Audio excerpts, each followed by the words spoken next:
आड़ू खा जाने वाले डॉर्माइस से एक माली को कैसे बचाया जाए।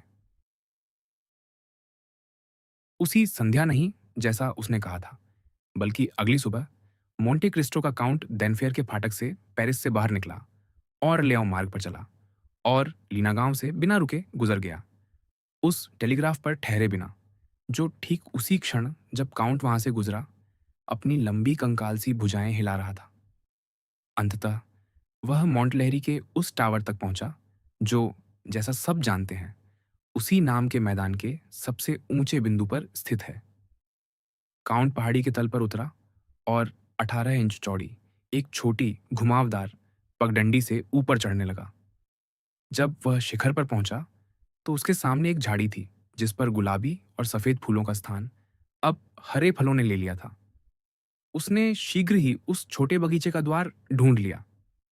वह एक छोटा फाटक था, विलों की कुंडियों पर घूमता हुआ और एक कील तथा डोरी से बंद। उसने तुरंत समझ लिया कि वह कैसे खुलता है। अब वह 20 फुट लंबा और 12 फुट चौड़ा एक छोटे बगीचे में था, जो एक ओर उस झाड़ी से घिरा था जिसमें वह युक्ति लगी थी जिसे हम फाटक कहते हैं, और दूसरी ओर पुराने टावर से, जो आइवी से लिपटा और वॉल फ्लावर तथा स्टॉक से बिखरा हुआ था। उसे इस रूप में देखकर, झुर्रियों भरा और फूलों से सजा हुआ, मानो कोई वृद्धा हो जिसका जन्मदिन अभी अभी उसके पोते पोती ने मनाया हो, यह विश्वास करना कठिन था कि यदि उसकी दीवारों को आवाज भी होती, उन कानों के साथ जिन्हें एक पुरानी कहावत उन्हें देती है, तो वह कितनी भयानक कथाएं सुना सकता था। बगीचे को लाल रेत की एक पगडंडी काटती थी जिसके किनारे बॉक्सवुड की झाड़ी थी, कई वर्षों पुरानी, और रंगों का ऐसा विरोध रचती हुई जो हमारे आधुनिक रूबेंस दिलाक्रुआ की आंखों को प्रसन्न कर देता। पगडंडी स्वयं पर मुड़कर 8 का आकार बनाती थी, इस प्रकार की 20 फुट के बगीचे में 60 फुट की सैर हो सके। रोमन उद्यानविदों द्वारा पूजित युवा और मुस्कुराती देवी फ्लोरा की उपासना कभी इतनी शुद्ध और सूक्ष्म भक्ति से नहीं की गई थी जितनी इस छोटे बगीचे में। उसकी 20 गुलाब की झाड़ियों में से किसी एक पत्ती पर भी हरित कीट का चिन्ह न था, और न ही किसी टहनी पर उन एफिड्स का छोटा समूह जो नम मिट्टी में उगने वाले पौधों को कुतरकर नष्ट कर देते हैं। फिर भी इसका अर्थ यही नहीं था कि यहाँ शुष्कता थी।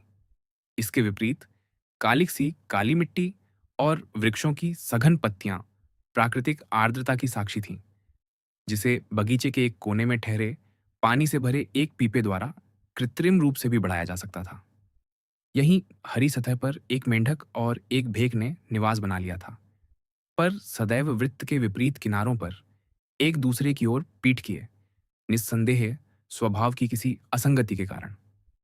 पगडंडी पर घास का एक तिनका नहीं था और फूलों की क्यारियों में किसी खरपतवार की एक भी कोपल नहीं। कोई फैशनेबल सुंदरी अपनी चीनी जार्डिनियर में रखे जेरेनियम, कैक्टस और रोडोडेंड्रॉन को उतनी सावधानी से साफ और चमकाती न होती जितनी सावधानी से यह अब भी अदृश्य व्यक्ति इस छोटे भूखंड की देखभाल करता था। मोंटे क्रिस्टो ने डोरी को कील से बांधकर फाटक बंद किया और चारों ओर दृष्टि डाली। ऐसा प्रतीत होता है, उसने कहा, कि टेलीग्राफ वाले सज्जन के पास कम से कम एक पूर्णकालिक माली है, या फिर वे स्वयं बागवानी के अत्यंत शौकीन हैं। अचानक वह पत्तों से भरी एक ठेला गाड़ी के पीछे किसी वस्तु से ठोकर खा गया। वह वस्तु विस्मय के उद्गार के साथ उठ खड़ी हुई और मोंटे क्रिस्टो का सामना लगभग 50 वर्ष के एक व्यक्ति से हुआ जो स्ट्रॉबेरी चुनकर उन्हें बेल के पत्तों पर रख रहा था। 12 पत्ते थे और लगभग उतनी ही स्ट्रॉबेरी। उठते समय वह फल, पत्ते और एक तश्तरी लगभग गिरा ही बैठा। फसल का समय? काउंट ने मुस्कुराकर पूछा। मुझे क्षमा कीजिए, उस व्यक्ति ने टोपी छूते हुए उत्तर दिया।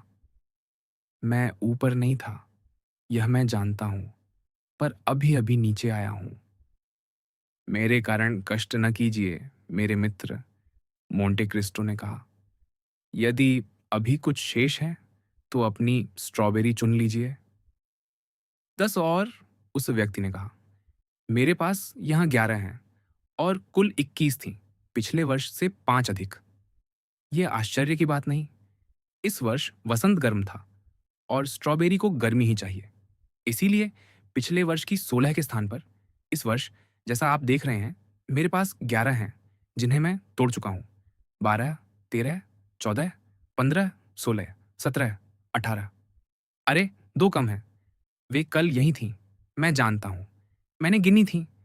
अवश्य ही मेयर सिमो का लड़का ले गया होगा। आज सुबह उसे इधर मंडराते देखा था। वह छोटा शैतान, किसी के बगीचे से चोरी। कौन जाने आगे क्या बनेगा उसका। मैं सहमत हूँ, मोंटे क्रिस्टो ने कहा। यह गंभीर है, पर अपराधी की आयु और स्वाभाविक भूख का विचार भी करना चाहिए। निश्चय ही, पर इससे झुंझलाहट कम नहीं होती। फिर भी एक बार फिर क्षमा चाहता हूँ। क्या मैं इस प्रकार अपने किसी अधिकारी को प्रतीक्षा तो नहीं करा रहा? और उसने काउंट के नीले कोट की ओर आशंकित दृष्टि से देखा। निश्चिंत रहिए, मेरे मित्र, काउंट ने उस मुस्कान के साथ कहा जिसे वह इच्छा अनुसार इतना कृपालु या इतना भयावह बना सकता था, और जो इस समय केवल कृपालु थी। मैं कोई निरीक्षण करने आया अधिकारी नहीं, केवल जिज्ञासा से प्रेरित एक यात्री हूँ, जो अभी-अभी यहाँ आकर आपका समय नष्ट करने के लिए स्वयं को दोष देने लगा है। ओह! मेरा समय बहुत मूल्यवान नहीं, उस व्यक्ति ने विषादपूर्ण मुस्कान से कहा। फिर भी यह सरकार का समय है और मुझे इसे व्यर्थ नहीं करना चाहिए। पर मुझे संकेत मिला था कि मैं 1 घंटे का विश्राम ले सकता हूँ। ये कहते हुए उसने सूर्य घड़ी की ओर देखा, क्योंकि मॉन्ट लहरी के टावर के बगीचे में सब कुछ था, यहाँ तक कि सूर्य घड़ी भी।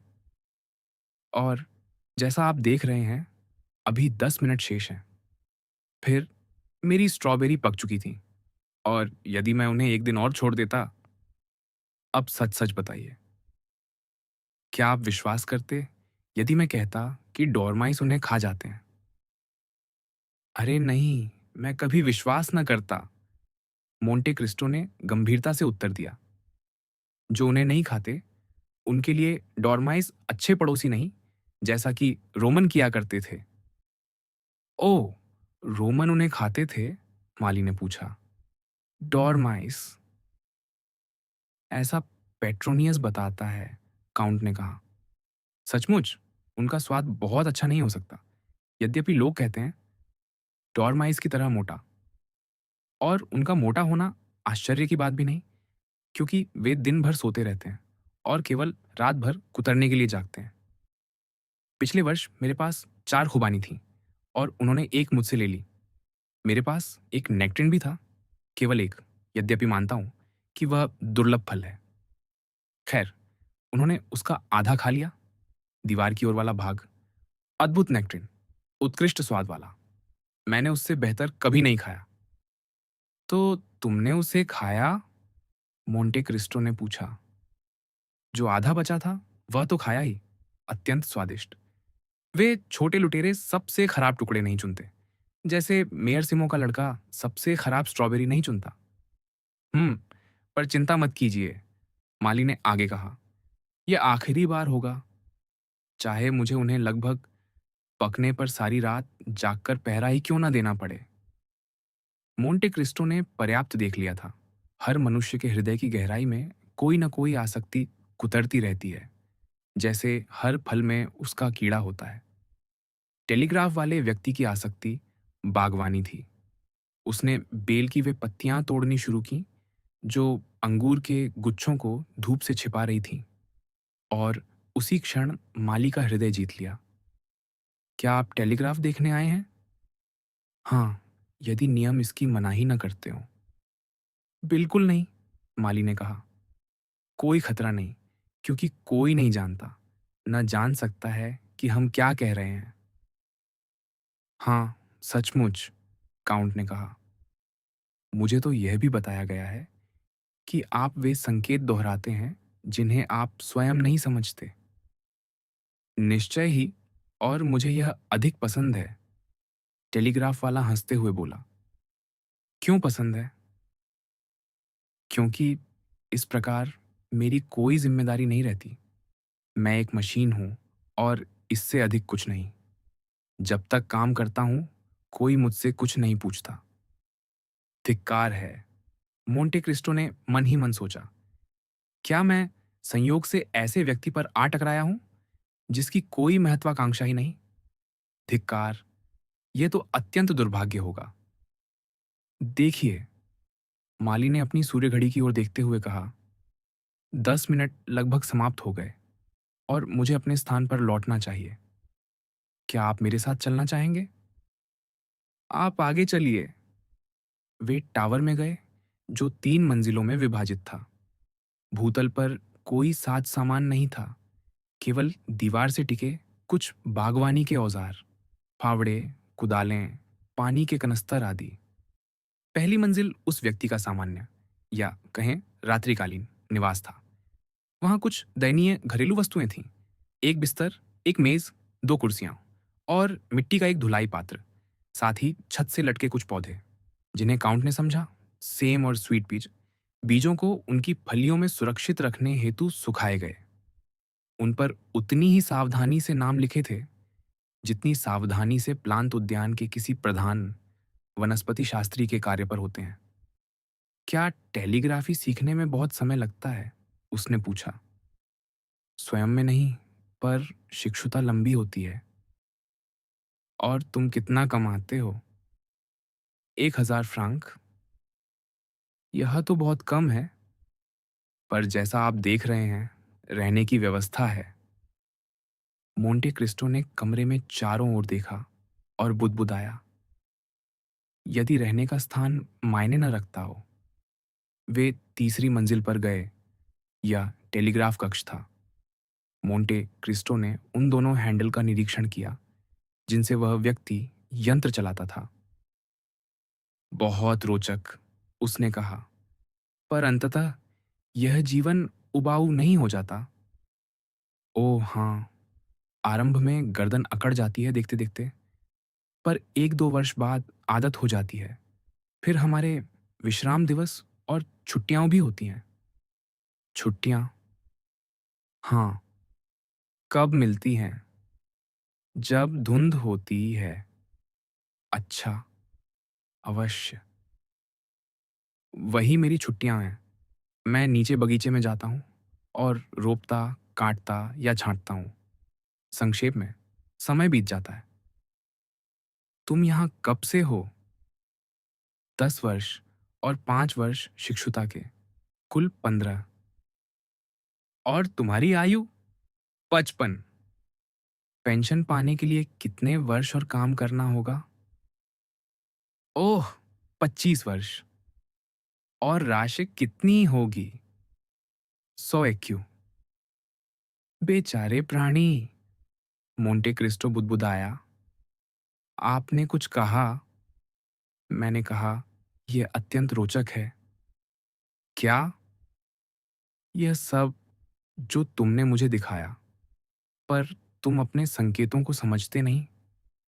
बिल्कुल नहीं। कभी समझने का प्रयास नहीं किया। कभी नहीं, क्यों करूं? पर कुछ संकेत तो विशेष रूप से तुम्हारे लिए आते होंगे। वे हमेशा एक से होते हैं। क्या कहते हैं? कुछ सूचना नहीं।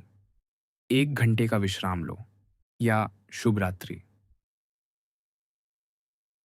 यह तो अत्यंत निरापद है, काउंट ने कहा। पर देखो, क्या तुम्हारा सह संकेतक चलना शुरू नहीं कर रहा? ओह हाँ, सही कहा। धन्यवाद। वह क्या कह रहा है? क्या तुम समझते हो? हाँ, वह पूछ रहा है कि मैं तैयार हूं या नहीं। तुम कैसे उत्तर देते हो? एक संकेत से, जो मेरे दाहिने वाले टेलीग्राफिस्ट को बताता है कि मैं तैयार हूं, और साथ ही बाएं वाले को उसकी बारी के लिए सावधान करता है। बहुत युक्तिपूर्ण, काउंट ने कहा। आप देखेंगे, वह गर्व से बोला। 5 मिनट में वह बोलना शुरू करेगा। तो मेरे पास 5 मिनट हैं, मोंटे क्रिस्टो ने सोचा। मेरी आवश्यकता से अधिक समय। फिर ऊंचे स्वर में बोला, मेरे प्रिय महोदय, एक प्रश्न पूछूं? पूछिए, तुम्हें बागवानी से प्रेम है? उत्साहपूर्वक।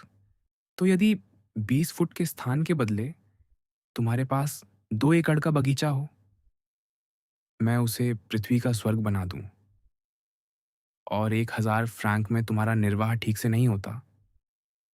बहुत अच्छा नहीं, पर जीवित रह सकता हूं। हाँ, पर तुम्हारे पास बहुत छोटा बगीचा है। सही है, बहुत बड़ा नहीं, और वह डोरमाइस से भरा है जो सब खा जाते हैं। वे मेरे जीवन का अभिशाप हैं। बताओ, यदि दुर्भाग्य से तुम दाहिने वाले टेलीग्राफिस्ट के काम शुरू करते समय सिर फेर लो, तो मैं उसके संकेत न देख पाऊं। फिर क्या होगा? मैं उन्हें दोहरा न सकूंगा, और तब यदि मैं उन्हें दोहराने में चूक जाऊं, तो मुझ पर जुर्माना होगा। कितना? 100 फ्रैंक। तुम्हारी आय का 10वां भाग। अद्भुत। आ, टेलीग्राफिस्ट बोला। क्या कभी ऐसा हुआ? एक बार, जब मैं गुलाब की कलम बांध रहा था। अच्छा, अब मान लो तुम संकेत में कुछ बदल दो या भिन्न संकेत भेज दो। वह दूसरी बात है, मुझे बर्खास्त कर दिया जाएगा और पेंशन भी खो दूंगा। 300 फ्रैंक? हाँ, 100 एक्यू। इसलिए आप समझते हैं, मैं ऐसा कभी नहीं करूंगा। 15 वर्ष के वेतन के लिए भी नहीं। सोचने योग्य है, मेरा विचार है। 15,000 फ्रैंक के लिए? हाँ। आप मुझे डरा रहे हैं। हम्म। क्या आप मुझे प्रलोभन दे रहे हैं? ठीक यही, 15,000 फ्रैंक। समझे? कृपया मुझे दाहिने वाले सह संकेतक को देख लेने दीजिए। नहीं, उसे मत देखो, इसे देखो। ये क्या है? क्या तुम इस कागज को पहचानते नहीं? Bank note. चौकोर। ऐसे 15। किसके हैं? यदि चाहो तो तुम्हारे। मरे, उस व्यक्ति ने घुटी हुई आवाज में कहा। निस्संदेह तुम्हारे, और केवल तुम्हारे।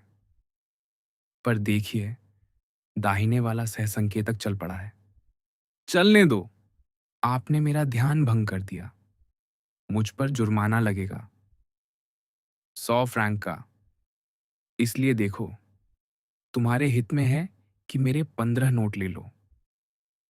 दाहिने वाला अधीर हो रहा है, वह संकेत दोहरा रहा है। दोहराने दो, नोट लो। और काउंट ने गड्डी उसके हाथ में रख दी। अब, उसने कहा, यही सब नहीं, तुम 15,000 फ्रैंक पर जीवित नहीं रह सकोगे। मेरी नौकरी तो रहेगी। नहीं, तुम उसे खो दोगे, क्योंकि तुम प्राप्त संकेत से भिन्न संकेत भेजने वाले हो।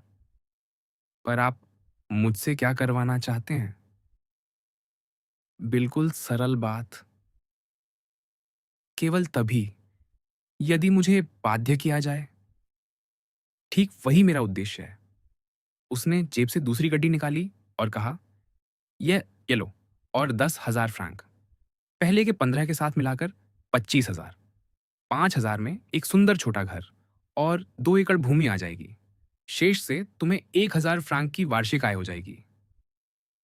2 एकड़ का बगीचा और 1,000 फ्रैंक की आय। हे ईश्वर! ओह! लो, ले लो। और मोंटे क्रिस्टो ने 10,000 फ्रैंक उसके हाथों में ठूंस दिए। मुझे क्या करना होगा? कुछ कठिन नहीं। क्या? इन संकेतों को दोहराना। मोंटे क्रिस्टो ने जेब से एक कागज निकाला, जिस पर 3 तैयार संकेत और उन्हें भेजने का क्रम अंकित था। जैसा देख रहे हो, अधिक समय नहीं लगेगा। हाँ, पर और इसके बदले तुम्हारे पास नेक्ट्रिन होंगे, और पर्याप्त। यही निर्णायक प्रहार था। ज्वराक्रांत, लाल, पसीने से भीगा हुआ, उस व्यक्ति ने वे 3 संकेत भेज दिए जो काउंट ने उसे दिए थे। यद्यपि दाहिने वाले टेलीग्राफिस्ट की उग्र भंगिमाएं लगातार प्रेषित हो रही थीं, जो इस परिवर्तन का कारण समझ पाने में असमर्थ था और सोचने लगा था कि नेक्ट्रिन वाला व्यक्ति पागल हो गया है। उधर बाएं वाला व्यक्ति नए संकेतों को निष्ठापूर्वक आगे भेजता गया, जो अंततः आंतरिक मंत्रालय तक पहुंच गए। अब तुम धनी हो, मोंटे क्रिस्टो ने कहा। हाँ, टेलीग्राफिस्ट बोला, पर किस मूल्य पर? सुनो मेरे मित्र, मोंटे क्रिस्टो ने कहा, मैं नहीं चाहता कि तुम्हारा विवेक पीड़ित हो, अतः मुझ पर विश्वास करो। मैं तुम्हें शपथपूर्वक कहता हूं कि तुमने किसी का अहित नहीं किया और ईश्वर की इच्छा की ही सेवा की है। टेलीग्राफिस्ट ने बैंकनोटों को देखा, छुआ, गिना। वह पीला पड़ा, फिर लाल। अंततः वह अपने कक्ष में एक गिलास पानी पीने दौड़ा, पर धुलाई पात्र तक पहुंच न सका और सूखी फलियों के बीच बेहोश होकर गिर पड़ा। टेलीग्राफिक संकेत के मंत्रालय पहुंचने के 5 मिनट बाद देब्राई ने अपनी कूपे गाड़ी जुड़वाई और सीधे दांगलार के यहां जा पहुंचा। क्या आपके पति के पास स्पेनी सरकारी बॉन्ड है? उसने बैरोनेस से पूछा। हाँ, 6 मिलियन के। उन्हें कहिए किसी भी मूल्य पर बेच दें। क्यों? क्योंकि डॉन कार्लोस बर्गोस से भागकर स्पेन लौट आया है। आपको कैसे झात? मेरे स्रोत हैं, देब्राई ने कंधे उचकाकर कहा। बैरोनेस को 2 बार कहने की आवश्यकता न पड़ी। उसने तुरंत अपने पति को बताया और वह अपने दलाल के पास भागा और उसे किसी भी मूल्य पर बेचने का आदेश दिया। लोगों ने देखा कि दांगलार बेच रहा है। स्पेनी बॉन्ड तुरंत गिरने लगे। दांगलार ने 5 लाख फ्रैंक का नुकसान उठाया, पर उसने अपना सारा स्टॉक निकाल लिया। उस संध्या ले मैसाजे में पढ़ा जा सकता था, राजा डॉन कार्लोस बर्गोस में नजरबंदी से भाग निकले हैं और कैटालोनिया की सीमा पार कर स्पेन में प्रवेश कर गए हैं। बार्सिलोना उनके समर्थन में उठ खड़ा हुआ है। संध्या भर लोग दांगलार की दूरदर्शिता की चर्चा करते रहे और इस बात की भी कि इस सौदे में उसे केवल 5 लाख फ्रैंक का ही नुकसान हुआ। जिन्होंने अपने स्पेनी बॉन्ड बनाए रखे थे या दांगलार से खरीदे थे, उन्होंने स्वयं को नष्ट समझा और अत्यंत व्याकुल रात्रि बिताई। अगले दिन ले मोनिटर में पढ़ा जा सकता था। कल ले मैसाजे में प्रकाशित डॉन कार्लोस के पलायन और बार्सिलोना में विद्रोह का समाचार निराधार था। राजा डॉन कार्लोस अब भी बर्गोस में है और प्रायद्वीप पूर्णतः शांत है। धुंध के कारण गलत पढ़े गए एक टेलीग्राफिक संकेत से यह असत्य सूचना उत्पन्न हुई। स्पेनी बॉन्ड उस भय से पूर्व के मूल्य के दुगुने तक चढ़ गए। वास्तविक हानि और लाभ हानि मिलाकर इसका अर्थ दांगलार के लिए 10 लाख फ्रैंक था। अच्छा, मोंटे क्रिस्टो ने मोरेल से कहा, जो उस समय उसके घर पर था जब एक्सचेंज में दांगलार पर गिरी इस विचित्र विपत्ति का समाचार पहुंचा। मैंने अभी अभी एक ऐसी खोज के लिए 25,000 फ्रैंक दिए हैं जिसके लिए मैं सहर्ष 1 लाख देता। आपने क्या खोजा? मैक्सिमिलियन ने पूछा। मैंने अभी अभी यह पता लगाया है कि आड़ू खा जाने वाले डॉर्माइस से एक माली को कैसे बचाया जाए। भूत।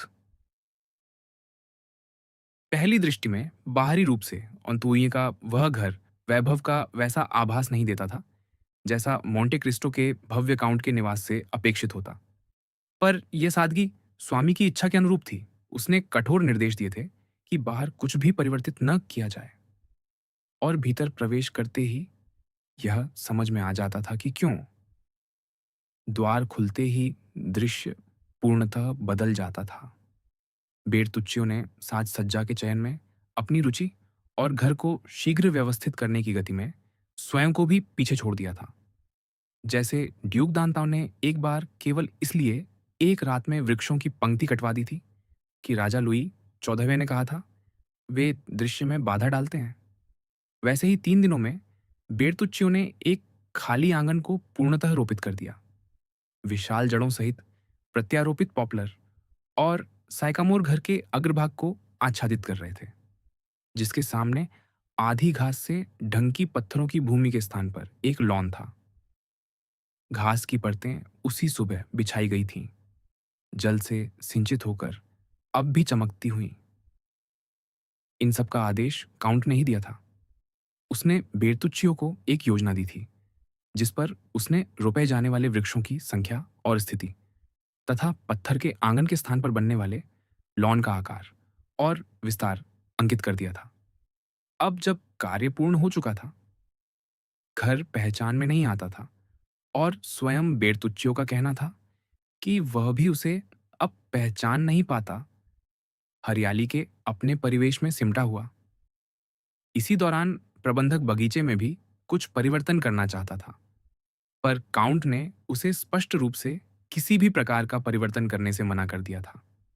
बेर्तुच्चियो ने अपनी निराशा की भरपाई दीर्घाओं, सीढ़ियों और अलाव मंचों को फूलों से भरकर की।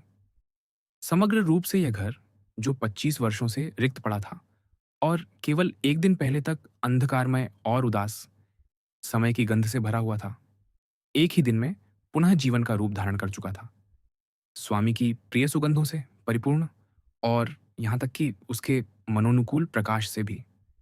इससे बेहतर प्रबंधक की कुशलता और स्वामी की समझ पहले की सेवा करने की आवश्यकता में, दूसरे की सेवा ग्रहण करने की आवश्यकता में कुछ भी प्रदर्शित नहीं कर सकता था। भीतर प्रवेश करते ही काउंट ने अपनी पुस्तकें और शस्त्र समीप पाए और अपनी प्रिय चित्रकृतियां दृष्टि के सामने। दीर्घाओं में वे कुत्ते थे जिन्हें वह सहलाना पसंद करता था और वे पक्षी जिन्हें वह गाते सुनना चाहता था। सोई हुई सुंदरी के महल की भांति समूचा घर अपनी दीर्घ निद्रा से जाग उठा था। वह उन घरों की तरह गा और खिल रहा था जिन्हें हम लंबे समय तक प्रेम करते हैं और जिनसे बिछुड़ते समय अनायास अपनी आत्मा का एक अंश छोड़ आते हैं। भव्य आंगन में सेवक प्रसन्नता से आ जा रहे थे, कुछ रसोई से संबद्ध थे और गलियारों में ऐसे सरकते थे मानो सदैव यहीं रहे हों या उन सीढ़ियों पर चढ़ते उतरते थे जिन्हें केवल एक दिन पहले ही पुनर्स्थापित किया गया था। अन्य रथशाला में तैनात थे, जहां जीन और जुताई के विविध उपकरण क्रमांकित और व्यवस्थित ऐसे प्रतीत होते थे मानो 50 वर्षों से वहीं हों। और अस्तबल में, जहां अपने खांचों में खड़े घोड़े अपने सवारों के उत्तर में हिनहिना रहे थे, जो उनसे उतने ही सम्मान से बात करते थे जितना अनेक सेवक अपने स्वामियों से नहीं करते। पुस्तकालय एक विंग के दो ओर स्थित दो कक्षों में स्थापित था। उसमें लगभग 10,000 ग्रंथ थे। एक पूरा विभाग आधुनिक उपन्यासों को समर्पित था और नवीनतम कृति पहले ही अपने स्थान पर रखी लाल और स्वर्ण आवरण में दमक रही थी। घर के दूसरी ओर पुस्तकालय के समांतर उद्यान कक्ष था, जिसमें दुर्लभ पौधे विस्तृत जापानी गमलों में पुष्पित थे। इसी उद्यान कक्ष के मध्य, जो दृष्टि और गंध दोनों के लिए आनंददायक था, एक बिलियर्ड मेज थी, मानो खिलाड़ी उसे केवल 1 घंटे पहले ही छोड़ गए हों। गेंदें वहीं पड़ी हुई जहां वे कपड़े पर ठहरी थीं। भव्य बेर्तुच्चियों ने केवल एक कक्ष को अछूता छोड़ा था। यह प्रथम मंजिल के बाईं कोने का शयन कक्ष था, जहां मुख्य सीढ़ी से पहुंचा जा सकता था, पर वहीं से बगीचे की गुप्त सीढ़ी का प्रवेश भी था। जब सेवक उस कक्ष के सामने से गुजरते, वे उसे कौतूहल से देखते। बेर्तुच्चियो उसे भय से देखता। ठीक 5 बजे काउंट घर पहुंचा। अली उसके पीछे था। बेर्तुच्चियो अपने स्वामी की प्रतीक्षा, अधीरता और हल्की आशंका के साथ कर रहा था। वह प्रशंसा की आशा करता था, पर उठी भौं से डरता था। मोंटे क्रिस्टो आंगन में उतरा, फिर घर और बगीचे को मौन दृष्टि से देखा। न स्वीकृति का संकेत, न अस्वीकृति का। पर जब वह अपने शयनकक्ष में पहुंचा, जो बंद कक्ष के सामने था, उसने उस छोटे रोजवुड मेज की दराज की ओर संकेत किया, जिसे उसने अपनी पहली यात्रा में चुना था। यह तो केवल दस्तानों के लिए ही हो सकती है, उसने कहा। जैसा आप कहते हैं, बेर्तुच्चियो ने प्रसन्न होकर उत्तर दिया। यदि खोलें तो दस्ताने मिलेंगे। अन्य फर्नीचर में भी काउंट को वही सब मिला जिसकी उसे अपेक्षा थी। इत्र की शीशियां, सिगार, आभूषण। बहुत अच्छा, उसने कहा। बेरतुच्चियों हट गया, आत्मा की गहराई तक संतुष्ट, क्योंकि उस व्यक्ति का प्रभाव उसके चारों ओर की हर वस्तु पर इतना व्यापक, इतना प्रबल और इतना वास्तविक था। ठीक 6 बजे द्वार के सामने घोड़े के खुर पटकने की ध्वनि हुई। सिपाही का कप्तान मीडिया पर सवार आ पहुंचा था। मोंटे क्रिस्टो सीढ़ियों के शीर्ष पर मुस्कान लिए उसकी प्रतीक्षा कर रहा था। मैं पहला हूं, निश्चित, मुरेल ने पुकारा। जानबूझकर चाहता था कि अन्य के आने से पहले कुछ क्षण आपको अकेले पा सकूं। जूली और इमैनुएल को आपसे लाख बातें कहनी है। ओह, यहां तो अद्भुत है। बताइए, क्या मैं अपने घोड़े को आपकी देखरेख में छोड़ सकता हूं? चिंता मत करो, प्रिय मैक्सिमिलियन, वे निपुण हैं। फिर भी उसे अच्छी तरह रगड़ना होगा। यदि आप उसे दौड़ते देखते, आंधी की तरह भागा। निश्चय ही, मोंटे क्रिस्टो ने उस स्वर में कहा जैसे पिता पुत्र से कहता है। 5,000 फ्रांक का घोड़ा। क्या आपको धन का खेद है? मुरेल ने अपनी निष्कपट मुस्कान के साथ पूछा। हे भगवान, नहीं, काउंट ने उत्तर दिया। नहीं, मुझे केवल तब खेद होता यदि घोड़ा अच्छा ना होता। इतना उत्तम है, प्रिय काउंट, कि शातो रेनो, जो फ्रांस में घोड़ों का सर्वश्रेष्ठ पारखी है, और देब्रे, जो मंत्रालय के अरबी घोड़ों पर सवारी करता है, इस समय मेरे पीछे पीछे आ रहे हैं और थोड़ा पीछे रह गए हैं, जैसा आप देख रहे हैं। बैरोनेस डांगलार भी उनके पीछे लगी है और उसके घोड़े प्रति घंटा 6 लीग की स्थिर चाल चल सकते हैं। तो वे तुम्हारे पीछे हैं? मोंटे क्रिस्टो ने पूछा। वास्तव में वे आ ही गए।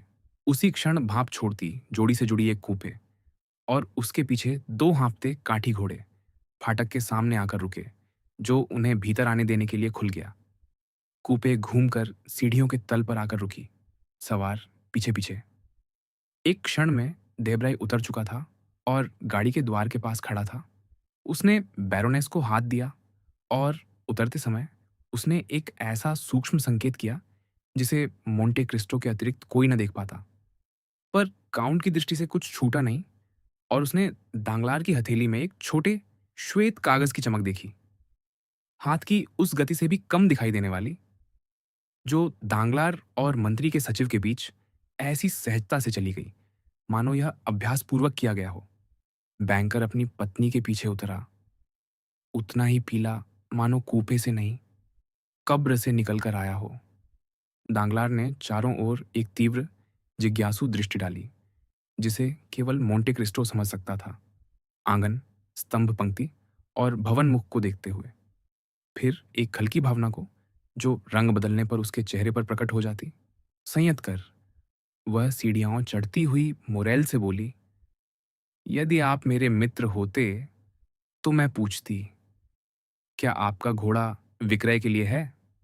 मुरेल ने कष्टपूर्ण मुस्कान दी और मोंटे क्रिस्टो की ओर ऐसे देखा मानो इस दुविधा से उबारने की प्रार्थना कर रहा हो। काउंट ने उसका आशय समझ लिया। ओह, क्यों ना मुझसे पूछती, उसने कहा।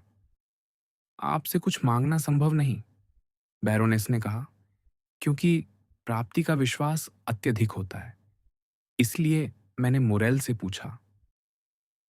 दुर्भाग्य से, काउंट ने कहा, मैं जानता हूं कि मुरेल अपना घोड़ा नहीं दे सकता, क्योंकि मान की मांग है कि वह उसे रखे। कैसे? उसने शर्त लगाई है कि वह मीडिया को 6 महीनों में पूरी तरह साध लेगा। अब आप समझती हैं कि यदि वह उससे पहले उसे दे दे, तो न केवल शर्त हार जाएगा, बल्कि लोग यह भी कहेंगे कि वह भयभीत था। सिपाही का एक कप्तान, यहां तक कि किसी सुंदरी की इच्छा पूरी करने के लिए भी, जो मेरे विचार में सबसे पवित्र दायित्वों में है, अपने यश पर ऐसा कलंक नहीं लगने दे सकता। तो देखिए, मोरेल ने कृतज्ञ मुस्कान के साथ कहा, वैसे भी मुझे तो लगा था कि आपको कुछ समय के लिए घोड़ों से तृप्ति हो चुकी होगी। दांगलार ने रूखे स्वर में कहा, जिसे वह भद्दी मुस्कान से छिपाने का प्रयत्न कर रहा था। सामान्यतः दांगलार ऐसी टिप्पणी को बिना प्रत्युत्तर नहीं जाने देती, पर युवकों के आश्चर्य के लिए उसने अनसुना कर दिया और मौन रही। मोंटे क्रिस्टो उसकी इस अनभ्यस्त विनम्रता पर मुस्कुराया और उसी समय उसे दो विशाल चीनी मिट्टी के पात्र दिखाए, जो समुद्री वनस्पतियों से ऐसे लिपटे थे कि उस वैभव, उस स्फूर्ति, उस कौशल का स्वामी केवल प्रकृति ही हो सकती थी। बैरोनेस विस्मित रह गई। इसमें तो ट्यूइलरी का कोई शाहबलूत वृक्ष भी लगाया जा सकता है, वह बोली। इतना विशाल पात्र उन्होंने कैसे पकाया होगा? हमारे कारीगरों से यह मत पूछिए, उसने कहा, उनकी सेव्र मूर्तिकाओं और कांचकारी के साथ। यह किसी अन्य युग की कृति है, मानो पृथ्वी और सागर के जिन्हों का कार्य। कैसे? किस युग का? मैं नहीं जानता, पर सुना है चीन के एक सम्राट ने विशेष भट्ठी बनवाई और उसमें ऐसे 12 पात्र पकवाए। तो अग्निताप में टूट गए। शेष 10 को समुद्र की 300 फाथम गहराई में डुबो दिया गया। समुद्र ने समझ लिया कि उससे क्या अपेक्षित है। उसने उन पर अपनी वनस्पतियां लपेट दी, प्रवाल उगा दिए, शंखों से जड़ दिया। 200 वर्षों तक यह सज्जा उन अदृष्ट गहराइयों में जमी रही, क्योंकि प्रयोग करने वाले सम्राट को एक क्रांति ने अपदस्थ कर दिया और केवल पात्रों को पकाने और समुद्र तल में डुबाने का अभिलेख ही रह गया। 2 शताब्दियों बाद वह अभिलेख मिला और पात्रों को निकालने की योजना बनी। गोताखोर विशेष यंत्रों में भेजे गए उस खाड़ी में खोज के लिए जहां वे डाले गए थे। 10 में से केवल 3 मिले, अन्य तरंगों से टूटकर बिखर गए थे। मुझे ये पात्र प्रिय हैं। कभी कभी मैं कल्पना करता हूँ कि उनकी गहराइयों में वे विकराल रहस्यमय जीव, जिन्हें केवल गोताखोर देखते हैं, अपनी ठंडी छपटी विस्मित आंखें टिकाए रहे होंगे और असंख्य मछलियां शत्रुओं से बचने को उनमें सोई होंगी। जब काउंट बोल रहा था, दांगलार, जिसे दुर्लभ वस्तुओं में रुचि कम थी, एक सुंदर संतरे के वृक्ष की पत्तियां यंत्रवत तोड़ रहा था। फिर एक कैक्टस की ओर मुड़ा, जो संतरे जितना विनम्र न था। उसने उसे बुरी तरह चुभो दिया। वह कांप उठा और आंखें मलने लगा, मानो स्वप्न से जागा हो। आप चित्रों के पारखी हैं और आपके पास अद्भुत कृतियां हैं, अतः अपनी की सिफारिश नहीं करूंगा।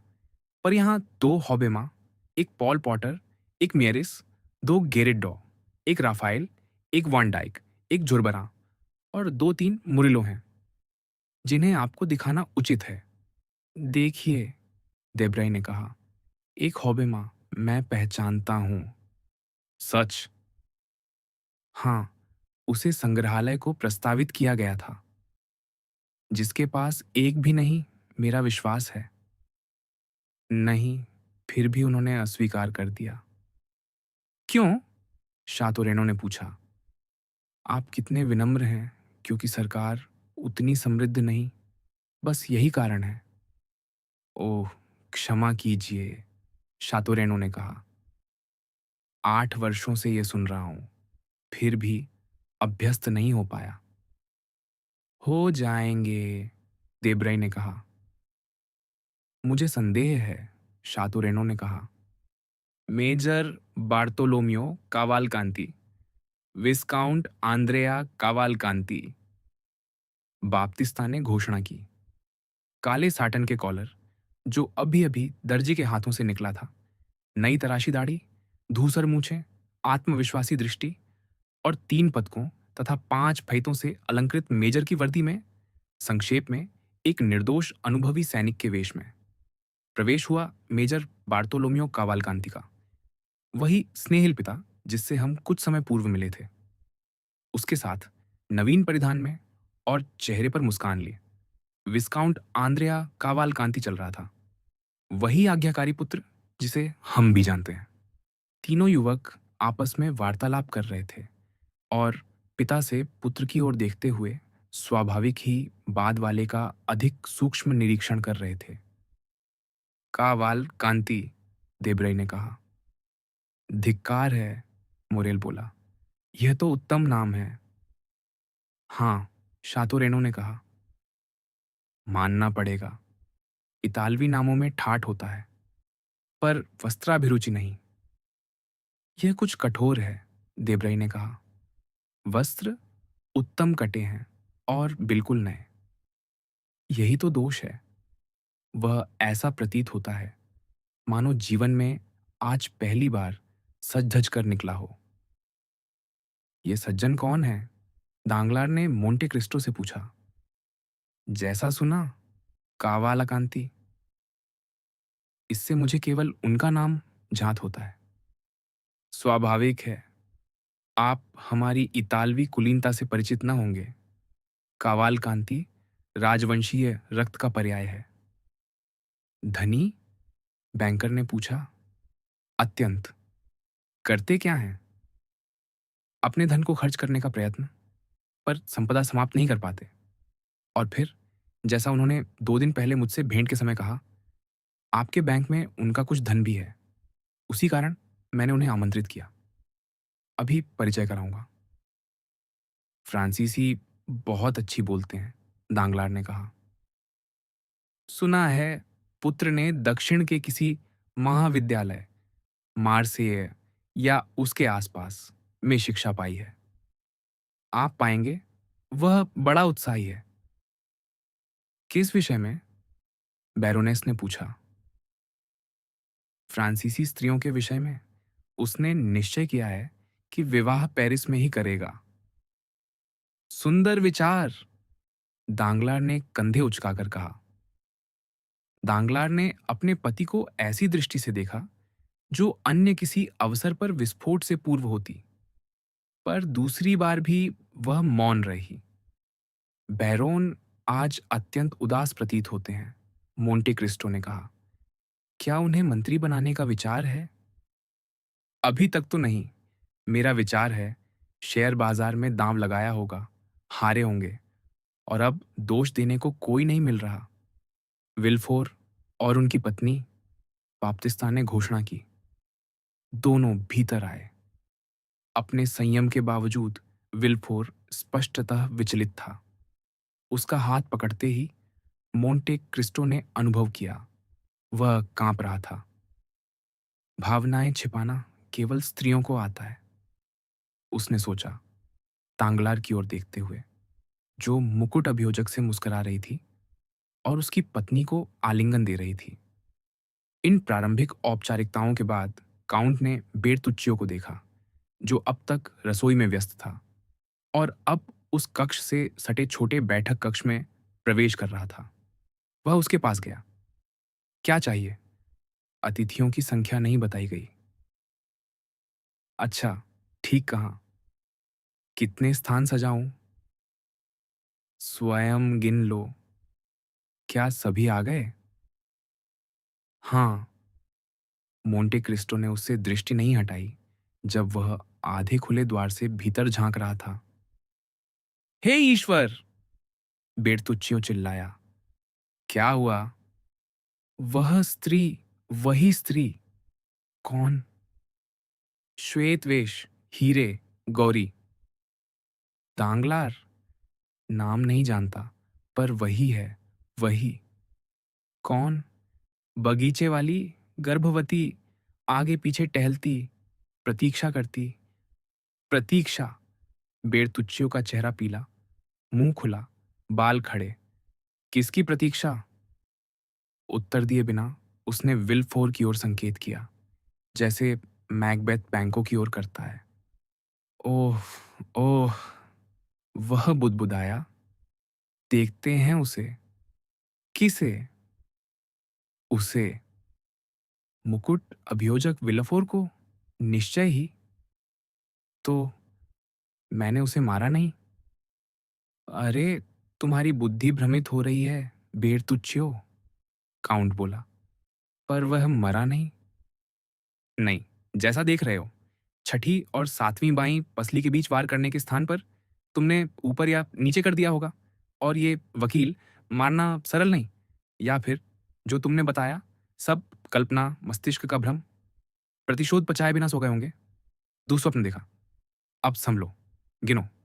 विल्फोर और उनकी पत्नी 2, दांगलार और उनकी पत्नी 4, शातोरेनो, देब्रई, मोरेल 7, मेजर बार्तोलोम्यो कवालकांति 8। 8। बेर्तुच्चियो ने दोहराया। ठहरो, एक और भूल रहे हो, आंद्रिया कावालकांति। वह युवक काले कोट में मुरिलो की वर्जिन को देखता अब मुड़ रहा। इस बार बेर्तुच्चियो चीख उठता, पर काउंट की दृष्टि ने स्वर रोक दिया। बेनेडेट्टो, वह फुसफुसाया। भाग्य। 6:30 बज रहे हैं, काउंट ने कठोरता से कहा।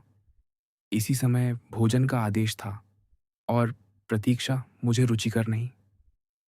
यह कहकर वह अतिथि कक्ष में लौट गया और बेर्तुच्चियो दीवार थामे भोजन कक्ष की ओर चला गया। 5 मिनट बाद द्वार खुले। बेर्तुच्चियो प्रकट हुआ और अंतिम प्रयास के साथ, जैसे शांतिली का वातेल, घोषणा की, काउंट के लिए भोजन प्रस्तुत है। मोंटे क्रिस्टो ने विल्फोर की पत्नी को बांह दी।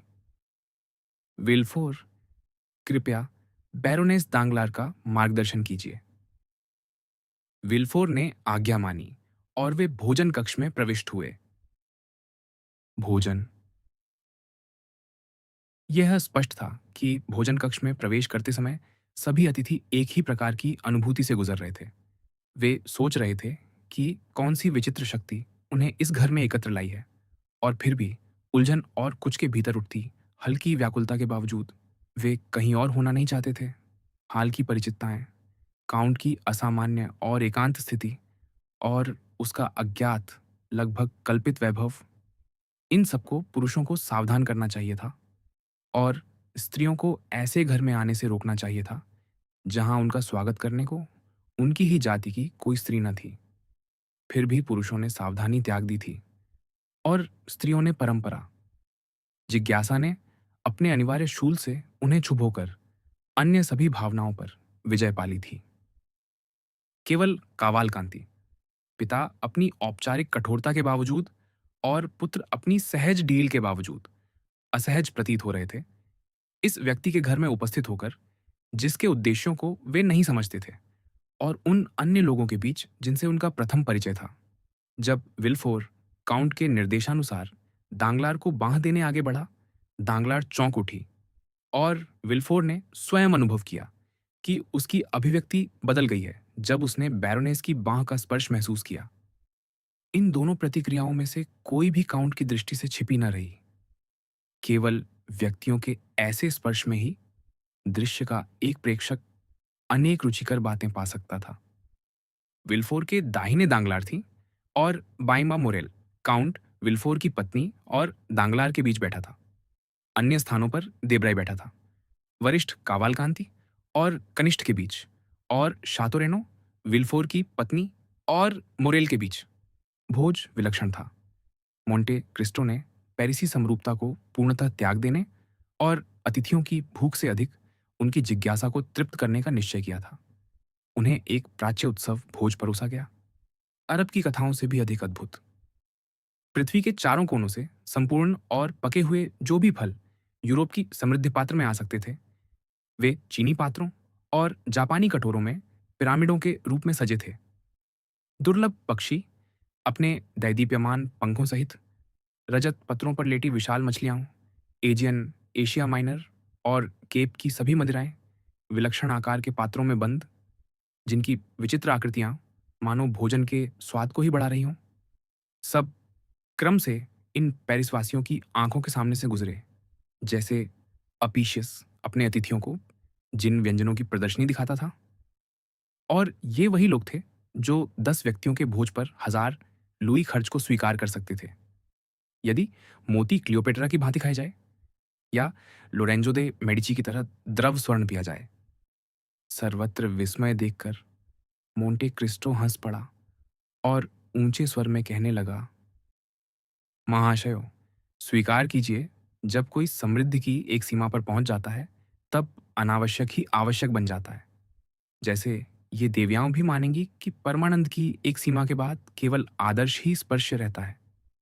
अतः उसी तर्क को आगे बढ़ाए। चमत्कार क्या है? वह जिसे हम समझ नहीं पाते।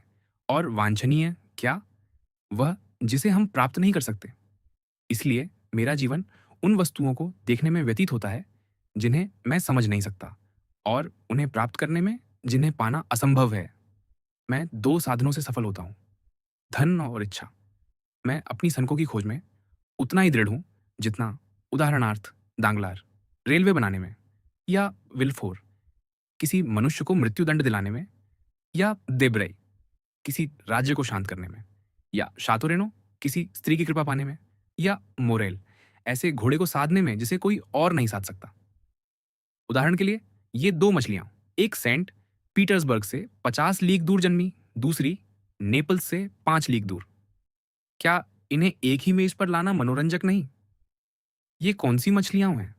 तांगलार ने पूछा। शातो रेनो, जो रूस में रह चुका है, पहली का नाम बताएगा, और मेजर कावाल कांति, जो इतालवी है, दूसरी का। मेरा विचार है ये स्टर्जन है, शातो रेनो ने कहा, पूर्णतः। और वह, यदि भूल नहीं, लैम्प्रे, कावाल कांति ने कहा। ठीक। अब दांगलार, इन सज्जनों से पूछिए, ये कहाँ पकड़ी जाती है? स्टर्जन केवल वोल्गा में मिलती है, शातोरेनो बोला। और इस आकार की लैम्प्रे केवल फुसारो झील में, कावाल कांति ने कहा। सही। एक वोल्गा से, दूसरी फुसारो झील से। असंभव, सभी एक साथ बोले। और यही मुझे आनंद देता है, मोंटे क्रिस्टो ने कहा। मैं नीरो की भांति हूं, असंभव का आकांक्षी, और यही इस समय आपको भी आनंदित कर रहा है। इसलिए यह मछली, जो वास्तव में पर्च या सैल्मन जितनी स्वादिष्ट न भी हो, आपको कुछ ही देर में अत्यंत स्वादिष्ट प्रतीत होगी, क्योंकि सामान्य बुद्धि कहती है कि इसे प्राप्त करना असंभव है, और फिर भी यह आपके सामने है। पर इन्हें पेरिस तक लाना आपने कैसे संभव किया? हे ईश्वर, इससे सरल कुछ नहीं हो सकता। इन दोनों मछलियों में से प्रत्येक को एक विशाल पीपे में लाया गया। पहली को नदी की काई और सरकंडों से गद्देदार कर, दूसरी को झील की नरकट और जल वनस्पतियों से। उन्हें विशेष रूप से निर्मित गाड़ी में रखा गया, और इसी प्रकार वे जीवित रहीं। स्टर्जन 12 दिन, लैम्प्रे 1 सप्ताह। दोनों पूर्णतः जीवित थीं। जब मेरे रसोइये ने पहली को दूध में और दूसरी को मदिरा में पकाने हेतु बाहर निकाला। क्या आप विश्वास नहीं करते? मुझे अब भी संदेह है, दांगलार ने अपनी भारी मुस्कान के साथ उत्तर दिया। बाप्तिस्ता, मोंटे क्रिस्टो ने पुकारा। दूसरी स्टर्जन और दूसरी लैम्प्रे ले आओ, वे जो दूसरे पीपों में अभी जीवित हैं। दांगलार की आंखें विस्मय से फैल गईं, और शेष सभा ने ताली बजाई। 4 सेवक 2 पीपे भीतर लाए, जलकुंजों से सुसज्जित, जिनमें प्रत्येक में एक कांपती मछली थी, ठीक वैसी ही जैसी मेज पर पकी हुई पड़ी थी। पर प्रत्येक जाति की 2 क्यों? दांगलार ने पूछा। क्योंकि एक मर भी सकती थी, मोंटे क्रिस्टो ने सरलता से कहा।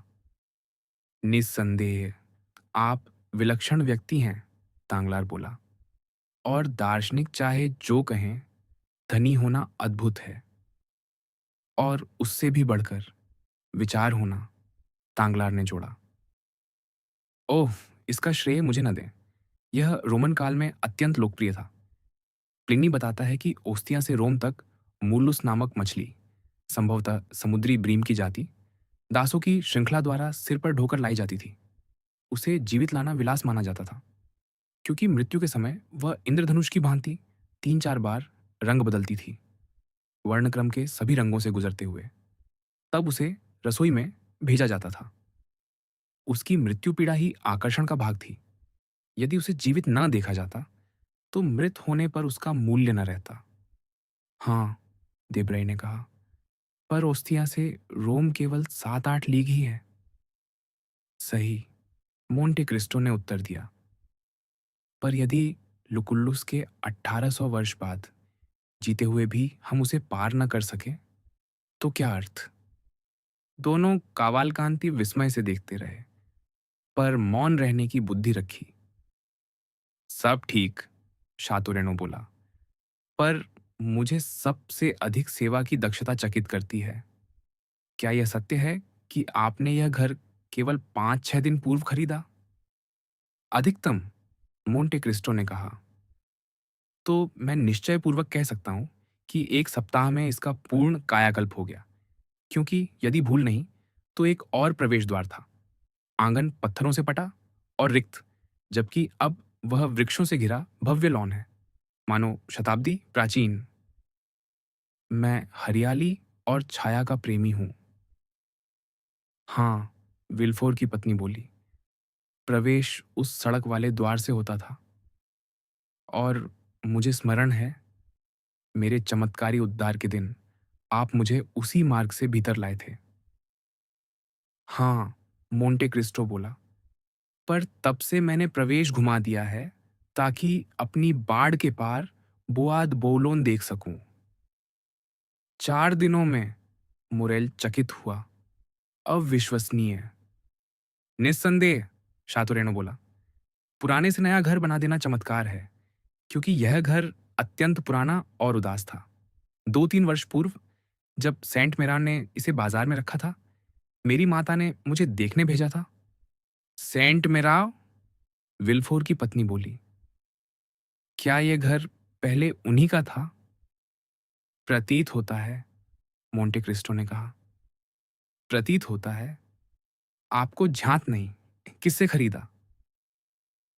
नहीं, मेरे प्रबंधक ने सब देखा। कम से कम 10 वर्ष से यह आबाद न था, शातुरेनो बोला। और बंद झरोखों, जकड़े द्वारों और आंगन में उगी घास के साथ अत्यंत निराशाजनक दिखता था। यदि यह मुकुट अभियोजक के श्वशुर का ना होता, तो कोई इसे उन अमंगल घरों में गिनता जहां कोई बड़ा अपराध हुआ हो।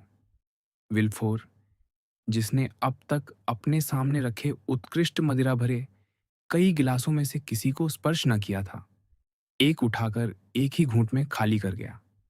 मोंटे क्रिस्टो ने एक क्षण ठहरकर शातुरेनो के शब्दों के पश्चात छाए मौन को तोड़ते हुए कहा, विचित्र है बैरन, पर यही विचार मेरे मन में भी आया था जब पहली बार यहां आया। घर इतना उदास लगा कि यदि मेरे प्रबंधक ने न चुना होता, तो कभी न खरीदता। निस्संदेह उसे वकील से कोई संकेत मिला होगा। संभव है, विल्फोर ने मुस्कान का प्रयास करते हुए कहा। पर विश्वास कीजिए, मैं उत्तरदायी नहीं। सेंट मेरा इसे बेचना चाहते थे। यह उनकी पौत्री के दहेज का भाग था, और यदि 3-4 वर्ष और रिक्त रहता, तो जर्जर हो जाता। अब मोरेल का चेहरा भी पीला पड़ गया। विशेषतः, मोंटे क्रिस्टो ने आगे कहा, एक कक्ष, ओह, देखने में साधारण लाल डैमास्क पर्दों वाला, जो किसी कारण मुझे विशेषतः भयावह लगा। क्यों? देब्रे ने पूछा। भयावह क्यों? क्या इन अनुभूतियों को समझाया जा सकता है? क्या कुछ स्थान ऐसे नहीं होते जहां मनुष्य स्वाभाविक ही विषाद की गंध ग्रहण करता है? क्यों? कौन बता सकता है? स्मृतियों का कोई सूत्र, कोई आकस्मिक विचार, जो अन्य स्थानों और अन्य समयों की स्मृति जगा दे, जिनका उस समय और स्थान से शायद कोई संबंध ना हो, जहां हम उपस्थित हैं। इसी प्रकार यह कक्ष मुझे प्रबल रूप से मार्कीज द गॉन्स के कक्ष या डेस्डेमोना के कक्ष की याद दिलाता था। अब जब भोजन समाप्त हो चुका है, मुझे आपको यह दिखाना चाहिए। फिर हम नीचे लौटेंगे और बगीचे में कॉफी लेंगे।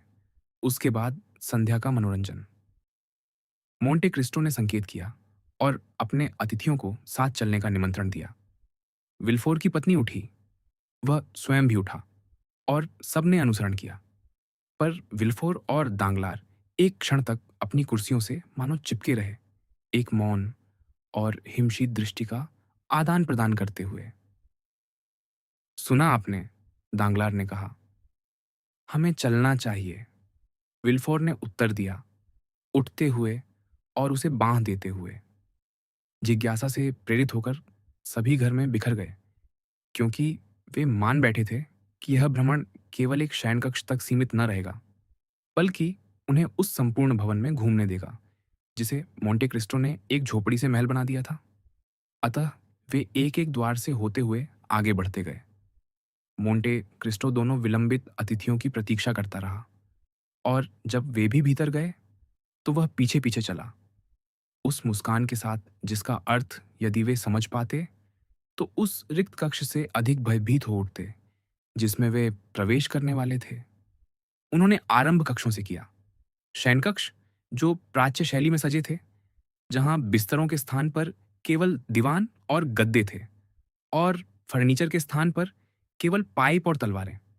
फिर बैठक कक्ष, जिनकी दीवारें महान चित्रकारों की कृतियों से ढकी थीं।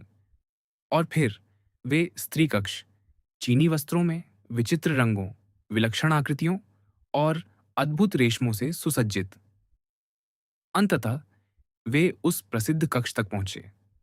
उसमें कोई असाधारण वस्तु न थी, सिवाय इसके कि अंधेरा घिरने पर भी वहां दीप न थे और अन्य कक्षों के विपरीत उसका नवीनीकरण नहीं हुआ था।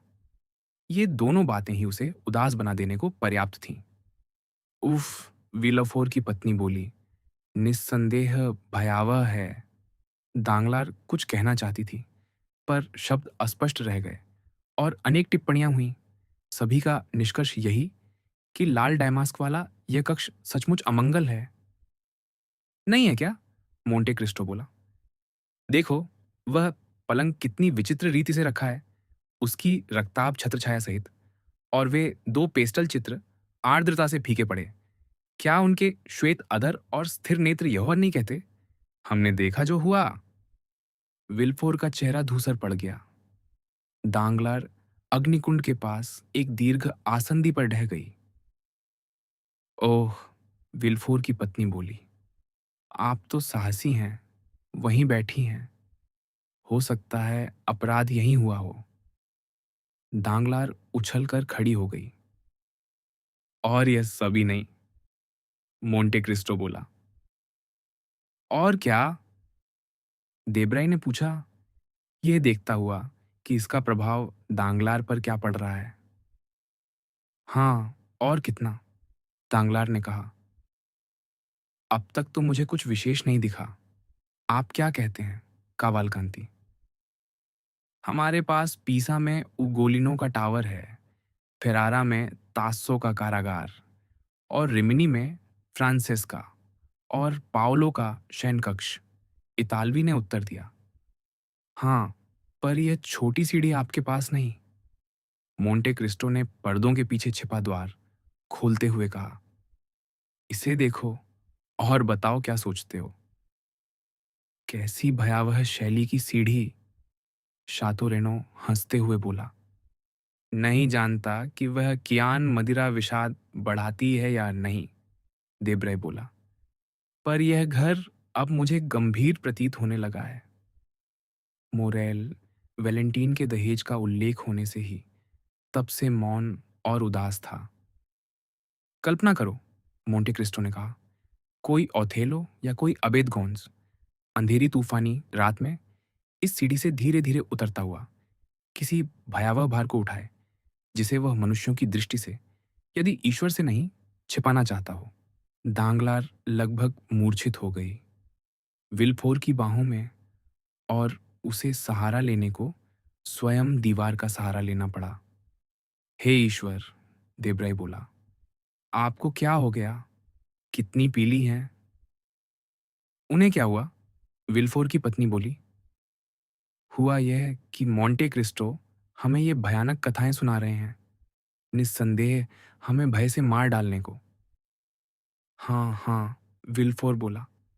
देखिए, आप स्त्रियों को डरा रहे हैं। क्या हुआ? देब्राई ने पुनः फुसफुसाकर पूछा। कुछ नहीं, कुछ नहीं, मुझे केवल थोड़ी हवा चाहिए। क्या बगीचे में चलें? देब्राई ने बांह बढ़ाते हुए कहा और गुप्त सीढ़ी की ओर बढ़ा। नहीं, मैं यहीं रहना चाहूंगी। सचमुच? ये भय वास्तविक है? मोंटे क्रिस्टो ने पूछा। नहीं, दांगलार ने कहा, पर आपकी कल्पना प्रस्तुति भ्रमों को भी वास्तविकता का रूप दे देती है। हे ईश्वर! हाँ, मोंटे क्रिस्टो मुस्कुराकर बोला। यह सब कल्पना का ही खेल है। क्यों ना कोई इस कक्ष को किसी परिवार की आदरणीय माता का भद्र शयन कक्ष भी मान ले? यह बैंगनी छत्र वाला पलंग मानो देवी लुसीना द्वारा अनुग्रहित, और यह रहस्यमयी सीढ़ी जिससे चिकित्सक और धाय उतरते हों ताकि नवमाता की विश्रांत निद्रा भंग न हो, या पिता जो सोते शिशु को उठाए हों। इस बार इस कोमल चित्र की कल्पना से आश्वस्त होने के स्थान पर दांगलार कराह उठी और पूर्णतः मूर्छित हो गई। दांगलार अस्वस्थ हैं, विल्फोर हकलाया। शायद उन्हें गाड़ी तक ले जाना चाहिए। कितना भयावह, मोंटे क्रिस्टो बोला। और मैं अपना शीशी पात्र लाना भूल गया।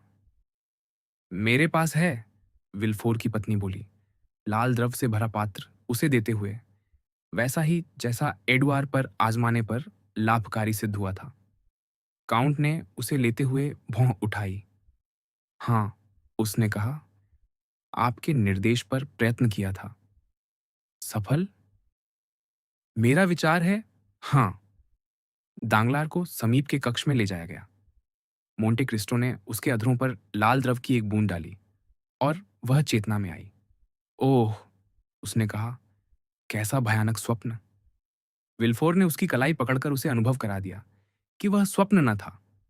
उन्होंने दांगलार को ढूंढा, पर वह वहां न था। वह बगीचे में वरिष्ठ कावाल कांति के साथ लिघोर्न से फ्लोरेंस तक रेल योजना पर वार्ता कर रहा था। मोंटे क्रिस्टो व्याकुल सा प्रतीत हुआ। उसने दांगलार की बांह थामी और उसे बगीचे में ले गया, जहां दांगलार दोनों कावालकांतियों के बीच कॉफी ले रहा था।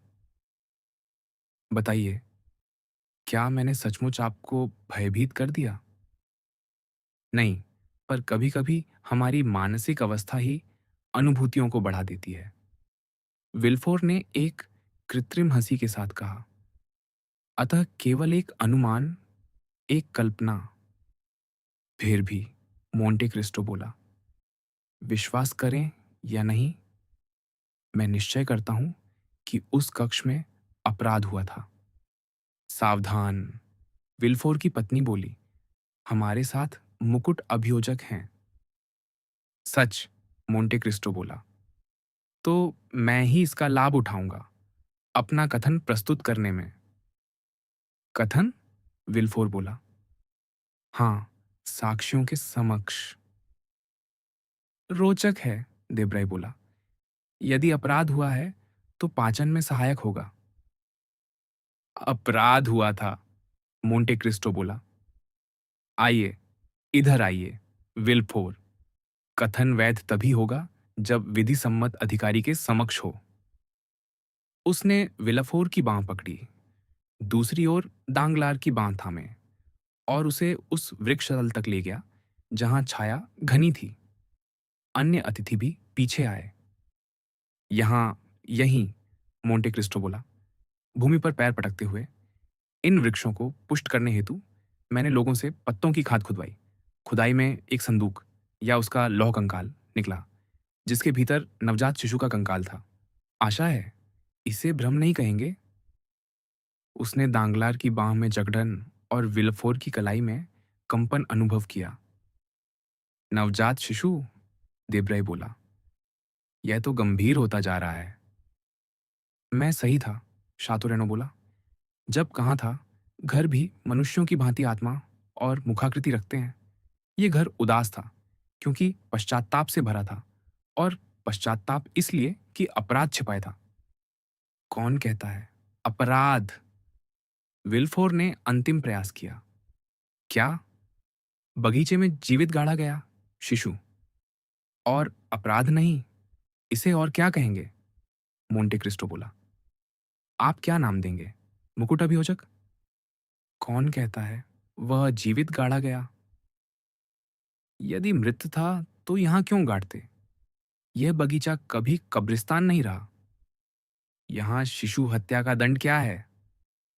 मेजर कवालकांति ने निष्कपटता से पूछा। सर काट दिया जाता है, दांगलार बोला। ओह, सर काट दिया जाता है, कवालकांति ने दोहराया। मेरा भी यही विचार है ना? मोंटे क्रिस्टो ने पूछा। हाँ, विल्फोर ने लगभग अमानवीय स्वर में कहा। मोंटे क्रिस्टो देख चुका था जिन दो व्यक्तियों के लिए यह दृश्य रचा गया था वे और सह नहीं सकते, अतः उन्हें अधिक न दबाते हुए बोला, पर हम कॉफी भूल रहे हैं। और वह सबको उस मेज की ओर ले गया जो लॉन के मध्य सजी थी। सच तो ये है, दांगलार बोली, मैं अपनी दुर्बलता स्वीकार करते लज्जित हूं, पर ये भयावह कथाएं मेरे लिए अधिक हो गईं। कृपया बैठने दें। वह कुर्सी पर ढह गई। मोंटे क्रिस्टो ने झुककर विलफोर की पत्नी से कहा, उन्हें आपका पात्र पुनः चाहिए। पर उसके पहुंचने से पूर्व ही विलफोर ने दांगलार के कान में फुसफुसाया, मुझे आपसे बात करनी है। कब? कल। कहाँ? मेरे कार्यालय में, न्यायालय में, यदि चाहें वहां अधिक सुरक्षित होगा। मैं आऊंगी। उसी क्षण विल्फोर की पत्नी निकट आई। धन्यवाद प्रिय, दांगलार बोली, मुस्कान का प्रयत्न करते हुए। अब कुछ नहीं, मैं ठीक हूं। भिखारी। संध्या आगे बढ़ती रही। विल्फोर की पत्नी ने पेरिस लौटने की इच्छा व्यक्त की, जिसका साहस दांगलार अब तक नहीं कर पाई थी। यद्यपि उसकी असुविधा स्पष्ट थी, अतः अपनी पत्नी के आग्रह पर विल्फोर ने प्रस्थान का प्रथम संकेत दिया। उसने दांगलार को अपने लैंडो में स्थान दिया ताकि उसकी पत्नी उसकी देखभाल कर सके। जहां तक दांगलार का प्रश्न था, वह औद्योगिक विषयों पर कवालकांति के साथ अत्यंत तल्लीन वार्ता में इतना डूबा था कि उसे आसपास की कोई परवाह न थी। जब मोंटे क्रिस्टो विल्फोर की पत्नी से उसका पात्र मांग रहा था, उसने देखा कि विल्फोर दांगलार के पास गया। परिस्थिति देखकर उसने अनुमान भी लगा लिया कि उनके बीच क्या कहा गया। यद्यपि विल्फोर इतना धीमे बोला था कि दांगलार स्वयं भी मुश्किल से सुन सकी। उसने कोई आपत्ति न की। मुरेल, देब्रे और शातोरेनो को घोड़ों पर विदा होने दिया, जबकि दोनों महिलाएं विल्फोर के लैंडो में बैठ गईं। दांगलार अपने भाग में वरिष्ठ कावालकांति से और अधिक प्रसन्न होता जा रहा था और उसे अपने कूपे में साथ चलने का निमंत्रण दिया। जहां तक आंद्रेया कावालकांति का प्रश्न था, उसने अपना टिलबरी लिया, जो द्वार पर एक साज सज्जित साइस के साथ प्रतीक्षा कर रहा था। अंग्रेजी फैशन के अतिरंजित वस्त्रों में, जो विशाल लोहे धूसर घोड़े को पकड़े पंजों के बल खड़ा था। आंद्रेया ने भोजन के समय कम ही कहा था, क्योंकि वह बुद्धिमान युवक था और इन समृद्ध एवं प्रभावशाली अतिथियों के बीच, जिनमें उसकी व्यग्र दृष्टि को मुकुट अभियोजक भी दिखा था, कोई मूर्खतापूर्ण बात कहने से भयभीत था।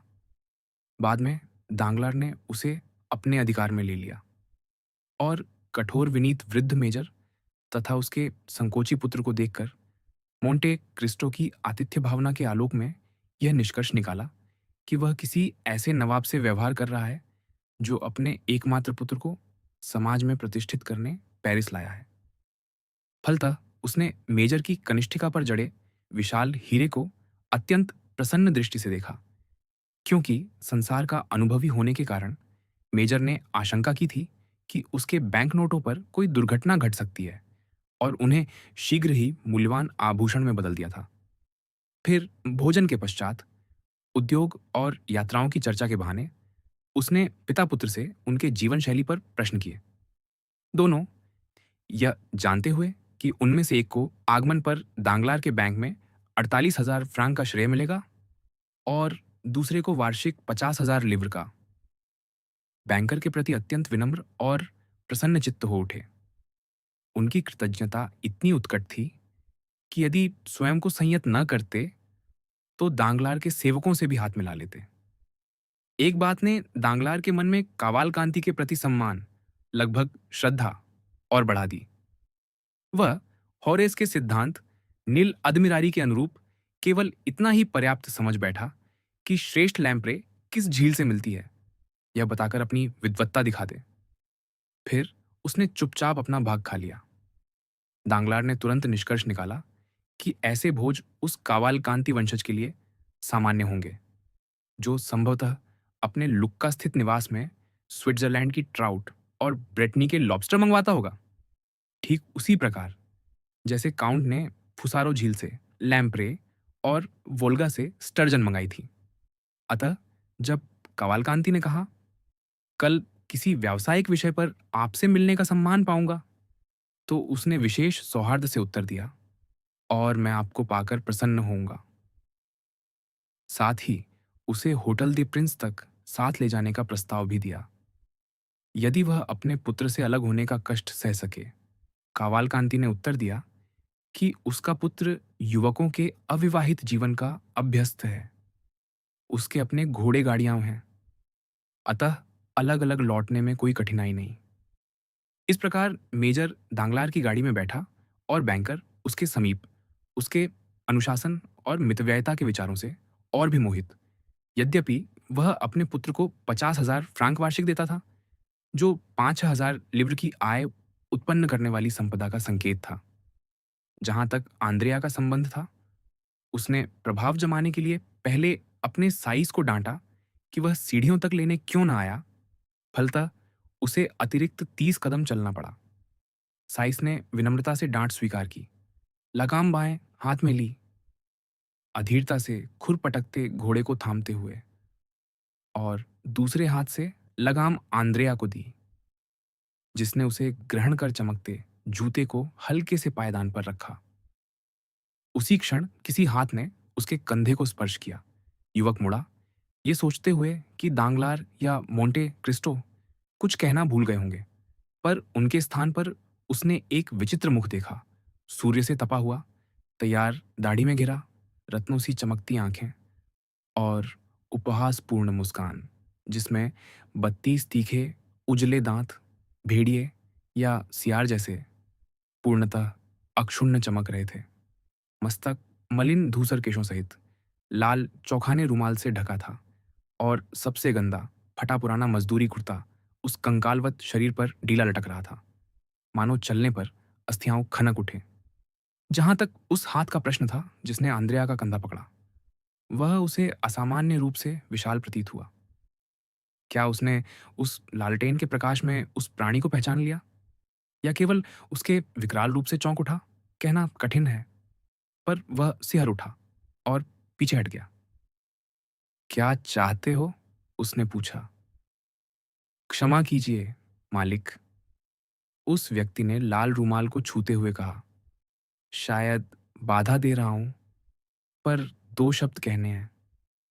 अंधेरे में भीख नहीं मांगनी चाहिए, साइस ने कहा, उसे हटाने की धमकी देते हुए। मैं भीख नहीं मांग रहा, मेरे अच्छे मित्र, अजनबी ने व्यंग्यपूर्ण मुस्कान के साथ उत्तर दिया, ऐसी भयावह मुस्कान कि साइस पीछे हट गया। मैं केवल 2 शब्द कहना चाहता हूं, तुम्हारे मालिक से, जिसने पखवाड़ा भी नहीं बीता कि मुझसे एक काम कराया था। अच्छा, अच्छा, आंद्रेया ने ऊंचे स्वर में कहा, ताकि अपनी घबराहट सेवक से छिपा सके। क्या चाहते हो? शीघ्र कहो। मैं चाहता हूं, लाल रूमाल वाला व्यक्ति फुसफुसाया, कि मुझे पेरिस तक पैदल लौटने की तकलीफ से बचा लो। बहुत थक गया हूं, और तुम्हारी तरह अच्छा भोजन भी नहीं किया। ठीक से खड़ा भी नहीं हो पा रहा। युवक इस असामान्य घनिष्ठता से कांप उठा। पर मुझसे क्या चाहते हो? बस मुझे अपनी सुंदर गाड़ी में बैठा लो और साथ ले चलो। आंद्रेया का चेहरा पीला पड़ गया, पर वह मौन रहा। अरे भई, लाल रुमाल वाला बोला, जेबों में हाथ डालकर उसे चुनौतीपूर्ण दृष्टि से देखते हुए। समझे ना, मेरे छोटे बेनेडिक्टो। यह नाम सुनते ही युवक फिर सोच में पड़ा। फिर अपने साइस के पास जाकर बोला, मैंने इसे एक काम दिया था, अब परिणाम बताने आया है। तुम फाटक तक जाओ, वहां से गाड़ी ले लेना, देर ना हो। सेवक आश्चर्य में चला गया। कम से कम छाया तक चलो, आंद्रेया बोला। वह तो मैं देख लूंगा, उस व्यक्ति ने कहा, घोड़े की लगाम पकड़कर टिलबरी को ऐसे स्थान पर ले जाते हुए जहां कोई देख न सके। मुझे तुम्हारी गाड़ी का मान नहीं चाहिए, मैं थका हूं, और कुछ बात भी करनी है। बैठो, युवक बोला। काश प्रकाश होता, तो यह दृश्य विलक्षण होता। फटे हाल भिखारी मखमली आसन पर उस सुसज्जित युवक के साथ। आंद्रेया गांव की अंतिम सीमा तक मौन गाड़ी हाँकता रहा, साथ ही मुस्कुराता रहा, मानो इस वैभव में यात्रा से प्रसन्न हो।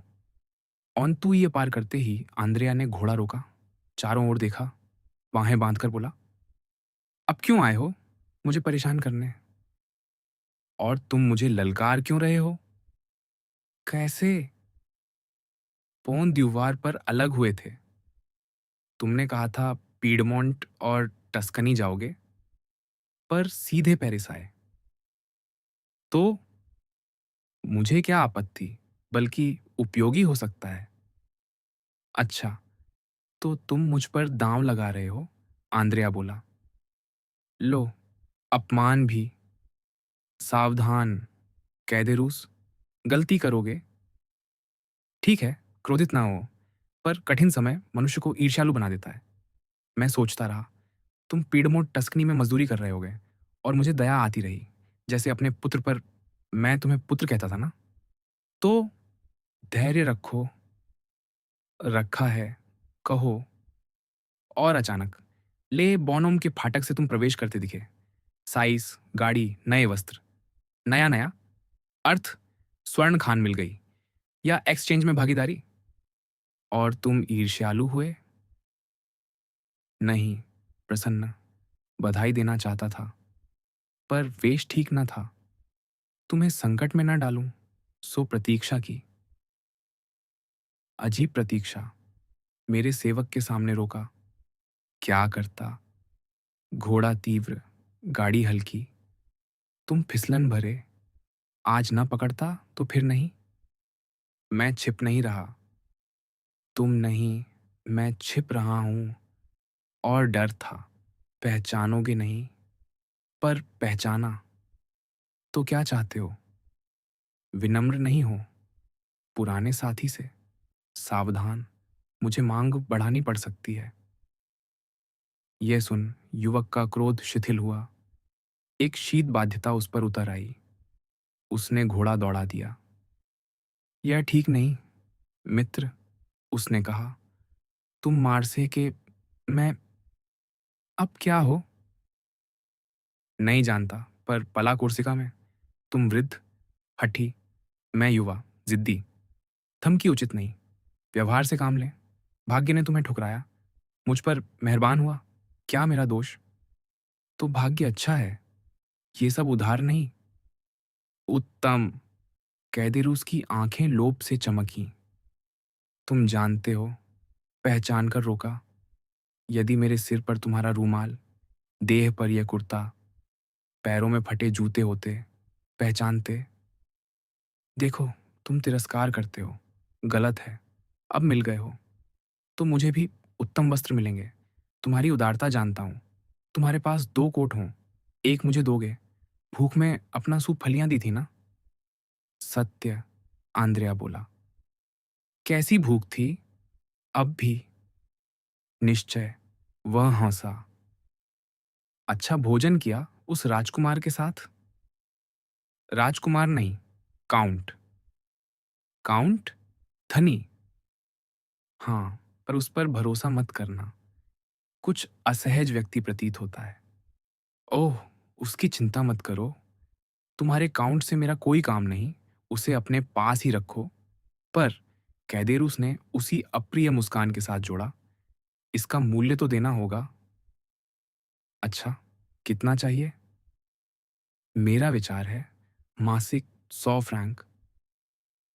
हाँ, उसमें जीवित रह सकता हूं। 100 फ्रैंक में? और बहुत अच्छे से नहीं, जैसा तुम जानते हो। पर 150 में सुखी रहूंगा। यह लो, 200। आंद्रेया ने कहा, 10 स्वर्ण लुई उसकी हथेली पर रखते हुए। अच्छा, कैदेरूस बोला। हर महीने की पहली तारीख को द्वारपाल से मिलना। तुम्हें उतना ही मिलेगा। अरे, फिर अपमान। मुझे नौकरों से मिलवाओगे? नहीं, सीधे तुमसे। ठीक, मुझसे मिलना, और जब तक मुझे आय मिलती रहेगी, तुम्हें भी मिलेगी। देखा, तुम उदार हो, भाग्य तुम्हारे साथ है। बताओ सब। क्यों? फिर शत्रुता? नहीं, मुझे पिता मिल गया। सच्चा? हूँ, जब तक भुगतान करता है। तो मानोगे? नाम? मेजर कवालाकांति।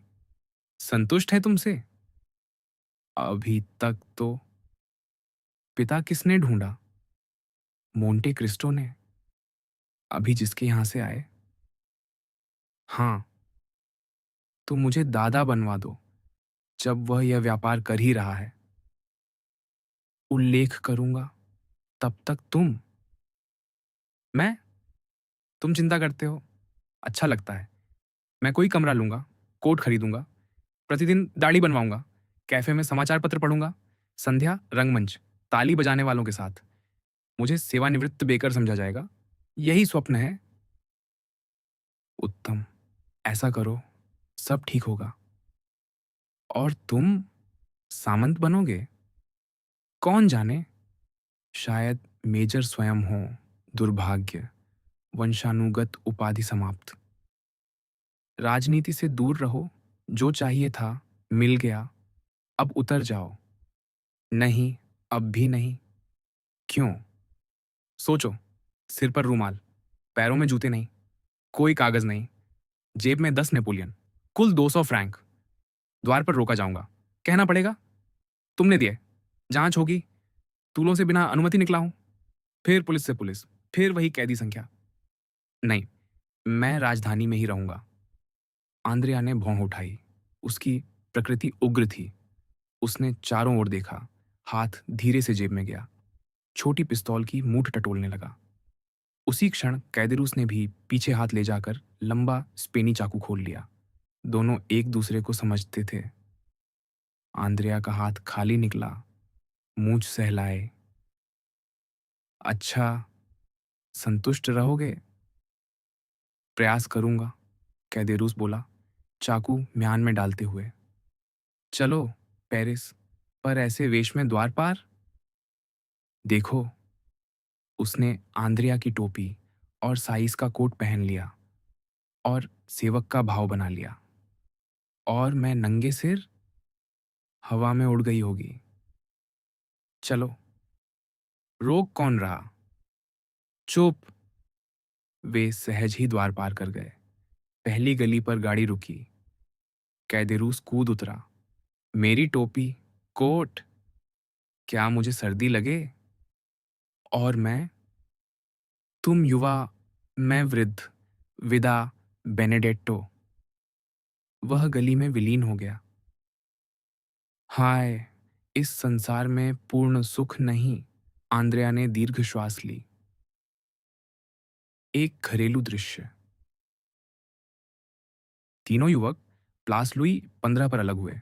मुरेल बुलेवारों की ओर गया, शातोरेनो पोंदला रेवोल्यूशन पार करता हुआ, और देब्रई नदी तट के मार्ग से चला। संभव था कि मुरेल और शातोरेनो अपने अपने परिवारों की गोद में लौट रहे हों, जैसा सभाओं में, सुसज्जित भाषणों में और रियूद रिशलियू के रंगमंच पर सुलेखित नाटकों में कहा जाता है। पर देब्रई के साथ ऐसा न था। लूव्र की जाली पर पहुंचकर उसने बाईं ओर मोड़ लिया, कारूजेल को तीव्रता से पार किया, रियू सेंट रॉस से फिसलता हुआ रियू दला मिशोदेर पहुंचा और अंततः दांगलार के द्वार पर आ पहुंचा।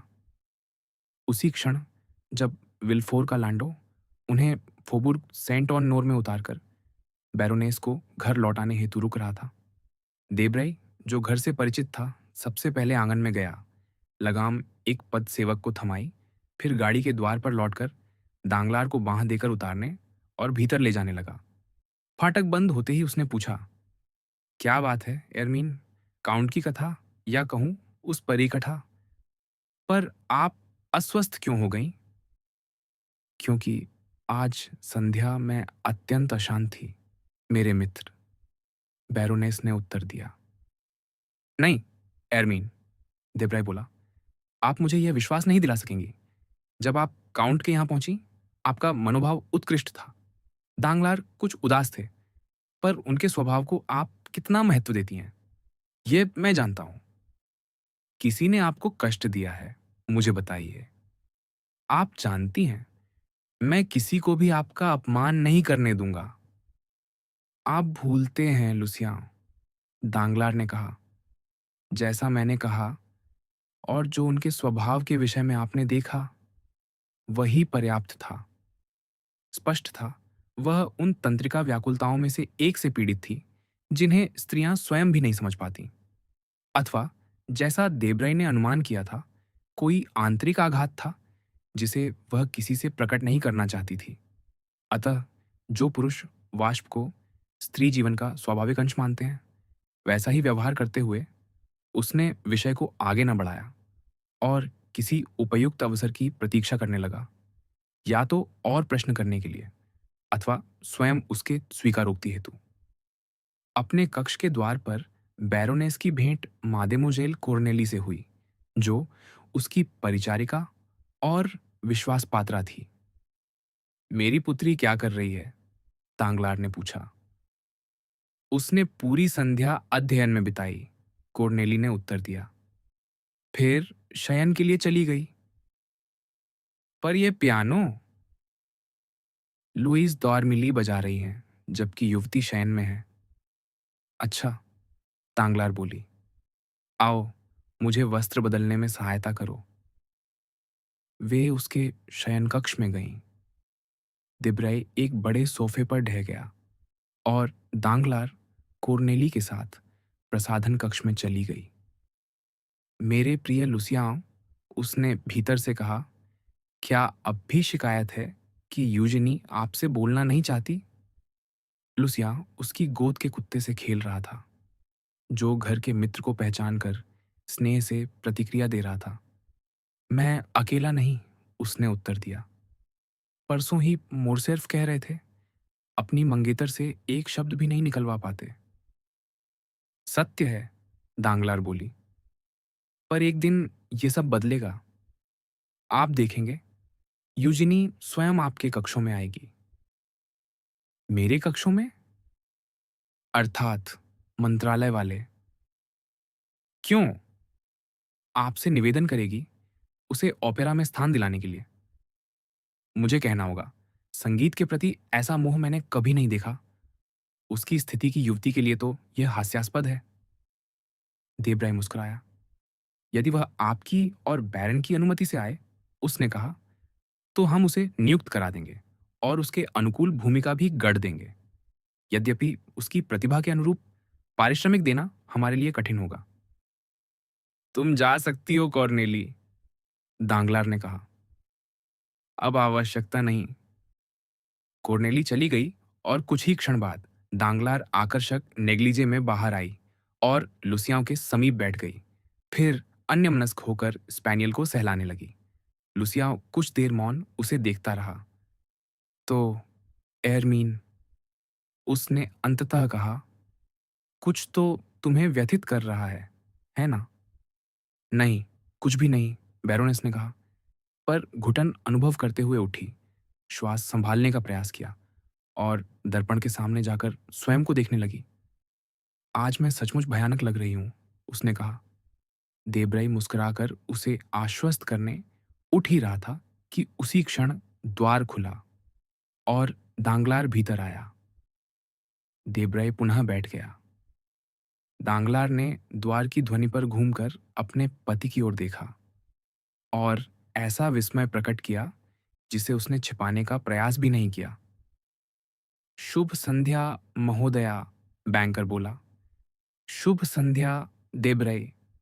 निस्संदेह, बैरोनेस ने सोचा, यह अप्रत्याशित आगमन किसी अर्थ का द्योतक है, शायद दिन में कहे गए कटु शब्दों की क्षतिपूर्ति का। अतः उसने गौरवपूर्ण भाव धारण किया और अपने पति को उत्तर दिए बिना लुसियाओं की ओर मुड़ गई। मुझे कुछ पढ़कर सुनाइए, देबराय, उसने कहा।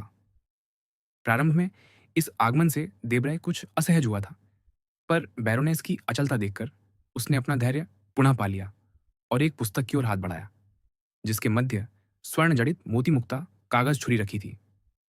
क्षमा कीजिए, बैरोनेस, बैंकर बोला। पर यदि आप इतनी देर तक जागेंगी, तो स्वयं को थका देंगी। 11 बज चुके हैं और देबराय को यहाँ से बहुत दूर जाना है। देबराय चकित था, यद्यपि दांगलार की आवाज़ पूर्णतः स्थिर और विनीत थी। पर उस शिष्ट शांति के पीछे उसने कुछ असामान्य करने की एक अप्रत्याशित इच्छा भांप ली, जो केवल पत्नी की इच्छाओं के आगे झुक जाने से भिन्न थी। बैरोनेस भी उतनी ही आश्चर्यचकित थी और उसने अपनी विस्मय भावना ऐसे दृष्टि से प्रकट की, जो निस्संदेह उसके पति को आत्मचिंतन के लिए बाध्य कर देती। यदि वह उस समय समाचार पत्र में समापन मूल्यों को ध्यानपूर्वक न देख रहा होता, परिणाम यह हुआ कि उसका वह गर्वित दृष्टिपात लक्ष्य तक पहुंचा ही नहीं और व्यर्थ चला गया। लूसिया, बैरोनेस बोली, मुझे स्वीकार करना होगा, मुझे तनिक भी नींद नहीं है और ऐसी दर्जनों बातें हैं जिन पर मैं चर्चा करना चाहती हूँ। अतः तुम यहीं रहोगे और सारी रात मेरी बातें सुनोगे, चाहे खड़े खड़े ही सो जाओ। जैसी आपकी इच्छा, लुसिया ने निर्विकार स्वर में कहा। प्रिय देब्रय, बैंकर बोला, आपको आज रात बैरोनेस की निरर्थक बातों को सुनते हुए स्वयं को थकाना नहीं चाहिए, क्योंकि आप उन्हें कल भी सुन सकते हैं। यह संध्या मेरी है और यदि आप अनुमति दें तो मैं इसे अपने लिए सुरक्षित रखना चाहूंगा, क्योंकि मुझे अपनी पत्नी से कुछ गंभीर विषयों पर चर्चा करनी है। इस बार आघात इतना प्रत्यक्ष और सटीक था कि लुसियाओं और बैरोनेस स्तब्ध रह गए। उन्होंने एक दूसरे की ओर देखा, मानो इस आक्रमण के विरुद्ध सहायता खोज रहे हों। पर गृहस्वामी की अजेय सत्ता विजयी हुई और पति विजेता रह गया। कृपया यह न समझें कि मैं आपको विदा कर रहा हूं, प्रिय देब्रे, दांगलार आगे बोला। कदापि नहीं, पर एक अप्रत्याशित परिस्थिति ने मुझे आज ही संध्या बैरोनेस से वार्ता करने की इच्छा दी है। यह इतनी दुर्लभ घटना है कि कोई भी इसे मेरे विरुद्ध नहीं ठहरा सकता। देब्रे कुछ शब्द बुदबुदाया, झुका और कक्ष से निकल गया, कोनों से टकराता हुआ, मानो अथाली का नाथान। विचित्र है, उसने द्वार बंद होने पर कहा, कि ये पति जिन्हें हम इतना हास्यास्पद समझते हैं, फिर भी अवसर पाकर हम पर बढ़त ले ही लेते हैं। जब लुसियाओं चला गया, दांगलार सोफे पर उसके स्थान पर बैठ गया, पुस्तक बंद की और अत्यंत आडंबरपूर्ण मुद्रा बनाकर कुत्ते को सहलाने लगा। पर पशु को उससे वैसी सहानुभूति न थी जैसी देबरई से। उसने काटने का प्रयत्न किया। तब उसने उसकी गर्दन की खाल पकड़कर उसे कक्ष के उस पार एक लंबी आसंदी पर फेंक दिया। स्पैनियल हवा में जाते हुए चिल्लाया, पर गंतव्य पर पहुंचते ही कुशन में मुंह छिपाकर इस अपरिचित व्यवहार से स्तब्ध निःशब्द पड़ा रहा। जानते हैं, आप आज अपने को भी पीछे छोड़ रहे हैं, बैरोनेस ने भौं उठाए बिना कहा। सामान्यतः आप केवल अशिष्ट होते हैं, पर आज आप पशुवत आचरण कर रहे हैं, क्योंकि आज मेरा मन सामान्य से अधिक खराब है, दांगलार बोला। इरमीन ने बैंकर को पूर्ण तिरस्कार से देखा। सामान्यतः गर्वीला दांगलार ऐसे दृष्टिपात से क्रुद्ध हो उठता, पर इस अवसर पर उसने मानो ध्यान ही न दिया। आपके मनोभावों से मुझे क्या? बैरोनेस झुंझलाकर बोली। क्या उनका मुझसे कोई संबंध है? उन्हें अपने घर के हिस्से में बंद रखिए या अपने कार्यालयों तक सीमित कीजिए। जब आपने लिपिक रखे हैं तो अपनी कटुता उन्हीं पर उतारिए। नहीं, दांगलार ने उत्तर दिया, आपकी सलाह भ्रामक है और मैं उसका पालन नहीं करूंगा। मेरे कार्यालय मेरी स्वर्ण मुर्गी हैं, जैसा कि देशमुतिये उन्हें कहते हैं, और मैं उस पक्षी को विचलित नहीं करना चाहता। मेरे लिपिक ईमानदार लोग हैं, मेरे लिए संपत्ति अर्जित करते हैं और अपने अर्जन की तुलना में कम वेतन पाते हैं। अतः मैं उन पर क्रोध नहीं करूंगा।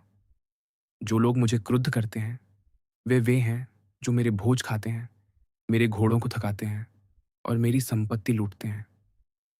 और वे कौन हैं जो आपकी संपत्ति लूटते हैं? कृपया स्पष्ट कीजिए। चिंता न करें, मैं पहेली में बोल रहा हूं, पर अधिक देर नहीं रखूंगा।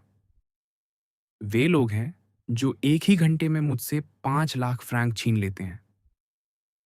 मैं आपका आशय नहीं समझती, बैरोनेस ने स्वर में उठते कंपन और गालों पर उभरती लाली छिपाते हुए कहा, इसके विपरीत आप भली भांति समझती हैं, दांगलार बोला। पर यदि आप अनभिज्ञता का अभिनय ही करना चाहें, तो मुझे कहना होगा, मैं अभी-अभी स्पेनी आड़ में 7 लाख फ्रैंक हार गया हूं। अरे वाह! बैरोनेस ने व्यंग्य से कहा, क्या आप अपनी हानि का दोष मुझ पर डालना चाहते हैं? क्या मुझे नहीं डालना चाहिए? क्या 7 लाख फ्रैंक की हानि मेरी वजह से हुई? कम से कम मेरी वजह से तो नहीं।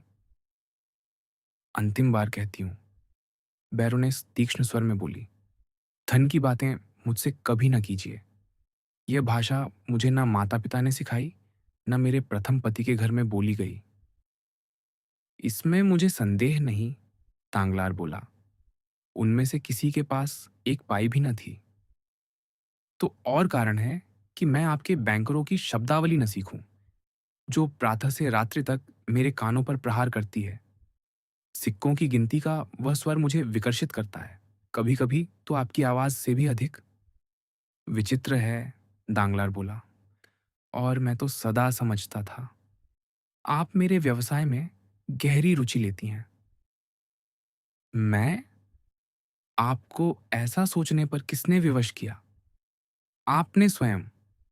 कितनी हास्यास्पद बात। निस्संदेह मैं जानना चाहूंगी, किस अवसर पर? ओह, यह तो अत्यंत सरल है।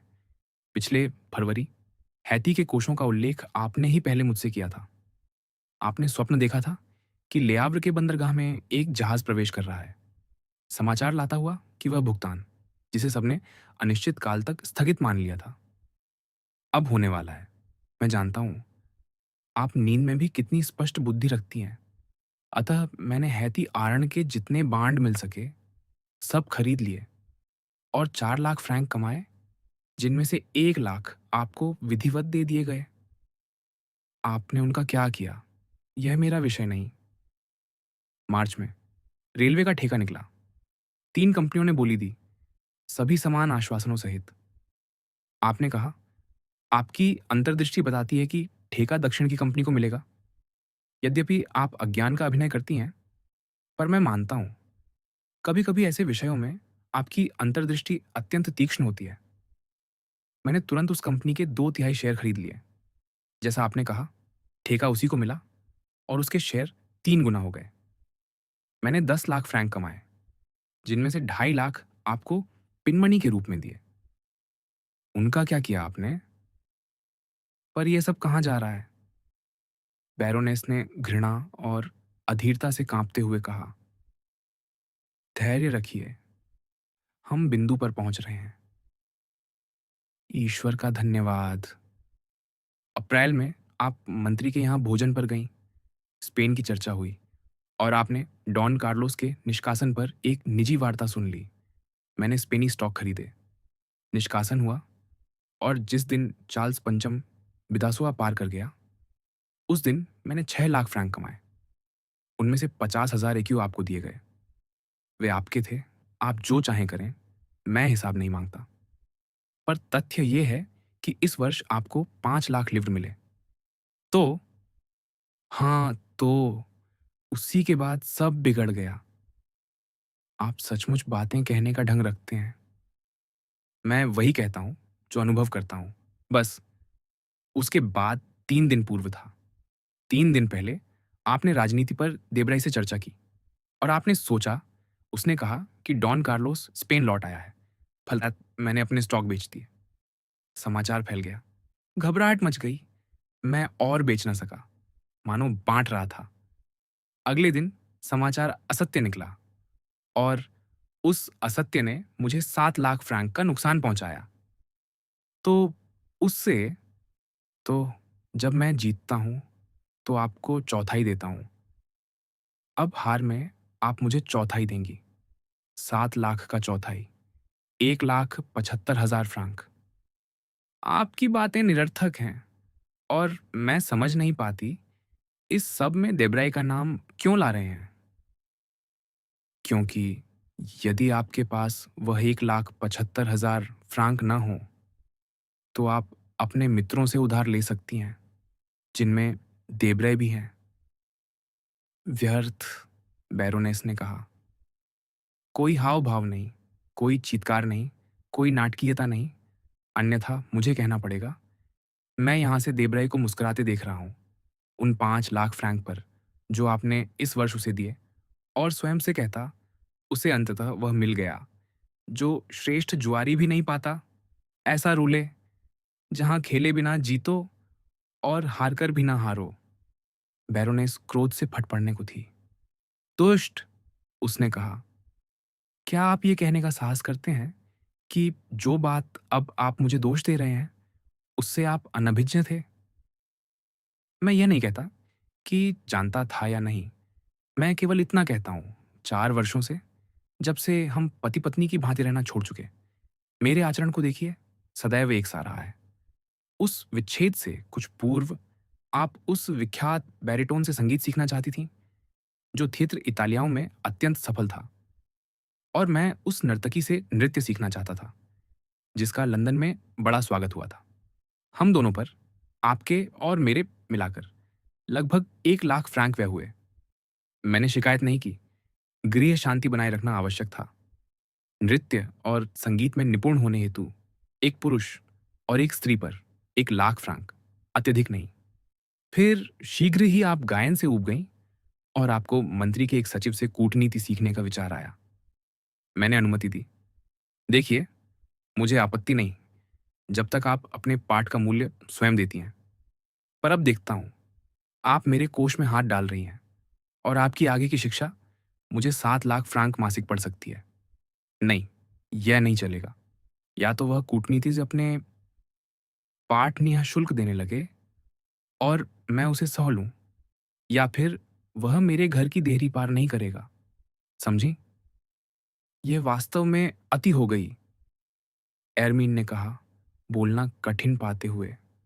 आप अपमान की सीमाएं लांघ रहे हैं। और मुझे प्रसन्नता है यह देखकर, दांगलार ने कहा, कि आप मुझसे बहुत पीछे नहीं हैं, और आपने स्वेच्छा से उस वैधानिक सूक्ति का पालन करना चुन लिया है। पत्नी को अपने पति का अनुसरण करना चाहिए। आप मेरा अपमान कर रहे हैं। आप ठीक कहती हैं। विवाद छोड़ें और तर्क संगत बने। मैंने कभी आपके कार्यों में हस्तक्षेप नहीं किया, सिवाय आपके हित के। आप भी वैसा ही कीजिए। आप कहती हैं, मेरी संपत्ति आपसे असंबद्ध है। बहुत अच्छा। आप अपनी देखिए, पर मेरी को बढ़ाने या घटाने का प्रयत्न न कीजिए। फिर कौन कह सकता है, यह कोई राजनीतिक चाल ना हो कि मंत्री, जो मेरे विपक्ष में होने से क्रुद्ध है और जनसहानुभूति से ईर्ष्यालु देब्रे के साथ मिलकर मुझे नष्ट करने में न लगा हो? संभव ही है, मुझे कहना होगा। क्यों नहीं? किसने कभी ऐसा देखा? टेलीग्राफ पर झूठा संदेश, अर्थात लगभग असंभव, 2 संचालकों द्वारा भिन्न संकेत, यह विशेषतः मुझे क्षति पहुंचाने हेतु किया गया। यही सत्य है। आपको ज्ञात होगा, बैरोनेस ने विनम्र स्वर में कहा, कि वह संचालक पदच्युत कर दिया गया। उसे अभियुक्त करने की चर्चा भी थी, उसे गिरफ्तार करने का आदेश भी निकला, और यदि वह पागलपन या अपराध सिद्ध करने वाले ढंग से भाग न जाता, तो पकड़ा भी जाता। कोई भूल हुई थी। हाँ, और ऐसी भूल जिस पर मूर्ख हंसते हैं। मंत्री की एक रात की नींद जाती है, राज्य लेखक कागज काले करते हैं, पर जिसकी कीमत मुझे 7 लाख फ्रैंक चुकानी पड़ती है। तो फिर, एरमीन ने अचानक कहा, यदि यह सब आपके अनुसार देब्रे का दोष है, तो आप उससे सीधे क्यों नहीं कहते? मेरे पास क्यों आए हैं? पुरुष को दोष देकर स्त्री पर आक्रमण क्यों? क्या मैं देब्रे को जानता हूं? दांगलार बोला। क्या जानना चाहता हूं? क्या चाहता हूं कि वह परामर्श दे? क्या लेना चाहता हूं? क्या जुआ खेलता हूं? नहीं, ये सब आप करती हैं, मैं नहीं। पर मैं सोचती, जब आप लाभ उठाते हैं। दांगलार ने कंधे उचकाए। क्या पागल जीव होती हैं ये स्त्रियां, जो स्वयं को प्रतिभाशाली समझती हैं, क्योंकि उन्होंने 1-2 संबंध इस प्रकार निभा लिए कि पेरिस को पता न चला। विचार कीजिए, यदि आपने अपने दुराचार को अपने पति से भी छिपा लिया होता, जो इस व्यवसाय का सबसे प्रारंभिक कौशल है, क्योंकि अधिकतर पति देखना ही नहीं चाहते। तब भी आप अपनी समाज सहेलियों की फीकी प्रतिभर होती। मेरे साथ भिन्न है। मैंने देखा, सदैव देखा, 16 वर्षों में आपने मुझसे कोई विचार छिपाया हो, संभव, पर कोई कदम, कोई कर्म, कोई पाप नहीं। जब आप अपने कौशल पर मुग्ध थीं और मानती थीं, मुझे धोखा दे रही हैं, तब क्या हुआ? सत्य यह कि मेरी अनदेखी के कारण आपके किसी मित्र, विल्फोर से देबराई तक, ने मुझसे भय करना छोड़ा नहीं। कोई नहीं जिसने मुझे इस घर का स्वामी मानकर व्यवहार न किया हो, और यही मेरा आप पर एकमात्र अधिकार है। संक्षेप में, कोई ऐसा नहीं जिसने मुझसे वे बातें कहने का साहस किया हो, जो मैं आज आपसे कह रहा हूँ। आप मुझे घृणित बना सकती हैं, पर उपहासास्पद नहीं। और सबसे बढ़कर, मैं आपको मुझे नष्ट करने की अनुमति नहीं दूंगा। विल्फोर का नाम आते ही बैरोनेस का आत्मविश्वास चूर हो गया। वह पीली पड़ गई और स्प्रिंग से उछली हो, मानो बाहें फैलाकर, जैसे किसी प्रेत को रोक रही हो। 3 कदम पति की ओर बढ़ी, मानो उससे वह रहस्य छीन लेना चाहती हो जिसे वह जानता नहीं, या शायद किसी घृणित योजना में पूर्ण प्रकट करना नहीं चाहता था, क्योंकि दांगलार की सभी योजनाएं घृणित थीं। विल्फोर, ये क्या? आपका आशय क्या है? मेरा आशय यह, महोदया, दांगलार बोला, कि आपके प्रथम पति नरगोन न दार्शनिक थे न बैंकर, या शायद दोनों। और यह देखकर कि मुकुट अभियोजक से कुछ प्राप्त न होगा, 9 महीने की अनुपस्थिति से लौटकर जब आपको 6 महीने की गर्भवती पाया, तो शोक या क्रोध से मर गए। मैं कठोर हूँ, पर जानता हूँ, और इसी पर गर्व है। यह मेरे व्यवसाय की सफलताओं का एक रहस्य है। उसने प्रतिद्वंद्वी को मारने के स्थान पर स्वयं को क्यों मारा? क्योंकि उसके पास बचाने को संपत्ति न थी, पर मेरे पास है, और मुझे अपने धन के प्रति उत्तरदायी होना है। मेरा सहयोगी देबरई मुझे 7 लाख फ्रैंक का नुकसान पहुंचा चुका है। उसे अपने हिस्से की क्षति भरनी होगी, तभी व्यापार चलेगा। अन्यथा वह अपने 1,75,000 लिब्र के साथ दिवालिया हो, और जैसे सब दिवालिये करते हैं, लुप्त हो जाए। आह! युवक आकर्षक है, जब समाचार सही हों, पर जब भूल हो, तो समाज में उससे श्रेष्ठ 50 और मिल जाएंगे। बैरोनेस चूर्ण हो चुकी थी, पर अंतिम प्रयास किया। वह कुर्सी पर गिर पड़ी। विल्फोर, भोजन का दृश्य, और पिछले दिनों उसके परिवार पर एक-एक कर टूटे दुर्भाग्यों को स्मरण करती हुई, जिन्होंने उसके गृह की शांत स्थिरता को उग्र विवादों में बदल दिया था। दांगलार ने उसकी ओर देखा तक नहीं, यद्यपि वह मूर्छा का अभिनय करती रही। उसने बिना एक शब्द कहे शयन कक्ष का द्वार खोला और अपने कक्षों में लौट गया, ताकि अर्धचेतना से उठती बैरोनेस यह तक समझ सके कि उसने कोई दुःस्वप्न देखा था। विवाह योजनाएं। इस दृश्य के अगले दिन, उस समय जब देबराई प्रायः अपने कार्यालय जाते मार्ग में मैडम दांगलार से संक्षिप्त भेंट किया करता था, उसकी कूपे आंगन में दिखाई नहीं दी। इसके स्थान पर उसी समय, लगभग 12:30 बजे, मैडम दांगलार ने अपनी गाड़ी मंगवाई और बाहर चली गई। दांगलार इस प्रस्थान की प्रतीक्षा कर रहा था, और उसने पर्दे के पीछे से उसे जाते देखा। उसने आदेश दिया कि जैसे ही मैडम लौटें, उसे सूचित किया जाए, पर 2 बजे तक वह वापस नहीं आई। तब उसने अपने घोड़े जुतवाए और सभागृह चला गया, जहां उसने बजट के विरोध में बोलने हेतु अपना नाम लिखवाया। दोपहर और 2 बजे के बीच दांगलार अपने अध्ययन कक्ष में रहा, अपने प्रेषणों की मुहरें तोड़ता हुआ और अंकों के एक के ऊपर एक ढेर लगाते हुए क्रमशः अधिक उदास होता गया। उसने कुछ आगंतुकों से भी भेंट की, जिनमें मेजर कावालकांति भी था, जो सदैव की भांति नीले वस्त्रों में, कठोर और समयनिष्ठ, पूर्व दिवस नियत समय पर बैंकर के साथ अपना कार्य पूर्ण करने पहुंचा। विवाद के दौरान दांगलार ने तीव्र उत्तेजना के लक्षण दिखाए, और विशेषतः सरकार पर अपने प्रहारों में सामान्य से अधिक तीक्ष्ण था। सभागृह से निकलकर वह अपनी गाड़ी में बैठा और उसे शांजलीजे मार्ग के संख्या 30 पर ले चलने को कहा। मोंटे क्रिस्टो घर पर था, पर उसके पास एक आगंतुक था। अतः उसने दांगलार से अनुरोध किया कि वह कुछ क्षण प्रतीक्षालय में प्रतीक्षा करे। प्रतीक्षा करते समय द्वार खुला और उसने एक व्यक्ति को भीतर प्रवेश करते देखा, अब्बे के वेश में। वह व्यक्ति दांगलार की भांति प्रतीक्षा करने के स्थान पर घर का अधिक परिचित आगंतुक प्रतीत हुआ। उसने प्रणाम किया, भीतर के कक्ष में चला गया और अदृश्य हो गया। कुछ ही क्षण बाद वही द्वार पुनः खुला और मोंटे क्रिस्टो प्रकट हुआ। क्षमा कीजिए प्रिय बैरन, उसने कहा, पर मेरे एक प्रिय मित्र अबे बुसोनी, जिन्हें आपने अभी प्रवेश करते देखा, अभी अभी पेरिस पहुंचे हैं। उनसे मिले बहुत समय हो गया था और मैं तत्काल उनसे स्वयं को अलग नहीं कर सका। आशा है ये कारण आपको प्रतीक्षा कराने के लिए मुझे क्षमा करने को पर्याप्त होगा।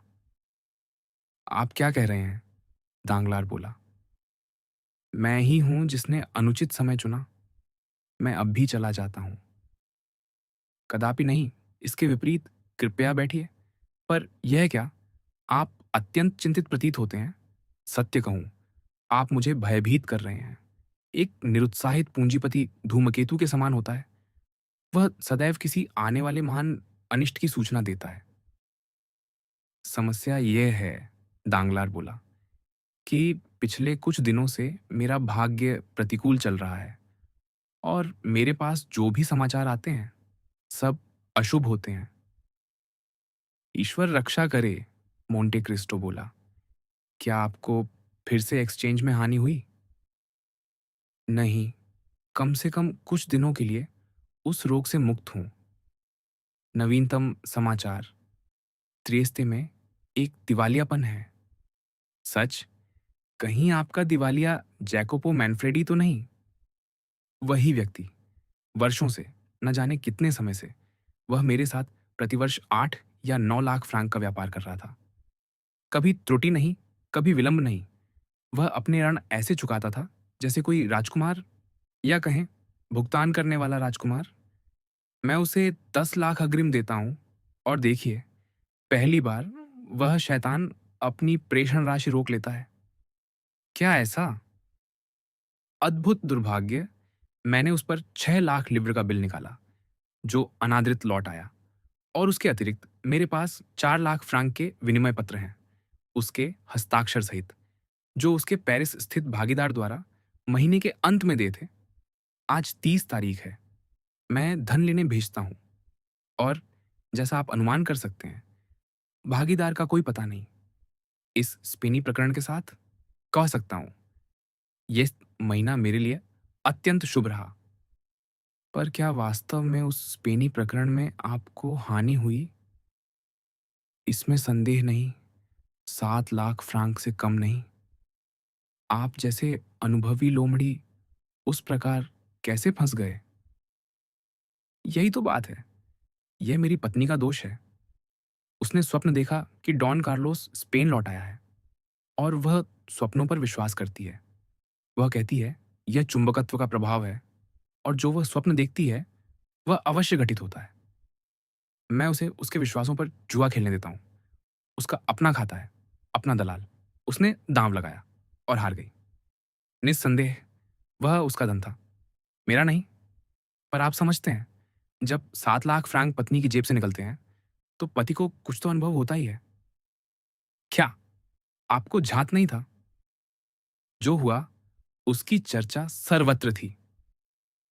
हाँ, कुछ सुना था पर विवरण नहीं जानता था। और फिर शेयर बाजार से संबंधित विषयों में मैं पूर्णतः अनभिज्ञ हूं। आप एक्सचेंज में जुआ नहीं खेलते। मैं? आप कैसे अपेक्षा करते हैं कि मैं खेलूं? अपनी आय का हिसाब ही कठिन पड़ता है। मुझे अपने प्रबंधक के अतिरिक्त एक लिपिक और एक लेखाकार भी रखना पड़ेगा। पर इस स्पेनी विषय में मुझे प्रतीत होता है कि बैरोनेस अकेली नहीं थी जिसने डॉन कार्लोस की वापसी का स्वप्न देखा। क्या समाचार पत्रों में इसका उल्लेख नहीं था? क्या आप समाचार पत्रों में छपी बातों पर विश्वास करते हैं? रत्ती भर भी नहीं।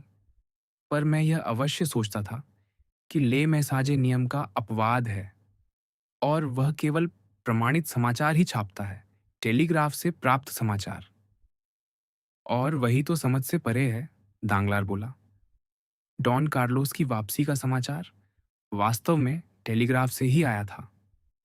तो इसका अर्थ यह हुआ कि इस महीने आपका लगभग 17 लाख फ्रैंक का नुकसान हुआ। लगभग का प्रश्न नहीं, यही सही आंकड़ा है। धत! मोंटे क्रिस्टो ने सहानुभूति से कहा। तीसरी श्रेणी की संपत्ति के लिए यह कठोर आघात है। तीसरी श्रेणी की संपत्ति, दांगलार ने किंचित आहत होकर कहा। आपका आशय क्या है? ओह, निस्संदेह, मोंटे क्रिस्टो बोला। मैं धनाढ्यों को 3 वर्गों में विभाजित करता हूं। प्रथम, द्वितीय और तृतीय श्रेणी। प्रथम श्रेणी की संपत्ति वह है जिसमें चल अचल निधियां, भूमियां, खदानें और फ्रांस, ऑस्ट्रिया या इंग्लैंड जैसे देशों के सरकारी बांडों से आय सम्मिलित हो और कुल योग कम से कम 10 करोड़ हो। द्वितीय श्रेणी वह जिसमें कारखाने, व्यापारिक उपक्रम, वायसरायत्व या रियासतें हों, जिनकी आय 15 लाख फ्रैंक से कम हो, पर कुल पूंजी लगभग 5 करोड़ हो। और तृतीय श्रेणी वह जिसमें चक्रवृद्धि ब्याज से आय, दूसरों की इच्छा या संयोग पर निर्भर लाभ, जो दिवालियापन या टेलीग्राफ संकेत से क्षतिग्रस्त हो सके। अवसरिक सट्टा और ऐसे उपक्रम जो भाग्य की सनकों पर निर्भर हों, जैसे प्रकृति की शक्तियों के समांतर कोई लघु प्रबलता। कुल मिलाकर कोई 15 लाख की वास्तविक या काल्पनिक पूंजी। क्या यह लगभग आपकी स्थिति नहीं? निश्चय ही, दांगलार बोला। तो इसका अर्थ है, मोंटे क्रिस्टो शांत स्वर में बोला, कि अभी जैसा एक 6 महीने का काल किसी तृतीय श्रेणी के घराने को मृत्युशैया पर पहुंचा सकता है। हम्म, तांगलार ने फीकी मुस्कान के साथ कहा। इसे कहने का यह भी एक ढंग है। कहिए 7 महीने, मोंटे क्रिस्टो उसी स्वर में आगे बोला। क्या कभी सोचा है 7 गुणा 17 लाख लगभग 12 लाख होते हैं? नहीं, ठीक है, क्योंकि यदि कोई इन बातों पर अधिक विचार करे तो अपनी पूंजी जोखिम में डालने का साहस ही न करे। और पूंजी तो वित्तकार की त्वचा है। हमारे पास भव्य वस्त्र होते हैं जो हमारी साख हैं, पर मनुष्य मरते समय केवल अपनी त्वचा ही साथ ले जाता है। इसी प्रकार जब आप व्यापार छोड़ेंगे, आपके पास आपकी वास्तविक संपत्ति ही बचेगी, अधिक से अधिक 5 या 6 लाख, क्योंकि तृतीय श्रेणी की संपत्ति अपने प्रत्यक्ष मूल्य का 1/3 या चौथाई ही होती है।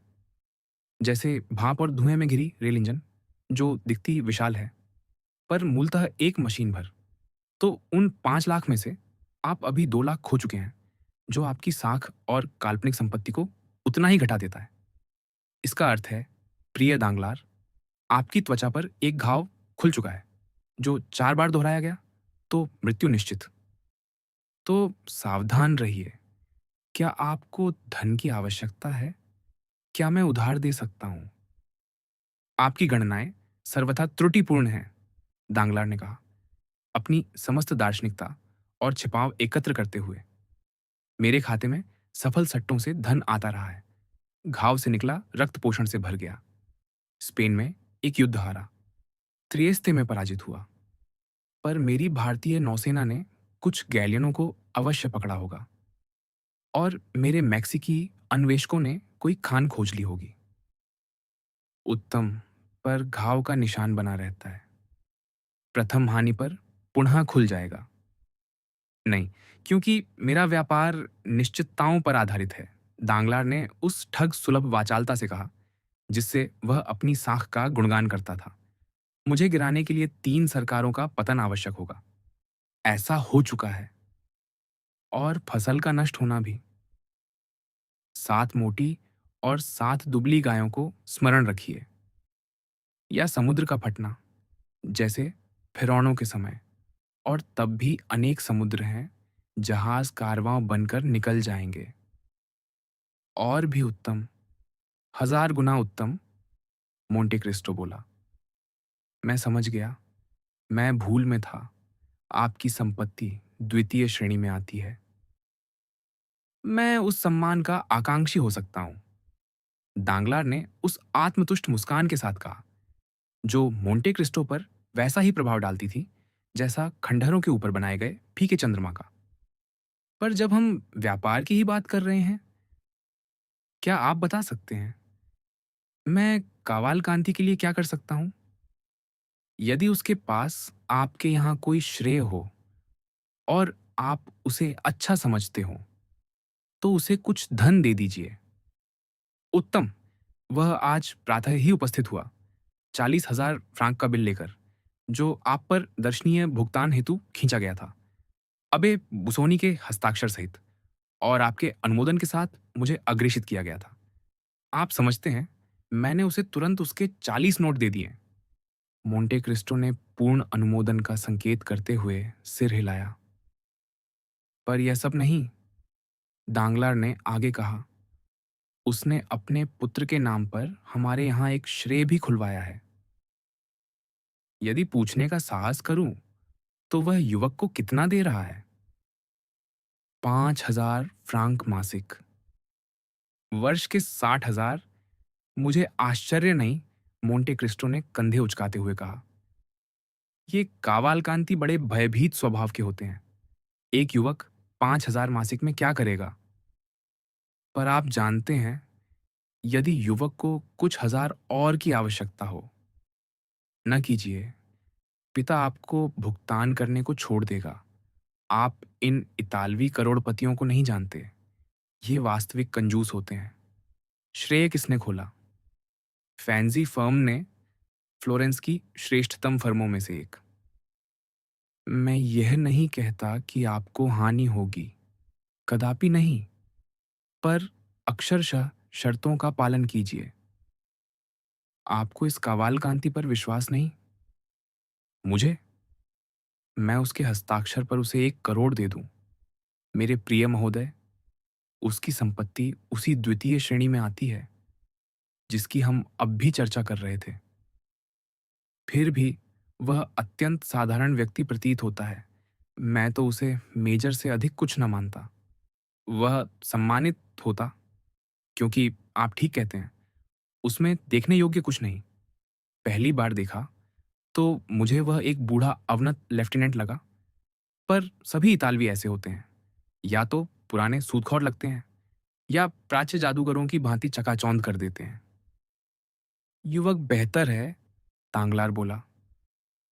हाँ, कुछ संकोची, पर समग्रतः सम्मानजनक प्रतीत हुआ। मैं उसके लिए चिंतित था। क्यों? क्योंकि जब आप उससे मेरे घर मिले, वह समाज से उसका लगभग प्रथम परिचय था, ऐसा मुझे बताया गया। वह एक कठोर शिक्षक के साथ यात्रा करता रहा और कभी पेरिस नहीं आया था। ये उच्च वर्गीय इतालवी प्रायः अपने ही वर्ग में विवाह करते हैं ना? दांगलार ने सहज भाव से पूछा। अपनी संपत्तियां मिलाना पसंद करते हैं। सामान्यतः सत्य है, पर कवालकांति एक विचित्र व्यक्ति है जो किसी की भांति आचरण नहीं करता। मैं आश्वस्त हूं, उसने अपने पुत्र को फ्रांस इसलिए भेजा है कि उसके लिए पत्नी ढूंढ सके। आप ऐसा सोचते हैं? मुझे पूर्ण विश्वास है। और उसकी संपत्ति के विषय में आपको क्या जात है? कुछ और सुनने को मिलता ही नहीं। कुछ कहते हैं उसके पास करोड़ों हैं, कुछ कहते हैं उसके पास 1 कौड़ी नहीं। आपकी व्यक्तिगत धारणा? केवल धारणा, इस पर निर्भर मत रहिए। पर मेरा विचार ये है, ये प्राचीन पौदेस्ता पूर्व कोंदोतियरी, क्योंकि कावालकांति वंश सेनाओं का नेतृत्व करता था और प्रांतों पर शासन करता था। इन्होंने लाखों धनराशि उन कोठरों में गाड़ रखी जिनका ज्ञान केवल पूर्वजों को था और जो पीढ़ी दर पीढ़ी ज्येष्ठ पुत्र को सौंपा जाता रहा। प्रमाण यह है, वे सभी गणराज्यकालीन फ्लोरिनों की भांति शुष्क और पीले हैं, मानो उनके चेहरे इतने समय से सिक्कों को निहारते रहे हों कि उनका प्रतिबिंब बन गए हों। सही कहा, तांगलार बोला। विशेषतः इसलिए क्योंकि इनमें से किसी के पास भूमि का 1 इंच भी नहीं प्रतीत होता। अत्यल्प, कम से कम। कावालकांति के विषय में मैं केवल लुक्का का उसका प्रासाद जानता हूँ। हाँ, तो उसके पास प्रासाद है। दांगलार हंसा। यह भी कुछ है। हाँ, और वह उसे वित्त मंत्री को किराए पर देता है और स्वयं एक कुटिया में रहता है। मैंने कहा ना, मुझे वह कंजूस प्रतीत होता है। आप तो उसकी प्रशंसा नहीं करते। सुनिए, मैं उसे मुश्किल से जानता हूँ। जीवन में 3 बार देखा होगा। जो जानता हूँ, अबे बुसोनी से और उससे स्वयं। आज प्रातः वह अपने पुत्र की योजनाओं पर मुझसे बात कर रहा था और संकेत दिया कि इटली में बड़ी धनराशि निष्क्रिय पड़ी रहने से वह ऊब गया है और चाहे फ्रांस में, चाहे इटली में ऐसा मार्ग ढूंढना चाहता है जिससे उसके लाखों धन उत्पन्न करें। तथापि मुझे कहना होगा, यद्यपि मुझे अब भी बुसोनी पर पूर्ण विश्वास है, मैं किसी बात की गारंटी नहीं दे सकता। कोई बात नहीं, आपने मुझे ग्राहक भेजा, इसके लिए धन्यवाद। मेरे अभिलेख में लिखने को यह उत्तम नाम है और मेरे कोषाध्यक्ष को, जिसे मैंने कावाला कांति के विषय में बताया, इस पर बड़ा गर्व है। हाँ, जिज्ञासा से पूछूं, जब ऐसे लोग अपने पुत्रों का विवाह करते हैं, क्या उन्हें दहेज देते हैं? परिस्थिति पर निर्भर है। मैं एक इतालवी राजकुमार को जानता था, स्वर्ण खान के समान धनी, टस्कनी के प्रमुख कुलों में, जो अपनी इच्छा से विवाह करने पर पुत्रों को लाखों देता और इच्छा के विरुद्ध विवाह पर मासिक 20 एक्यू पर छोड़ देता। यदि आंद्रिया ऐसा विवाह करे जिसे उसका पिता स्वीकार करे, तो वह उसे 1, 2 या 3 मिलियन दे सकता है। यदि किसी बैंकर की पुत्री से विवाह हो, तो वह अपने पुत्र के ससुर के व्यापार में भी रुचि ले सकता है। पर यदि पुत्रवधू उसे न भाए, तो तत्काल तिजोरी की चाबी घुमा देगा, 2 बार ताला जड़ देगा और आंद्रेया को पेरिस के किसी नवयुवक की भांति ताश चिन्हित कर, पासे भरकर जीना पड़ेगा। लड़का किसी बावेरियन या पेरुवियन राजकुमारी को खोज निकालेगा। वह बंद मुकुट चाहेगा, ऐसा एल दोरादो, जिसमें पोटोसी बहती हो। नहीं, ये पार पर्वतीय अभिजात प्रायः सामान्य स्त्रियों से विवाह कर लेते हैं। वे जुपिटर के समान होते हैं। विभिन्न जातियों का संयोग उन्हें प्रिय होता है। पर बताइए, प्रिय तांगलार, आप स्वयं आंद्रिया से विवाह करने का विचार तो नहीं कर रहे? इतने प्रश्न पूछकर? कसम से, यह बुरा निवेश ना होगा, दांगलार बोला। और मैं तो सट्टेबाज हूं ही। पर आपकी पुत्री नहीं। दांगलार, क्या आप चाहते हैं अल्बेर बेचारे आंद्रिया का गला काट दे? अल्बेर, दांगलार ने कंधे उचकाकर कहा, उसे कोई चिंता नहीं। पर वह आपकी पुत्री से मंगनी कर चुका है। मेरा तो यही विचार था। सत्य ये है, मैं और मोरसेर्फ इस विवाह पर कई बार चर्चा कर चुके हैं। पर मोरसेर्फ की पत्नी और अल्बेर, आप यह तो नहीं कह रहे वह योग्य वर नहीं? एक क्षण, मेरा विश्वास है मादेमोजेल दांगलार मोरसेर्फ के योग्य है। मादेमोजेल दांगलार का दहेज निस्संदेह उत्तम होगा, मुझे संदेह नहीं, विशेषतः यदि टेलीग्राफ फिर अपनी शरारतें न करे। केवल दहेज ही नहीं। पर बताइए, अब जब विषय आया है, क्या आपने मोरसेर्फ और उसके परिवार को अपने भोज पर क्यों नहीं बुलाया? बुलाया था, पर उसने कहा वह मोरसेर्फ की पत्नी के साथ द्वीप जा रहा है। उसे समुद्री वायु लेने की सलाह दी गई थी। अरे हाँ, दांगलार हंसा। वह उसके लिए उत्तम होगी। क्यों? क्योंकि वही वायु है जो उसने युवावस्था में श्वास में भरी थी। मोंटे क्रिस्टो ने इस संकेत को अनुत्तरित जाने दिया, पर अंततः वह बोला, यद्यपि अल्बेर मादेमोजेल दांगलार जितना धनी न हो, आप यह तो स्वीकार करेंगे, उसका नाम अत्यंत उत्तम है। हाँ, पर मुझे अपना नाम भी प्रिय है, दांगलार बोला। सही, आपका नाम लोकप्रिय है और जिस उपाधि से उसे विभूषित किया गया, उसे उसने गौरव भी दिया। पर आप इतने बुद्धिमान हैं कि समझते होंगे, कुछ पूर्वाग्रह इतने गहरे जमे होते हैं कि मिटाए नहीं जा सकते। और 5 शताब्दियों पुरानी उपाधि, 20 वर्षों पुरानी उपाधि से श्रेष्ठ मानी जाती है। और इसी कारण दांगलार ने व्यंग्य मुस्कान के साथ कहा, मैं अल्बेर दे मोर्सेर्फ की अपेक्षा आंद्रेया कावालकांति को अधिक पसंद करूंगा। फिर भी मेरा अनुमान है, मोर्सेर्फ कावालकांतियों से पीछे नहीं। मोर्सेर्फ बताइए, प्रिय काउंट, आप कुलीन पुरुष हैं ना? मेरा तो यही विश्वास है। और वंश चिन्हों के जाता? कुछ कुछ। तो मेरे कुल चिह्न का रंग देखिए, वह मोर्सेर्फ के रंग से अधिक सूखा है। कैसे संभव?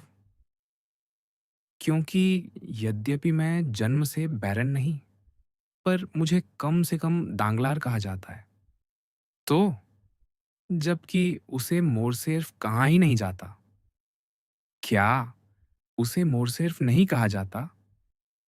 रत्ती भर नहीं। आइए भी, मुझे किसी ने बैरन बनाया, अतः मैं हूं। उसने स्वयं को काउंट बना लिया, अतः वह नहीं है। असंभव। सुनिए, प्रिय काउंट, दांगलार बोला, मोर्सेर्फ मेरा 30 वर्षों से मित्र या कहें परिचित है। आप जानते हैं, मैं अपने कुलचिह्न को अधिक महत्व नहीं देता, क्योंकि मैं अपना मूल नहीं भूला। यह महान विनम्रता या महान गर्व दोनों का प्रमाण हो सकता है, मोंटे क्रिस्टो बोला। जब मैं लिपिक था, मोर्सेर्फ मात्र मछुआरा था। तब उसका नाम क्या था? फरना। केवल फरना? फरना मोंदेगो। निश्चय? क्या मैं नहीं जानता? उसने मुझे बहुत सी मछलियां बेची हैं। तो आप अपनी पुत्री उसे क्यों दे रहे हैं? क्योंकि फरना और दांगलार दोनों उन्नत हुए, दोनों कुलीन बनाए गए, दोनों समृद्ध हुए और एक दूसरे से श्रेष्ठ नहीं, सिवाय कुछ बातों के जो उसके विषय में कही गईं और मेरे विषय में नहीं। कौन सी बातें? कुछ नहीं। ओह, अब स्मरण हुआ। फरना मोंदेगो नाम मैंने यूनान में सुना था, अली पाशा के प्रसंग में। ठीक वही। यही रहस्य है, दांगलार बोला। स्वीकार करता हूं, मैं बहुत कुछ देकर भी इसे जानना चाहूंगा। यदि सचमुच चाहें तो कठिन नहीं। कैसे? आपका कोई पत्र व्यवहारी यूनान में होगा? निस्संदेह। यानीना में मेरे संबंध सर्वत्र हैं। तो उसे लिखिए और पूछिए, अली तैबेलिन के पतन में फरनाव नामक फ्रांसीसी ने क्या भूमिका निभाई। बस आज ही लिखूंगा। तांगलार उछल पड़ा। लिखिए। निश्चित। और यदि कोई कलंक निकले, आपको बताऊंगा। मुझे प्रसन्नता होगी। दांगलार शीघ्रता से कक्ष से निकला और एक ही छलांग में अपनी गाड़ी में जा बैठा। मुकुट अभियोजक का कार्यालय। आइए, बैंकर के घोड़ों को उसे फुर्ती से घर ले जाते छोड़ दें और मैडम दांगलार की प्रातःकालीन यात्रा का अनुसरण करें। हमने कहा था, 12:30 बजे उसने अपनी गाड़ी मंगवाई और निकल पड़ी। वह फोबुर्ग सेंट जर्मेन की ओर चली। रियू मजारिन से उतरकर पोन्यूव पैसेज पर गाड़ी रुकवाई। वहां उतरकर उसने सड़क पार की। वह अत्यंत सादे वस्त्रों में थी, ऐसे समय के लिए उपयुक्त, जैसे किसी रुचि संपन्न स्त्री को होना चाहिए। रियू गेनेगो पहुंचकर उसने किराए की गाड़ी ली और उसे रियू दुहार ले चलने को कहा। गाड़ी में बैठते ही उसने जेब से एक गाढ़ा काला घूंघट निकाला और उसे अपनी फूस की टोपी पर टिका लिया। फिर टोपी सिर पर रखकर छोटे दर्पण में देखा और संतुष्ट हुई कि अब केवल उसका उजला वर्ण और आंखों की चमकती पुतलियां ही दिखाई देती हैं। गाड़ी पोन्यूव पार कर प्लास तोफीन से होती हुई रियू दुहार्ले के आंगन में पहुंची। मैडम दांगलार ने चालक को भुगतान किया। सीढ़ियों की ओर बढ़ी और हल्के कदमों से चढ़ती हुई शीघ्र ही सालदेपा पेड़दू में पहुंची। प्रातःकाल पाले द ज्यूस्तिस में कार्य व्यस्तता और भीड़ दोनों अधिक होते हैं। व्यस्त लोग स्त्रियों पर ध्यान नहीं देते। अतः मैडम दांगलर ने उस विशाल प्रकोष्ठ को बिना विशेष ध्यान आकर्षित किए पार कर लिया, जैसे अन्य अनेक स्त्रियां अपने वकीलों की प्रतीक्षा में वहां उपस्थित थीं। विल्फोर के प्रतीक्षा कक्ष में भीड़ थी, पर उसे नाम बताने की आवश्यकता ही न पड़ी। उसके प्रकट होते ही एक परिचर उठकर आया, पूछा, क्या वही मुकुट अभियोजक से मिलने का समय लेकर आई है? उसके स्वीकार करने पर वह उसे एक निजी गलियारे से विलफोर के अध्ययन कक्ष तक ले गया। मजिस्ट्रेट अपनी कुर्सी पर बैठा, द्वार की ओर पीट के लिख रहा था। उसने द्वार खुलने, परिचर के इस ओर कहने और पुनः बंद होने की ध्वनि सुनी, पर हिला नहीं। पर जैसे ही उसने परिचर के दूर जाते कदमों की आहट सुनी, वह उठ खड़ा हुआ, पर्दे गिराए, द्वार बंद किए और कक्ष के प्रत्येक कोने की जांच की। जब निश्चिंत हो गया कि न कोई देख रहा है न सुन रहा है, तभी बोला, महोदया, आपकी समयनिष्ठा के लिए धन्यवाद, और उसे आसन दिया, जिसे उसने स्वीकार किया, क्योंकि उसका हृदय इतनी तीव्रता से धड़क रहा था कि उसे घुटन अनुभव हो रही थी। मुकुट अभियोजक भी बैठ गया और अपनी कुर्सी घुमाकर उसकी ओर कर ली। महोदया, उसने कहा, बहुत समय हुआ आपसे एकांत में बात किए, और मुझे खेद है कि हमारा मिलना इतने अप्रिय विषय पर हो रहा है। फिर भी उसने उत्तर दिया, आप देखते हैं, आपके बुलाते ही आ गई। यद्यपि यह विषय आपके लिए जितना अप्रिय है, मेरे लिए उससे अधिक। विल्फोर ने कटु मुस्कान के साथ कहा, मानो अपने विचारों से, तो यह सत्य है, हमारा प्रत्येक कर्म अतीत पर कोई ना कोई छाप छोड़ता है, उजली या अंधकारमय। प्रत्येक कदम रेत पर रेंगते सर्प की भांति पीछे निशान छोड़ जाता है, और कितनी बार वे आंसुओं की रेखाएं होती हैं। आप मेरे भाव समझिए, मैडम दांगलार बोली। मुझ पर दया कीजिए। यह कक्ष जहां कितने अपराधी कांपते हुए आए, ये आसन जहां अब मैं बैठी हूं कांपती हुई, मुझे अपने को निर्दोष और आपको न्यायाधीश न मानने में अपनी समस्त बुद्धि लगानी पड़ रही है। विल्फोर ने सिर हिलाया। मुझे तो लगता है मेरा स्थान न्यायासन पर नहीं, अभियुक्तों के कटघरे में होना चाहिए। आप? उसने विस्मय से कहा। हाँ, मैं। जहां तक आपका प्रश्न है, उसने कहा, आप अत्यधिक कठोर आत्मालोचक हैं। ऐसे चिन्ह जिनका आपने उल्लेख किया, सभी उष्ण रक्त युवाओं के होते हैं।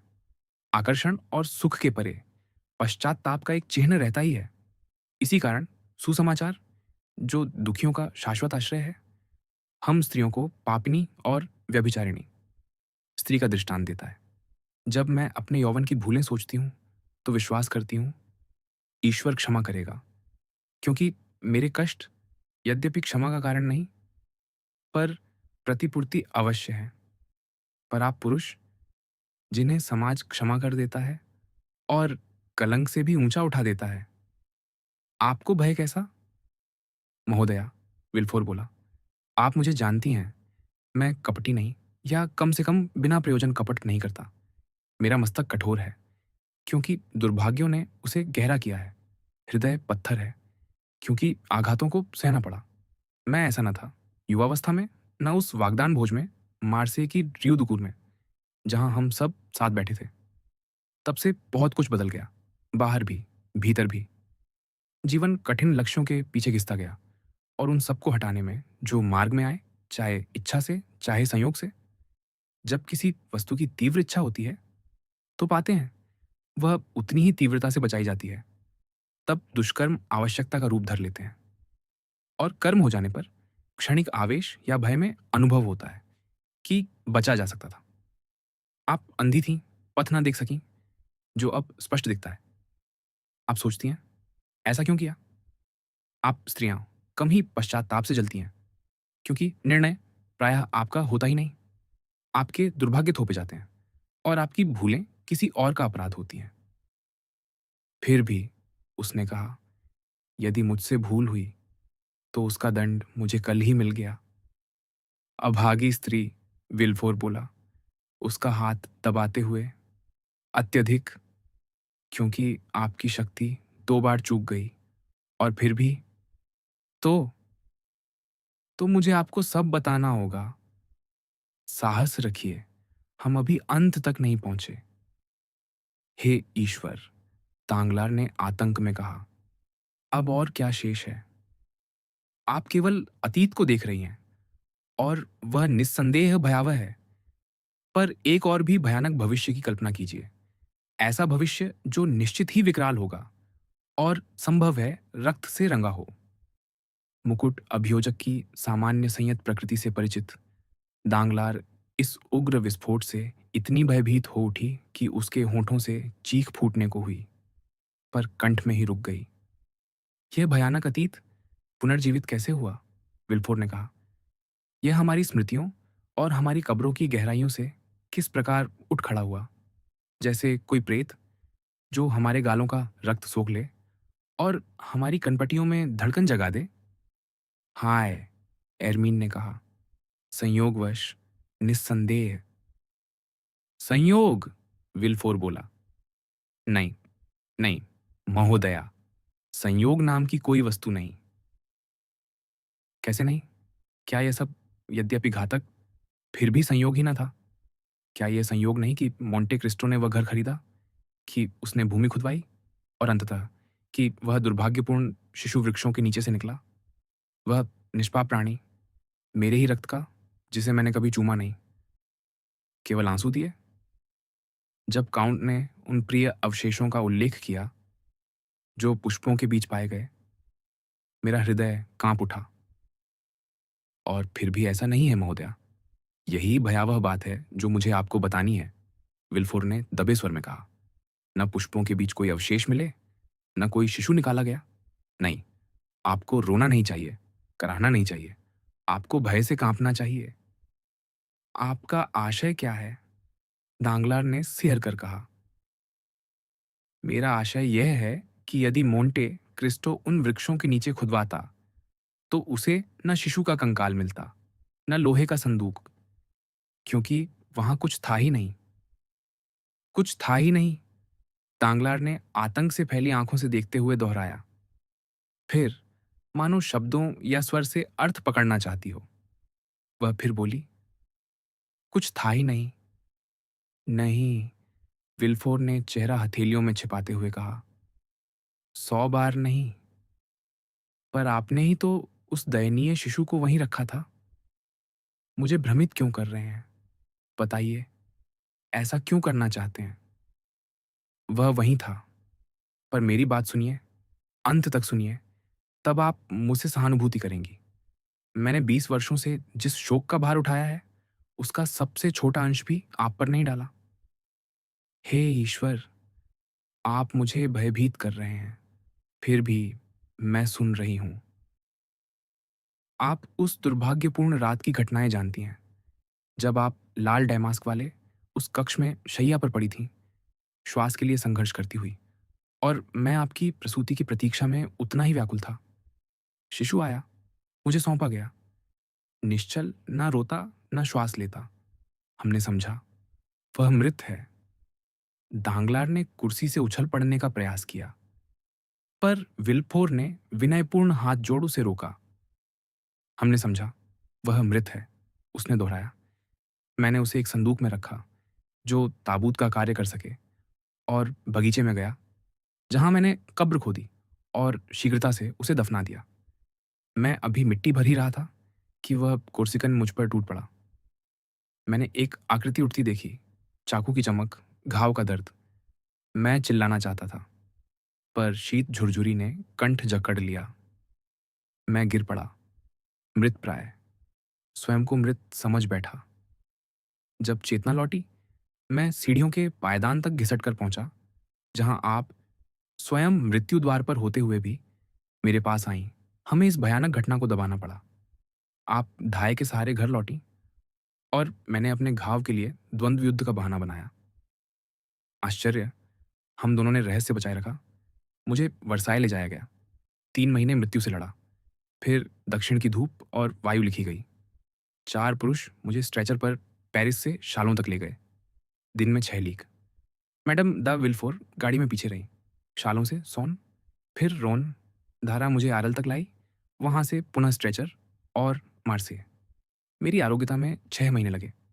मैंने आपके विषय में कुछ न सुना, पूछने का साहस भी नहीं किया। लौट कर जाना, नरगोन मर चुके और आप दांगलार से विवाहित। पर चेतना लौटते ही मेरे मन में क्या था, वही, सदैव वही, शिशु का शव, जो प्रत्येक रात्रि स्वप्न में पृथ्वी फाड़कर निकलता, कब्र पर मंडराता, मुझे दृष्टि और संकेत से धमकाता। अतः पेरिस लौटते ही मैंने उस घर का पता किया। वह अब भी रिक्त था, पर 9 वर्षों के लिए किराए पर दिया जा चुका था। मैंने किराएदार से भेंट की और बहाना बनाया कि वह घर, जो मेरी पत्नी के माता पिता का था, परायों के हाथ न जाए। क्षतिपूर्ति का प्रस्ताव दिया। उन्होंने 6,000 फ्रांक मांगे, मैं 10-20 देता। तत्काल राशि देकर पट्टा ले लिया। कागज हाथ में आते ही औन तुये को दौड़ा। तब से कोई भीतर न गया था। संध्या 5 बजे पहुंचा। लाल कक्ष में गया, रात्रि की प्रतीक्षा की। प्रतीक्षा में गत वर्ष के सारे विचार और भी विकराल होकर उठ खड़े हुए। वह कोर्सिकन, जिसने मुझ पर वैंध्यता की शपथ ली थी, नीम से पेरिस तक पीछा किया, बगीचे में छिपा, मुझ पर वार किया। उसने मुझे कब्र खोदते देखा था, शिशु दफनाते देखा था। वह जान सकता था आप कौन थी, शायद जानता भी था। क्या वह एक दिन इस रहस्य के मूल्य पर आपसे मौन न खरीदता? क्या यह उसके लिए मधुर प्रतिशोध ना होता जब उसे झांत होता मैं उसके वार से मरा नहीं? अतः आवश्यक था, सर्वप्रथम अतीत के चिन्ह मिटा दूं, सभी भौतिक प्रमाण नष्ट कर दूं। वास्तविकता मेरे सम्मुख उतनी ही स्पष्ट थी। इसीलिए मैंने पट्टा खरीदा था, इसी कारण यहां आया था और इसी कारण प्रतीक्षा कर रहा था। रात्रि उतर आई और मैं तब तक प्रतीक्षा करता रहा जब तक पूर्ण अंधकार न छा गया। कक्ष में कोई प्रकाश न था और वायु के झोंके द्वारों को हिलाते थे, जिनके पीछे मुझे बार बार प्रतीत होता, कोई छिपा है। समय समय पर मैं सिहर उठता, ये सोचकर कि शैया के पीछे से आपकी कराह सुनाई दे रही है, और मुड़कर देखने का साहस न करता। मौन में मेरा हृदय इतनी तीव्रता से धड़कता था कि लगा घाव फिर खुल जाएगा। अंततः मैंने सुना, देश के सभी स्वर एक एक कर थम गए। मुझे अनुभव हुआ, अब भय का कारण नहीं, न कोई देख सकता है, न सुन सकता है, और मैंने नीचे जाने का निश्चय किया। मुझ पर विश्वास कीजिए, एरमीन, मैं अपने को किसी से कम साहसी नहीं मानता, पर जब मैंने गले की जंजीर से वह छोटी चाबी निकाली, जो हम दोनों के लिए प्रिय थी और जिसे आपने स्वर्ण अंगूठी में बांध रखा था, जब मैंने द्वार खोला और खिड़कियों से छनती चंद्रप्रभा को सर्पिल सीढ़ियों पर लंबी रेखा खींचते देखा, तो मुझे दीवार का सहारा लेना पड़ा और मैं लगभग चिल्ला उठा। लगा मैं पागल हो रहा हूं। अंततः अपने को संयत किया, एक एक सीढ़ी उतरता गया। जिसे वश में न कर सका वह था घुटनों का कंपन। रेलिंग पकड़े रहा, क्षण भर भी छोड़ता तो गिर पड़ता। नीचे के द्वार तक पहुंचा। उसके पार दीवार से टेक लगाए एक फावड़ा रखा था। मेरे पास ढका हुआ लालटेन था। लॉन के मध्य रुककर उसे जलाया और आगे बढ़ा। नवंबर का अंतिम समय था। उद्यान की हरितमा विलुप्त, वृक्ष केवल कंकाल, लंबी अस्थिमय भुजाओं वाले, और सूखी पत्तियां पैरों तले कंकड़ों सी चरमराती।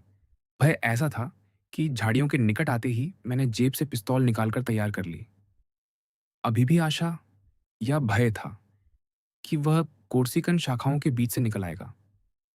लालटेन से झुरमुट पर प्रकाश डाला, कोई न था। चारों ओर देखा, निश्चय हुआ मैं अकेला हूं।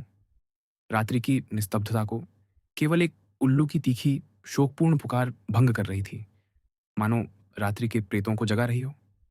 मैंने लालटेन उस द्विशाखी डाल पर टांगी जिसे 1 वर्ष पूर्व ही चिन्हित किया था, ठीक वहीं जहां कब्र खोदने को रुका था।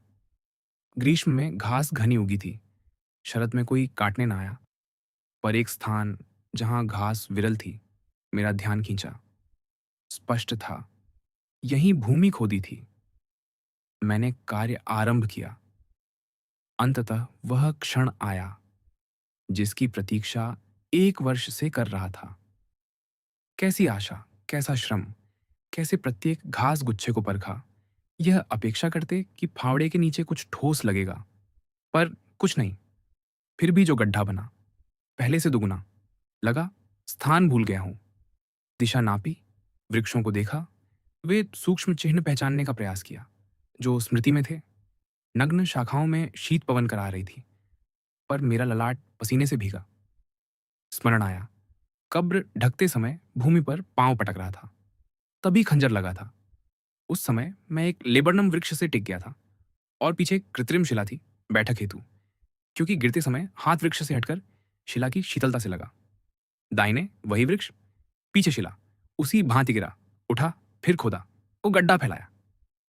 कुछ नहीं, अभी भी कुछ नहीं। संदूक लुप्त था। संदूक लुप्त था।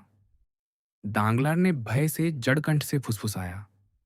यह ना समझिए मैं यहीं रुक गया, विल्फोर बोला। नहीं, चारों ओर खोजा, सोचा। हत्यारे ने उसे खजाना समझकर निकाला, ले गया, फिर भूल जान दूसरी कब्र में रख दिया होगा। पर नहीं, कुछ नहीं।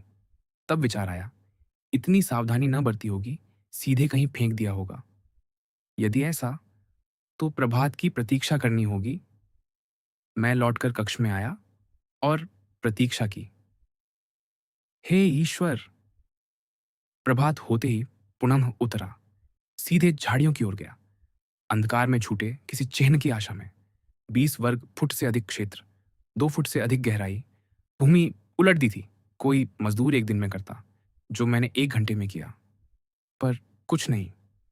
तब पूर्व अनुमान पर संदूक की खोज आरंभ की। सोचा पथ पर होगा, पर यह खोज भी उतनी ही निष्फल रही और भारी मन से पुनः झुरमुट लौटा। यद्यपि अब आशा न थी। यह तो आपको पागल कर देने को पर्याप्त था। दांगलार चीत्कार उठी। कुछ समय ऐसा ही चाहा, विल्फोर बोला, पर वह सौभाग्य भी न मिला। तब शक्ति और विचार समेट सोचने लगा, मनुष्य शव क्यों ले जाएगा? पर आपने स्वयं कहा, प्रमाण हेतु। नहीं, अब वह कारण न था। कोई शव 1 वर्ष नहीं रखता, उसे मजिस्ट्रेट को दिखाता, घोषणा करता, पर ऐसा कुछ नहीं हुआ। तो फिर क्या? एरमीन कांपते हुए बोली। तो कुछ अधिक भयानक, अधिक घातक और हमारे लिए अधिक भयावह, यह कि शिशु जीवित रहा हो और हत्यारे ने उसे बचा लिया हो। दांगलार की भयभीत चीख निकली। उसने विल्फोर के हाथ जकड़ लिए। मेरा शिशु जीवित था। आपने मेरे शिशु को जीवित दफना दिया। आपको निश्चय न था। फिर भी आ मैं क्या कहूं? मैं केवल संभावना कह रहा हूं, विल्फोर ने उत्तर दिया, उस दृष्टि से जो बताती थी यह शक्तिशाली पुरुष उन्माद और निराशा की सीमा पर है। मेरा शिशु, ओह, मेरा अभागा शिशु। बैरोनेस विलाप करती हुई पुनः आसन पर गिर पड़ी, रूमाल में सिसकियां दबाते हुए। विल्फोर ने अपने होश संभाले और समझ गया कि उसके सिर पर उमड़ते मातृ प्रलय को शांत करने का एकमात्र उपाय यह है कि मैडम दांगलार को भी अपने ही भय में सहभागी बना दे। वह उठकर बैरोनेस के निकट गया और उसके कान में फुसफुसाया, क्या आप नहीं समझती कि यदि ऐसा है तो हम नष्ट हैं? शिशु जीवित है और कोई जानता है कि वह जीवित है। कोई हमारे रहस्य में सहभागी है। और चूंकि मोंटे क्रिस्टो हमसे उस स्थान पर खोदे गए एक शिशु की बात कर रहा था जहां वह शिशु लुप्त हुआ था, तो वही है जो हमारे रहस्य को जानता है। हे ईश्वर, न्यायी और प्रतिशोधी ईश्वर! मैडम दांगलार बुदबुदाई और विल्फोर ने उत्तर में केवल एक प्रकार की गर्जना की। पर शिशु, महोदय, शिशु का क्या हुआ? माता ने हठपूर्वक पूछा। विश्वास कीजिए, मैंने उसे खोजा है, विल्फोर बोला, हाथ मसलते हुए। कितनी ही बार उन दीर्घ अनिद्रा भरी रात्रियों में मैंने उसे पुकारा। कितनी बार मैंने चाहा मेरे पास राशि संपत्ति हो, ताकि 1 लाख मनुष्यों से 1 लाख रहस्य खरीद सकूं और उनमें अपना रहस्य पालूं। अंततः जब दिन आया, और मैंने 100वीं बार फावड़ा उठाया, तो 100वीं बार अपने से पूछा, उस कोर्सिकन ने शिशु के साथ क्या किया होगा? भगोड़े के लिए शिशु बोझ होता है। संभव है, देखकर कि वह जीवित है, उसे नदी में फेंक दिया हो। असंभव! मैडम दांगलार चीख उठी। प्रतिशोध में कोई पुरुष की हत्या कर सकता है, पर शीत रक्त से किसी शिशु को जल में नहीं डुबो सकता। तो संभव है, विल्फोर बोला, उसे परित्यक्त शिशुओं के अस्पताल में रख आया हो। हाँ, हाँ, महोदय, मेरा शिशु वहीं है। बैरोनेस चीत्कार उठी। मैं अस्पताल गया और ज्ञात हुआ कि उसी रात्रि 20 सितंबर एक शिशु बुर्ज में रखा गया था, उत्तम लिनन के आधे फटे वस्त्र में लिपटा। उस वस्त्र पर बैरन के अर्ध मुकुट का चिन्ह था और अक्षर एच अंकित था। वही वही, मैडम दांगलार चिल्लाई। मेरे समस्त वस्त्रों पर वही चिन्ह है। नरगोन बैरन थे और मेरा नाम एरमीन है। हे ईश्वर, धन्यवाद। मेरा शिशु मरा नहीं? नहीं, वह नहीं मरा। और आप मुझे यह बता रहे हैं, ये कहते हुए नहीं डरते कि मैं आनंद से मर जाऊंगी? वह कहाँ है? मेरा शिशु कहाँ है? विल्फोर ने कंधे उचकाए। मैं कैसे जानूं? क्या आप सोचती हैं?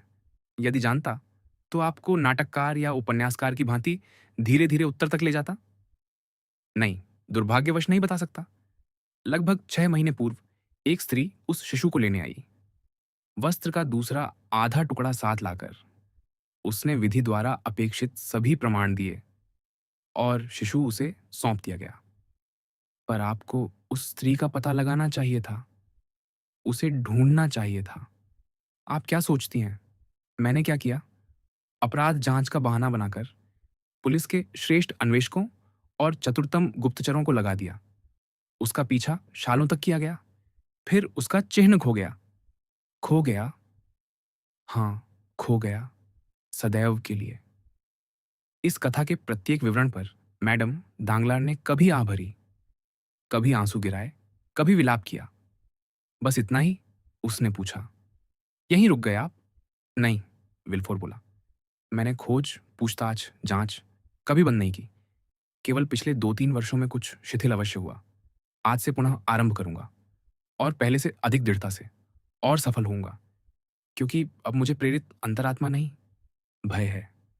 पर मुझे तो लगता है मोंटे क्रिस्टो कुछ नहीं जान सकता, अन्यथा वह हमारे साथ इतना निकट व्यवहार न करता। मनुष्यों की दुष्टता अत्यंत गहरी होती है, विल्फोर बोला, क्योंकि वह ईश्वर की करुणा से भी गहरी है। क्या आपने उस व्यक्ति की आंखें देखी जब वह हमसे बोल रहा था? नहीं। पर क्या आपने उसे कभी ध्यान से देखा है? निश्चय ही। वह विलक्षण है, बस इतना ही। हाँ, एक बात अवश्य देखी, उसने उस उत्कृष्ट भोजन में, जो उसने हमें दिया, किसी भी व्यंजन को स्पर्श तक नहीं किया। हाँ, मैंने भी देखा। यदि आज का ज्ञान तब होता, तो मैं स्वयं भी कुछ न खाता।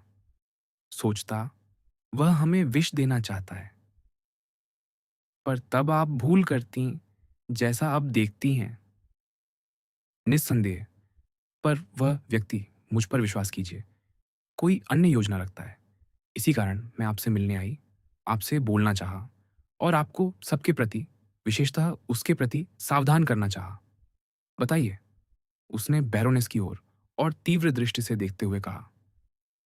क्या आपने हमारे प्रसंग का उल्लेख किसी से किया है? कभी नहीं, एक भी आत्मा से नहीं। आप समझेंगी, विल्फोर ने स्नेह भरे आग्रह से कहा। यदि मैं पुनः पूछूं, कोई नहीं, क्षमा कीजिए, दुनिया में कोई नहीं।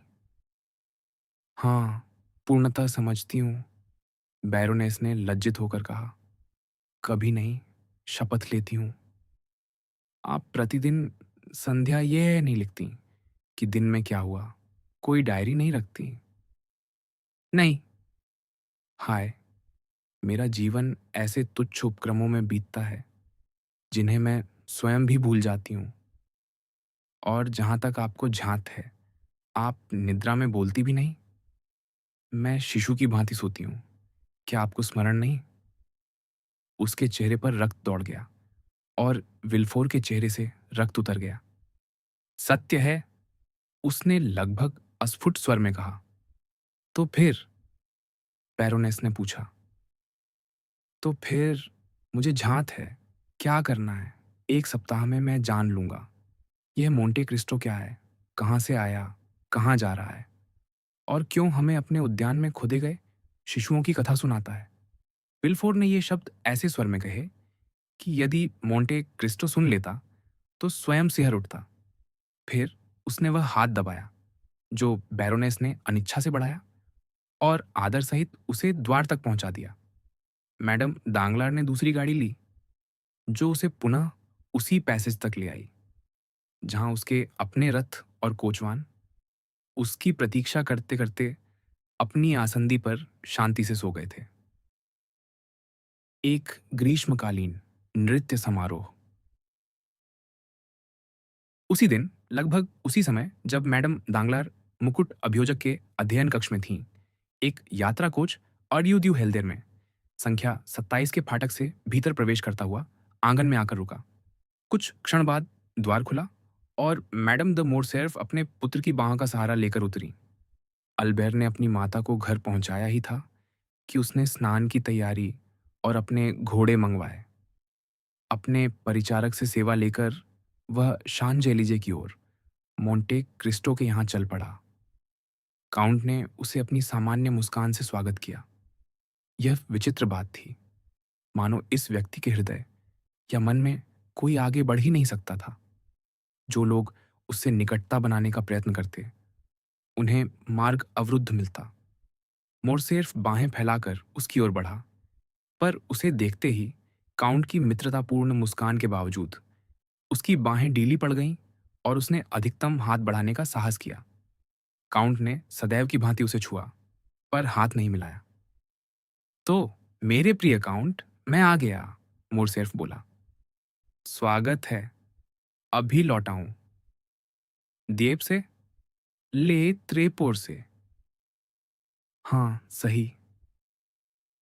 और मैं सबसे पहले आपसे मिलने आया हूं। आपकी कृपा है, मोंटे क्रिस्टो ने उसी सहजता से कहा जैसे कोई भी बात कह देता। तो क्या समाचार?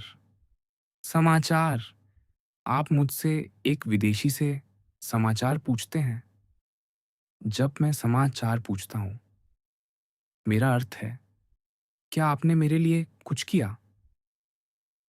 क्या आपने मुझे कोई कार्य दिया था? काउंट ने बनावटी चिंता से कहा। अरे, ऐसा ना कीजिए, अल्बेर बोला। कहते हैं, सहानुभूति के संकेत दूरियां पार कर जाते हैं। ले, त्रिपुर में मुझे एक विद्युत आघात सा अनुभव हुआ। भले आपने मेरे लिए कुछ न किया हो, पर मेरे विषय में सोचा अवश्य। संभव है, मोंटे क्रिस्टो बोला। मैंने सचमुच आपके विषय में सोचा, पर जिस चुंबकीय धारा को मैं प्रवाहित कर रहा था, वह मेरी इच्छा से स्वतंत्र उत्पन्न हुई थी। सच स्पष्ट कीजिए। सरल है, दांगलार ने मेरे यहाँ भोजन किया। मुझे झांत है, इसी कारण मैं और मेरी माता पेरिस से दूर गए थे, उससे बचने। और उसने आंद्रिया कावालकांति के साथ भोजन किया। आपके इतालवी राजकुमार? अतिशयोक्ति न करें। आंद्रिया स्वयं को केवल विस्काउंट की उपाधि देता है। स्वयं देता है? जैसा आपने कहा। तो वह वास्तव में नहीं है? मैं कैसे जानूं? वह स्वयं देता है, मैं देता हूं, दूसरे देते हैं। क्या यह पर्याप्त नहीं? आप आज विचित्र व्यवहार कर रहे हैं। आगे? आगे क्या? दांगलार यहां भोजन पर था? हाँ। आपके विस्काउंट आंद्रेया कावालकांति के साथ। विस्काउंट आंद्रेया कावालकांति, उसके पिता मार्क्विस मैडम दांगलार, विल्फोर और उनकी पत्नी, कुछ अन्य सुहावने लोग, देब्रई, मार्क्सिमिलियाओ, मोरेल। और कौन? ठहरिए। ओ हाँ, शातोरेनो। मेरा नाम लिया गया? एक बार भी नहीं। दुर्भाग्य। क्यों? मैं तो सोचता आपको भूल कर उन्होंने वही किया जो आप चाहते थे।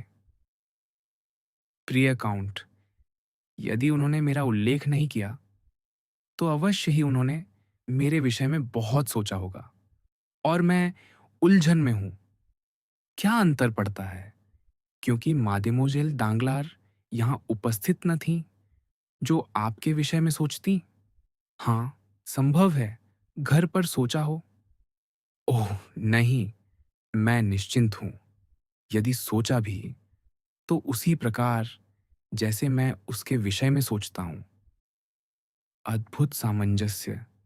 तो आप एक दूसरे से घृणा करते हैं? मेरी बात का अर्थ न लीजिए, मोरसेर्फ बोला। यदि मादेमोजेल दांगलार ऐसी स्त्री होती जो मेरे न सह रहे कष्टों पर सहानुभूति प्रकट करती और विवाह संधि के बाहर मुझे प्रतिफल देती तो मैं इस संबंध से प्रसन्न होता। संक्षेप में, वह एक रमणीय उपपत्नी हो सकती है, पर पत्नी, हे ईश्वर! तो आप अपने भविष्य को इस प्रकार देखते हैं? मोंटे क्रिस्टो हंसा। हाँ, अंततः यही सत्य है। कुछ कठोर, पर यथार्थ। पर यह स्वप्न कभी पूर्ण ना होगा। और यदि लक्ष्य तक पहुंचना है, तो मादेमोजेल दांगलार को मेरी पत्नी बनना होगा। मेरे साथ रहना, मेरे समीप सोचना, मेरे पास गाना, कुछ गज दूर कविताएं लिखना और जीवन भर ऐसा ही। यह विचार ही भयावह है। उपपत्नी को छोड़ा जा सकता है, पत्नी नहीं। पत्नी शाश्वत होती है, निकट या दूर। जीवन भर मादेमोजेल दांगलार, भयावह, दूर से भी। आप बड़े चयनशील हैं, विस्काउंट। हाँ, क्योंकि मैं असंभव स्वप्न देखता हूं। कौन सा? अपने लिए वैसी पत्नी पाना जैसी मेरे पिता को मिली। मोंटे क्रिस्टो का रंग उड़ गया। वह अल्बेर को देखता रहा जबकि वह सुंदर पिस्तौलों से खेलते हुए उन्हें भरता और खोलता रहा। तो आपके पिता सुखी रहे, उसने कहा। आप जानते हैं मैं अपनी माता के विषय में क्या अनुभव करता हूं, काउंट। वह एक देवदूत हैं, अब भी सुंदर, अब भी बुद्धिमती, पहले से भी अधिक परिष्कृत। मैं अभिले त्रेपोर से लौटा हूं। अब किसी भी अन्य पुत्र की कल्पना कीजिए। अपनी माता के साथ यात्रा करना या तो कृपा का कार्य होगा या अपरिहार्य दायित्व। पर मैंने अभी उनके साथ ले त्रिपुर में 4 दिन बिताए और कह सकता हूं वे उतने ही संतोषदायक, उतने ही विश्रांतिदायक, उतने ही काव्यमय थे मानो मैं क्वीन मैप या टिटानिया के साथ रहा होता। ऐसी पूर्णता की बराबरी करने की आशा कौन कर सकता है? जो कोई आपको सुनेगा वह गंभीरता से अविवाहित रहने की इच्छा करेगा। और इसी कारण जब मैं जानता हूं दुनिया में एक सिद्ध स्त्री है तो मैं मादेमोजेल दांगलार से विवाह को लेकर उतावला नहीं हूं। क्या आपने देखा है हमारा अहंकार किस प्रकार अपनी वस्तुओं को उज्जवल रंगों में रंग देता है? मार्ले या फोसाओं की खिड़कियों में चमकता हीरा हमारा होते ही अधिक सुंदर हो उठता है। पर यदि परिस्थिति हमें स्वीकार करने को बाध्य करे कि एक और अधिक उत्कृष्ट हीरा है और हमें सदा उस हीरे को धारण करना है जो उससे निम्न है, तो क्या आप समझते हैं यह कैसी यातना है? आडंबर प्रिय, काउंट बुदबुदाया। और इसी कारण मैं उस दिन आनंद से उछल पड़ूंगा जब मादेमोजेल यूजिनी यह देख लेगी कि मैं केवल एक क्षुद्र कण हूं जिसके पास उतने ही लाख फ्रैंक भी नहीं जितने उसके पास करोड़ों हैं। मोंटे क्रिस्टो मुस्कराया। मेरे पास एक और विचार भी था, अल्बेर ने आगे कहा। फ्रांस को विचित्र वस्तुएं पसंद हैं, तो मैंने उसे उसके विरुद्ध ही सही मादेमोजेल दांगलार से प्रेम करने को उकसाने का प्रयत्न किया। मैंने उसे 4 पत्र लिखे, अत्यंत लुभावनी शैली में, पर वह सदा एक ही उत्तर देता। मैं सनकी हो सकता हूं, पर मेरी सनक इतनी नहीं कि दिया हुआ वचन तोड़ दूं। इसे मैं सच्ची मित्रता कहता हूं। किसी और को पत्नी के रूप में वह स्त्री दे देना जिसे स्वयं उपपत्नी के रूप में चाहते हो। अल्बेर मुस्कुराया। वैसे, उसने कहा, प्रिय फ्रांस घर लौट रहा है, पर इससे आपको कोई असुविधा नहीं। आप उसे पसंद नहीं करते, ना? क्या? मेरे प्रिय विस्काउंट, आपको किसने कहा? मैं फ्रांस को पसंद नहीं करता, मैं सबको पसंद करता हूँ। मैं सब में सम्मिलित हूँ। धन्यवाद। ओह! मेरी बात का आशय न लीजिए, मोंटे क्रिस्टो बोला।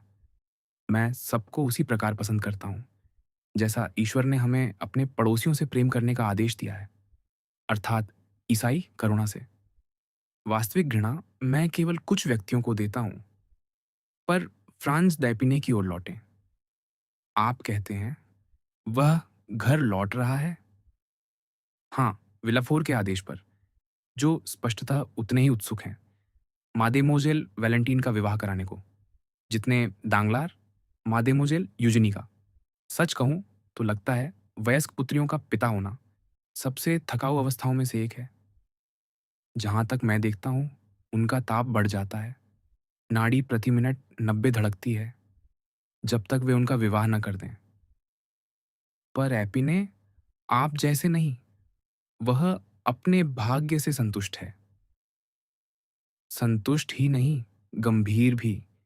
श्वेत टाई पहनता है, परिवार की बातें करता है, और विल्फोर परिवार को उच्च सम्मान देता है।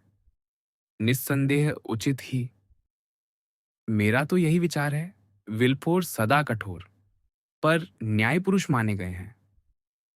अंततः मोंटे क्रिस्टो बोला, कोई तो है जिससे आप दांगलार की भांति व्यवहार नहीं करते। शायद इसलिए क्योंकि मुझे उसकी पुत्री से विवाह नहीं करना। अल्बेर हंसते हुए बोला, सचमुच प्रिय महोदय, आप अत्यंत आत्मसंतुष्ट हैं। मैं आत्मसंतुष्ट? हाँ, आप। लीजिए एक सिगार। धन्यवाद। पर मैं आत्मसंतुष्ट क्यों? क्योंकि आप यहाँ अपने को बचाते, संघर्ष करते दिखते हैं कि मादेमोजेल दांगलार से विवाह ना करना पड़े। क्यों ना घटनाओं को अपने मार्ग पर चलने दें, और संभव है आप पहले ना हो जो अपना वचन वापस ले लें। क्या? अल्बेर विस्मित रह गया। हाँ, विस्काउंट, क्या कहते हैं? आपको बलपूर्वक बांधा नहीं जाएगा, पर गंभीरता से। क्या आप इसे तोड़ना चाहते हैं? यदि संभव हो तो मैं 1 लाख फ्रैंक देने को तैयार हूं। तो आपको यह जानकर प्रसन्नता होगी, दांगलार भी वही परिणाम पाने को दुगुनी राशि देने को तैयार है। क्या सौभाग्य! क्या यह सत्य हो सकता है? अल्बेर ने कहा। पर फिर भी उसके ललाट पर हल्की छाया गुजर गई।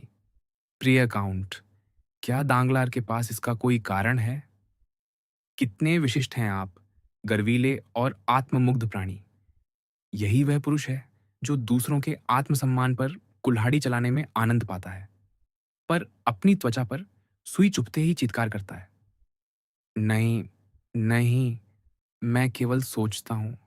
दांगलार अवश्य प्रसन्न होगा आपको जामाता बनाकर, यही ना? तो सुनिए, दांगलार अभिरुचि में दरिद्र पुरुष है, ये सब जानते हैं, और किसी अन्य से अधिक प्रसन्न है। कौन? मैं नहीं जानता। संकेतों पर ध्यान दीजिए जो गुजरते हैं, और उनसे लाभ उठाइए।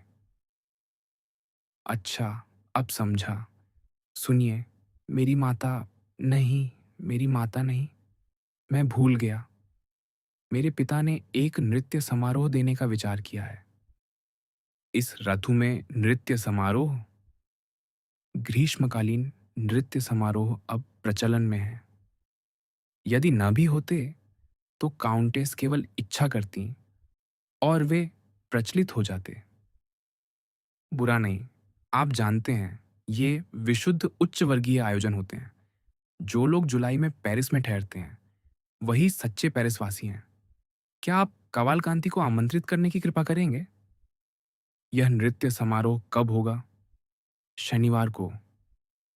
तब तक वृद्ध कवालकांति जा चुके होंगे। पर पुत्र तो रहेगा, अतः आप छोटे कवालकांति को साथ ला सकते हैं। सुनिए विस्काउंट, मैं उसे जानता नहीं। आप उसे नहीं जानते? नहीं, 3-4 दिन पूर्व ही पहली बार मिला और उसके लिए कोई उत्तरदायित्व नहीं ले सकता। पर आप उसे यहाँ बुलाते हैं, वह भिन्न बात है। उसे एक प्रतिष्ठित अब्बे ने मेरे पास भेजा, जो स्वयं भी भ्रमित हो सकते थे। आप उसे परोक्ष रूप से आमंत्रित कीजिए, पर मुझसे परिचय कराने को न कहिए। यदि बाद में वह मादेमोजेल दांगलार से विवाह करे, तो आप मुझ पर कूटनीति का आरोप लगाएंगे और वैर पालेंगे। वैसे भी निश्चय नहीं, मैं स्वयं आऊंगा या नहीं। कहाँ? आपके नृत्य समारोह में। क्यों भला नहीं? पहली बात, आपने मुझे अभी तक आमंत्रित ही नहीं किया। मैं विशेष रूप से निमंत्रण देने आया हूं। अत्यंत कृपा। पर यदि उस दिन कोई और कार्यक्रम हुआ तो?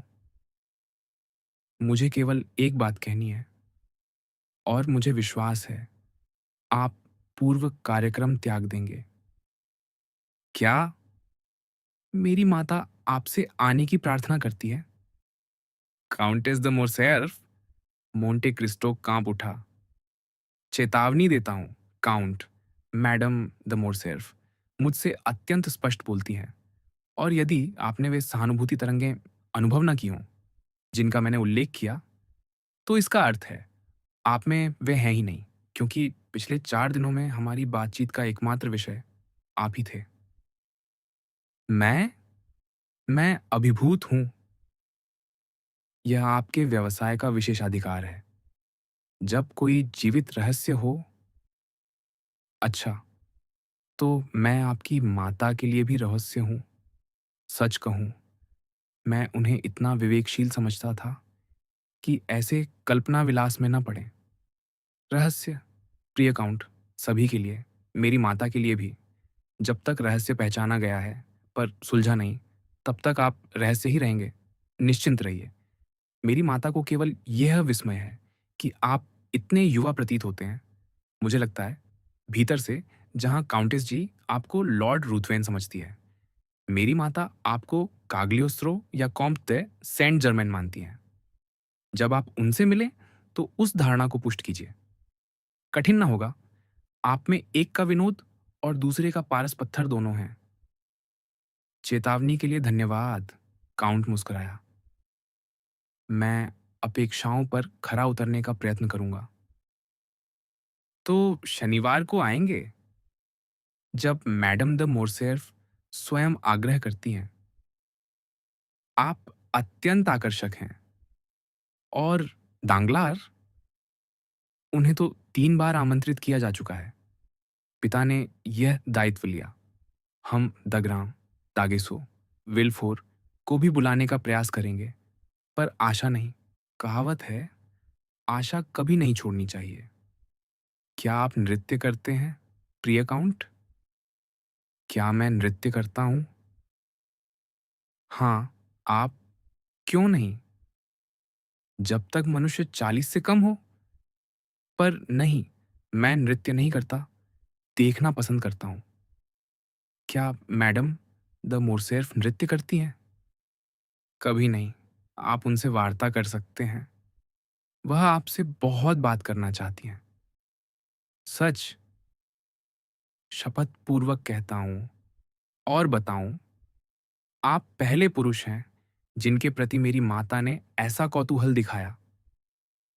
अल्बेर ने टोपी उठाई और खड़ा हुआ। काउंट उसे द्वार तक छोड़ने आया। सीढ़ियों के शीर्ष पर रुककर बोला, मैं एक बात में भूल कर गया। कौन सी? दांगलार के विषय में आपको बताना अनुचित था। इसके विपरीत कहते रहिए जितना चाहें, जब तक संदेश वही रहे।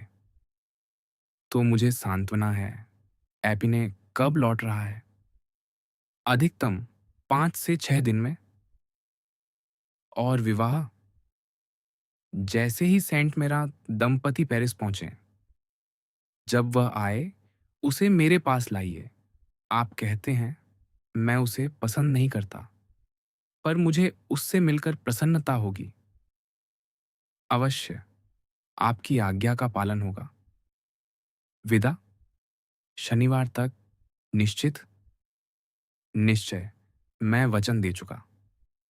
काउंट ने उसे विदा होते देखा, हाथ हिलाया। जब अल्बेर अपने फेटोन में बैठ चुका, वह मुड़ा तो उसके पीछे बेरतुच्चियों खड़ा था। तो? उसने पूछा। वह न्यायालय गई थी, प्रबंधक ने उत्तर दिया। अधिक देर रही? 1.5 घंटा। फिर सीधे घर लौटी? बिना कहीं रुके।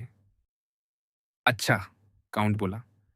और अब, प्रिय बेरतुच्चियो, यदि एक परामर्श दूं, तो नॉर्मंडी जाइए और उस छोटी जायदाद का पता लगाइए जिसका मैंने उल्लेख किया था। बेरतुच्चियों झुका, और यह आदेश उसके अपने ही अभिलाषा से मेल खाता था। अतः उसी संध्या प्रस्थान कर गया। सूचना। विल्फोर ने मैडम दांगलार से किया हुआ अपना वचन, और उससे भी अधिक अपने आप से किया हुआ वचन, निभाते हुए यह जानने का प्रयत्न आरंभ किया कि मोंटे क्रिस्टो का काउंट एनतुये के उस घर की कथा कैसे जान सका। उसी दिन उसने बोविल नामक एक व्यक्ति को पत्र लिखा, जो कभी कारागार निरीक्षक रह चुका था और बाद में उच्च पद पर पुलिस के गुप्तचर विभाग में स्थानांतरित कर दिया गया था, और उससे आवश्यक सूचना प्राप्त करने का निवेदन किया। बोविल ने श्रेष्ठ स्रोतों का पता लगाने के लिए 2 दिन का समय मांगा। 2 दिन बीतने पर विल्फोर को निम्नलिखित पत्र प्राप्त हुआ। मोंटे क्रिस्टो का काउंट कहलाने वाला व्यक्ति विशेष रूप से लॉर्ड विलमोर नामक एक धनी विदेशी के परिचय में है, जो कभी कभी पेरिस आता है और इस समय यहीं उपस्थित है, तथा अबे बुजोनी नामक एक सिसिलियन पुरोहित के भी, जो पूर्व में अत्यंत प्रतिष्ठित है और जहां उसने अनेक सत्कर्म किए हैं। विल्फोर ने उत्तर भेजा, आदेश दिया कि इन दोनों व्यक्तियों के विषय में तत्काल अत्यंत सूक्ष्म जानकारी प्राप्त की जाए। अगले ही सायंकाल उसके आदेश का पालन हो चुका था और उसे निम्न समाचार मिला। अबे केवल 1 माह से पेरिस में था। वह सेंट सुल्पिस चर्च के पीछे एक छोटे से मकान में रहता था, भूमितल के ऊपर एक ही मंजिल और संपूर्ण निवास, जिसका वह एकमात्र अधिवासी था। कुल 4 कक्षों का था, 2 नीचे 2 ऊपर। नीचे के कक्षों में एक भोजन कक्ष था, जिसमें एक मेज, 2 कुर्सियां और अखरोट की लकड़ी का एक साइड बोर्ड था, और एक बैठक कक्ष श्वेत रंग से रंगा हुआ, जिसमें न कोई अलंकरण, न कालीन, न घड़ी थी। स्पष्ट था, अपने लिए अबे केवल आवश्यकतम वस्तुओं से संतुष्ट था। स्वीकार्य है, वह प्रथम तल के उस कक्ष में रहना अधिक पसंद करता था, जो पूर्णतः धार्मिक ग्रंथों और चर्मपत्र पांडुलिपियों से भरा था, जिनमें उसके परिचारक के अनुसार वह महीनों तक डूबा रहता, जिससे वह कक्ष रहने का कम, पुस्तकालय अधिक प्रतीत होता। यह परिचारक एक प्रकार की झिड़ीदार खिड़की से आगंतुकों को देखता। यदि चेहरे अपरिचित या उसे अप्रिय लगते, तो वह कह देता, अबे पेरिस में नहीं है। अधिकांश इस उत्तर से संतुष्ट हो जाते, क्योंकि सब जानते थे, अबे प्रायः यात्रा करता है और कभी कभी लंबे समय विदेश में बिताता है, चाहे वह घर पर हो या नहीं, पेरिस में हो या काहिरा में। अबे सदैव दान देता था, अतः उसके द्वार की वह छोटी खिड़की उन दानों के वितरण का मार्ग बन जाती, जो परिचारक उसके नाम से बांटता रहता। दूसरा कक्ष पुस्तकालय के समीप शयन कक्ष था। उसकी साज सज्जा में केवल एक बिना पर्दे का पलंग, 4 आराम कुर्सियां, पीले उत्रेक्ट मखमल से मढ़ा एक सोफा और एक प्रार्थना आसन था। जहां तक लॉर्ड विल्मोर का प्रश्न है, वह फोंटेन सेंट जॉर्ज सड़क पर रहता था। वह उन भ्रमणशील अंग्रेजों में से था, जो अपनी समस्त पैतृक संपत्ति यात्राओं में व्यय कर देते हैं। उसने सुसज्जित अपार्टमेंट किराए पर लिया था, पर वहां दिन में केवल 2-3 घंटे बिताता और विरले ही रात्रि निवास करता। उसकी एक विचित्र आदत थी, वह फ्रांसीसी भाषा बोलने से इनकार करता। यद्यपि कहा जाता था, उसे लिखना वह अत्यंत शुद्ध रूप से जानता है। जिस दिन मुकुट अभियोजक को यह बहुमूल्य सूचना मिली, अगले ही दिन एक व्यक्ति अपनी गाड़ी से उतरकर फेरू सड़क के कोने पर पहुंचा, जैतूनी हरे रंग से रंगे एक द्वार पर दस्तक दी और अबे बुझौनी के विषय में पूछा। अब वे आज प्रातः ही बाहर चले गए, परिचारक ने कहा। यह उत्तर मेरे लिए पर्याप्त नहीं, आगंतुक बोला। मैं ऐसे व्यक्ति की ओर से आया हूं जिसके लिए सभी घर पर होते हैं। कृपा करके अबे बुझौनी को।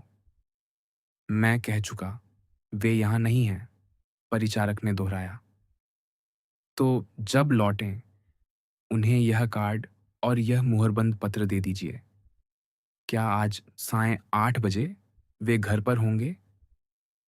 निस्संदेह, जब तक वे कार्य में लीन न हों, क्योंकि तब वे मानो बाहर ही होते हैं। तो मैं नियत समय पर पुनः आऊंगा, आगंतुक बोला और चला गया। सायंकाल निर्धारित घड़ी पर वही व्यक्ति उसी गाड़ी में लौटा जो इस बार फेरू सड़क के कोने पर न रुककर सीधे उस हरे द्वार के सामने आकर ठहरी। उसने दस्तक दी, द्वार खुला और वह भीतर गया। परिचारक के विनीत व्यवहार से उसने समझ लिया, उसका पत्र इच्छित प्रभाव डाल चुका है। क्या अबे घर पर हैं? उसने पूछा। हाँ, वे अपने पुस्तकालय में कार्य कर रहे हैं, पर आपकी प्रतीक्षा कर रहे हैं, सेवक ने उत्तर दिया। अजनबी एक काफी साधारण सीढ़ी चढ़ा। एक विशाल दीप छत्र से केंद्रित प्रकाश में डूबी मेज के पीछे, जबकि शेष कक्ष छाया में था, उसने अबे को देखा, धार्मिक वेश में, सिर पर उन मध्ययुगीन विद्वानों जैसी टोपी नुमा ओढ़ डाले जिससे वे अपनी खोपड़ी ढका करते थे। क्या मुझे बुझोनी से वार्ता का सम्मान प्राप्त है? आगंतुक ने पूछा। हाँ, अबे ने उत्तर दिया। और आप वही व्यक्ति हैं जिन्हें पूर्व कारागार निरीक्षक बोविल ने पुलिस प्रमुख की ओर से मेरे पास भेजा है। ठीक वही, पेरिस की सुरक्षा की देखरेख हेतु नियुक्त अधिकारियों में से एक। हाँ, अजनबी ने उत्तर दिया, क्षणिक संकोच और विशेषतः हल्की लज्जा के साथ। अबे ने उन बड़े चश्मों को ठीक किया जो केवल आंखों ही नहीं, कनपटियों तक ढंकते थे। फिर पुनः बैठते हुए आगंतुक को भी बैठने का संकेत किया। मैं सुन रहा हूं, उसने स्पष्ट इतालवी लहजे में कहा। जिस कार्य को मुझे पूरा करना है, आगंतुक ने प्रत्येक शब्द तौलते हुए कहा, मानो उन्हें कहना उसके लिए कठिन हो। वह एक गोपनीय दायित्व है, उस व्यक्ति के लिए भी जो इसे निभा रहा है, और उसके लिए भी जो अपनी जांच में उसकी सहायता करेगा। अबे ने सिर झुका दिया। हाँ, अजनबी ने आगे कहा, आपकी निष्कलंकता पुलिस प्रमुख को इतनी विदित है कि एक न्यायिक अधिकारी के रूप में वह सार्वजनिक सुरक्षा के उसी नाम पर, जिसके कारण मुझे आपके पास भेजा गया है, आपसे कुछ बातें जानना चाहता है। अतः हम आशा करते हैं, न मित्रता के संबंध, न अन्य कोई मानवीय विचार आपको सत्य को विधि की दृष्टि से छिपाने को प्रेरित करेंगे। जब तक वह विषय जिसे आप जानना चाहते हैं मेरे अंतकरण की किसी मर्यादा को स्पर्श न करे। अबे बोला, मैं एक पुरोहित हूं और अंगीकार कक्ष के रहस्य, उदाहरणार्थ, मेरे और ईश्वर के न्याय के बीच रहने चाहिए, मनुष्यों के न्याय के बीच नहीं। निश्चिंत रहें, अजनबी बोला, किसी भी दशा में हम आपके अंतकरण की रक्षा सुनिश्चित करेंगे। यह कहते हुए अबे ने दीप छाया की ओर झुककर उसे अपनी ओर से नीचे किया और दूसरी ओर उठा दिया, जिससे प्रकाश पूर्णतः अजनबी के चेहरे पर पड़ने लगा, जबकि उसका अपना चेहरा अब भी छाया में रहा। क्षमा कीजिए, दूसरे व्यक्ति ने कहा, यह प्रकाश मेरी आंखों को अत्यंत कष्ट देता है। अबे ने हरी छाया पुनः नीचे कर दी। अब कहिए, मैं सुन रहा हूं। सीधे विषय पर आता हूं। क्या आप मोंटे क्रिस्टो के काउंट को जानते हैं? मेरा अनुमान है आप जाकोने की बात कर रहे हैं। जाकोने? तो उसका नाम मोंटे क्रिस्टो नहीं? मोंटे क्रिस्टो एक द्वीप का नाम है, या कहें एक शैलखंड का, किसी परिवार का नहीं। अच्छा, शब्दों पर विवाद न करें। तो चूंकि मोंटे क्रिस्टो और जाकोने एक ही व्यक्ति हैं, पूर्णतः एक ही, तो जाकोने की ही बात करें। ठीक है, मैंने पूछा, क्या आप उसे जानते हैं? हाँ, अच्छी तरह। वह कौन है? माल्टा के एक धनी जहाज मालिक का पुत्र। हाँ, ऐसा ही कहा जाता है। पर पुलिस केवल सुनी सुनाई बातों से संतुष्ट नहीं हो सकती।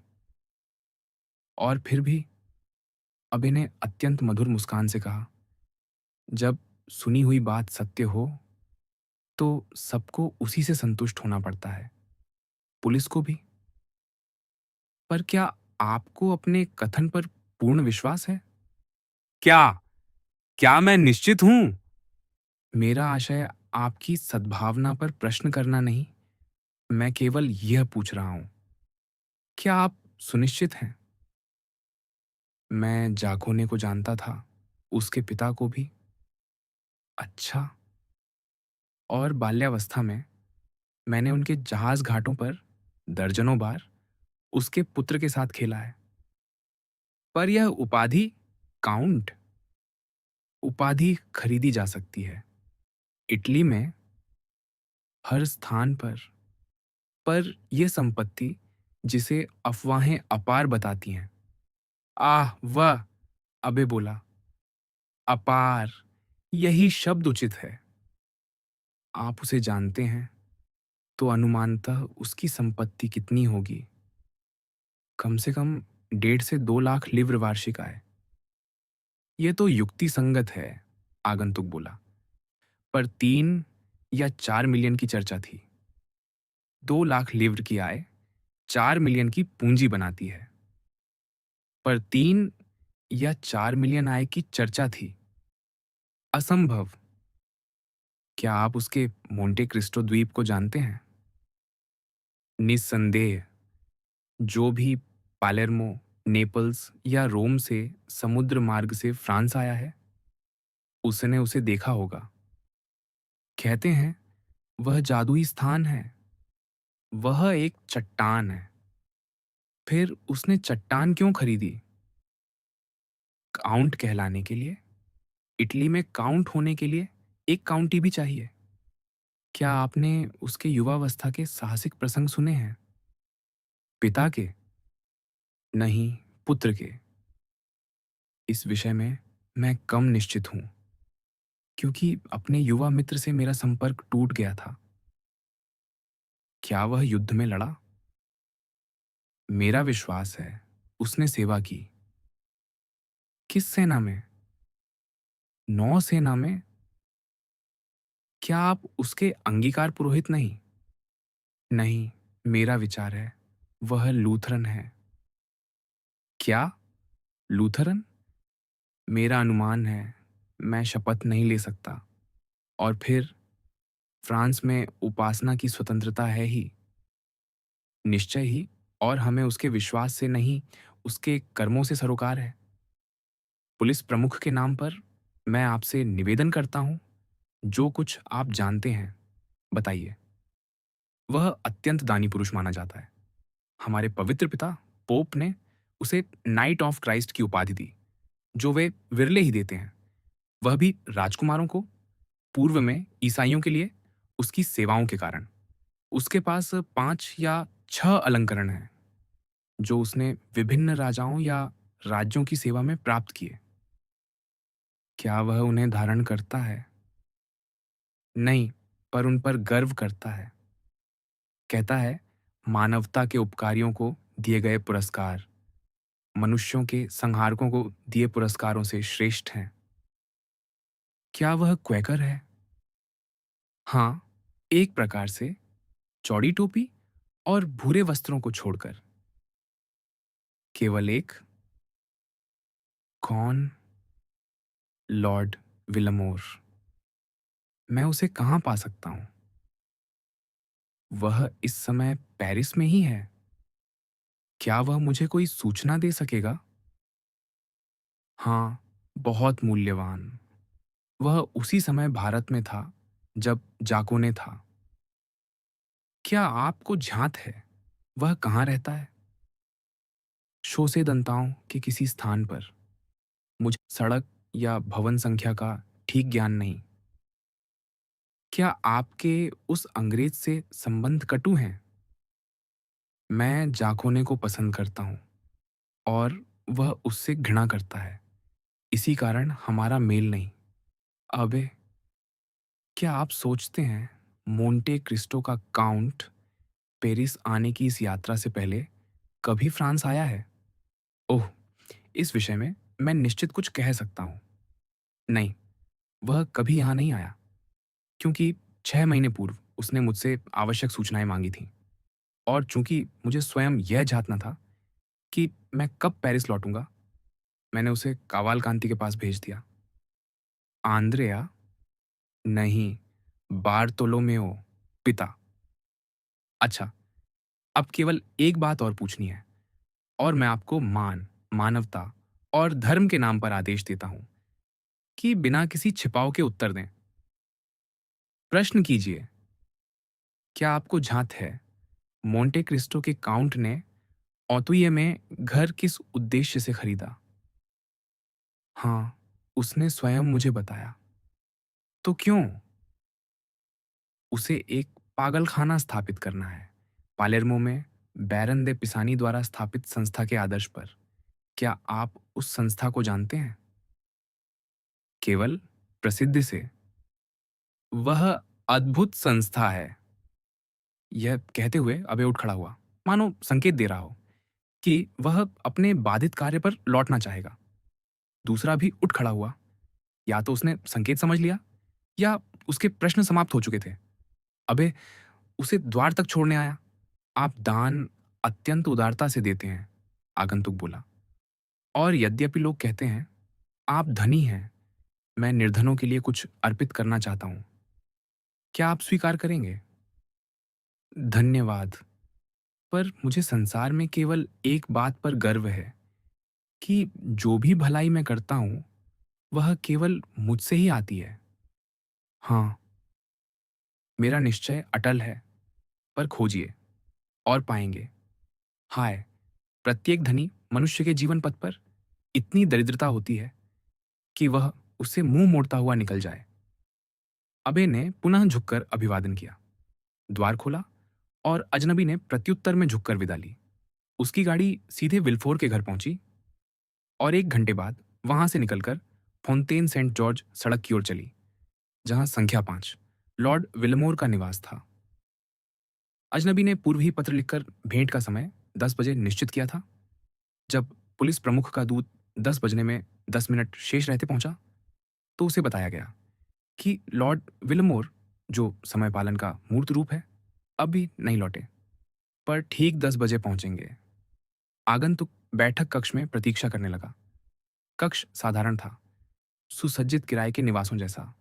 अंगूठेदार आधुनिक सेवर के 2 फूलदानों वाला एक मैंटल पीस, एक घड़ी जिसमें क्यूपिड धनुष ताने था, और द्विभागी दर्पण।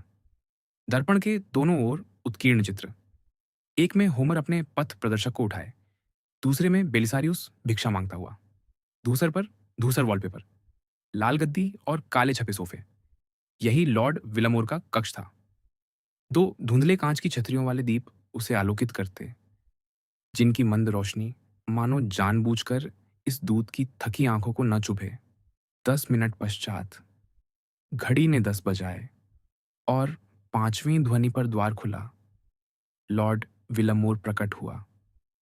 वह औसत से ऊंचे कद का पुरुष था, पतली लालिमा लिए कनपट्टी दाढ़ी, पीला वर्ण और धूसर होते सुनहरे बाल। उसका वस्त्र विन्यास विशुद्ध अंग्रेजी विलक्षणता का था, अर्थात स्वर्ण बटन युक्त नीला कोट, ऊंची पिके कॉलर सहित, जैसा 1811 में पहना जाता था।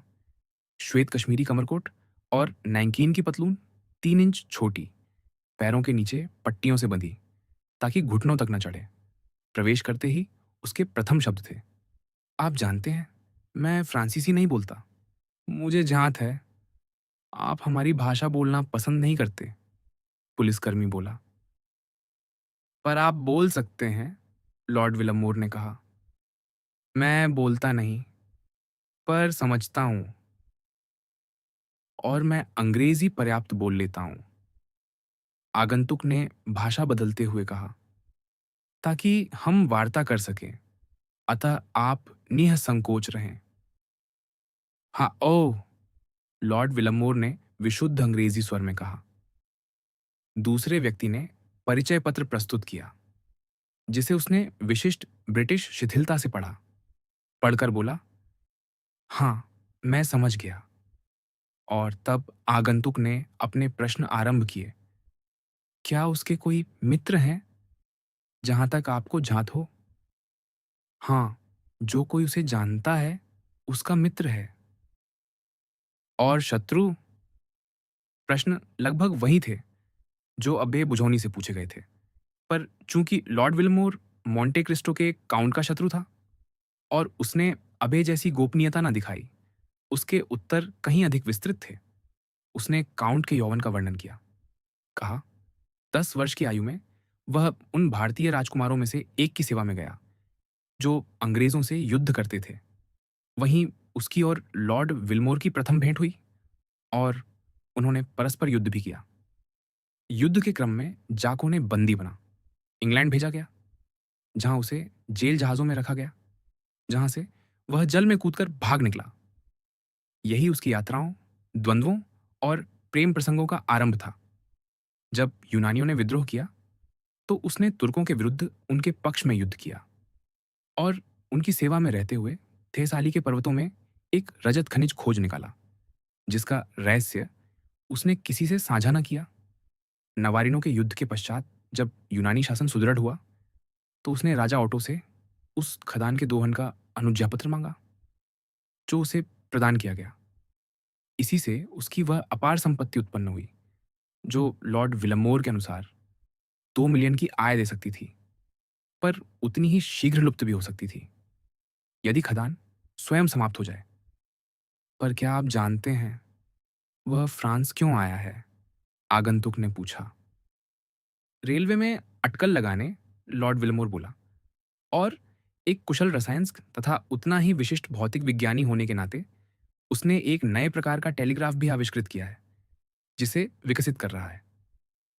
वह वर्ष में लगभग कितना व्यय करता है? अधिकतम 5 या 6 लाख फ्रैंक, लॉर्ड विलमोर बोला। वह कृपण है। स्पष्ट था, अंग्रेज घृणा से प्रेरित था और काउंट के विरुद्ध कुछ और न पाकर उसने उसे कंजूसी का दोष दिया। ओनतुइये में उसके घर के विषय में कुछ जानते हैं? हाँ, निश्चय ही। क्या? क्या आप उसके खरीदने के कारण की बात कर रहे हैं? हाँ, तो सुनिए, काउंट एक कल्पनाशील सट्टेबाज है, जो प्रयोगों और स्वप्नों में स्वयं को नष्ट कर देगा। उसका दावा है, ओनतुइये में उसके घर के समीप खनिज जल का स्रोत है, जो बानियर, लुशों और कोतेरे के स्रोतों से स्पर्धा कर सकता है। वह अपने घर को जर्मनों के शब्दों में बाथ हाउस बनाना चाहता है और उस प्रसिद्ध झरने को खोजने हेतु अपने उद्यान को 2-3 बार खुदवा चुका है। कुछ न मिला तो शीघ्र ही आप देखेंगे वह आसपास के घर भी खरीद लेगा।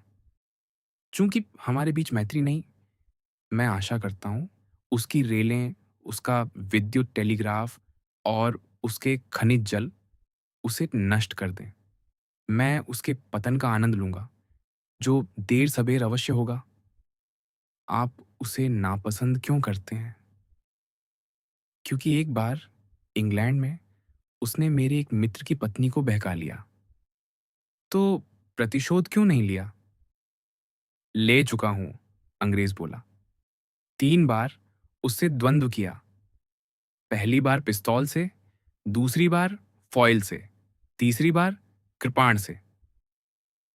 परिणाम? पहली बार उसने मेरी भुजा तोड़ी, दूसरी बार फेफड़े में भेद दिया और तीसरी बार यह घाव दिया। अंग्रेज ने कॉलर हटाया और एक ताजा घाव का लाल चिन्ह दिखाया। अतः मैं उससे घृणा करता हूं, उसने कहा, और स्वाभाविक है, वह केवल मेरे ही हाथों मरेगा। पर प्रतीत तो नहीं होता आप उसे मारने हेतु कुछ कर रहे हैं। हाँ, ओह! अंग्रेज बोला। प्रतिदिन मैं निशानेबाजी का अभ्यास करता हूँ और प्रत्येक दूसरे दिन ग्रीसिया यहाँ आता है। यही सब था जो आगंतुक जानना चाहता था या जो अंग्रेज बता सकता था। वह उठा, लॉर्ड विलमोर से विदा लेकर चला गया, जिसने विशिष्ट अंग्रेजी कठोर विनम्रता से प्रत्युत्तर दिया। लॉर्ड विलमोर ने जैसे ही सड़क द्वार बंद होने की ध्वनि सुनी, अपने शयन कक्ष में गया और क्षण भर में अपने सुनहरे केश, लाल कनपटी दाढ़ी, कृत्रिम जबड़ा और घाव त्याग, काले केश, श्याम वर्ण और मोती जैसे दांतों सहित पुनः मोंटे क्रिस्टो का काउंट बन गया। और संयोग से वही व्यक्ति जो पुलिस प्रमुख का दूत बनकर आया था, वास्तव में स्वयं विल्फोर ही था, जो अपने ही घर लौट रहा था। इन दोनों भेंटों के पश्चात मुकुट अभियोजक का मन कुछ हल्का हुआ। उसने उनसे कोई आश्वस्त करने वाली बात नहीं सीखी, पर कोई विशेष भयावह बात भी नहीं जानी। फलतः औतुये के उस भोजन के बाद प्रथम बार उसने अगली रात्रि शांत निद्रा ली। नृत्य समारोह। जुलाई के सबसे उष्ण दिन आ चुके थे जब कैलेंडर उस शनिवार पर पहुंचा जो मोरसेर्फ के नृत्य समारोह के लिए नियत था। रात्रि के 10 बजे थे। काउंट के उद्यान के विशाल वृक्ष उस आकाश के सम्मुख तीक्ष्ण रेखाओं में उभरे हुए थे, जिस पर दिन भर मंडराते रहे तूफान के अंतिम बादल तंतु बहते चले जा रहे थे। और उनके हटते ही एक नीलिमा प्रकट हो रही थी, जिस पर स्वर्ण तारों की छटा बिखरी थी। भूमितल के कक्षों से संगीत के स्वर वॉल्ट्स और गैलोप की घूमती लइयों सहित सुनाई दे रहे थे, और फारसी झिर्रीदार पर्दों की पट्टियों के बीच से प्रकाश की तीखी धाराएं बाहर फूट रही थीं। उद्यान इस समय केवल कुछ सेवकों के अधीन था, जिन्हें अब भी अभी उनकी स्वामिनी ने रात्रि भोज सजाने का आदेश दिया था, क्योंकि मौसम के स्थिर सुधरते रूप को देखकर वह आश्वस्त हो गई थी। अब तक वह असमंजस में थी, भोजन कक्ष में परोसा जाए या लॉन के ऊपर तने लंबे कैनवास आवरण के नीचे। पर तारों से भरे इस सुंदर आकाश ने निर्णय लॉन और आवरण के पक्ष में कर दिया था। उद्यान पथ रंगीन दीपों से आलोकित थे, जैसा इटली की परंपरा है, और भोजमेज मोमबत्तियों और पुष्पों से सजी थी, जैसा उन सभी देशों में होता है जहां मेज सजाना एक कला माना जाता है, और जब वह पूर्णता से किया जाए तो विलास की दुर्लभतम वस्तुओं में गिना जाता है। जैसे ही काउंटेस द मोरसेर्फ ने अपने अंतिम आदेश दिए और भीतर लौटने को हुई, अतिथि कक्ष भरने लगे। लोग काउंट के पद से अधिक काउंटेस के मोहक आतिथ्य से आकर्षित थे। सब जानते थे ये आयोजन उन्हें कुछ ऐसे विवरण देगा जो या तो सुनाने योग्य होंगे या अनुकरणीय, क्योंकि मर्सेदेस की रुचि अत्यंत परिष्कृत थी। मैडम दांगलार उन घटनाओं से इतनी विचलित थीं, जिनका वर्णन हम कर चुके हैं, कि आने में संकोच कर रही थीं। पर उसी सुबह उनकी गाड़ी विल्फोर की गाड़ी से मिली। विल्फोर ने संकेत किया। दोनों गाड़ियां साथ रुक गईं, और मुकुट अभियोजक ने खिड़की से कहा, आप मैडम दे मोरसेर्फ के यहाँ जा रही हैं। मेरा अनुमान है। नहीं, मैडम दांगलार ने उत्तर दिया, मैं पर्याप्त स्वस्थ नहीं। यह भूल होगी, विल्फोर ने अर्थपूर्ण दृष्टि से कहा। आपका वहां दिखना आवश्यक है। ओह, क्या आपको ऐसा लगता है? बैरोनेस ने पूछा। मुझे पूर्ण विश्वास है। तो मैं जाऊंगी। और दोनों गाड़ियां अपने अपने मार्ग पर बढ़ गईं। तथापि मैडम दांगलार आईं, अपनी स्वाभाविक सुंदरता के साथ और चकाचौंध कर देने वाले वैभवपूर्ण वस्त्रों में। वह एक द्वार से प्रवेश कर ही रही थीं जब मर्सेदेस दूसरे से आईं। काउंटेस ने अल्बेर को मैडम दांगलार के स्वागत को भेजा। वह आगे बढ़ा, उनके परिधान की यथोचित प्रशंसा की और उनकी बांह लेकर उन्हें वहां ले चला जहां वह जाना चाहती थीं। साथ ही चारों ओर देखता हुआ, क्या आप मेरी पुत्री को खोज रहे हैं? बैरोनेस ने मुस्कुराकर पूछा। स्वीकार करता हूं, हाँ। आपने इतनी निर्दयता तो नहीं की कि उसे घर ही छोड़ दिया हो। चिंता न करें, वह मादेमोजेल दे विल्फोर से मिली, जो उसे साथ ले गई। देखिए, वे दोनों हमारे पीछे हैं, दोनों श्वेत वेश में, एक के हाथ में कैमिलिया का गुलदस्ता, दूसरी के हाथ में फॉरगेट मी नॉट का। पर बताइए, और आप किसे खोज रही हैं? अल्बेर ने मुस्कुराकर पूछा। क्या आज साइं मोंटे क्रिस्टो का काउंट नहीं आएगा? 17, अल्बेर ने उत्तर दिया। आपका क्या आशय है? मेरा अर्थ है, सब ठीक है, विस्काउंट हंसते हुए बोला। और आप 17वीं हैं जिन्होंने मुझसे यही प्रश्न पूछा है। काउंट अत्यंत लोकप्रिय है, मुझे उसे बधाई देनी चाहिए। और क्या आप सबको यही उत्तर देते हैं? आह, आप सही कहती हैं, मैंने उत्तर दिया ही नहीं। निश्चिंत रहें, हम उस युग पुरुष का स्वागत करने का सौभाग्य पाएंगे। क्या आप कल ओपेरा में थे? नहीं, वह था। सच? और क्या उस विलक्षण सिग्नोर ने कुछ असामान्य किया? क्या वह सार्वजनिक रूप से अन्यथा प्रकट हो सकता है? एल्सलर ले दियाब्ल बोइतियों में नृत्य कर रही थी। यूनानी राजकुमारी मुग्ध थी। कांचूचा के बाद उसने एक अद्भुत अंगूठी एक गुलदस्ते की डंठलों में फंसाकर उस मनोहर नर्तकी की ओर फेंकी, जो तीसरे अंक में पुनः उसी अंगूठी को उंगली में धारण कर प्रकट हुई। उसके सम्मान में। क्या उसकी यूनानी राजकुमारी भी यहाँ होगी? नहीं, आपको उसके बिना ही संतोष करना होगा। काउंट के साथ उसका स्थान कुछ अस्पष्ट है। अब मुझे छोड़िए और मैडम द विल्फोर को प्रणाम कीजिए, बैरोनेस बोली। मैं देख रही हूं, वह आपसे बोलने को उत्सुक हैं। अल्बेर झुककर मैडम दी विल्फोर की ओर बढ़ा, जिनके होंठ उसके पहुंचते ही खुलने लगे। मैं शर्त लगाता हूं, उसने बीच में कहते हुए कहा। मैं अनुमान लगा सकता हूं। आप क्या कहने जा रही हैं? अरे वाह, मैडम द विल्फोर बोली। यदि मैं सही हुआ तो स्वीकारेंगी? हाँ, अपने मान की शपथ। शपथ? आप पूछने वाली थीं, क्या मोंटे क्रिस्टो का काउंट आ चुका है या आने वाला है? कुछ भी नहीं, इस समय मुझे उससे कोई सरोकार नहीं। मैं पूछने वाली थी, क्या आपको फ्रांस के विषय में कोई समाचार मिला? हाँ, कल। और उसने क्या लिखा? कि वह उसी समय प्रस्थान कर रहा है जिस समय पत्र लिखा। अच्छा, और अब काउंट? काउंट आएगा, चिंता न करें। क्या आपको झांत है, उसका एक और नाम भी है, मोंटे क्रिस्टो के अतिरिक्त? नहीं, मोंटे क्रिस्टो एक द्वीप का नाम है और उसका एक पारिवारिक नाम भी है। मैंने कभी नहीं सुना। तो मैं आपसे अधिक जानता हूँ। उसका नाम जाकोने है। संभव है। वह माल्टी है। यह भी संभव। एक जहाज मालिक का पुत्र।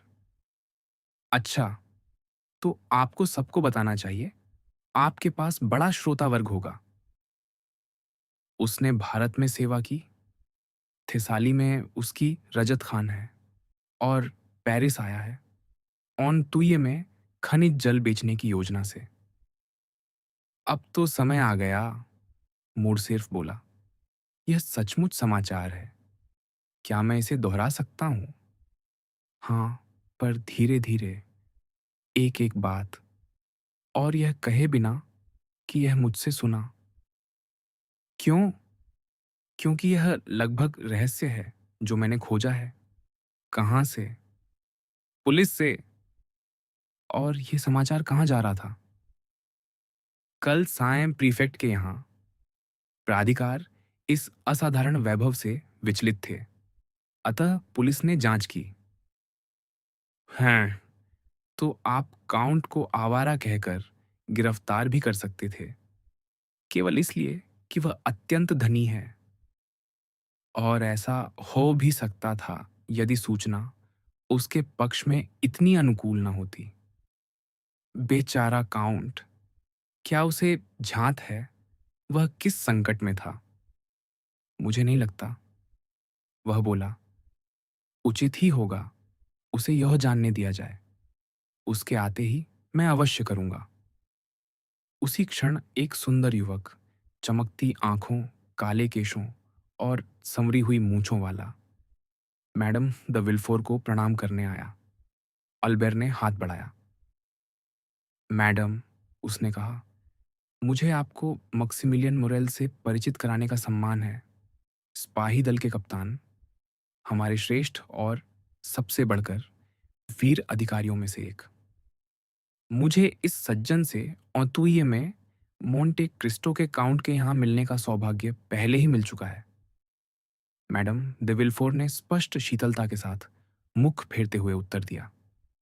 यह उत्तर और उससे भी अधिक उसका स्वर बेचारे मोरेल के हृदय को पीड़ा से भर गया। पर उसे एक सांत्वना मिली। मुड़ते ही उसने द्वार पर एक सुंदर पीला मुख देखा, जिसकी विस्तृत और मानवभावशून्य आंखें उसी पर स्थिर थीं, और फॉरगेट मी नॉट का गुलदस्ता अधरों तक उठा हुआ था। यह अभिवादन मोरेल ने भली भांति समझ लिया, और उसने भी अपने रूमाल को अधरों तक उठा लिया। यद्यपि उसके चेहरे पर वही निश्चलता बनी रही। ये दो जीवित प्रतिमाएं, जिनके हृदय मुखमंडल की संगमरमर सी शांति के भीतर तीव्र गति से धड़क रहे थे, कक्ष के दो छोरों से एक दूसरे को निहारते हुए क्षण भर को स्वयं को, या कहें अन्य सभी को, भूल गए। वे इस मौन ध्यान में लंबे समय तक डूबे रह सकते थे, बिना किसी के ध्यान दिए, यदि उसी समय मोंटे क्रिस्टो का काउंट प्रवेश न करता। जैसा पहले कहा जा चुका है, किसी काल्पनिक आभा के कारण हो या उसकी स्वाभाविक उपस्थिति के कारण, जहां भी वह जाता सबका ध्यान आकर्षित करता। न उसका सादा काला कोट, चाहे कितना ही उत्कृष्ट कटाव का क्यों न हो, न उसकी सरल श्वेत वास्कट, न उसके सुघड़ पादों पर झंझी पतलून, ध्यान खींचती थी, ध्यान खींचते थे। उसका श्याम वर्ण, उसके तरंगित काले केश, उसका शांत निर्मल मुख, उसकी गहरी विषादमयी दृष्टि, और अंततः उसका सूक्ष्म रूप से गढ़ा हुआ मुख, जो सहज ही सार्वभौम अवमानना का भाव धारण कर सकता था। अधिक सुंदर पुरुष हो सकते थे, पर अधिक अर्थपूर्ण निश्चय ही कोई नहीं। उसके प्रत्येक अंग में अर्थ था, वजन था, क्योंकि दृढ़ चिंतन की आदत ने उसके मुख लक्षणों, उसकी अभिव्यक्ति और उसके लघुतम संकेत तक अतुल शक्ति और लचीलेपन का संचार कर दिया था। और भी पेरिस का हमारा समाज इतना विचित्र है कि शायद वह इन सब पर ध्यान ही न देता, यदि इसके पीछे एक रहस्यमय कथा और अपार संपत्ति का स्वर्णाभ आभामंडल न जुड़ा होता। जो भी हो, वह दृष्टियों और औपचारिक अभिवादनों की रेखा पार करता हुआ मैडम द मोरसेर्फ की ओर बढ़ा, जो अग्निकुंड के समीप खड़ी द्वार के सम्मुख लगे दर्पण में उसका प्रवेश देख चुकी थी और उसे ग्रहण करने को मुड़ रही थी। ठीक उसी क्षण जब उसने झुककर प्रणाम किया, उन्होंने संयत मुस्कान सहित घूमकर उसका स्वागत किया। निश्चय ही वह सोच रही थी काउंट कुछ कहेगा, और काउंट भी मानो उनकी वाणी की प्रतीक्षा कर रहा था, पर दोनों मौन रहे, मानो कोई साधारण वाक्य उनके लिए अनुचित हो। इस मौन अभिवादन के पश्चात मोंटे क्रिस्टो मुड़ा और अल्बेर की ओर बढ़ा, जो हाथ फैलाए उसकी ओर आ रहा था। आपने मेरी माता को देखा? अल्बेर ने पूछा। अभी अभी उन्हें प्रणाम करने का सम्मान प्राप्त हुआ, काउंट बोला। पर आपके पिता नहीं दिखे। वहां हैं, राजनीति पर चर्चा करते उन विशिष्ट व्यक्तियों के छोटे मंडल में। सच? मोंटे क्रिस्टो बोला। वे सज्जन जिन्हें मैं नीचे देख रहा हूं विशिष्ट हैं। मैं अनुमान न लगा पाता। किस प्रकार की विशिष्टता? आप जानते हैं, अनेक प्रकार होती हैं। प्रथम, एक वैज्ञानिक, वह सूखा वृद्ध, उसने रोमन कैंपानिया में एक ऐसी छिपकली की जाति खोजी जिसकी एक कशेरुका अन्य सभी से अधिक है, और अपने आविष्कार की सूचना संस्थान को देने लौटा है। इस विषय पर लंबी बहस हुई, पर अंततः वही जीता। उस अतिरिक्त कशेरुका ने वैज्ञानिक जगत का ध्यान आकर्षित किया, और जो पहले लेजियोन ऑनर का शूरवीर था, अब अधिकारी बन गया है। अत्युत्तम, मोंटे क्रिस्टो बोला। यह अलंकरण अत्यंत युक्तियुक्त प्रतीत होता है। और यदि वह एक और अतिरिक्त कशेरुका खोज ले तो उसे कमांडर बना देंगे। संभवतः, मोरसेर्फ बोला। और वह दूसरा, जिसने नीले कोट पर हरे किनारे पहनने की विलक्षण कल्पना की, वह कौन सी जाति है? वह उसकी कल्पना नहीं, गणराज्य की थी, जो स्वयं को कलाकार समझता था और फ्रांसीसी अकादमी के सदस्यों को वर्दी देना चाहता था। अतः उसने दाविद से उसका विन्यास कराया। सचमुच तो वह सज्जन अकादमिक हैं। एक सप्ताह से। और उनकी विशेषता, मेरा ख्याल है, वह खरगोशों के सिर में सुइयां चुभाता है, मुर्गियों को मदर खिलाता है और कुत्तों की मेरुदंड रचना पर प्रयोग करता है। और इस कारण वह विज्ञान अकादमी में है। नहीं, फ्रांसीसी अकादमी में। पर उसका उससे क्या संबंध? बताता हूं। वह निस्संदेह उसके प्रयोगों ने विज्ञान को उन्नत किया होगा। नहीं, पर वह उन्हें अत्यंत सुंदर शैली में लिखता है। यह तो उन खरगोशों के आत्मसम्मान के लिए संतोषजनक होगा जिनके सिरों में वह सुइयां चुभाता है, उन मुर्गियों के लिए जिनकी अस्थियां वह लाल करता है, और उन कुत्तों के लिए जिनकी रीढ़ पर वह खेती करता है। काउंट बोला। अल्बेर हंस पड़ा। और वह तीसरा? काउंट ने पूछा। कौन तीसरा? कॉर्नफ्लावर नीला कोट। हाँ, काउंट का एक सहकर्मी, जिसने उच्च सदन में सदस्यों को वर्दी देने के प्रस्ताव का तीव्र विरोध किया। उसके भाषणों की बहुत प्रशंसा हुई। उदारवादी प्रेस उससे अप्रसन्न थी, पर दरबार की इच्छा के विरोध ने उसे पुनः प्रिय बना दिया। और कहा जाता है, उसे राजदूत बनाया जा सकता है। उसे पियर की उपाधि किस आधार पर मिली? उसने 2-3 हास्य ओपेरा लिखे हैं, ले सिएक्ल के विरुद्ध 4-5 मुकदमे लड़े हैं और 5-6 बार सरकार के पक्ष में मतदान किया है। वाह, विस्काउंट! मोंटे क्रिस्टो हंसते हुए बोला। आप बड़े मनोहर मार्गदर्शक हैं। अब क्या आप मेरे लिए एक कार्य करेंगे? क्या? इन सज्जनों से मेरा परिचय मत कराइए, और यदि वे स्वयं परिचय चाहें तो पहले से मुझे सावधान कर दीजिए। उसी क्षण उसे अपनी बांह पर एक हाथ का स्पर्श अनुभव हुआ। उसने मुड़कर देखा। तांगलार था। आह, आप हैं बैरन? उसने कहा। आप मुझे बैरन क्यों कहते हैं? दांगलार बोला। आप भली भांति जानते हैं, मुझे अपने उपाधि से कोई मोह नहीं। आपके विपरीत, विस्काउंट, आपको तो अपने से है, मेरा अनुमान है। निस्संदेह, अल्बेर बोला, क्योंकि यदि मैं विस्काउंट न होता तो कुछ भी न होता, जबकि आप अपनी बैरन की उपाधि त्याग दें तो भी करोड़पति रहेंगे। और हमारे जुलाई राजतंत्र में मुझे यही उपाधि सबसे श्रेष्ठ प्रतीत होती है। दांगलार बोला। दुर्भाग्य से, मोंटे क्रिस्टो बोला, मनुष्य जीवन भर करोड़पति नहीं रह सकता, जैसे बैरन, पियर या अकादमिक रह सकता है। फ्रैंकफर्ट के करोड़पति फ्रैंक और पुलमान को देखिए, जो अब भी अभी दिवालिया हो गए। सच? दांगलार पीला पड़ते हुए बोला। हाँ, समाचार मुझे आज साएं ही दूत द्वारा मिला। मेरे भी लगभग 1 मिलियन उनके पास थे, पर मुझे समय रहते चेतावनी मिल गई और मैंने 1 माह पूर्व ही अपनी राशि निकलवा ली। हे भगवान! दांगलार बोला। उन्होंने मुझ पर 2 लाख फ्रांक का ड्राफ्ट निकाला था। तो आपको चेतावनी मिल गई? उनकी हस्ताक्षर प्रतिष्ठा 5% की रह गई है। पर चेतावनी बहुत देर से आई, दांगलार बोला। मैं उनके ड्राफ्ट का भुगतान कर चुका हूं। तो अब? मोंटे क्रिस्टो बोला। 2 लाख फ्रैंक चले गए।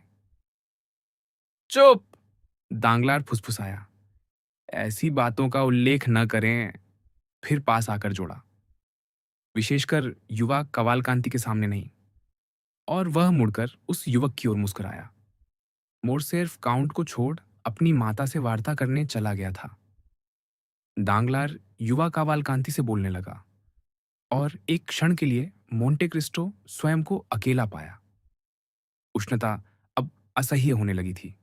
परिचारक कक्षों में फलों और शीतल व्यंजनों से भरी तश्तरियां लिए घूम रहे थे। मोंटे क्रिस्टो ने रूमाल निकाल पसीने से भीगा मुख पोंछा, पर जब तश्तरी उसके समीप से गुजरी, वह पीछे हट गया और कुछ भी ग्रहण न किया। मैडम द मोरसेर्फ की दृष्टि एक क्षण को भी उससे न हटी थी। उन्होंने तश्तरी को अनछुई गुजरते देखा और उसके हटने का भाव भी। अल्बेर, उन्होंने कहा, क्या तुमने कुछ देखा? क्या माता? काउंट ने कभी तुम्हारे पिता के यहाँ भोजन का निमंत्रण स्वीकार नहीं किया। हाँ, पर उसने मेरे यहाँ दोपहर भोज स्वीकार किया था, जब उसने समाज में प्रथम प्रवेश किया। तुम्हारे यहाँ और काउंट के यहाँ एक समान नहीं, मर्सिडीज बुदबुदाई। मैं उसके आने से अब तक उसे देख रही हूं। तो उसने अब तक कुछ भी न खाया, न पिया। वह अत्यंत संयमी है। मर्सिडीज हल्की विषादपूर्ण मुस्कान से बोली। उसके पास जाओ और अगली बार तश्तरी आए तो आग्रह करो। क्यों, माता? मेरे लिए? अल्बेर! अल्बेर ने उनकी हथेली चूमी और काउंट के समीप जा खड़ा हुआ। दूसरी तश्तरी ये आई, अन्य सबकी भांति भरी हुई। उन्होंने देखा, अल्बेर आग्रह कर रहा है, यहां तक कि उसे एक शीतल व्यंजन भी दे रहा है, पर काउंट अडिग रहा। अल्बेर लौट आया। वह अत्यंत पीली थीं। देखा, उन्होंने कहा। उसने अस्वीकार कर दिया। आप क्यों चिंतित हैं? तुम जानते हो, हम स्त्रियां विचित्र होती हैं। मैं प्रसन्न होती यदि वह मेरे यहाँ कुछ ग्रहण करता, चाहे अनार का एक दाना ही क्यों ना। पर शायद वह फ्रांसीसी रीति का अभ्यस्त नहीं, या उसे किसी विशेष वस्तु की रुचि हो। नहीं, मैं निश्चयपूर्वक कह सकता हूं, इटली में मैंने उसे सब कुछ छकते देखा। संभव है आज अस्वस्थ हो, क्योंकि वह सदैव उष्ण देशों में रहा है। काउंटेस बोली। वह अन्य लोगों की अपेक्षा गर्मी से कम प्रभावित होता होगा। मुझे ऐसा नहीं लगता, क्योंकि उसने कहा, यहां दम घुटता है, और पूछा, जब खिड़कियां खुली हैं तो झरोखे भी क्यों नहीं खोले जाते? हाँ, मर्सिडीज बोली, यह जानने का एक उपाय है कि उसका संयम जानबूझकर है या नहीं। वह कक्ष से निकल गई और क्षण भर बाद झरोखे खुल गए और चमेली व क्लेमाटिस की लताओं के बीच से दीपों से आलोकित समूचा उद्यान और शामियाने के नीचे सजा भोजन दिखाई देने लगा। नृत्य स्थल के पुरुष और स्त्रियां, खेलने वाले, वार्तालाप करने वाले, सब उल्लास से पुकार उठे। उनकी प्यासे फेफड़ों ने भीतर उमड़ती वायु को मानो पी लिया। उसी समय मर्सिडीज पुनः प्रकट हुई, पहले से भी अधिक पीली, पर मुख पर एक विलक्षण दृढ़ता का भाव लिए, जो कुछ विशेष क्षणों में उभरता था। वह सीधे अपने पति के मंडल तक गईं और बोली, काउंट, कृपया इन सज्जनों को यहां रोके न रखें। यदि वे पत्ते नहीं खेल रहे, तो मुझे विश्वास है वे यहां घुटने की अपेक्षा उद्यान की वायु लेना पसंद करेंगे। ओह, एक अत्यंत विनीत वृद्ध जनरल बोला, हम अकेले उद्यान में नहीं जाएंगे। अच्छा, मर्सिडीज बोली, तो मैं उदाहरण प्रस्तुत करती हूं। और वह मोंटे क्रिस्टो की ओर मुड़ी। काउंट, कृपया मुझे अपना हाथ देने का सम्मान दें। इन सरल शब्दों को सुनते ही काउंट मानो डगमगा गया। फिर उसने एक क्षण मर्सिडीज की ओर देखा। वह क्षण बिजली चमक जितना अल्प था, पर काउंटेस को शताब्दी समान लगा। इतनी तीव्रता उस एक दृष्टि में थी। उसने अपना हाथ प्रस्तुत किया। उन्होंने उस पर हल्के से हाथ रखा और दोनों फ्रांसीसी झरोखों से बाहर उतरती सीढ़ियों में से एक से नीचे चले, जिन्हें रोडोडेंड्रॉन और कैमिलिया घेरे हुए थे। दूसरी सीढ़ी से लगभग 20 अतिथि उल्लास ध्वनि करते हुए उनके पीछे उद्यान में उतर गए। रोटी और नमक। मादाम द मोरसेफ ने अपने सहचर को लिंडेन वृक्षों की उस मेहराबदार पंक्ति के नीचे ले चली, जो एक ग्रीन हाउस की ओर जाती थी। बैठक कक्ष में बहुत गर्मी थी। क्या ऐसा नहीं, काउंट? उन्होंने कहा। हाँ, काउंट ने उत्तर दिया। द्वार और झरोखे खुलवाना आपका अत्यंत उचित विचार था। यह कहते हुए काउंट ने देखा। मर्सेदेस का हाथ कांप रहा था।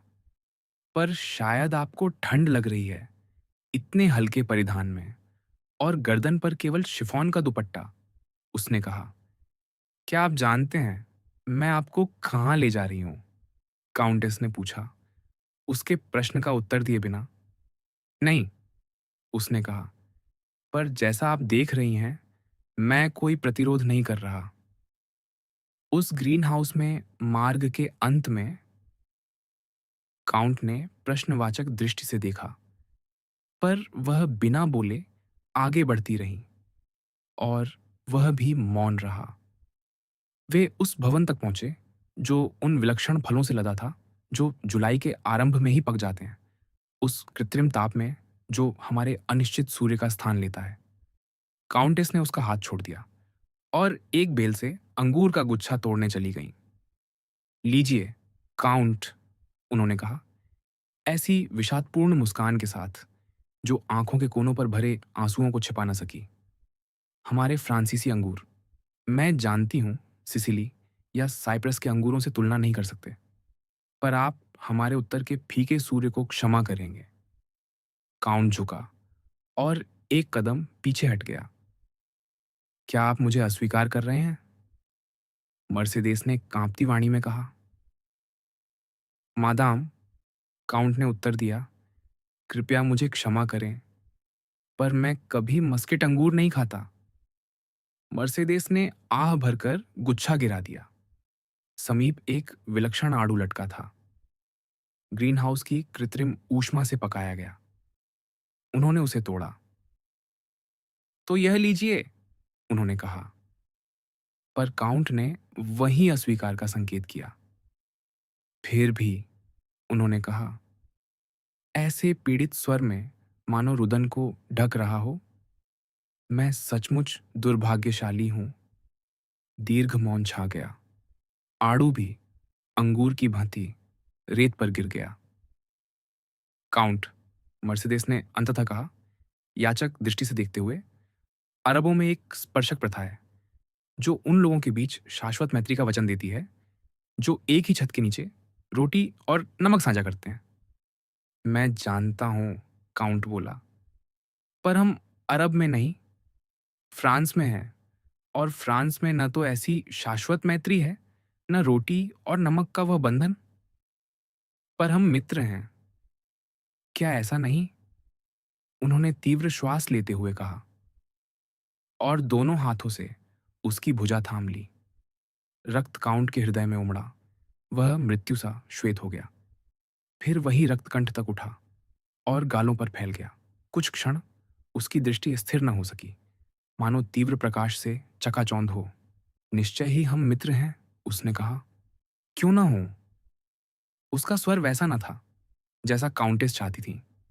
उन्होंने कराह जैसी आह भरकर मुंह फेर लिया। धन्यवाद, उन्होंने कहा, और चल पड़ी। वे पूरे उद्यान का चक्कर मौन में लगाते रहे। काउंट, उन्होंने 10 मिनट बाद कहा, क्या यह सत्य है? आपने बहुत देखा है, बहुत यात्रा की है, और गहन कष्ट सहे हैं। हाँ, मैंने बहुत कष्ट सहे हैं, पर अब आप सुखी हैं। हाँ, कोई मुझे शिकायत करते नहीं सुनता। और क्या वर्तमान सुख आपके मन को शांत करता है? मेरा वर्तमान सुख मेरे अतीत के दुहक के समतुल्य है। क्या आपने विवाह किया? विवाह? काउंट कांप उठा। किसने कहा? किसी ने नहीं, पर आपको एक सुंदर युवती के साथ ओपेरा में देखा गया। वह दासी है जिसे मैंने कॉन्स्टेंटिनोपल में खरीदा, एक राजकुमार की पुत्री जिसे मैंने अपनी पुत्री की भांति अपनाया, क्योंकि मेरे पास स्नेह देने को कोई और नहीं। तो आप अकेले रहते हैं? हाँ। न कोई बहन, पुत्र, पिता? कोई नहीं। जीवन से आपको बांधने वाला कुछ भी नहीं। ऐसे कैसे जीते हैं? यह मेरा दोष नहीं। माल्टा में मैंने एक युवती से प्रेम किया। विवाह होने ही वाला था कि युद्ध मुझे बवंडर की तरह उससे दूर ले गया। मैंने सोचा वह मेरी प्रतीक्षा करेगी, यहाँ तक कि मेरी समाधि के प्रति भी निष्ठावान रहेगी। लौट कर आया तो वह विवाहित थी। 20 वर्ष से ऊपर हर पुरुष की यही कथा है। संभव है मेरा हृदय दूसरों से दुर्बल था, अतः अधिक पीड़ा हुई। बस। काउंटेस कुछ क्षण रुकी, मानो श्वास संभाल रही हो। हाँ, और वह प्रेम अब भी आपके हृदय में है। मनुष्य केवल एक बार सचमुच प्रेम करता है। क्या आपने उसे फिर देखा? कभी नहीं। कभी नहीं। मैं उस देश नहीं गया जहां वह रहती थी। माल्टा। हाँ। तो वह वहीं है। मेरा अनुमान है। और क्या आपने उसे क्षमा किया? उसे? हाँ। पर केवल उसे? जिन्होंने तुम्हें अलग किया उनसे अब भी घृणा करते हो? काउंटेस उसके सामने आ खड़ी हुई, हाथ में अंगूर का शेष भाग लिए। इसे लीजिए, उन्होंने कहा। मैं मस्किट अंगूर नहीं खाता। काउंट ने उसी शांति से कहा, मानो यह वार्ता पहले हुई ही ना हो। आप अत्यंत अडिग हैं। वह बुदबुदाई। तभी अल्बेर दौड़ता आया। माता, एक बड़ी विपत्ति। क्या हुआ? विल्फोर आया है अपनी पत्नी और पुत्री को लेने। क्यों? मार्किज दे सेंट मेराव पेरिस आ गई है। समाचार लाई है। सेंट मेरा मार्सिये से निकलते ही मार्ग में चल बसे। मैडम दे विल्फोर ने पहले विश्वास न किया, पर वैलेंटीन ने पिता की पहली ही बातों से सब समझ लिया और मूर्छित होकर गिर पड़ी। सेंट मेरा वैलेंटीन के क्या लगते हैं? काउंट ने पूछा। मातामह, वह फ्रांज से विवाह शीघ्र कराने आ रहे थे। सच? अब फ्रांज विलंबित है। क्यों सेंट मेरा मादेमोजेल दांगलार के भी पूर्वज नहीं? अल्बेर, मर्सेदेस ने धीरे से टोका। क्या कह रहे हो? फिर काउंट से, उसे समझ आइए, आपका कितना सम्मान करता है। वह आगे बढ़ी, पर काउंट उसे एक विचित्र दृष्टि से देख रहा था, जिसमें गहन विमुखता और स्नेहमय प्रशंसा एक साथ थी। वह और निकट आई, उसका और अपने पुत्र का हाथ जोड़ दिया। हम मित्र हैं, क्या नहीं? मादाम, काउंट बोला, आपका मित्र होने का दावा नहीं कर सकता, पर आपका अत्यंत सम्मानित सेवक अवश्य हूं। काउंटेस भारी हृदय से चली गई। 10 गज भी न गई थीं कि काउंट ने उन्हें रूमाल से आंखें पोंछते देखा। क्या आप दोनों में कुछ हुआ? अल्बेर ने पूछा। इसके विपरीत, काउंट बोला, उन्होंने अब भी तुम्हारे सामने कहा हम मित्र हैं। और वे पुनः बैठक कक्ष में लौट आए, जहां से वैलेंटीन अभी विल्फोर दंपति संग जा चुकी थी और मोरेल उनके पीछे था। मादाम द सेंट मेरा। मोन्सिए दे विल्फोर के घर में अभी अभी एक शोकपूर्ण दृश्य घटित हुआ था। दोनों महिलाओं के नृत्य समारोह के लिए प्रस्थान करने के बाद और मैडम द विल्फोर के सभी प्रयत्नों के असफल हो जाने पर कि उनके पति भी साथ चले, मुकुट अभियोजक अपनी आदत के अनुसार अपने अध्ययन कक्ष में बंद हो गया, दस्तावेजों के ऐसे ढेर के साथ जो किसी अन्य व्यक्ति को भयभीत कर देता, पर सामान्य परिस्थितियों में उसके काम पागलपन को संतुष्ट करने के लिए भी पर्याप्त न होता। किंतु इस बार वे दस्तावेज मात्र 8 थे। विल्फोर काम करने के लिए नहीं, विचार करने के लिए बंद हुआ था। द्वार बंद करते ही और यह आदेश देकर कि अत्यावश्यक स्थिति को छोड़ उसे बाधित न किया जाए, वह कुर्सी पर बैठ गया और बीते सप्ताह की उन सभी घटनाओं को मन में दोहराने लगा जिन्होंने उसके कटु शोक और अंधकारमय स्मृतियों का पात्र भर दिया था। तब सामने रखे कागजों पर आरंभ करने के स्थान पर उसने मेज की एक दराज खोली, एक गुप्त कुंडी दबाई और निजी कागजों का एक बंडल निकाला। मूल्यवान पांडुलिपियां जिन्हें उसने क्रमबद्ध कर अंकित किया था, ऐसे अंकों से जिन्हें केवल वही समझता था। उन सभी के नामों सहित जो उसके शत्रु बन चुके थे, चाहे उसके राजनीतिक जीवन में, व्यापारिक व्यवहारों में, न्यायिक पेशे में या उसके गुप्त प्रेम संबंधों में। संख्या इतनी विशाल हो चुकी थी कि वह कांप उठा। फिर भी ये सभी नाम जितने शक्तिशाली और भयावह थे, अक्सर उसके चेहरे पर मुस्कान ले आते थे, जैसे कोई यात्री पर्वत शिखर पर पहुंचकर नीचे छूटे संकरे शिखरों, दुर्गम पगडंडियों और खड़ी खाइयों को देखकर मुस्कुरा उठता है, जिनसे संघर्ष करते हुए वह अपने वर्तमान स्थान तक पहुंचा हो। जब उसने स्मृति में सभी नामों को दोहरा लिया, उन्हें पुनः पढ़ा, परखा, प्रत्येक सूची पर टिप्पणी की, तो उसने सिर हिलाया। नहीं, वह बुदबुदाया, इनमें से कोई भी शत्रु इतना धैर्यपूर्वक प्रतीक्षा कर अब आकर इस रहस्य से मुझे कुचलने ना आता। दुष्कर्म ऊपर उठते हैं, जैसा हैमलेट कहता है, कभी कभी आकाश में झिलमिलाते भटकते प्रकाश की भांति। पर वे क्षणिक ज्वालाएं हैं जो धोखा देने को चमकती हैं। ये कथा अवश्य उस कोर्सिकन ने किसी पुरोहित को बताई होगी और उसने आगे दूसरों को। मोंटे क्रिस्टो ने उसे सुना और सत्यापित करना चाहा। क्षण भर सोचकर वह फिर बोला, पर सत्यापित क्यों? ऐसा अंधकारमय, रहस्यमय और तुच्छ प्रसंग? मोंटे क्रिस्टो के काउंट जाको ने, माल्टी जहाज मालिक के पुत्र, थेसाली की रजत खान के स्वामी, जो फ्रांस में प्रथम बार आया है, उसके लिए क्या महत्व रख सकता है? अबे बुझोनी और लॉर्ड विल्मोर, मित्र और शत्रु से प्राप्त समस्त उलझी सूचनाओं में केवल एक बात स्पष्ट है कि किसी भी समय, किसी घटना में, किसी परिस्थिति में उसका और मेरा कोई संपर्क नहीं रहा।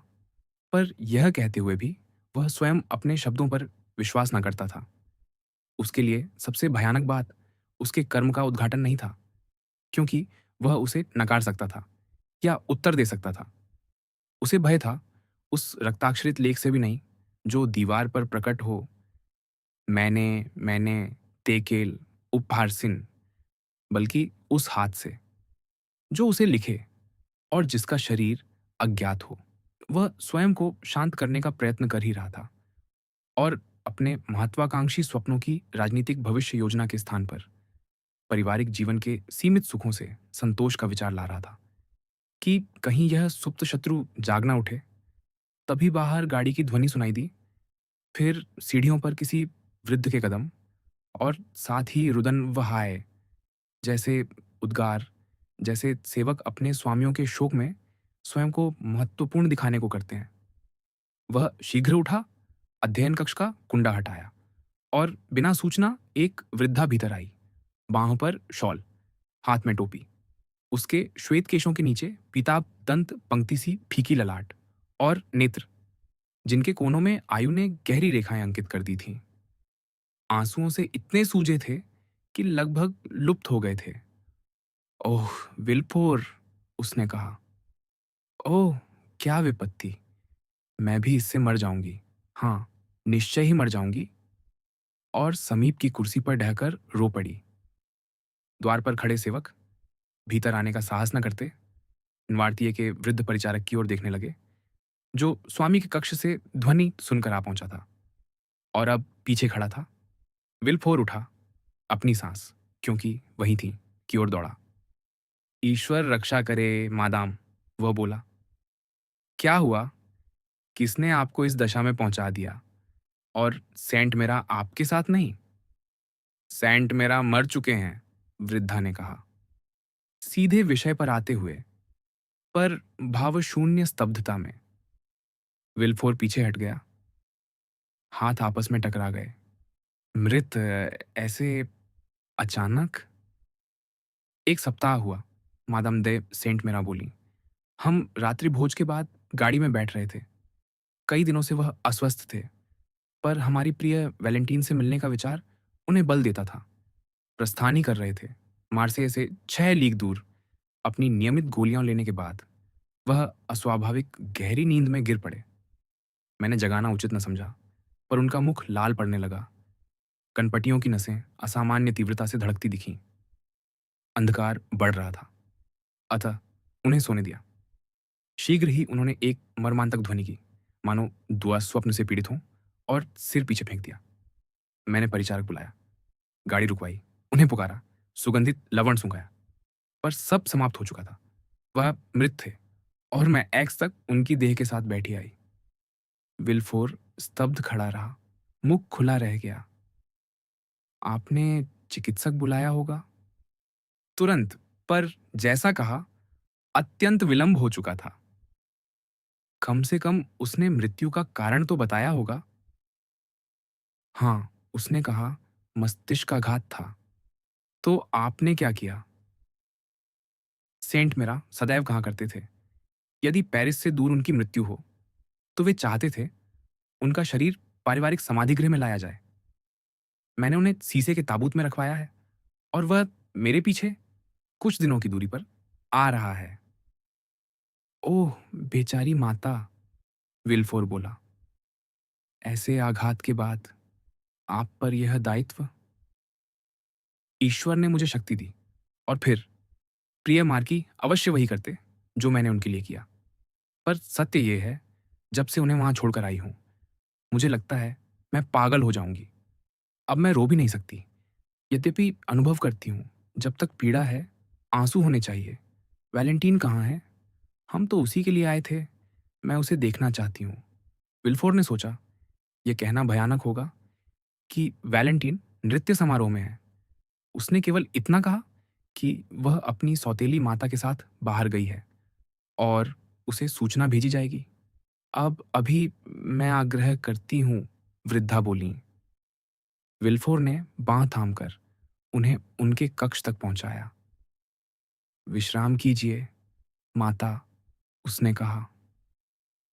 माता शब्द सुनते ही मार्कीज ने सिर उठाया, और उस पुरुष को देखकर, जिसमें उन्हें अपनी स्वर्गवासी पुत्री की छवि वैलेंटीन में पुनर्जीवित प्रतीत होती थी, वे फूटकर रो पड़ीं, और समीप की कुर्सी के आगे घुटनों के बल गिरकर अपना वेनरेबल मस्तक उसमें छिपा लिया। विल्फोर ने सेविकाओं को उनकी देखभाल का आदेश दिया, और वृद्ध बारुआ घबराया हुआ अपने स्वामी के पास लौटा, क्योंकि वृद्धों को जितना भय अपनी मृत्यु से नहीं, उतना दूसरे वृद्ध की मृत्यु से लगता है। उधर मार्कीज घुटनों पर ही हृदय की गहराइयों से प्रार्थना करने लगी। विल्फोर ने गाड़ी मंगवाई, और स्वयं जाकर अपनी पत्नी और पुत्री को मैडम द मोरसेर्फ के यहाँ से लाने चला। बैठक कक्ष के द्वार पर पहुंचते पहुंचते उसका चेहरा इतना पीला था कि वैलेंटीन दौड़कर आई। ओह, पिताजी, कुछ भयानक हुआ है। तुम्हारी दादी अभी पहुंची हैं। वैलेंटीन, उसने कहा। और दादा? लड़की ने कांपते हुए पूछा। विल्फोर ने उत्तर में केवल अपनी बांह बढ़ा दी। वह समय पर था, क्योंकि वैलेंटीन डगमगाई, लगभग मूर्छित हो गई। मैडम द विल्फोर दौड़ी, उसे संभाला, और पति की सहायता से गाड़ी तक ले गई, कहती हुई, कैसी विचित्र बात, किसने सोचा होता, सचमुच अद्भुत। और शोकाकुल परिवार वहां से चला गया, अपना दुहक शेष उत्सव पर मानो काले घूंघट की तरह डालता हुआ। सीढ़ियों के तल पर बारुआ वैलेंटीन की प्रतीक्षा कर रहा था। न्वार्तिये, आपको आज ही देखना चाहते हैं, उसने धीरे से कहा। उन्हें कहो मैं दादी से मिलकर आऊंगी, वैलेंटीन ने उत्तर दिया, क्योंकि उसकी कोमल आत्मा ने पहचान लिया था इस समय किसे उसकी अधिक आवश्यकता है। वह उन्हें शैया पर पाई। मौन आलिंगन, हृदय की वेदनापूर्ण धड़कन, टूटी हुई आहें और दहकते आंसू, इन्हीं में उनकी भेंट का सार था। मैडम द विलफोर भी उपस्थित थीं, पति के सहारे और निर्धन विधवा के प्रति अत्यंत सम्मान प्रदर्शित कर रही थीं, कम से कम ऊपर से। कुछ देर बाद वह झुककर पति के कान में बोली, यदि आपकी अनुमति हो तो मैं हट जाऊं, क्योंकि मुझे देखकर आपकी सांस अधिक व्यथित प्रतीत होती है। मार्किस ने सुन लिया। हाँ, हाँ, उन्होंने वैलेंटीन से कहा, उसे जाने दो, पर तुम रुको। मैडम द विल्फोर चली गईं और वैलेंटीन दादी के शैया पार्श्व अकेली रह गई, क्योंकि मुकुट अभियोजक इस अनपेक्षित मृत्यु से विचलित अपनी पत्नी के पीछे चला गया। बारुआ इस बीच न्वार्तिये के पास लौट चुका था, क्योंकि उसने घर का कोलाहल सुनकर कारण जानने भेजा था। लौटकर उसने संदेश दिया। हाय महोदय, बारुआ बोला, भयानक घटना हुई है। मादाम द सेंट मेरा आ गई हैं और उनके पति मर चुके हैं। सेंट मेरा और न्वार्तिये निकट न थे, पर एक वृद्ध को दूसरे की मृत्यु का समाचार सदा गहरा आघात देता है। न्वार्तिये ने सिर झुका लिया, मानो शोक या विचार में डूब गया। फिर एक आंख बंद की। माँ देमोजेल वैलेंटीन? बारुआ ने पूछा। न्वार्तिये ने संकेत किया।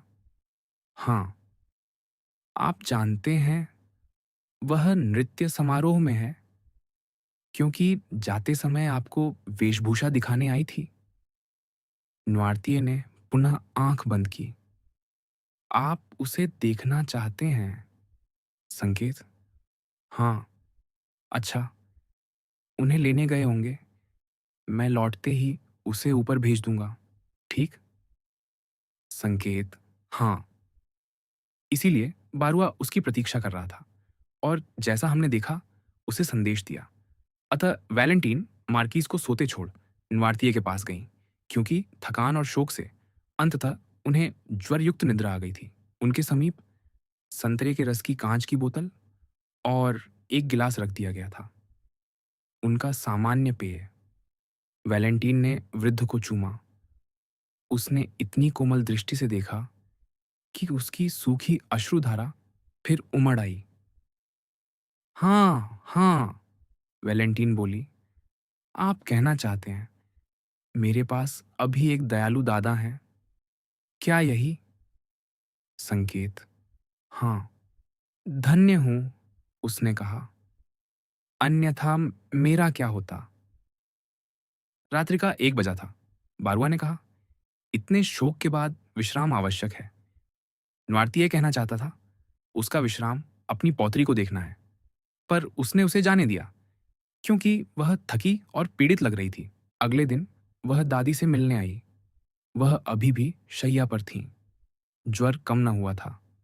नेत्रों में मंद ज्वाला जल रही थी, और वह तीव्र स्नायविक उत्तेजना से ग्रस्त प्रतीत होती थीं। ओह, मेरी प्रिय दादी, क्या आज सुबह आप अधिक अस्वस्थ अनुभव कर रही हैं? वैलेंटीन ने कहा, उनके व्याकुल लक्षणों को देखकर। नहीं, नहीं, मेरी बच्ची, सेंट मेरा ने कहा, मैं तुम्हारी प्रतीक्षा कर रही थी, ताकि तुम्हें भेज सकूं, तुम्हारे पिता को बुलाने। पिताजी? वैलेंटीन ने चिंतित होकर पूछा। हाँ, मैं उनसे बात करना चाहती हूँ।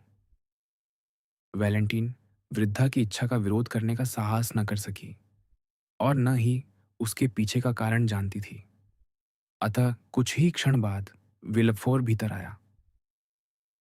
तुमने मुझे लिखा था कि तुम्हारी पुत्री के विवाह की योजना है। मेरा ऐसा विश्वास है, सेंट मेराव ने बिना भूमिका के कहा, मानो समय कम हो। हाँ, विल्फोर ने उत्तर दिया, यह केवल योजना नहीं, एक निश्चित समझौता है। और भावी वर फ्रांज दैपिने है? हाँ, जनरल दैपिने का पुत्र, जो एल्बा से अपहरता के लौटने से कुछ दिन पूर्व हत्या का शिकार हुआ था। ठीक वही। क्या पुत्र को यह विचार बाधित नहीं करता कि वह एक जैकोबिन की पौत्री से विवाह करेगा? धन्यवाद कि हमारे नागरिक संघर्ष समाप्त हो चुके हैं, विल्फोर बोला। दैपिने तब बालक ही था और न्वार्तिये से अधिक परिचित नहीं। वह उन्हें यदि प्रसन्नता से नहीं, तो कम से कम उदासीनता से देखेगा। क्या यह उत्तम संबंध है? हर दृष्टि से। युवक सर्वमान्य सम्मानित है। स्वीकार्य। मैं जिन युवकों को जानता हूं, उनमें अत्यंत विशिष्ट।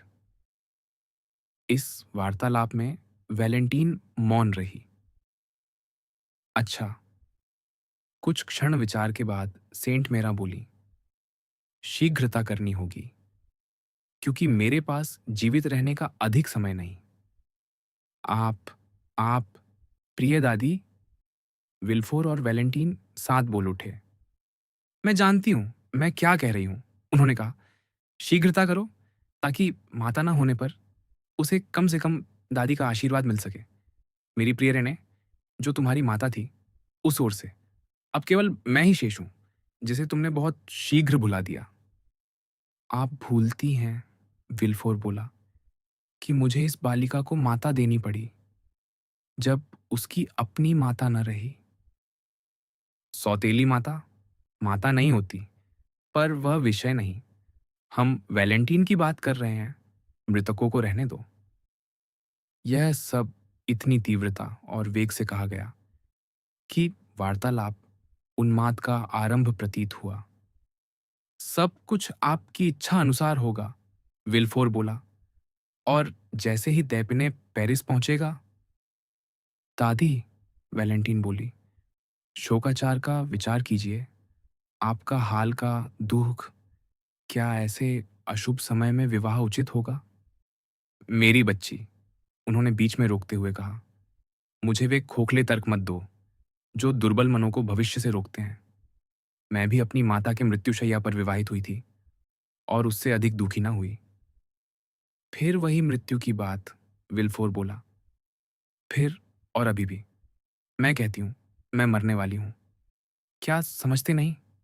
मरने से पहले मैं अपने पौत्र जामाता को देखना चाहती हूँ। उसे कहना चाहती हूँ, मेरी पौत्री को सुखी रखे। उसकी आंखों में पड़ना चाहती हूँ, वह मेरी आज्ञा मानेगा या नहीं। संक्षेप में, मैं उसे जानना चाहती हूँ। वृद्धा ने भयावह दृष्टि से कहा, ताकि यदि वह वैसा ना हुआ जैसा होना चाहिए, तो मैं अपनी समाधि की गहराई से उसे खोज निकालूं। ऐसे उन्मत्त विचार त्यागिए, विल्फोर बोला। मृत अपने समाधि में सोते हैं, वापस नहीं आते। शांत हो जाइए, वैलेंटीन बोली। तुम जो कहो, वृद्धा बोली, पर बातें वैसी नहीं जैसी तुम मानते हो। कल रात मैं बहुत व्याकुल सोई। मुझे लगा मैं स्वयं को सोते देख रही हूं, मानो आत्मा शरीर से ऊपर मंडरा रही हो। आंखें खोलना चाहा, पर खुली नहीं। तुम्हें असंभव लगेगा, पर आंखें बंद रहते। जहां तुम खड़े हो, वहीं मैडम दे विल्फोर के कक्ष के द्वार की दिशा से मैंने एक श्वेत आकृति देखी। वैलेंटीन चीख उठी। विल्फोर बोला, ज्वर था। संदेह करो, पर मैं निश्चित हूं, मैंने श्वेत आकृति देखी, और जैसे ईश्वर मेरे किसी इंद्रिय पर संदेह न रहने देना चाहता हो। मैंने गिलास खिसकने की ध्वनि सुनी। वही गिलास मेज पर। स्वप्न था। नहीं। मैं घंटी की ओर बढ़ी, और छाया विलीन हो गई। परिचारिका दीप लेकर आई। प्रेत केवल उन्हें दिखते हैं जिन्हें देखना चाहिए। वह मेरे पति की आत्मा थी। यदि वह मुझे बुलाने लौटी, तो मेरी आत्मा क्यों ना लौटे? अपनी पौत्री की रक्षा को बंधन उससे भी प्रबल है। विल्फोर भीतर से विचलित हुआ। आप हमारे साथ दीर्घकाल जीवित रहेंगी, उसने कहा। हम आपको सुख देंगे, सम्मान देंगे। आप भूल जाएंगी। कभी नहीं। फ्रांस दैपिने कब लौटेगा? किसी भी क्षण अपेक्षित है। आते ही बताना। शीघ्रता आवश्यक है। फिर मैं एक विधिवेत्ता से मिलना चाहती हूं, ताकि सारी संपत्ति वैलेंटीन को सुनिश्चित हो। दादी, वैलेंटीन ने उनके तप्त ललाट को चूमते कहा, क्या आप मुझे मारना चाहती हैं? आपको चिकित्सक चाहिए, विधिवेत्ता नहीं। चिकित्सक। उन्होंने कंधे उचकाए। दर्द नहीं, बस थोड़ी प्यास। क्या लेंगी? तुम जानती हो, मेरा संतरे का रस। गिलास मेज पर है। वैलेंटीन, मुझे दे दो। प्रतिज्ञा। वास्तव में मुरेल ही था, जो पिछली संध्या से उन्मत्त सा व्याकुल था।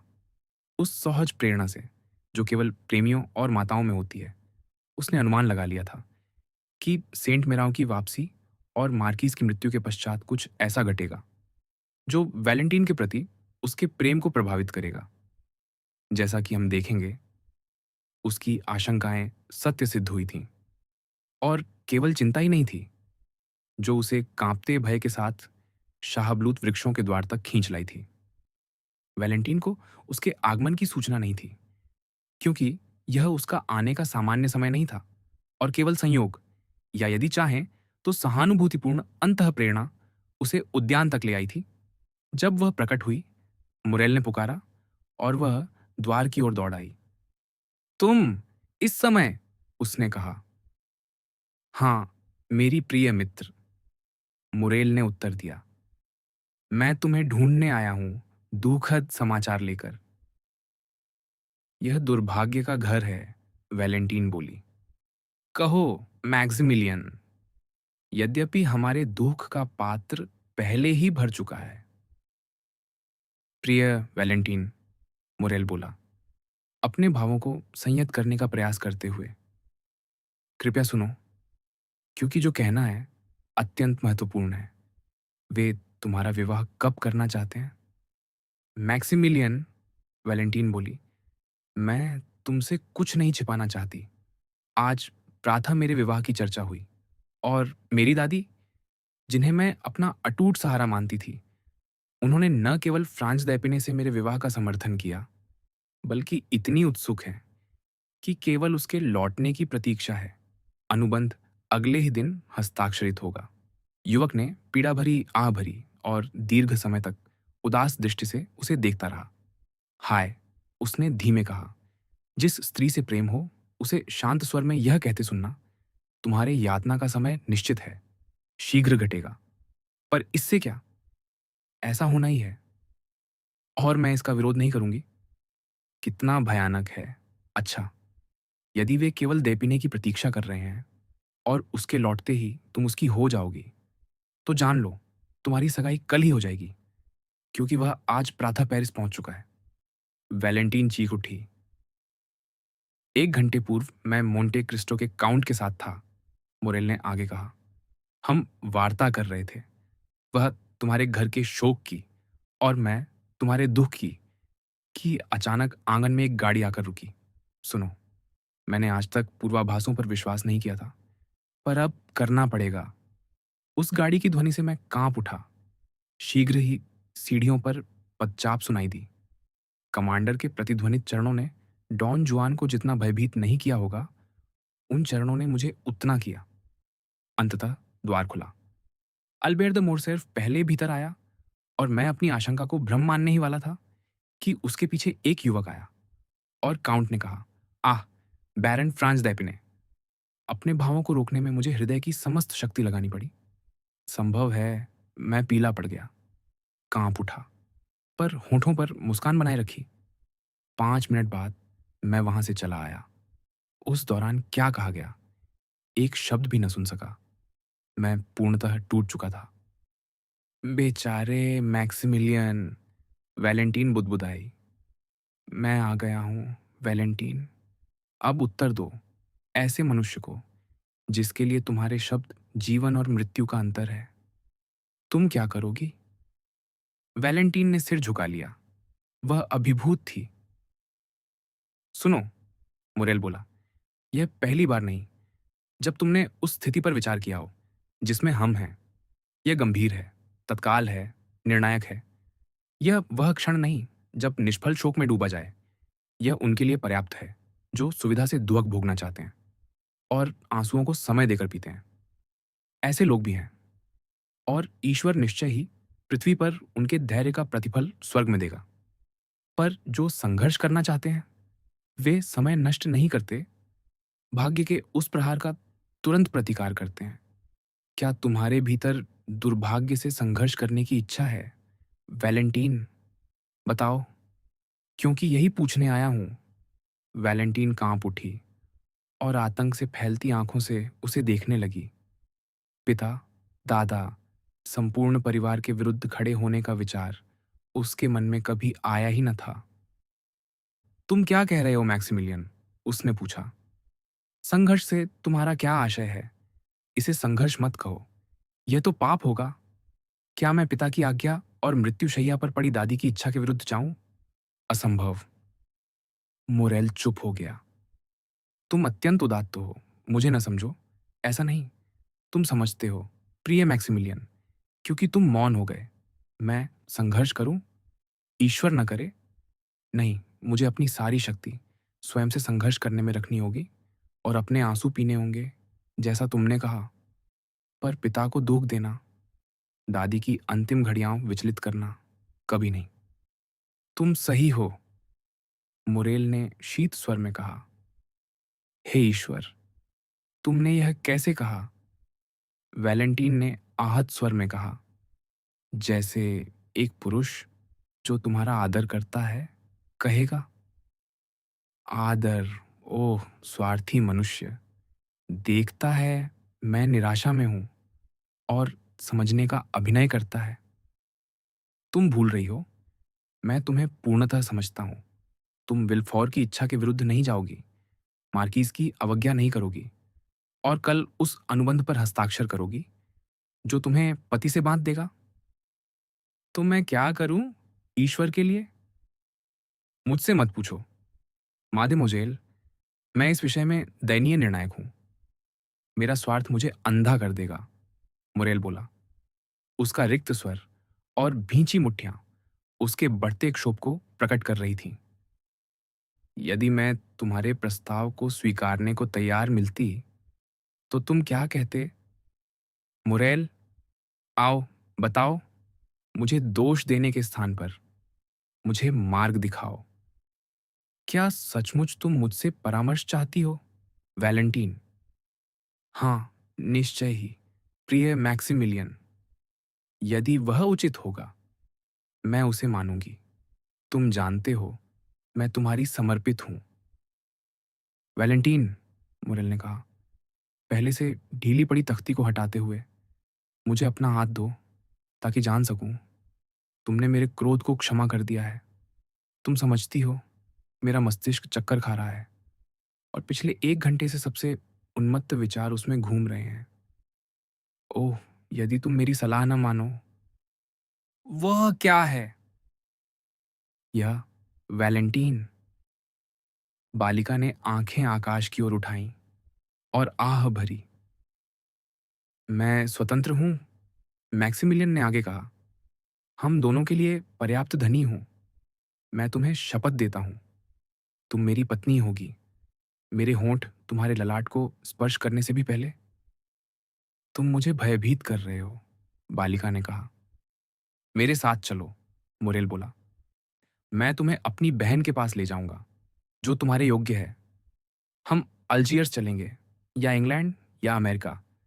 यदि तुम चाहो तो किसी ग्राम में एक साथ रहेंगे, जब तक हमारे मित्र तुम्हारे परिवार के विरोध को शांत न कर दें। और तब हम पेरिस लौटेंगे। वैलेंटीन ने सिर हिला दिया। मैं इसकी आशा कर रही थी, मैक्सिमिलियन, उसने कहा। यह एक उन्मत्त योजना है और यदि मैं इसे एक शब्द में न रोक दूं तो मैं तुमसे भी अधिक उन्मत्त हो जाऊंगी।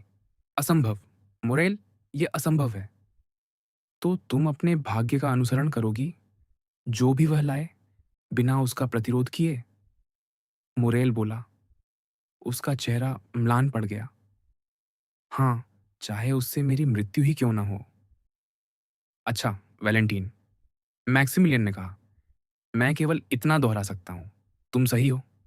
वास्तव में मैं ही उन्मत्त हूं और तुमने सिद्ध कर दिया, उत्कटता सबसे विवेकशील मस्तिष्क को भी अंधा कर देती है। धन्यवाद, धन्यवाद। तुमने बिना उत्कटता के तर्क किया। बहुत अच्छा। तो यह निश्चित रहा, कल तुम फ्रांस दाइपिने से अपरिवर्तनीय रूप से बन जाओगी। उस नाटकीय औपचारिकता से नहीं, जो किसी हास्य नाटक के अंतिम अंक के लिए गढ़ी गई है, जिसे अनुबंध पर हस्ताक्षर कहते हैं, बल्कि अपनी स्वतंत्र इच्छा से। एक बार फिर, मैक्सिमिलियन, तुम मुझे निराशा में धकेल रहे हो। एक बार फिर, तुम घाव में छुरा घुमा रहे हो। यदि तुम्हारी बहन मेरे समान परिस्थिति में तुम्हारी दी हुई ऐसी सलाह मानती, तो तुम क्या करते? मादेमोज़ेल, मोरेल ने कटु मुस्कान से कहा, मैं स्वार्थी हूँ, जैसा तुम कहती हो, और इसलिए यह नहीं सोचता, मेरी स्थिति में अन्य क्या करते। केवल ये सोचता हूँ, मैं क्या करूँगा? मैं सोचता हूँ, 1 वर्ष से मैं तुम्हें जानता हूँ। जिस दिन हमारी भेंट हुई, मैंने अपने समस्त सुख की संभावना तुम्हारे प्रेम पर दाँव लगा दी। वह दिन आया, जब तुमने कहा, तुम मुझसे प्रेम करती हो, और उस दिन से मैंने अपना समस्त भविष्य तुम्हें पाने पर लगा दिया। वही मेरा जीवन था। अब मैं कुछ नहीं सोचता, केवल इतना कह सकता हूँ, भाग्य मेरे विरुद्ध हो गया है। मैंने स्वर्ग जीतने की आशा की थी और उसे खो दिया। प्रतिदिन होता है, जुआरी केवल वही नहीं हारता जो उसके पास है, बल्कि वह भी जो उसके पास नहीं। मोरेल पूर्ण शांति से बोल रहा था। वैलेंटीन ने कुछ क्षण उसे अपनी बड़ी प्रश्नवाचक आंखों से देखा, अपने हृदय में उठते तूफान को उसकी दृष्टि से छिपाने का प्रयत्न करती हुई। तो अब तुम क्या करोगे? उसने पूछा। मुझे तुम्हें विदा कहने का सम्मान प्राप्त होगा, मादेमोजेल, और ईश्वर से प्रार्थना करूंगा, जो मेरे शब्द सुनता है और हृदय पढ़ता है, कि तुम्हारा जीवन शांत, सुखी और इतना व्यस्त हो कि उसमें मेरी कोई स्मृति स्थान न पाए। ओह, वैलेंटीन ने धीमे से कहा। विदा, वैलेंटीन, विदा। मुरेल ने झुककर कहा। तुम कहाँ जा रहे हो?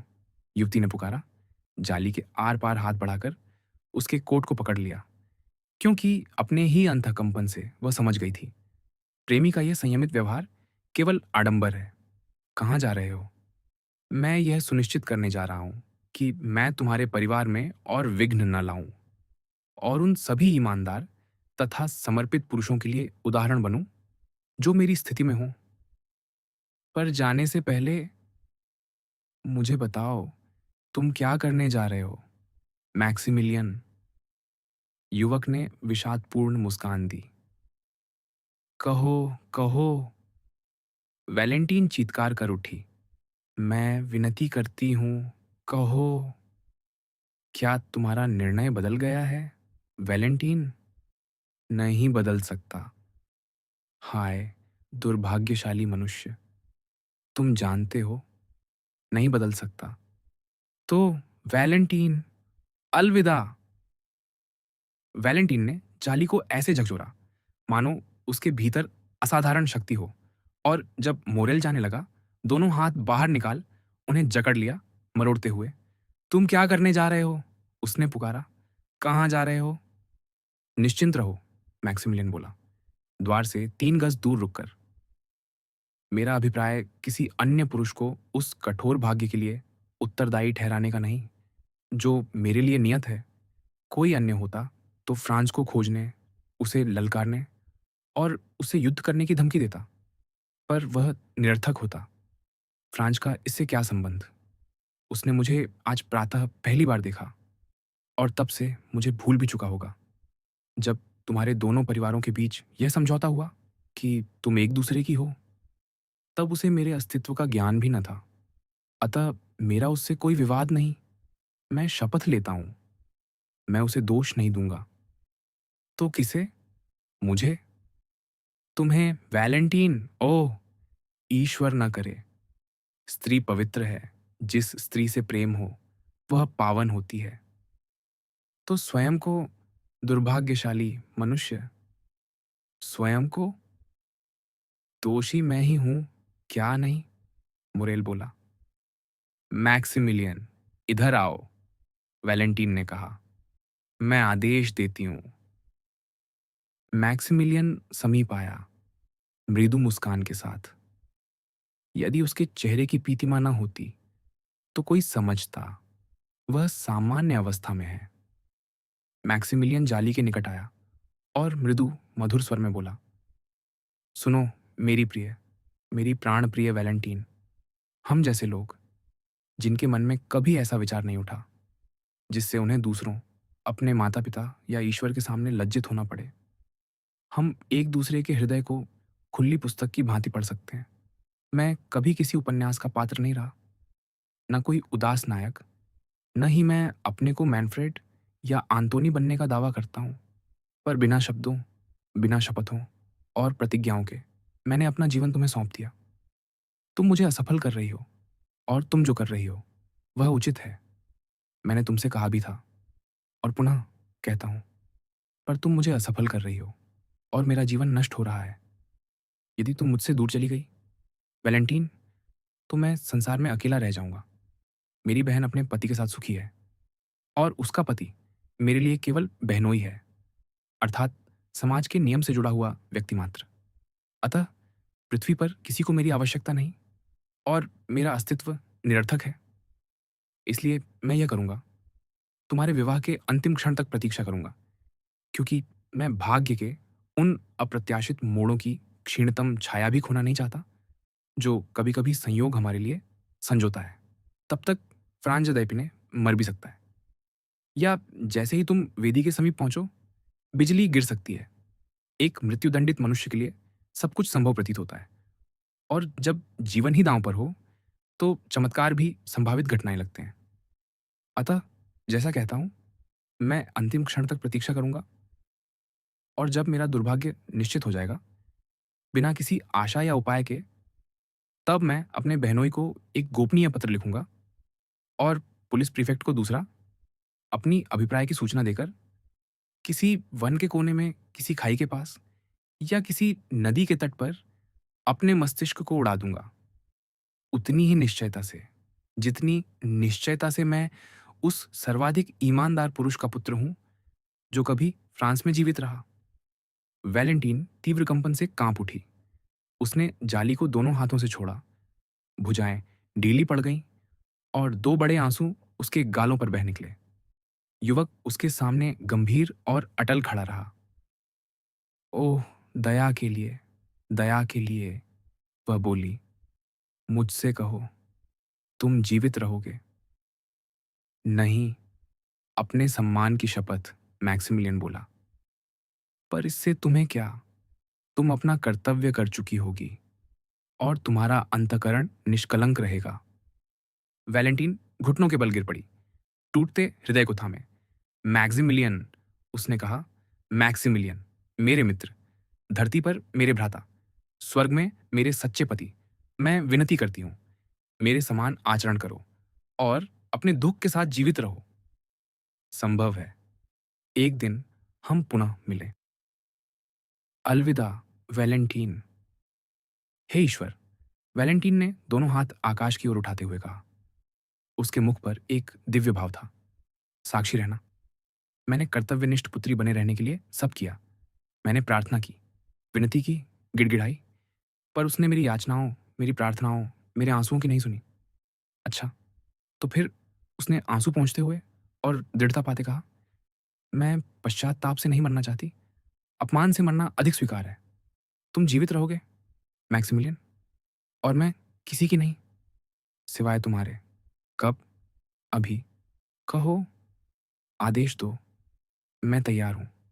मुरेल, जो कुछ कदम दूर जा चुका था, फिर लौटा। आनंद से श्वेत पड़ा, हृदय उमड़ता हुआ, और जाली के पार दोनों हाथ वैलेंटीन की ओर बढ़ाकर बोला, मेरी प्रियतम मित्र, मुझसे इस प्रकार मत कहो, अन्यथा मुझे मरने दो। यदि तुम मुझसे प्रेम करती हो, जैसा मैं तुमसे करता हूँ, तो मैं तुम्हें बल से क्यों प्राप्त करूं? क्या तुम मुझे केवल दया से जीवित रखना चाहती हो? यदि ऐसा है, तो मैं मरना अधिक पसंद करूंगा। सच तो यह है, वैलेंटीन बुदबुदाई, इस संसार में मुझसे प्रेम कौन करता है? वही। मेरे समस्त दुहक में मुझे किसने सांत्वना दी? उसी ने। मेरी समस्त आशाओं का आश्रय कौन है?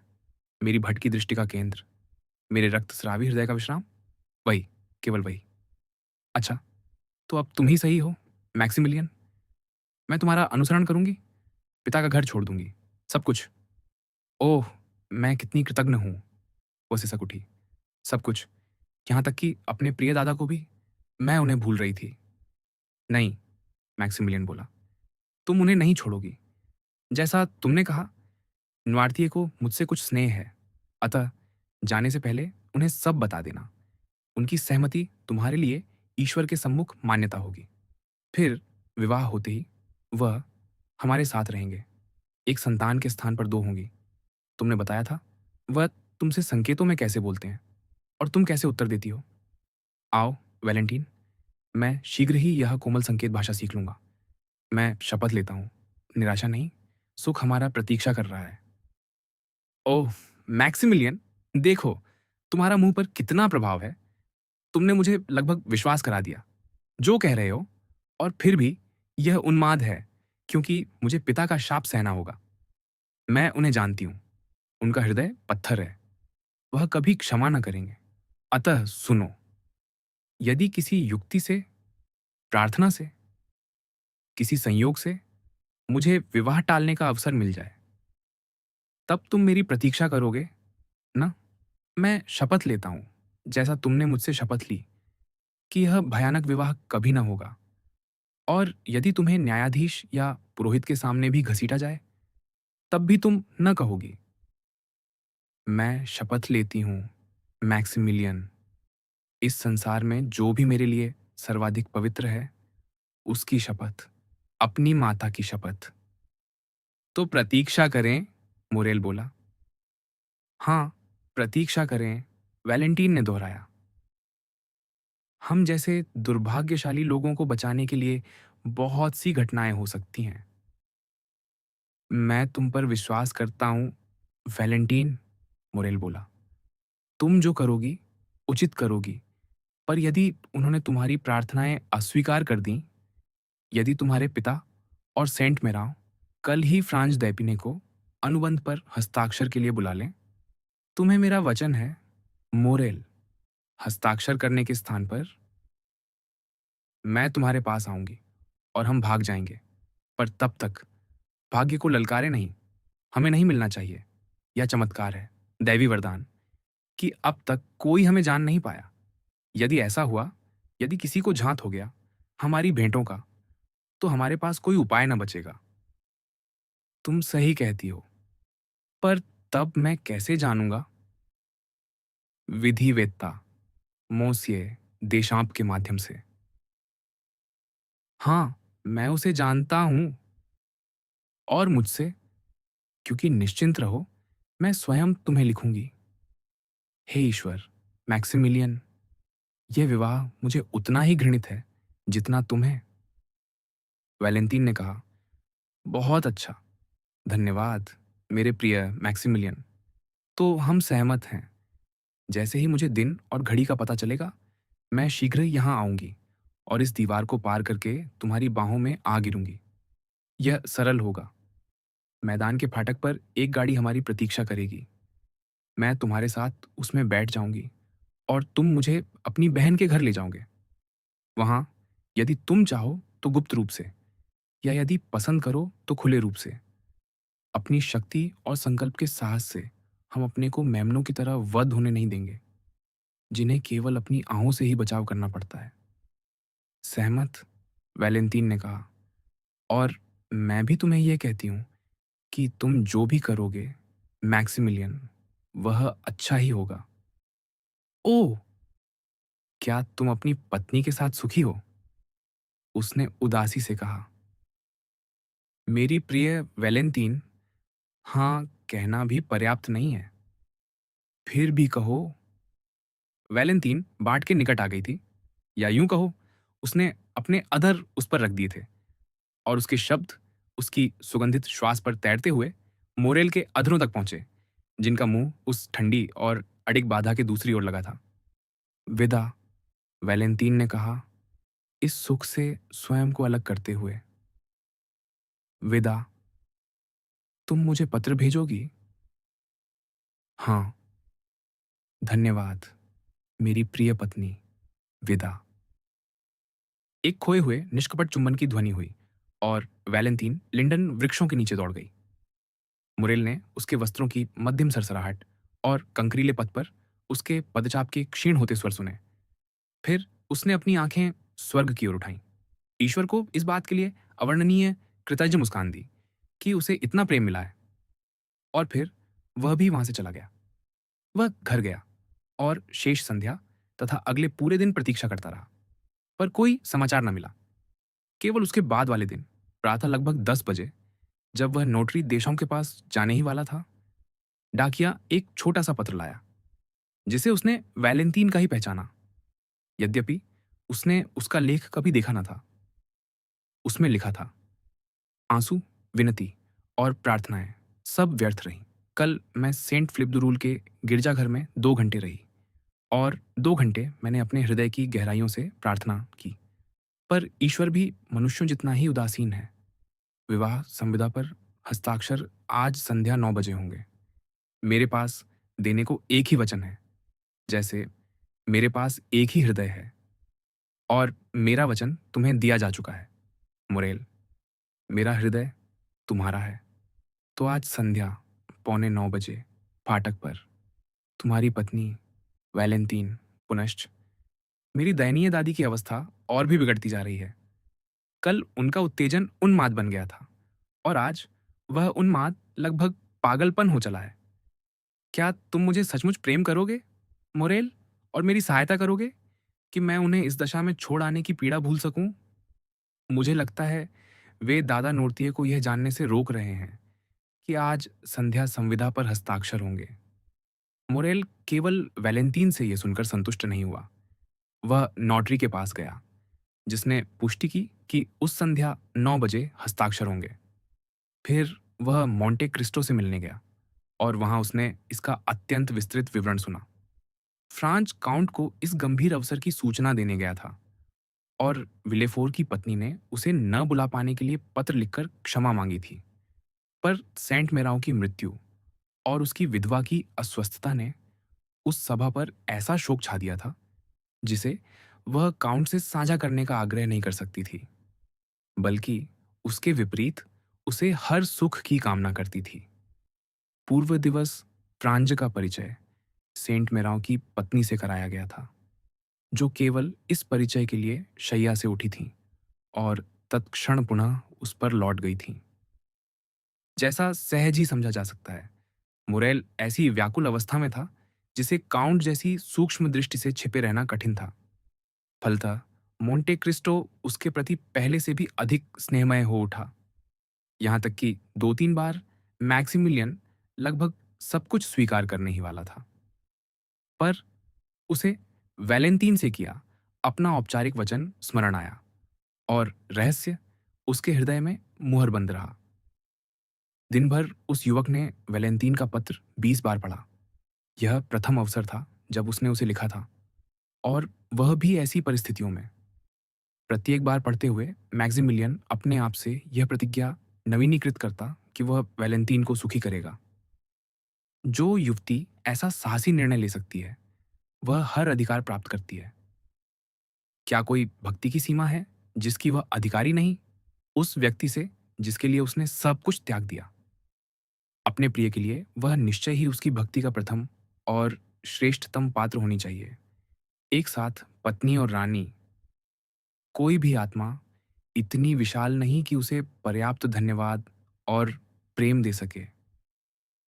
मोरेल निरंतर उस क्षण की कल्पना करता रहा जब वैलेंटीन आएगी और कहेगी, मैं आ गई हूं, मुझे ले चलो। उसने पलायन की सारी तैयारी कर ली थी। 2 सीढ़ियां मैदान की अल्फाल्फा घास में छिपाई गई थीं। एक बग्घी, जिसमें स्वयं मैक्सिमिलियन बैठेगा, प्रतीक्षा कर रही थी। कोई नौकर ना होगा, कोई प्रकाश नहीं। यद्यपि पहला मोड़ पार करते ही वे लालटेन जला देंगे, क्योंकि अति सावधानी कहीं उन्हें पुलिस के हाथों न पहुंचा दे। समय समय पर एक कंपकंपी मोरेल के पूरे शरीर में दौड़ जाती। वह उस क्षण की कल्पना कर रहा था जब वह वैलेंटीन को दीवार के शीर्ष से उतरने में सहारा देगा, और उस युवती को, जिसे उसने अब तक केवल हाथ दबाने और उंगलियों के सिरों को चूमने के अतिरिक्त स्पर्श न किया था, कंपित होकर अपनी बाहों में समर्पित पाता। किंतु जब अपराह्न आया और मुरेल को झांत हुआ कि समय निकट है, तो उसे एकांत की आवश्यकता अनुभव हुई। उसका रक्त उबल रहा था और एक साधारण प्रश्न, यहाँ तक कि किसी मित्र का स्वर भी उसे उद्विग्न कर देता। वह घर में स्वयं को बंद कर पढ़ने का प्रयास करने लगा, पर उसकी आंखें पृष्ठों पर फिसलती रहीं, कुछ ग्रहण न कर सकीं। अंततः उसने पुस्तक एक ओर फेंक दी और दूसरी बार अपने योजना चित्र, अपनी सीढ़ियाँ और अपना मैदान अंकित करने लगा। अंततः वह क्षण समीप आ पहुंचा। कोई भी मनुष्य जो सचमुच प्रेम में रहा हो, उसने कभी घड़ी की सुइयों को शांति से आगे बढ़ने नहीं दिया। मुरेल ने अपनी घड़ी को इतना यातना दी कि अंततः उसने 6 बजे ही 8:30 बजा दिए। तब उसने निश्चय किया कि चलने का समय हो गया है, कि 9 बजे संविदा पर हस्ताक्षर का समय अवश्य निर्धारित है। पर संभवतः वैलेंटीन इस निरर्थक औपचारिकता की प्रतीक्षा नहीं करेगी। अपनी घड़ी के अनुसार 8:30 बजे रियू मेजले छोड़कर मोरेल मैदान में पहुंचा, ठीक उसी समय जब सेंट फिलिप दु रूल में 8 बजे का घंटा बज रहा था। घोड़ा और बग्घी एक छोटी जर्जर कुटिया के पीछे छिपाए गए थे, जिसमें स्वयं मोरेल प्रायः छिपा करता था। धीरे धीरे रात्रि उतर आई और बाघ के वृक्ष गहरे काले गुच्छों में विलीन हो गए। मोरेल अपने छिपने के स्थान से निकला और धड़कते हृदय से बाढ़ के छेद से झांकने लगा। अभी तक वहां कोई न था। 8:30 बजे का घंटा बजा। प्रतीक्षा में आधा घंटा और बीत गया।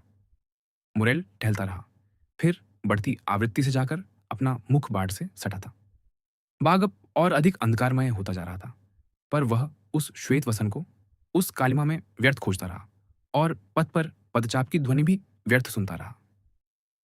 पत्तियों के पार दिखाई देने वाला घर अंधकारमय ही बना रहा और उसमें ऐसा कुछ भी न था जो इस बात का संकेत देता कि विवाह संविदा जैसे महत्वपूर्ण अवसर के उत्सव के लिए वह खुला हो। मुरेल ने अपनी घड़ी देखी, जिसने 9:45 बजाए, पर तुरंत ही गिरजाघर की घड़ी, जिसे वह 2-3 बार पहले भी सुन चुका था, ने आधे 9 बजाकर उस भूल को सुधार दिया। इसका अर्थ था कि वह वैलेंटीन द्वारा निर्धारित समय से आधा घंटा अधिक प्रतीक्षा कर चुका था। उसने कहा था 9 बजे, उससे पहले, बाद में नहीं। यही वह सबसे भयावह क्षण था, जब प्रत्येक सेकंड उस युवक के हृदय पर शीशे के हथौड़े की तरह गिरता था। पत्तियों की हल्की सरसराहट या वायु की फुसफुसाहट भी उसका ध्यान खींच लेती और उसके ललाट पर पसीना छलकाता। ऐसे प्रत्येक स्वर पर कांपते हुए वह सीढ़ी खड़ी कर देता और समय न गंवाने के लिए पायदान पर पांव रख देता। आशा और निराशा के इन विरोधों के बीच, हृदय के इन उतार चढ़ावों के मध्य, उसने गिरजाघर के शिखर से 10 बजे का घंटा सुना। यह असंभव है, मोरेल भय से बुदबुदाया, कि संविदा पर हस्ताक्षर में इतना समय लगे जब तक कि कुछ असाधारण न हुआ हो। मैंने सब गणना की थी। हर चरण में लगने वाला समय, कुछ गड़बड़ है। अब वह कभी फाटक के सामने व्याकुलता से चक्कर लगाता, कभी जलते ललाट को ठंडी धातु पर रख देता। क्या वैलेंटीन संविदा के बाद मूर्छित हो गई? क्या भागने का प्रयास करते समय उसे रोक लिया गया? यही दो कल्पनाएं उसके मन में उठीं और दोनों ही भयावह थीं। अंततः उसने यह धारणा स्थिर कर ली कि पलायन के दौरान उसकी शक्ति ने साथ छोड़ दिया होगा और वह बाघ की किसी पगडंडी पर अचेत गिर पड़ी होगी। और यदि ऐसा है, वह सीढ़ी के शीर्ष पर चढ़ते हुए चिल्लाया, तो मैं उसे खो दूंगा, और अपनी ही भूल से। जिस दैत्य ने यह विचार उसके कान में डाला था, वह हटता न था, लगातार गूंजता रहा, उस दृढ़ता से जो शीघ्र ही शंकाओं को तर्क के बल से निश्चितताओं में बदल देती है। बढ़ते अंधेरे को भेदने का प्रयत्न करते हुए उसकी आंखों को लगा कि वृक्षों के नीचे पथ पर कुछ पड़ा है। मोरेल ने पुकारने का साहस भी किया और उसे लगा जैसे वायु पर कोई क्षीण स्वर लौट आया हो। अंततः 10:30 भी बज गए। अब उसके लिए स्वयं को रोक पाना असंभव था। कुछ भी घटित हो सकता था।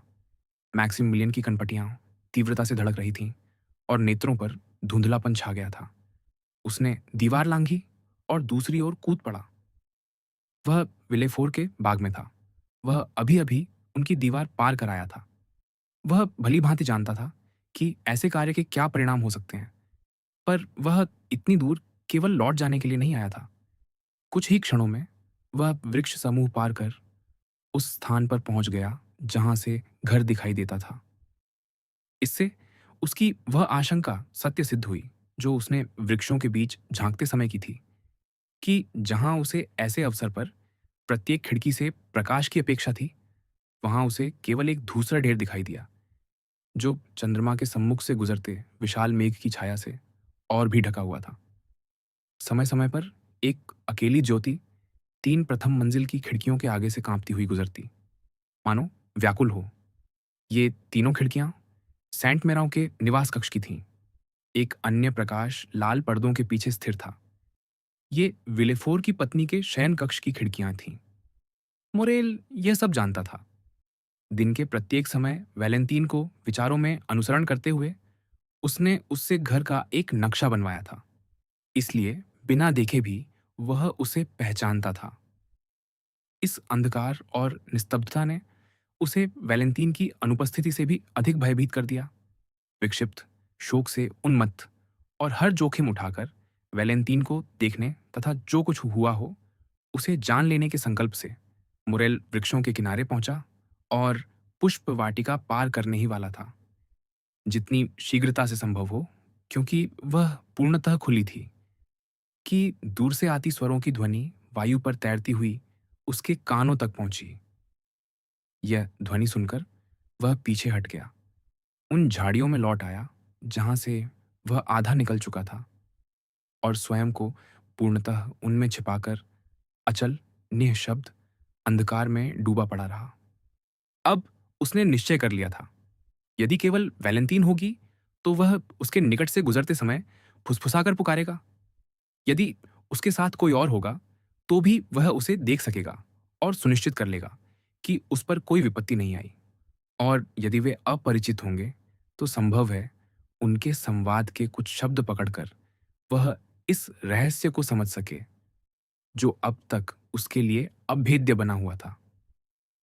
चंद्रमा अब उस मेघ के पीछे से निकल आया था जिसने अब तक उसे छिपा रखा था, और मोरेल ने देखा विलेफोर बाग में जाने वाले द्वार पर खड़ा है।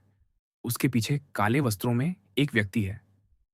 वे सीढ़ियां उतरकर उस दिशा में चलने लगे जहां वह छिपा हुआ था।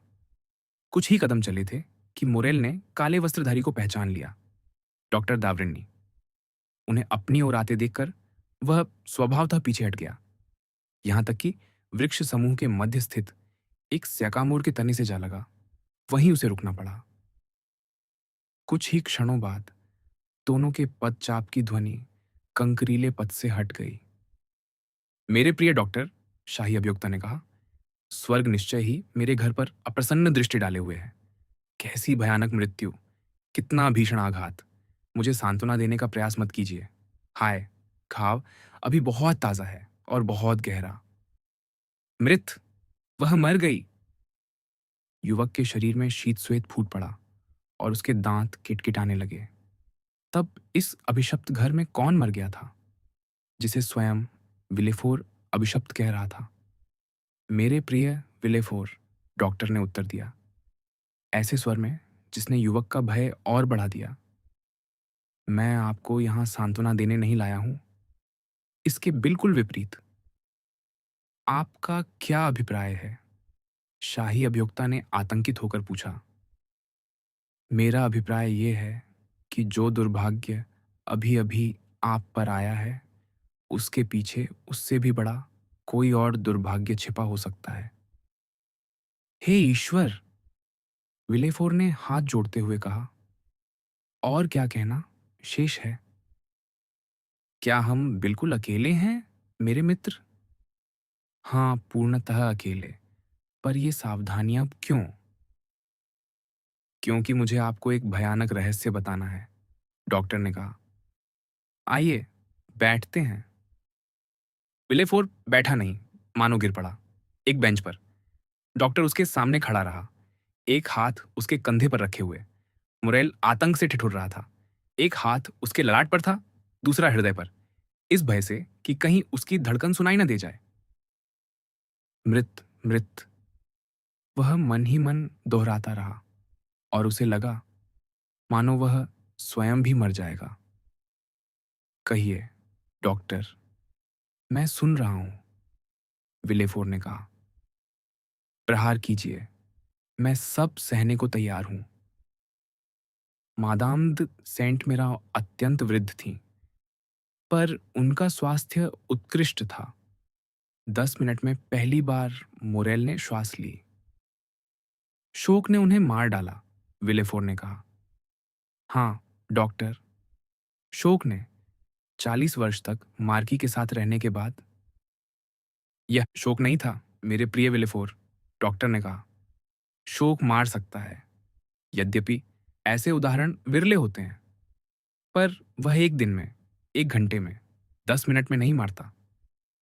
विलेफोर ने उत्तर न दिया, केवल अपना सिर उठाया, जो अब तक झुका था, और आतंकित नेत्रों से डॉक्टर को देखने लगा। क्या आप उनके अंतिम क्षणों में उनके पास थे? दावरिनी ने पूछा। निश्चय ही, शाही अभियोक्ता ने उत्तर दिया। आपने मुझे धीरे से कहा था, कहीं मत जाइए। क्या आपने उस रोग के लक्षण देखे जिससे मादाम द सेंट मेरा ने प्राण त्यागे? हाँ, अवश्य। उन्हें 3 आक्रमण हुए, एक के बाद एक, कुछ मिनटों के अंतर से। प्रत्येक बार अंतराल छोटा होता गया और आक्रमण अधिक गंभीर। जब आप पहुंचे, वह कुछ मिनटों से सांस के लिए संघर्ष कर रही थीं। फिर उन्हें एक साधारण तंत्रिका आकस्मिकता जैसा दौरा पड़ा। मैं तब तक अधिक चिंतित न हुआ जब तक मैंने उन्हें शैया पर उठते नहीं देखा। उनके अंग और गर्दन कठोर हो उठे थे। उसी क्षण मैंने उनके मुख से समझ लिया कि बात मेरी धारणा से अधिक गंभीर है। जब संकट थमा, मैंने आपका ध्यान खींचना चाहा, पर न कर सका। आप उनका नाड़ी परीक्षण कर रहे थे, गिन रहे थे। तभी दूसरा दौरा पड़ा, आपके मेरी ओर मुड़ने से पहले। दूसरा आक्रमण पहले से भी भयानक था, उसी प्रकार के ऐंठन आवेग, और मुख सिकुड़कर नीला पड़ गया। तीसरे आक्रमण में उन्होंने प्राण त्याग दिए। पहले ही दौरे से मैंने टिटेनस पहचान लिया था, और आपने भी वही मत व्यक्त किया। हाँ, डॉक्टर ने कहा, सबके सामने, पर अब हम अकेले हैं। आप क्या कहना चाहते हैं, डॉक्टर? यह कि टिटेनस के लक्षण और कुछ वनस्पतिजन्य विषों के विषाक्त प्रभाव दोनों बिल्कुल समान होते हैं। विलेफोर उछलकर खड़ा हो गया। फिर कुछ क्षण निःशब्द खड़ा रहने के बाद पुनः बेंच पर बैठ गया। हे ईश्वर, डॉक्टर, वह चिल्लाया, क्या आपने सचमुच विचार किया है? आप क्या कह रहे हैं? मुरेल समझ नहीं पा रहा था, वह जाग रहा है या स्वप्न देख रहा है। सुनिए, डॉक्टर ने कहा, मैं अपने कथन का महत्व जानता हूं, और उस व्यक्ति के चरित्र को भी, जिससे मैं यह कह रहा हूं। क्या आप मजिस्ट्रेट से बोल रहे हैं या अपने मित्र से? विलेफोर ने पूछा। अपने मित्र से, और इस समय केवल उसी से। टिटेनस और कुछ पौधों के सत्व से उत्पन्न विषाक्तता के लक्षण इतने समान हैं कि यदि मुझे अपने कथन पर हस्ताक्षर करना पड़े तो मैं संकोच करूंगा। इसलिए मैं पुनः कहता हूं, मैं आपसे मित्र के रूप में बोल रहा हूं, मजिस्ट्रेट के रूप में नहीं। और इस मित्र से मुझे यह कहना है, उन 45 मिनटों तक, जब तक मादाम द सेंट मेराव का कष्ट चला, मैंने उनकी वेदना, उनके ऐंठन और उनकी मृत्यु का अध्ययन किया। मैं आश्वस्त हूं, केवल इतना ही नहीं कि उनकी मृत्यु विष से हुई, बल्कि मैं यह भी कह सकता हूं, वास्तव में कह सकता हूं, कि किस विष ने उन्हें मारा। महाशय, देखिए, सब कुछ स्पष्ट है। तंद्रा, जिसे तंत्रिकात्मक दौरे तोड़ते रहे, मस्तिष्क की असामान्य उत्तेजना, जीवन क्रियाओं का शिथिल पड़ना। मादाम द सेंट मिराव को ब्रूसीन या स्ट्रिक्नीन की प्रबल मात्रा दी गई, निस्संदेह संयोग से, संभवतः भूलवश। विलेफोर ने डॉक्टर का हाथ जकड़ लिया। असंभव, उसने कहा। हे ईश्वर, मैं स्वप्न देख रहा हूं, निश्चय ही स्वप्न। आप जैसे व्यक्ति से ऐसी बातें सुनना भयावह है। स्वर्ग के नाम पर, डॉक्टर, कहिए, आपसे भूल हो सकती है। निस्संदेह हो सकती है, पर पर पर मुझे ऐसा नहीं लगता। डॉक्टर, मुझ पर दया कीजिए। पिछले कुछ दिनों में मेरे साथ इतनी अभूतपूर्व घटनाएं घट चुकी हैं कि मुझे विश्वास होने लगा है। मैं उन्मत्त हो रहा हूँ। मेरे अतिरिक्त क्या किसी और ने मादाम सेंट मेरां को देखा? किसी ने नहीं। क्या किसी औषधि विक्रेता के पास ऐसी कोई औषधि भेजी गई थी जो मुझे दिखाई ना गई हो? कोई नहीं। क्या सेंट मेरां की किसी से शत्रुता थी? मुझे ऐसी किसी बात का ज्ञान नहीं। क्या किसी को उनकी मृत्यु से कोई लाभ हो सकता था? नहीं। हे ईश्वर, मेरी पुत्री उनकी एकमात्र उत्तराधिकारी है। वैलेंटीन ही। ओह! यदि मैं कभी ऐसा विचार भी कर सकूं, तो उस विचार को जन्म देने के लिए मैं अपने ही हृदय में खंजर भोंक दूं। आइए, दावरिन्नी ने कहा। मेरे प्रिय मित्र, ईश्वर न करे कि मैं किसी पर आरोप लगाऊं। मैं तो केवल एक दुर्घटना की बात कर रहा हूं। आप समझते हैं, एक भूल। पर चाहे दुर्घटना हो या भूल, तथ्य तो उपस्थित है और वह मेरी अंतरात्मा से फुसफुसाता है। इसलिए मेरी अंतरात्मा आपसे ऊंचे स्वर में कहती है, जांच कीजिए। किसकी? कैसे? किस विषय में? देखते हैं। संभव है पुराना सेवक बारवा से भूल हो गई हो और उसने सेंट मेरां को वह औषधि दे दी हो जो उसके स्वामी के लिए तैयार की गई थी। मेरे पिता के लिए? हाँ। पर जो औषधि नोर्तिये के लिए बनाई गई थी, वह सेंट मेरां को कैसे विषाक्त कर सकती है? बहुत सरलता से। जैसा आप जानते हैं, कुछ रोगों में विष ही औषधि बन जाते हैं। लकवा उनमें से एक है। लगभग 3 महीने पूर्व, जब मैंने नोर्तिये की वाणी और गति लौटाने के लिए सब उपाय कर लिए, तो अंततः एक अंतिम औषधि का सहारा लिया। और तब से, जैसा कहता हूँ, 3 महीने से मैं उनका उपचार ब्रूसीन से कर रहा हूँ। अंतिम औषधि जो मैंने उनके लिए लिखी, उसमें 6 सेंटीग्राम थे। इन 6 सेंटीग्राम का उनके लकवाग्रस्त अंगों पर कोई प्रभाव न हुआ, क्योंकि क्रमशः दी गई मात्राओं से उनका शरीर अभ्यस्त हो चुका है। पर यही 6 सेंटीग्राम किसी अन्य को मार डालने के लिए पर्याप्त होते, उन्हें छोड़कर। पर मेरे प्रिय डॉक्टर, नोर्तिये के कक्ष से सेंट मेराव के कक्ष तक कोई सीधा मार्ग नहीं, और बारवा कभी मेरी सास के पास जाता भी नहीं था।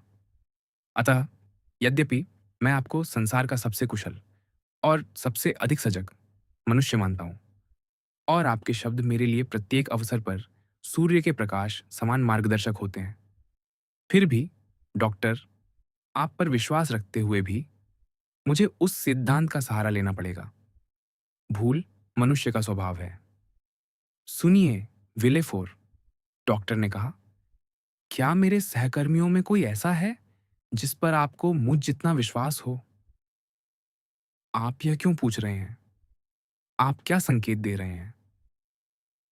उसे बुलाइए, मैं उसे बताऊंगा मैंने क्या देखा, क्या परखा, और हम शव परीक्षा करेंगे। क्या उसमें विष का कोई चिन्ह मिलेगा? विष का नहीं, मैं ऐसा नहीं कहता, पर हम तंत्रिका तंत्र की उत्तेजना सिद्ध कर सकेंगे, श्वासावरोध के स्पष्ट और निर्विवाद लक्षण पहचान सकेंगे, और आपसे कह सकेंगे, मेरे प्रिय विलेफोर, यदि यह उपेक्षा से हुआ है तो अपने सेवकों से सावधान रहिए, यदि घृणा से तो अपने शत्रुओं से। हे प्रभु, दावरिन्नी, आप क्या कह रहे हैं? विलेफोर ने निराश होकर उत्तर दिया, यदि आपके अतिरिक्त किसी और को विश्वास में लिया गया तो जांच आवश्यक हो जाएगी। जांच मेरे ही घर में? असंभव। परंतु शाही अभियोक्ता ने स्वयं को संभालते हुए और चिंतित दृष्टि से डॉक्टर को देखते कहा, यदि आप चाहें, यदि आप आग्रह करें, तो मैं यह कराऊंगा। वास्तव में मेरा कर्तव्य ही हो सकता है इस विषय का अनुगमन करना। मेरा पद इसकी मांग करता है। पर आप देख रहे हैं, मैं पहले ही शोक से अभिभूत हूं।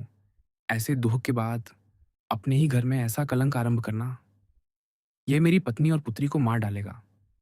और मैं, डॉक्टर, मैं, आप जानते हैं, कोई मनुष्य मेरे पद तक नहीं पहुंचता, कोई 25 वर्ष तक शाही अभियोक्ता नहीं रहता बिना पर्याप्त शत्रु बनाए। मेरे अनेक शत्रु हैं। यदि यह घटना बाहर आई, तो यह उनके लिए ऐसा उत्सव होगा, जो उन्हें उछाल देगा और मुझे लज्जा से ढक देगा। इन नीच विचारों के लिए मुझे क्षमा कीजिए। यदि आप पुरोहित होते, तो मैं यह कहने का साहस न करता, पर आप मनुष्य हैं और मनुष्यों को जानते हैं। डॉक्टर, डॉक्टर, कहिए, आपने मुझसे कुछ नहीं कहा, है ना? मेरे प्रिय विलेफोर, डॉक्टर ने उत्तर दिया, कंपित स्वर में। मेरा प्रथम कर्तव्य मानवता के प्रति है। यदि विज्ञान की सामर्थ्य में होता, तो मैं सेंट मेनाऊ को बचा लेता, पर वह मृत हैं और अब मेरी जिम्मेदारी जीवितों के प्रति है। आइए, इस भयानक रहस्य को अपने हृदयों की गहराइयों में दफना दें। यदि किसी की दृष्टि उस पर पड़े, तो मैं अपने मौन को अपनी अज्ञानता पर दोष लेने दूंगा। तथापि महाशय, जांच करते रहिए, सक्रिय रूप से, क्योंकि संभव है यह अंत न हो। और जब आप अपराधी को पालें, यदि पालें, तो मैं कहूँगा, आप न्यायाधीश हैं, जो उचित समझें, कीजिए। धन्यवाद डॉक्टर, धन्यवाद। विलेफोर ने अव्यक्त आनंद से कहा, मुझे आपसे श्रेष्ठ मित्र कभी न मिलेगा। और मानो इस भय से कि कहीं डॉक्टर अपना विचार न बदल दें, वह उठ खड़ा हुआ और उन्हें घर की ओर ले चला। वे अदृश्य हो गए। मुरेल मानो श्वास लेने के लिए लता कुंज से अपना सिर बाहर निकाल लाया, ताकि चांदनी उसके उस मुख पर पड़े, जो इतना श्वेत था कि भूत समझा जा सकता था। ईश्वर मेरी रक्षा कर रहा है, स्पष्ट पर भयानक रीति से, उसने कहा। पर वैलेंटीन, वैलेंटीन, मेरी दयनीय प्रिय, क्या वह इतना दुख सह सकेगी? और वह बारी बारी से लाल पर्दों वाली खिड़की और श्वेत पर्दों वाली तीनों खिड़कियों की ओर देखने लगा। लाल पर्दों वाली खिड़की से प्रकाश लगभग लुप्त हो चुका था। निस्संदेह विल्लेपोर की पत्नी ने दीप बुझा दिया था और केवल एक रात्रि दीप की झिलमिलाहट कांच पर कांप रही थी। पर भवन के दूसरे सिरे पर उसने देखा, तीनों में से एक खिड़की खुली, लाल पर्दों वाली। चिमनी पर रखी मोमबत्ती की लौ की कुछ फीकी किरणें बाहर आईं और एक छाया बालकनी पर झुक आई। मुरेल कांप उठा। उसे लगा मानो उसने एक सिसकी सुनी। ये आश्चर्य की बात न थी कि वह आत्मा, जो सामान्यतः इतनी दृढ़ और अटल रहती थी, अब मनुष्य की दो सर्वाधिक प्रबल भावनाओं, प्रेम और भय की के बीच ऊपर नीचे डोलती हुई इतनी दुर्बल हो चली थी कि उसे भ्रम होने लगे थे। चंद्रमा की किरणें अब झरोकों से भीतर आकर मोमबत्ती के प्रकाश को फीका कर रही थीं और इस उजाड़ दृश्य पर एक शोकमय आभा बिखेर रही थी। वैलेंटीन जहां वह छिपा था, वहां उसे देख नहीं सकती थी, पर मोरेल को लगा मानो खिड़की की छाया ने उसे संकेत किया हो। उसका व्याकुल मन उसे यही कह रहा था और उसका उष्ण हृदय उस भ्रम को दोहरा रहा था। यह द्विगुणित भ्रम उसके लिए एक प्रबल सत्य बन गया और युवावस्था के उन अव्याख्या आवेगों में से एक के अधीन होकर वह अपने छिपने के स्थान से निकल पड़ा, इस जोखिम पर कि कोई उसे देख ले या वैलेंटीन भयभीत होकर अनायास चीख उठे और सबको सचेत कर दे। दो ही छलांगों में उसने उस पुष्पवाटिका को पार कर लिया, जो चांदनी में किसी विस्तृत श्वेत झील जैसी लग रही थी, और घर के सामने पेटियों में लगे नारंगी वृक्षों की पंक्ति से आगे बढ़कर सीढ़ियों तक पहुंचा। उन्हें चढ़ गया और द्वार को धक्का दिया, जो बिना बाधा खुल गया। वैलेंटीन ने उसे नहीं देखा था। उसकी दृष्टि ऊपर उठी हुई थी, गहरे नीले आकाश के सामने तैरते एक रजत मेघ का अनुसरण करती हुई, जिसका आकार स्वर्ग की ओर उठती किसी आत्मा छाया जैसा था। उसकी रोमानी और काव्यमय प्रकृति उसे बता रही थी, वह उसकी दादी की आत्मा है। उधर मुरेल ने प्रकोष्ठ पार कर लिया था और रेलिंग तक पहुंच गया था। सीढ़ियों पर बिछा गलीचा उसके पदचाप को दबा रहा था। वैसे भी वह ऐसी उन्मत्त उल्लासावस्था में पहुंच चुका था कि यदि स्वयं विलेफोर भी सामने आ खड़ा होता, तो वह भयभीत न होता। यदि विलेफोर उसके सामने आ जाता, तो उसने निश्चय कर लिया था, वह उसके पास जाकर सब स्वीकार कर लेगा, क्षमा मांगेगा और उस प्रेम के लिए उसकी स्वीकृति मांगेगा, जो उसे उसकी पुत्री से और उसकी पुत्री को उससे बांधता है। मुरेल उन्मत्त था। सौभाग्य से उसे कोई न मिला। अब उसे वैलेंटीन द्वारा बताए गए गृह विन्यास का पूरा लाभ मिला। वह सुरक्षित सीढ़ियों के शीर्ष तक पहुंच गया और वहां पहुंचकर दिशा पहचान ही रहा था कि एक सिसकी, जिसका स्वर वह पहचानता था, उसे मार्ग दिखा गई। वह मुड़ा। आधा खुला एक द्वार, प्रकाश की एक रेखा और करुण ध्वनि बाहर भेज रहा था। उसने उसे खोला और भीतर प्रवेश किया। एक कोने में शैया के सिर पर सफेद चादर से ढकी, आकृति रेखांकित करती एक देह पड़ी थी, और मोरेल की दृष्टि में वह अब और भी भयावह थी, क्योंकि वह अभी अभी उसकी मृत्यु के रहस्य पर ठोकर खा चुका था। वैलेंटीन बिस्तर के पास घुटनों के बल थी। उसका सिर चौड़ी पीठ वाली कुर्सी के गद्दों में ढंसा था। वह कांप रही थी और रुलाई से उसका शरीर हिल रहा था। उसके दोनों हाथ सिर के ऊपर जकड़े हुए थे और उसका मुख दिखाई नहीं दे रहा था।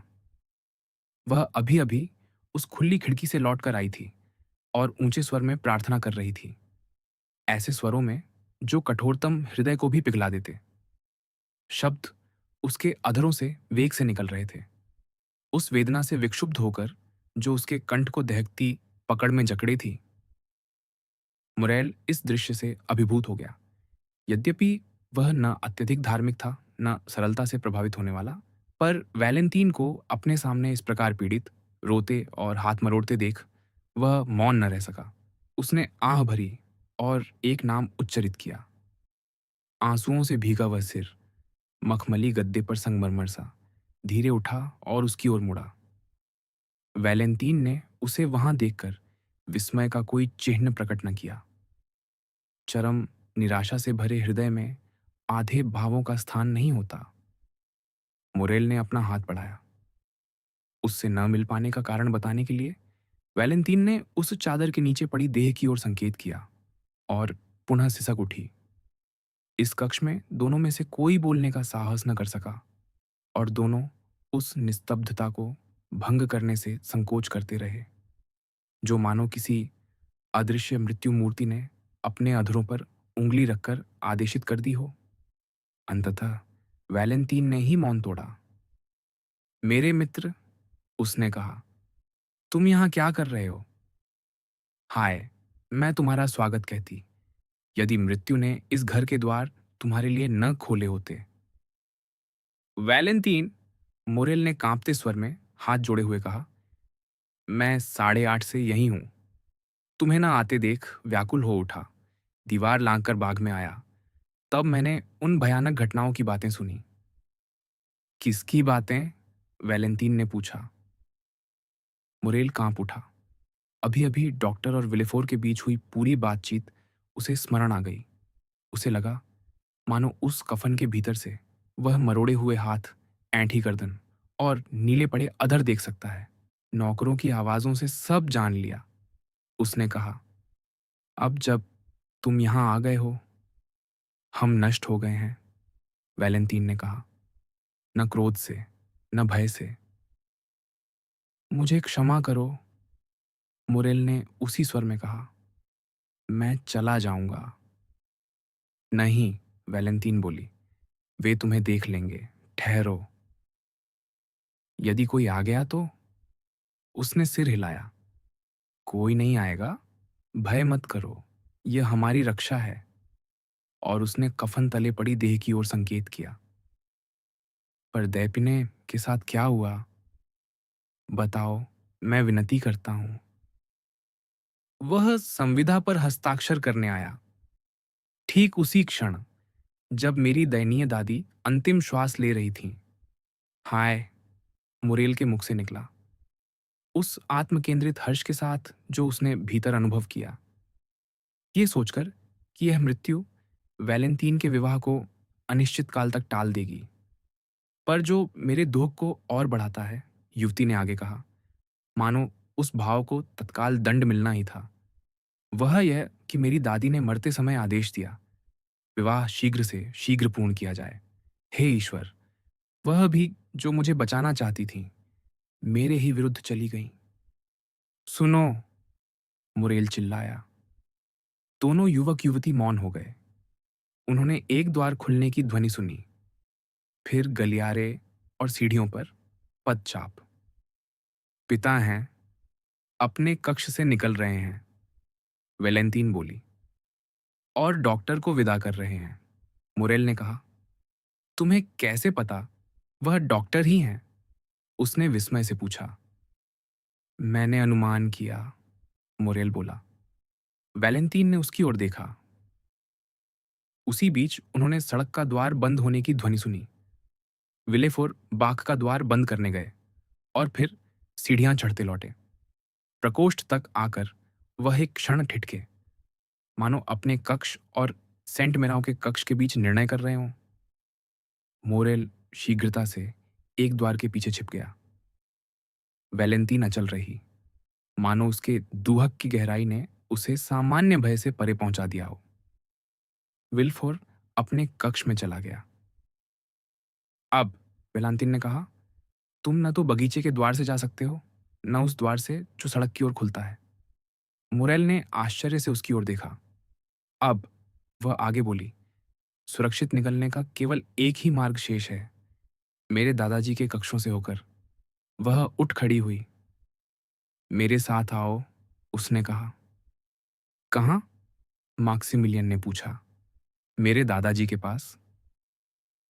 मैं? नॉर्तिये के पास? हाँ। तुम ऐसा कैसे सोच सकती हो, वेलांतिन? मैं बहुत समय से यही सोच रही हूं। वे इस संसार में मेरे एकमात्र मित्र हैं और हम दोनों को उनकी आवश्यकता है। आओ। सावधान रहो, वेलांतिन, मुरेल ने कहा, उसके कहे का पालन करने में संकोच करते हुए। ध्यान रखो, मेरी आंखों से पर्दा हट गया है और अब मुझे दिख रहा है कि यहां आना मेरी मूर्खता थी। क्या तुम्हें पूरा विश्वास है कि तुम पूरी तरह विवेक से काम कर रही हो, मेरी प्रिय?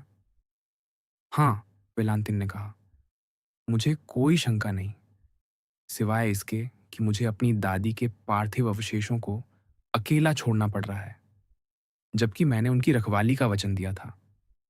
मृत्यु स्वयं में पवित्र होती है, वेलांतिन। हाँ, और किसी भी स्थिति में मैं अधिक देर नहीं रुकूंगी। आओ। वह गलियारा पार करके उस छोटी सीढ़ी से नीचे उतरी जो नोर्तिये के कक्षों की ओर जाती थी। मुरेल उसके पीछे दबे पांव चला। जब वे नोर्तिये के कमरों के बाहर के विश्राम मंच पर पहुंचे तो उनकी भेंट वृद्ध सेवक से हुई। बारोआ, वेलांतिन ने कहा, द्वार बंद कर दो और किसी को भीतर न आने देना। और वह आगे बढ़ी। नोर्तिये, जो अभी भी अपनी कुर्सी पर सीधे बैठे थे, सूक्ष्मतम ध्वनि पर भी सजग और अपने सेवक के माध्यम से घर में होने वाली हर बात से अवगत रहते थे, शयन कक्ष के द्वार की ओर उत्कंठा से देख रहे थे। उन्होंने वेलांतिन को देखा और उनकी आंखें चमक उठीं, पर युवती के आने के ढंग और उसके आचरण में उन्हें कुछ गंभीर और गंभीरतापूर्ण लगा और उनकी आंख चमकती हुई भी प्रश्नवाचक हो उठी। प्रिय दादाजी, उसने संक्षेप में कहा, जो मैं कहने जा रही हूं उसे ध्यान से सुनिए। आप जानते हैं कि दादी सेंट मेराव का 1 घंटा पहले निधन हो गया और अब आपको छोड़कर इस संसार में कोई नहीं जो मुझसे प्रेम करता हो। वृद्ध की आंखों में असीम कोमलता की अभिव्यक्ति तैर गई। इसलिए यदि मुझे कोई दुहक है या कोई आशा, तो मुझे वह केवल आप ही से कहना होगा। रोगी ने संकेत से उत्तर दिया। हाँ। वेलांतिन ने मैक्सिमिलियन का हाथ थाम लिया। तो उसने कहा, इस सज्जन को देखिए। वृद्ध ने मुरेल की ओर प्रश्नसूचक और हल्की विस्मित दृष्टि डाली। ये मैक्सिमिलियन मुरेल हैं, वह आगे बोली, मार्से के उस ईमानदार व्यापारी के पुत्र जिनका नाम आपने निस्संदेह सुना होगा। वृद्ध ने संकेत किया। हाँ, इनका नाम निष्कलंक है और मैक्सिमिलियन उसे गौरवपूर्ण बना रहे हैं, क्योंकि केवल 30 वर्ष की आयु में ही वे सिपाही दल के कप्तान और लीजन ऑफ ऑनर के अधिकारी हैं। वृद्ध ने संकेत किया कि उन्हें मुरेल स्मरण है। तो दादाजी, वेलांतिन ने कहा, वृद्ध के सामने घुटनों के बल बैठते हुए और एक हाथ से मुरेल की ओर संकेत करते हुए, मैं इनसे प्रेम करती हूँ और मैं किसी और की नहीं होंगी। यदि मुझे किसी दूसरे से विवाह के लिए बाध्य किया गया, तो मैं स्वयं को मरने दूँगी या आत्महत्या कर लूँगी। रोगी की आँखों में उसके मस्तिष्क में उठते विचारों का तूफ़ान झलक उठा। आप मैक्सिमिलियन मोरेल से प्रेम करते हैं, है ना दादाजी? युवती ने पूछा। वृद्ध ने अचल रहते हुए संकेत किया। हाँ, और क्या आप हमें, जो आपके भी बच्चे हैं, मेरे पिता की इच्छा के विरुद्ध संरक्षण दे सकते हैं? नोर्तिये ने अपनी बुद्धिमान दृष्टि मोरेल की ओर मोड़ी, मानो कह रहे हों, यह उस पर निर्भर है। मैक्सिमिलियन समझ गया। मादेमोजेल, उसने कहा, आपको अपनी दादी के कक्ष में एक पवित्र कर्तव्य निभाना है। क्या आप मुझे यह सम्मान देंगी कि मैं कुछ क्षण नोर्तिये से बात कर सकूं? वृद्ध की आंखों ने कहा, हाँ हाँ, यही ठीक है। फिर उन्होंने व्याकुल होकर वेलांतिन की ओर देखा। आप कहना चाहते हैं, वह आपको कैसे समझेंगे दादाजी? संकेत, हाँ। ओह, चिंता न करें। हम आपके विषय में इतनी बार बात कर चुके हैं कि ये भली भांति जानते हैं कि मैं आपसे कैसे संवाद करती हूँ। फिर मैक्सिमिलियन की ओर एक मोहक मुस्कान के साथ मुड़ते हुए, यद्यपि वह अव्यक्त दुख से आच्छादित थी, वह बोली, ये वह सब जानते हैं जो मैं करती हूँ। वह उठी, मुरेल के लिए एक आसन खींच कर रखा, बारुआ को आदेश दिया कि किसी को भीतर न आने दे। फिर अपने दादाजी को स्नेह से आलिंगन करके और मुरेल से विषादपूर्ण विदा लेकर चली गई। जैसे ही वह गई, मुरेल ने, यह सिद्ध करने के लिए कि उसे वेलांतिन का विश्वास प्राप्त है और वह उनके सभी रहस्यों से परिचित है, शब्दकोश, कलम और कागज उठाकर दीपक सहित एक मेज पर रख दिए। पर पहले उसने कहा, कृपया मुझे यह बताने दें कि मैं कौन हूं, कि मैं वेलांतिन से प्रेम करता हूं और उसके प्रति मेरे क्या उद्देश्य हैं। संकेत, मैं सुन रहा हूं। यह वृद्ध व्यक्ति बाह्य रूप से एक निरुपयोगी बोझ प्रतीत होते हुए भी उस समय दो युवा, सुंदर, सबल प्रेमियों का एकमात्र रक्षक, एकमात्र सहारा और एकमात्र न्यायाधीश बन गया था, जो जीवन की दहलीज पर खड़े थे। एक प्रभावशाली दृश्य प्रस्तुत कर रहा था। उसके चेहरे की असाधारण गरिमा और कठोरता ने मोरेल को संकोच से भर दिया, और जब उसने बोलना आरंभ किया तो उसका स्वर कांप उठा। उसने वर्णन किया कि वह वेलांतिन से कैसे मिला और उससे कैसे प्रेम करने लगा, और किस प्रकार वेलांतिन ने अपने एकाकीपन और दुख में उसकी भक्ति प्रस्तुति स्वीकार की। उसने अपना जन्म, अपना पद और अपनी संपत्ति बताई। कई बार जब वह प्रश्नवाचक दृष्टि से वृद्ध की ओर देखता, तो उत्तर में वही दृष्टि लौटती। अच्छा, आगे कहो। अब मुरेल ने कहा, जब वह अपनी कथा का पहला भाग समाप्त कर चुका, आपको अपने प्रेम और अपनी आशाओं के विषय में बता चुका हूं, तो क्या अब आपको यह भी बताऊं कि हम क्या करने का विचार रखते हैं? संकेत, हाँ। अच्छा, हमने यह निश्चय किया है। और उसने सब कुछ नोरतिये को बता दिया। कैसे मैदान के पास एक गाड़ी प्रतीक्षा कर रही है, कैसे वह वेलांतिन को लेकर भाग जाने का इरादा रखता है, उसे अपनी बहन के पास ले जाएगा, उससे विवाह करेगा और एक उचित समय की प्रतीक्षा के बाद आशा करेगा कि विल्फोर उसे क्षमा कर देंगे। संकेत, नहीं, नहीं, मुरेल ने दोहराया, हमें ऐसा नहीं करना चाहिए। संकेत, नहीं, तो इस योजना को आपकी स्वीकृति नहीं? संकेत, नहीं। अच्छा, एक और उपाय है, मुरेल ने कहा। वृद्ध की आंखों ने पूछा, कौन सा उपाय? मैं फ्रांज दैपिने के पास जाऊंगा। मुझे यह कहते हुए प्रसन्नता है कि यह मैं विलेफोर की पुत्री की अनुपस्थिति में कह रहा हूं, और मैं उसके साथ ऐसा व्यवहार करूंगा कि उसे सज्जन पुरुष की भांति व्यवहार करना पड़े। नोरतिये की दृष्टि अब भी प्रश्नवाचक बनी रही। आप जानना चाहते हैं कि मैं क्या करूंगा? संकेत, हाँ। यह जैसा मैंने कहा, मैं उसके पास जाकर उसे विलेफोर की पुत्री के साथ मेरे संबंधों के विषय में कहूंगा। यदि वह संवेदनशील मनुष्य हुआ, तो वह स्वयं अपने अधिकार का त्याग करके इसे सिद्ध करेगा और उस क्षण से अपने जीवन के अंत तक मेरी मित्रता और निष्ठा का आश्वासन पाएगा। यदि वह लोभ से या किसी मूर्ख अभिमान के विचार से इनकार करे, तो उसे यह सिद्ध करने के बाद कि वह मेरी भावी पत्नी पर स्वयं को थोप रहा है, कि विलेफोर की पुत्री मुझसे प्रेम करती है और किसी अन्य से नहीं कर सकती, मैं उससे द्वंद्व करूंगा, उसे हर प्रकार का लाभ देते हुए।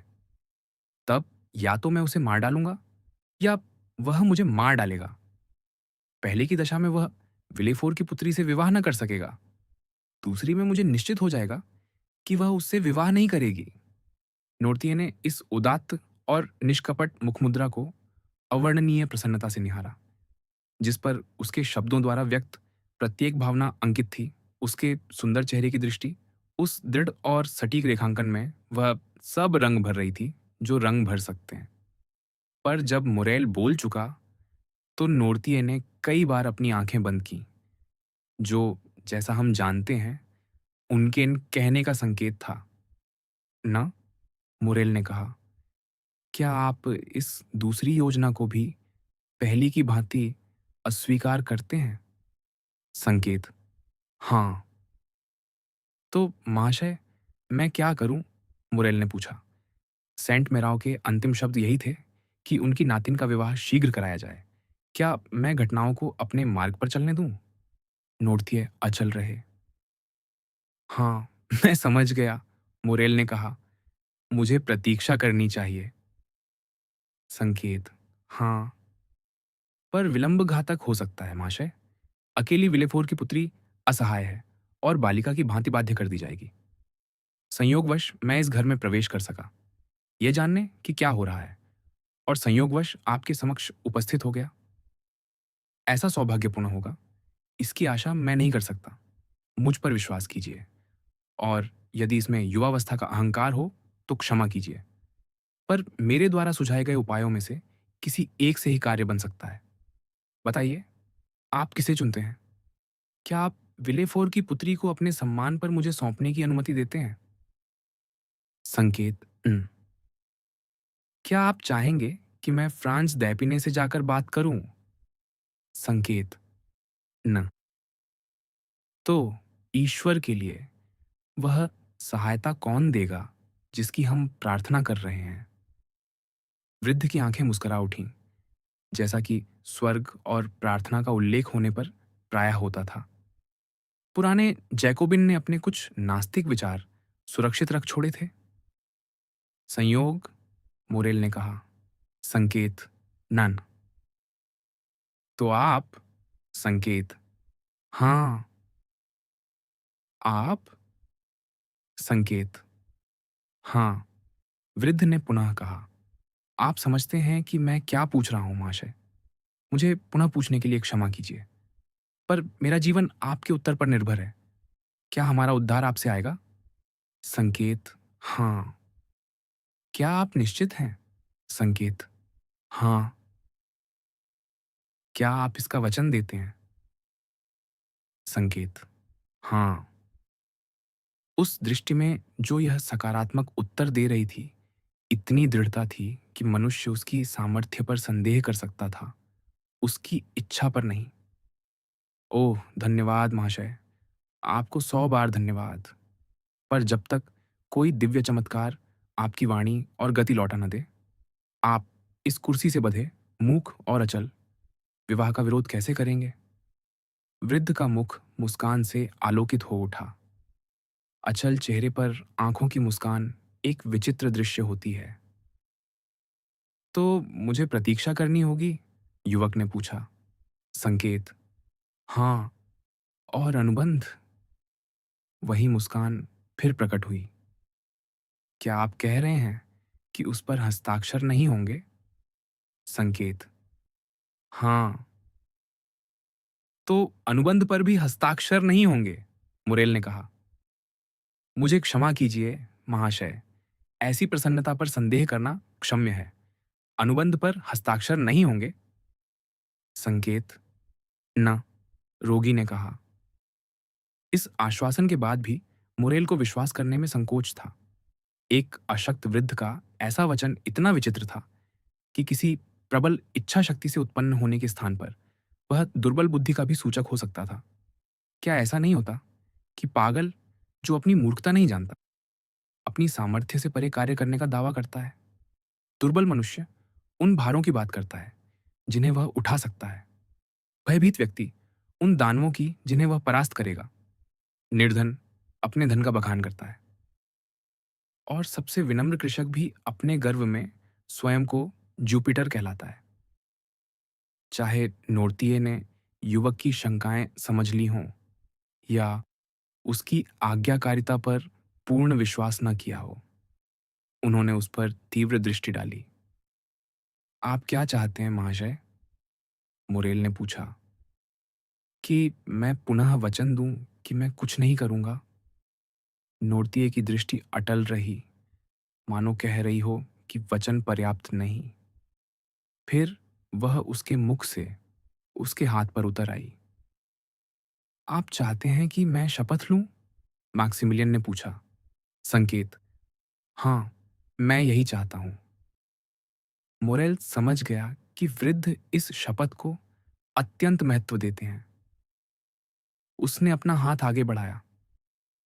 अपने सम्मान की शपथ लेकर उसने कहा, मैं आपको वचन देता हूं कि फ्रांजा दैपिने के विरुद्ध कुछ भी करने से पहले मैं आपके निर्णय की प्रतीक्षा करूंगा।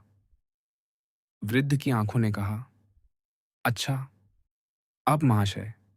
मुरेल ने पूछा, क्या आप चाहते हैं कि मैं चला जाऊं? संकेत, हाँ। विलेफोर की पुत्री से मिले बिना? संकेत, हाँ। मुरेल ने आज्ञा मानने की तत्परता दिखाई। पर पहले महाशय, उसने कहा, क्या आप अनुमति देंगे कि आपका पुत्र, जैसे आपकी पुत्री ने अभी किया, आपको आलिंगन करे? नोर्तिये की आंखों की अभिव्यक्ति में कोई भ्रम न था। युवक ने उसी स्थान पर वृद्ध के मस्तक को चूमा जहां अब भी अभी युवती ने चूमा था। फिर उसने झुककर प्रणाम किया और बाहर चला गया। बाहर प्रकोष्ठ में उसे वृद्ध सेवक मिला, जिसे वेलांतिन ने उसके लिए प्रतीक्षा करने को कहा था। वह उसे एक अंधेरे घुमावदार गलियारे से ले गया, जो बगीचे की ओर खुलने वाले एक छोटे द्वार तक पहुंचता था। वहां पहुंचकर मुरेल वापस उसी फाटक तक गया जो लता कुंज के पास था, और एक ही क्षण में दीवार पर चढ़ गया। अगले ही पल अपनी सीढ़ी की सहायता से वह फिर अल्फाल्फा के खेत में था, जहां गाड़ी अब भी उसकी प्रतीक्षा कर रही थी। वह उसमें बैठ गया और दिन भर की घटनाओं से थका हुआ, पर हृदय में हल्कापन लिए, लगभग मध्यरात्रि के समय रियू मेस्ले स्थित अपने घर पहुंचा। शैया पर गिर पड़ा और उसी गहरी निद्रा में सो गया जैसे कोई अंधे मद्यप की भांति सोता है। विल्फोर परिवार की समाधि गृह। 2 दिन बाद लगभग सुबह 10 बजे विल्फोर के द्वार पर एक बड़ी भीड़ एकत्र हुई और फोबुर्ग, सेंट ऑनोर तथा रू de la पेपिनियर की पूरी लंबाई तक फैली हुई अंतिम यात्रा की गाड़ियों और निजी रथों की लंबी पंक्ति को देखती रही। उन सब में एक विचित्र आकार की गाड़ी भी थी, जो मानो बहुत दूर से आई प्रतीत होती थी।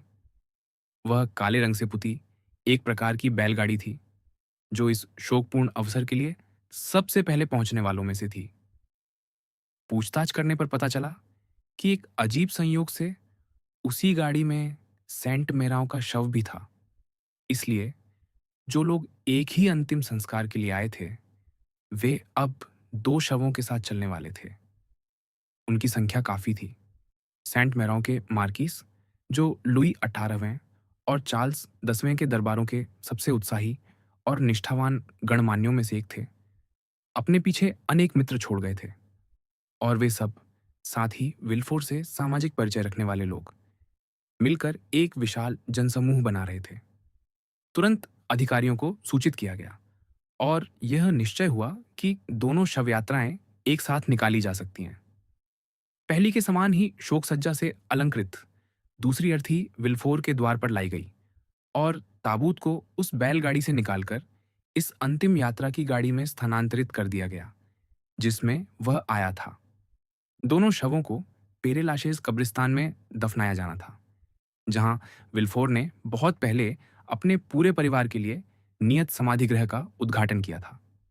वहां पहले ही दुर्भाग्यपूर्ण रेने का शरीर विश्राम पा चुका था, और 10 वर्ष बाद उसके माता और पिता के शरीर भी वहीं आ मिलते। पेरिस, जो सदैव किसी अंतिम यात्रा के दृश्य को जिज्ञासा और आकर्षण से देखता है, इस भव्य जुलूस को गंभीर मौन में निहार रहा था, जो पुरानी अभिजात परंपरा के उन दो नामों को उनके अंतिम विश्राम स्थल तक ले जा रहा था, जो अपने पारंपरिक आत्मा, व्यवहार की विश्वसनीयता और सिद्धांतों के प्रति हठी निष्ठा के लिए विशेष रूप से प्रसिद्ध थे। बोशां, अल्बेर और शातो रेनो एक ही शोक रथ में बैठे इस लगभग आकस्मिक मृत्यु पर चर्चा कर रहे थे। मैंने सेंट मिराव को पिछले वर्ष ही मार्सेय में देखा था, शातो रेनो ने कहा, जब मैं अल्जीरिया से लौट रहा था। वह ऐसी स्त्री थीं जिन्हें उनके उत्कृष्ट स्वास्थ्य, सुदृढ़ बुद्धि और अविचल ऊर्जा के कारण 100 वर्ष तक जीवित रहना नियत था। उनकी आयु कितनी थी? 66, अल्बेर ने उत्तर दिया। कम से कम फ्रांस मुझे यही आश्वासन देता है। पर उनकी मृत्यु वृद्धावस्था से नहीं हुई, बल्कि मार्किस की मृत्यु के शोक से। प्रतीत होता है कि उनके निधन ने उन्हें पूरी तरह तोड़ दिया था, और वे फिर कभी सचेत नहीं हो सकी। फिर भी उनकी मृत्यु किससे हुई? बोशा ने पूछा। कहाँ जाता है, लकवे से या मस्तिष्काघात से? दोनों एक ही बात है ना? लगभग। मस्तिष्काघात, बोशा ने कहा, यह मानना कठिन है। मैंने भी सेंट मेराव को दो एक बार देखा था। वह छोटी कद की, क्षीण काया वाली और रक्त प्रधान स्वभाव से अधिक स्नायविक प्रकृति की थीं। ऐसे स्वभाव में शोक से मस्तिष्काघात होना अत्यंत दुर्लभ है। जो भी हो, अल्बेर ने कहा, चाहे रोग हो या वैद्य, जिसने उन्हें मार डाला, इसका अर्थ यह है, स्कलदान है, कि विल्फोर, या यूं कहें वेलांतिन, या फिर हमारे मित्र फ्रांज, एक शानदार उत्तराधिकार का आनंद ले सकेंगे। 80,000 लिव्र की वार्षिक आय, है ना? और इतना ही नहीं, जब वह वृद्ध जैकोबिन नोर्तिये मरेगा, तो यह लगभग दुगुनी हो जाएगी। वह तो बड़ा जिद्दी बूढ़ा पक्षी है, बोशान ने कहा। दृढ़ संकल्प वाला पुरुष। मुझे तो विश्वास है कि उसने मृत्यु से शर्त लगा रखी है कि वह अपने सभी उत्तराधिकारियों को स्वयं दफनाएगा, और ईश्वर की कसम, वह ऐसा कर भी जाएगा। वही तो 93 का पुराना कॉन्वेंशन नेल है, जिसने नेपोलियन से कहा था, आप गिरने वाले हैं, क्योंकि आपका साम्राज्य अपनी ही वृद्धि से थक चुका एक नवांकुर है। गणतंत्र को अपना मार्गदर्शक बनाइए, एक उत्तम संविधान के साथ फिर रणभूमि में लौटिए, और मैं आपको 5 लाख सैनिक, एक और मरेनगो और दूसरा ऑस्ट्रालिट्स देने का वचन देता हूँ। विचार कभी मरते नहीं महाराज। वे कुछ समय के लिए सो सकते हैं, पर जागते पहले से अधिक शक्तिशाली होकर हैं। प्रतीत होता है कि उसके लिए मनुष्य भी विचारों के समान हैं, अल्बेर ने कहा। मुझे केवल एक बात की चिंता है, फ्रांज दैपिने का अपने भावी पितामह से कैसे निभेगा, जो फ्रांज की पत्नी के बिना रह ही नहीं सकता। वैसे फ्रांज है कहाँ? अग्रिम रथ में विल्फोर के साथ, जो उसे पहले ही परिवार का सदस्य मानने लगा है। लगभग इसी प्रकार की बातचीत अंतिम यात्रा के प्रत्येक रथ में हो रही थी। लोग इन दोनों मृत्युओं पर, जो इतनी आकस्मिक और इतनी समीप घटित हुई थीं, आश्चर्य व्यक्त कर रहे थे। पर किसी को भी उस भयानक रहस्य का संदेह न था, जिसे दावरिनी ने अपनी मध्य रात्रि की सैर में विल्फोर पर प्रकट किया था। लगभग 1 घंटे की यात्रा के बाद वे कब्रिस्तान के द्वार पर पहुंचे। मौसम शांत था, किंतु आकाश में मेघाच्छन्न उस उदास समारोह के लिए सर्वथा उपयुक्त, जिसे संपन्न करने वे आए थे। परिवार की समाधिगृह की ओर जाते समूहों में शातो रेनो ने मोरेल को पहचाना, जो अकेला एक किराए की गाड़ी से आया था। वह युव वृक्षों से घिरे संकरे पथ पर स्वयं ही अत्यंत पीला और मौन चलता जा रहा था। तुम यहाँ! शातोरेनो ने कप्तान की भुजा में अपनी भुजा डालते हुए कहा। तो क्या तुम विल्फोर को जानते हो? और यदि ऐसा है, तो मैंने तुम्हें उसके घर कभी क्यों नहीं देखा? मैं विल्फोर को नहीं जानता, पर मैं सेंट मेरा को जानता था, मुरेल ने कहा। उसी क्षण अल्बेर फ्रांस को साथ लिए उनके पास आ गया। यह परिचय कराने की अच्छी जगह नहीं है, अल्बेर ने कहा, पर इससे क्या फर्क पड़ता है? हम अंधविश्वासी तो नहीं हैं। मुरेल, मुझे फ्रांज दैपिने से तुम्हारा परिचय कराने दो। एक उत्कृष्ट यात्रा साथी जिसके साथ मैंने इटली की यात्रा की थी। प्रिय फ्रांस, यह मैक्सिमिलियन मुरेल हैं, एक उत्तम मित्र जिसे मैंने तुम्हारी अनुपस्थिति में पाया है और जिसका नाम तुम हर बार सुनोगे जब भी मैं हृदय, आत्मा और सुखद संगति की बात करूंगा। मोरेल एक क्षण के लिए झिझक गया। उसने सोचा, क्या यह घोर कपट ना होगा कि वह ऐसे व्यक्ति को लगभग मित्रवत अभिवादन दे जिसके हितों को वह गुप्त रूप से क्षति पहुंचा रहा था? पर उसे अपनी शपथ और इस अवसर की गंभीरता स्मरण आई और उसने अपने चेहरे पर कुछ भी प्रकट न होने देने का प्रयत्न किया। उसने स्वयं को संयत किया और झुककर अभिवादन किया। विलफोर की पुत्री बहुत दुखी प्रतीत होती है, देब्राई ने फ्रांज से कहा। हाँ, फ्रांज ने उत्तर दिया। इतनी अधिक कि उसका शोक समझ से परे है। आज प्रातः वह इतनी व्याकुल थीं कि मैं उन्हें पहचान ही न सका। ये साधारण प्रतीत होने वाले शब्द मुरेल का हृदय भेद गए। क्या इस व्यक्ति ने वेलांतिन को देखा था? क्या उसने उससे बात की थी? उस उत्सुक युवा अधिकारी को अपनी प्रतिज्ञा तोड़ देने की इच्छा का प्रतिरोध करने के लिए अपनी समस्त शक्ति लगानी पड़ी। इसके स्थान पर उसने शातोरेनो का हाथ थाम लिया और उसे शीघ्रता से उस समाधिगृह की ओर ले गया जिसके सामने अभी अभी शववाहकों ने दोनों ताबूत रखे थे। सुंदर निवास, बोशा ने समाधि को देखते हुए कहा। ग्रीष्म महल, शीत महल, अंततः तुम स्वयं भी यहीं निवास करोगे, प्रिय दैपने, क्योंकि शीघ्र ही तुम परिवार के सदस्य होने वाले हो। और जहां तक मेरा प्रश्न है, मैं तो दार्शनिक हूं। मुझे वृक्षों के नीचे कहीं दूर एक छोटा सा ग्रामीण घर, एक कुटिया अधिक प्रिय होगी जहां मेरे दुर्भाग्यपूर्ण शव पर तराशे हुए पत्थरों का भार कम हो। जब मैं मरूंगा तो अपने मृत्युशैया के पास खड़े लोगों से वही कहूंगा जो वोल्टेयर ने पिरों को लिखा था। मैं गांव जा रहा हूं और बस। धत्ते रेकी, फ्रांज, प्रसन्न हो जाओ। तुम्हारी पत्नी एक उत्तराधिकारिणी है। मुझे कहना पड़ेगा, बोशा, फ्रांज ने कहा। तुम असह्य हो। राजनीति ने तुम्हें हर बात पर हंसने का अभ्यस्त बना दिया है और जो लोग राज्य कार्य चलाते हैं वे प्रायः किसी बात पर विश्वास नहीं करते। पर मैं तुमसे निवेदन करूंगा, बोशा, जब तुम्हें साधारण मनुष्यों की संगति में रहने का सौभाग्य मिले और एक क्षण के लिए राजनीति से बाहर हो, तो कृपया वह हृदय भी साथ ले आया करो जिसे तुम निचले और ऊपरी सदन के वस्त्रागार में छोड़ आते हो। ईश्वर की कसम, बोशा ने कहा, जीवन और है ही क्या? मृत्यु के प्रकोष्ठ में एक ठहराव मात्र। बोशा मेरी नसों पर चढ़ रहा है, अल्बेर ने फ्रांस के साथ 4 कदम पीछे हटते हुए कहा और बोशा को देब्राई के साथ अपना दार्शनिक विवाद जारी रखने के लिए छोड़ दिया। विल्फोर परिवार का समाधिगृह श्वेत पत्थरों का एक चौकोर ढांचा था जो लगभग 20 फुट की ऊंचाई तक उठा हुआ था।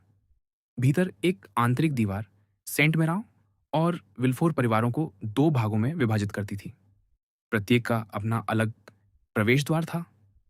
अंदर अन्य कब्रों की भांति वे साधारण खानों की पंक्तियां नहीं थीं जो एक के ऊपर एक बनाकर मृतकों को अर्थपूर्ण ढंग से ठूंसने और प्रत्येक पर पट्टिका लगाने की सुविधा देती हैं। कांस्य द्वार से भीतर झांकने पर आरंभ में केवल एक कठोर अंधकारमय प्रकोष्ठ दिखाई देता था जो वास्तविक समाधि से एक दीवार द्वारा पृथक था। इसी दीवार के मध्य वे दोनों द्वार बने थे जिनसे विल्फोर और सेंट मेराम परिवारों के समाधि कक्षों में प्रवेश होता था। यहाँ शोक को पूर्ण स्वतंत्रता मिल सकती थी।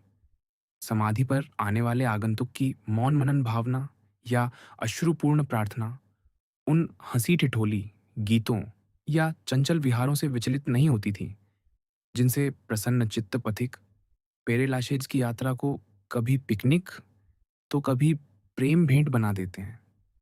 दोनों ताबूत दाहिनी ओर के कक्ष में ले जाए गए, जो सेंट मेराउन परिवार का था। उन्हें उन पट्टों पर रख दिया गया जो पूर्व से ही इन नश्वर अवशेषों को ग्रहण करने के लिए तैयार किए गए थे। केवल विल्फोर, फ्रांस और कुछ निकट संबंधी ही उस पवित्र स्थल में प्रविष्ट हुए। धार्मिक अनुष्ठान द्वार पर ही संपन्न हो चुका था और कोई भाषण दिया जाना न था, इसलिए शोकाकुल जन तुरंत बिखर गए। शातोरेनो, अल्बेर और मोरेल एक दिशा में चले गए, दिब्रे और बोशां दूसरी ओर। फ्रांस कब्रिस्तान के द्वार पर विल्फोर के साथ रुक गया। मोरेल किसी बहाने प्रथम ही अवसर पर ठहर गया और उसने उन दोनों को एक शोक रथ में जाते देखा। यह एकांत वार्ता उसे अशुभ प्रतीत हुई। फिर वह पेरिस लौट आया और यद्यपि वह उसी रथ में था जिसमें शातोरेनो और अल्बेर बैठे थे, उसने उन दोनों युवकों की एक भी बात न सुनी। वास्तव में जब फ्रांस विल्फोर से विदा लेने ही वाला था, तब विल्फोर ने उससे पूछा था, बताइए बैरन, मैं आपको फिर कब देखूंगा? जब आप चाहें, फ्रांस ने उत्तर दिया, यथाशीघ्र। मैं आपकी सेवा में उपस्थित हूं। क्या आप चाहते हैं कि हम साथ लौटें? यदि इससे आपको असुविधा न हो। कदापि नहीं। इसी कारण भाभी ससुर और भाभी जामाता एक ही रथ में बैठ गए और मोरेल ने उन्हें जाते देखा तो उसका विचलित होना स्वाभाविक था। इस प्रकार विल्फोर और फ्रांस साथ साथ फोबुर्ग सेंट ओएनोर लौटे। राजकीय अभियुक्ता बिना किसी से मिले या अपनी पत्नी और पुत्री से बात किए उस युवक को अपने अध्ययन कक्ष में ले गया और उसे एक कुर्सी की ओर संकेत करते हुए बोला, देपिने, मुझे आपको स्मरण दिलाना चाहिए और यह क्षण उतना अनुपयुक्त नहीं है जितना प्रतीत होता है, क्योंकि मृतकों के प्रति आज्ञा पालन ही वह प्रथम अर्पण है जो उनकी समाधि पर रखा जाना चाहिए। मुझे आपको उस इच्छा की याद दिलानी है जो सेंट मेरान ने 2 दिन पहले अपने मृत्युशैया पर व्यक्त की थी, अर्थात वेलांतिन का विवाह विलंबित न किया जाए। आप जानते हैं कि दिवंगत के सभी कार्य पूर्ण व्यवस्था में हैं और उनकी वसीयत सेंट मेरान की संपूर्ण संपत्ति वेलांतिन को प्रदान करती है। नोटरी ने कल मुझे वे दस्तावेज दिखाए थे जिनसे हम विवाह समझौते का अंतिम प्रारूप तैयार कर सकते हैं। आप उनसे मिल सकते हैं और मेरे नाम से वे कागज देख सकते हैं। उनका नाम देशाम है, प्लास बोवो, फोबूर सेंट नोर। विल्फोर, देपिने ने उत्तर दिया, यह क्षण वेलांतिन के लिए जो शोक और विलाप में डूबी हुई है, विवाह के विषय में सोचने का उपयुक्त समय नहीं प्रतीत होता। वास्तव में मुझे भय है कि विल्फोर ने उसे बीच में ही रोक दिया। वेलांतिन, उसने कहा, अपनी दादी की अंतिम इच्छा पूरी करने से अधिक कोई तत्काल अभिलाषा नहीं रखेगी। उस ओर से कोई आपत्ति नहीं होगी, इसकी मैं गारंटी देता हूं। यदि ऐसा है, फ्रांज ने कहा, तो मेरी ओर से भी कोई आपत्ति नहीं। मैंने अपना वचन दिया है और मैं उसे केवल प्रसन्नता से ही नहीं बल्कि आनंदपूर्वक निभाऊंगा।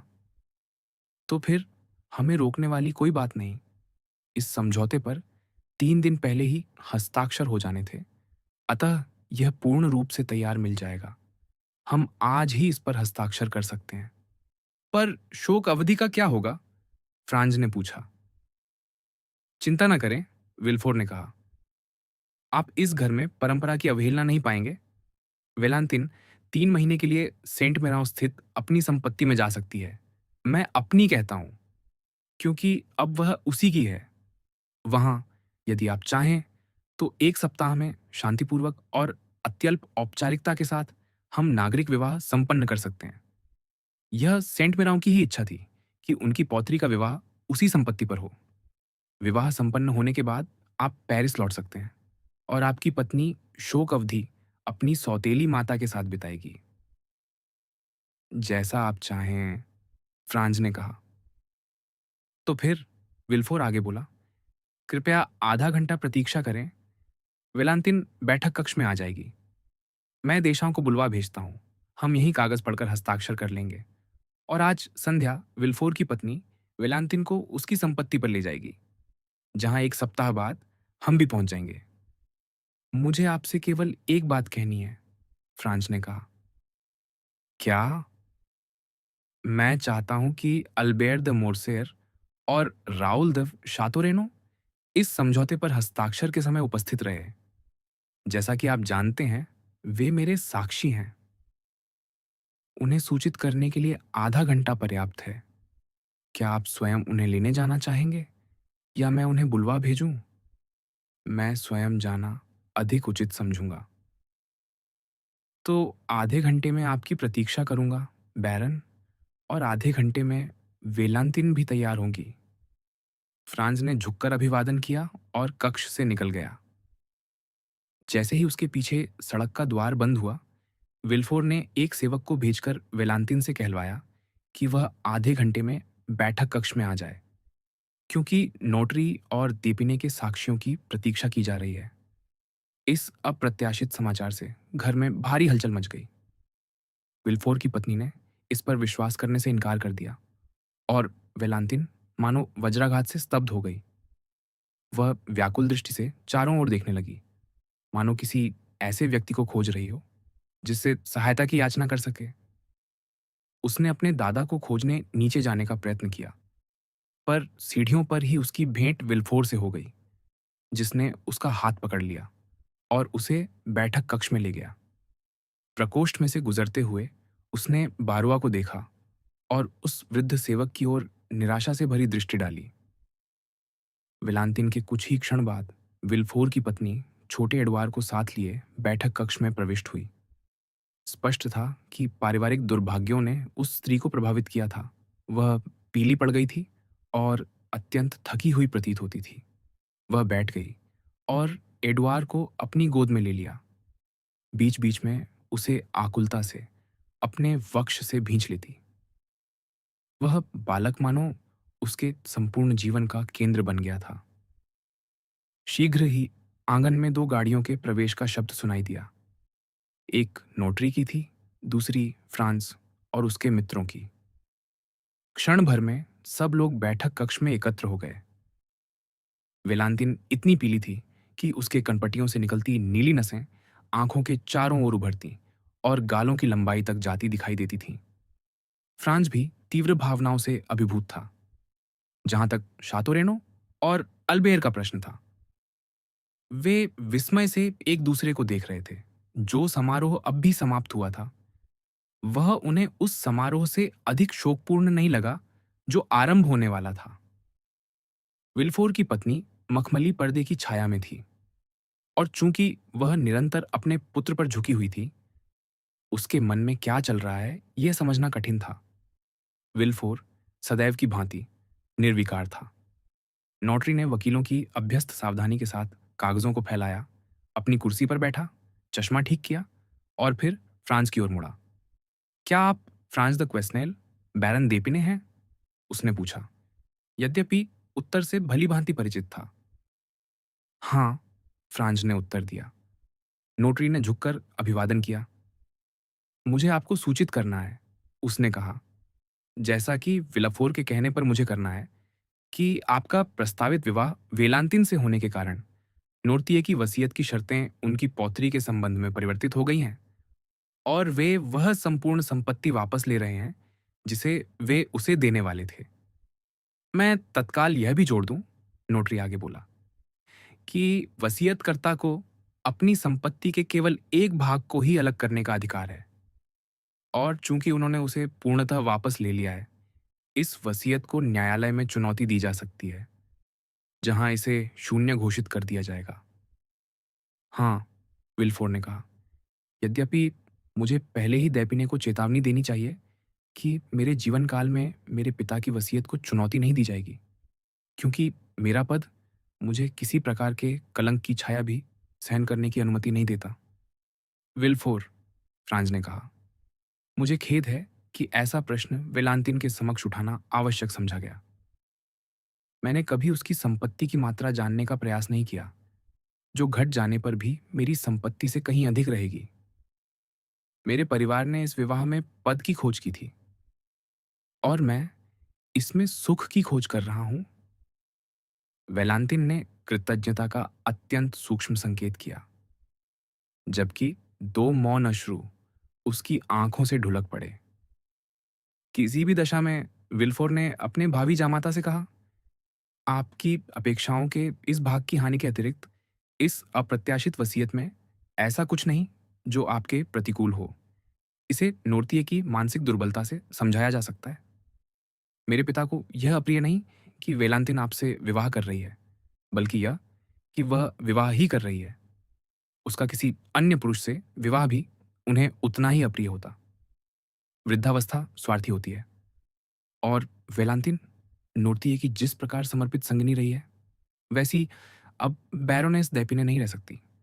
मेरे पिता की दुर्भाग्यपूर्ण स्थिति ऐसी है कि लोग गंभीर विषयों पर उनसे कम ही चर्चा करते हैं, क्योंकि उनकी बुद्धि की दुर्बलता उन्हें ऐसी वार्ताओं का अनुसरण करने नहीं देती। मुझे पूरा विश्वास है कि इस समय, जब उन्हें झांत है कि उनकी पौत्री विवाह करने जा रही है, नोर्तिये उस व्यक्ति का नाम भी भूल चुके होंगे जो उनका पौत्र जामाता बनने वाला है। विल्फोर ने अभी ये शब्द कहे ही थे और फ्रांज ने उत्तर में झुककर अभिवादन ही किया था कि कक्ष का द्वार खुला और बारोआ प्रकट हुआ। महाशयों, उसने कहा, और ऐसी गंभीर घड़ी में अपने स्वामियों से बोलते हुए भी उसकी वाणी असामान्य रूप से दृढ़ थी। नोर्तिये दे विल्फोर तत्काल फ्रांस द क्वेस्नेल, बैरन देपिने से बात करना चाहते हैं। नोटरी की भांति, और ताकि कोई भ्रम न रहे, उसने वर का पूरा नाम और पदवी उच्चारित की। विल्फोर चौंक उठा। विल्फोर की पत्नी की गोद से उसका पुत्र फिसल गया और वेलांतिन मूर्ति की भांति पीली और मौन खड़ी हो गई। अल्बेर और शातुरेनो ने एक दूसरे की ओर दूसरी बार दृष्टि डाली, जो पहली से भी अधिक विस्मयपूर्ण थी। नोटरी ने विल्फोर की ओर देखा। असंभव, राजकीय अभियुक्ता ने कहा, और फिर भी इस समय देपिने बैठक कक्ष से बाहर नहीं जा सकते। ठीक इसी समय मेरे स्वामी नोर्तिये महत्वपूर्ण विषयों पर फ्रांज दैपिने से बात करना चाहते हैं। पारोआ ने समान दृढ़ता से कहा। क्या दादाजी नोर्तिये अब बोलते भी हैं? एडवार ने अपनी सामान्य दृष्टता से पूछा, पर इस पर विल्फोर की पत्नी हंसी तक नहीं। सब इतने व्यस्त और अवसर इतना गंभीर था। नोर्तिये से कहो कि उनका कहना मानना असंभव है, विल्फोर ने आगे कहा। तो नोर्तिये इन महाशयों को सूचित कराना चाहते हैं कि वे स्वयं बैठक कक्ष में लाए जाने का आदेश देंगे, बारोआ ने उत्तर दिया। विस्मय अपनी पराकाष्ठा पर पहुंच गया। विल्फोर की पत्नी के चेहरे पर एक प्रकार की मुस्कान उभरी। वेलांतिन ने मानो अनायास ही कृतज्ञता से आकाश की ओर दृष्टि उठाई। वेलांतिन, विल्फोर ने कहा, जाकर देखो तो सही कि तुम्हारे दादा की यह नई सनक क्या है। वह शीघ्रता से द्वार की ओर बढ़ी, पर विल्फोर ने तत्काल विचार बदलकर कहा, ठहरो, मैं तुम्हारे साथ चलता हूं। क्षमा कीजिए, फ्रांज ने अपनी ओर से कहा। मुझे प्रतीत होता है कि चूंकि नोर्तिये मुझसे मिलना चाहते हैं, इसलिए उनकी इच्छा का पालन करना सर्वप्रथम मेरा ही कर्तव्य है। और फिर मैं उनके प्रति अपना सम्मान व्यक्त करने में प्रसन्न ही होऊंगा, क्योंकि अभी तक मुझे ऐसा करने का अवसर नहीं मिला। अरे, रहने भी दीजिए, विल्फोर ने स्पष्ट असहजता से कहा। आपको कष्ट करने की आवश्यकता नहीं। क्षमा कीजिए, फ्रांज ने दृढ़ निश्चय के स्वर में कहा। मैं यह अवसर खोना नहीं चाहूंगा जिससे मैं नोर्तिये को यह सिद्ध कर सकूं कि वे यदि मेरे प्रति कोई वैर रखते हैं तो वह कितना अनुचित है, और उसका कारण चाहे जो हो, मैं अपने गहन समर्पण से उसे दूर करने का निश्चय कर चुका हूं। विल्फोर को और रोकने का अवसर दिए बिना फ्रांज उठ खड़ा हुआ और वेलांतिन के पीछे चल पड़ा, जो पहले ही सीढ़ियां उतर रही थी। उस डूबते हुए व्यक्ति के समान जिसे सहसा किसी शिला का सहारा मिल गया हो। विल्फोर भी उनके पीछे-पीछे गया। शातोरेनो और मोरसेर ने तीसरी बार एक दूसरे की ओर देखा और यह दृष्टि पहले दोनों से भी अधिक विस्मित थी।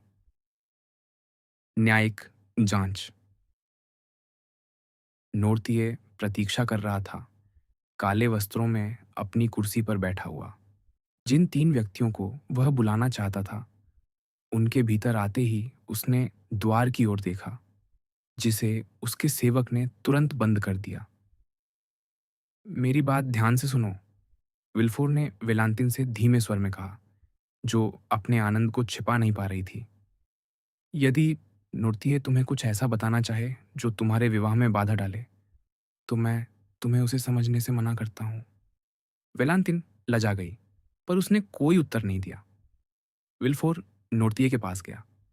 यह फ्रांस दैपिने है, उसने कहा। आपने इन्हें बुलाया था और इन्होंने आपकी इच्छा का सम्मान किया है।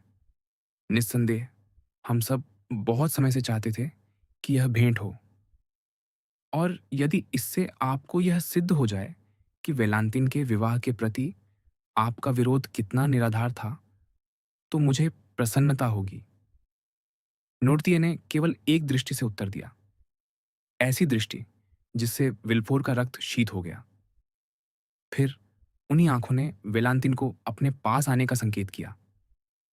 कुछ ही क्षणों में उन उपायों की सहायता से, जिन्हें वह प्रायः अपने दादा से संवाद में प्रयुक्त करती थी, उसने चाबी शब्द खोज लिया।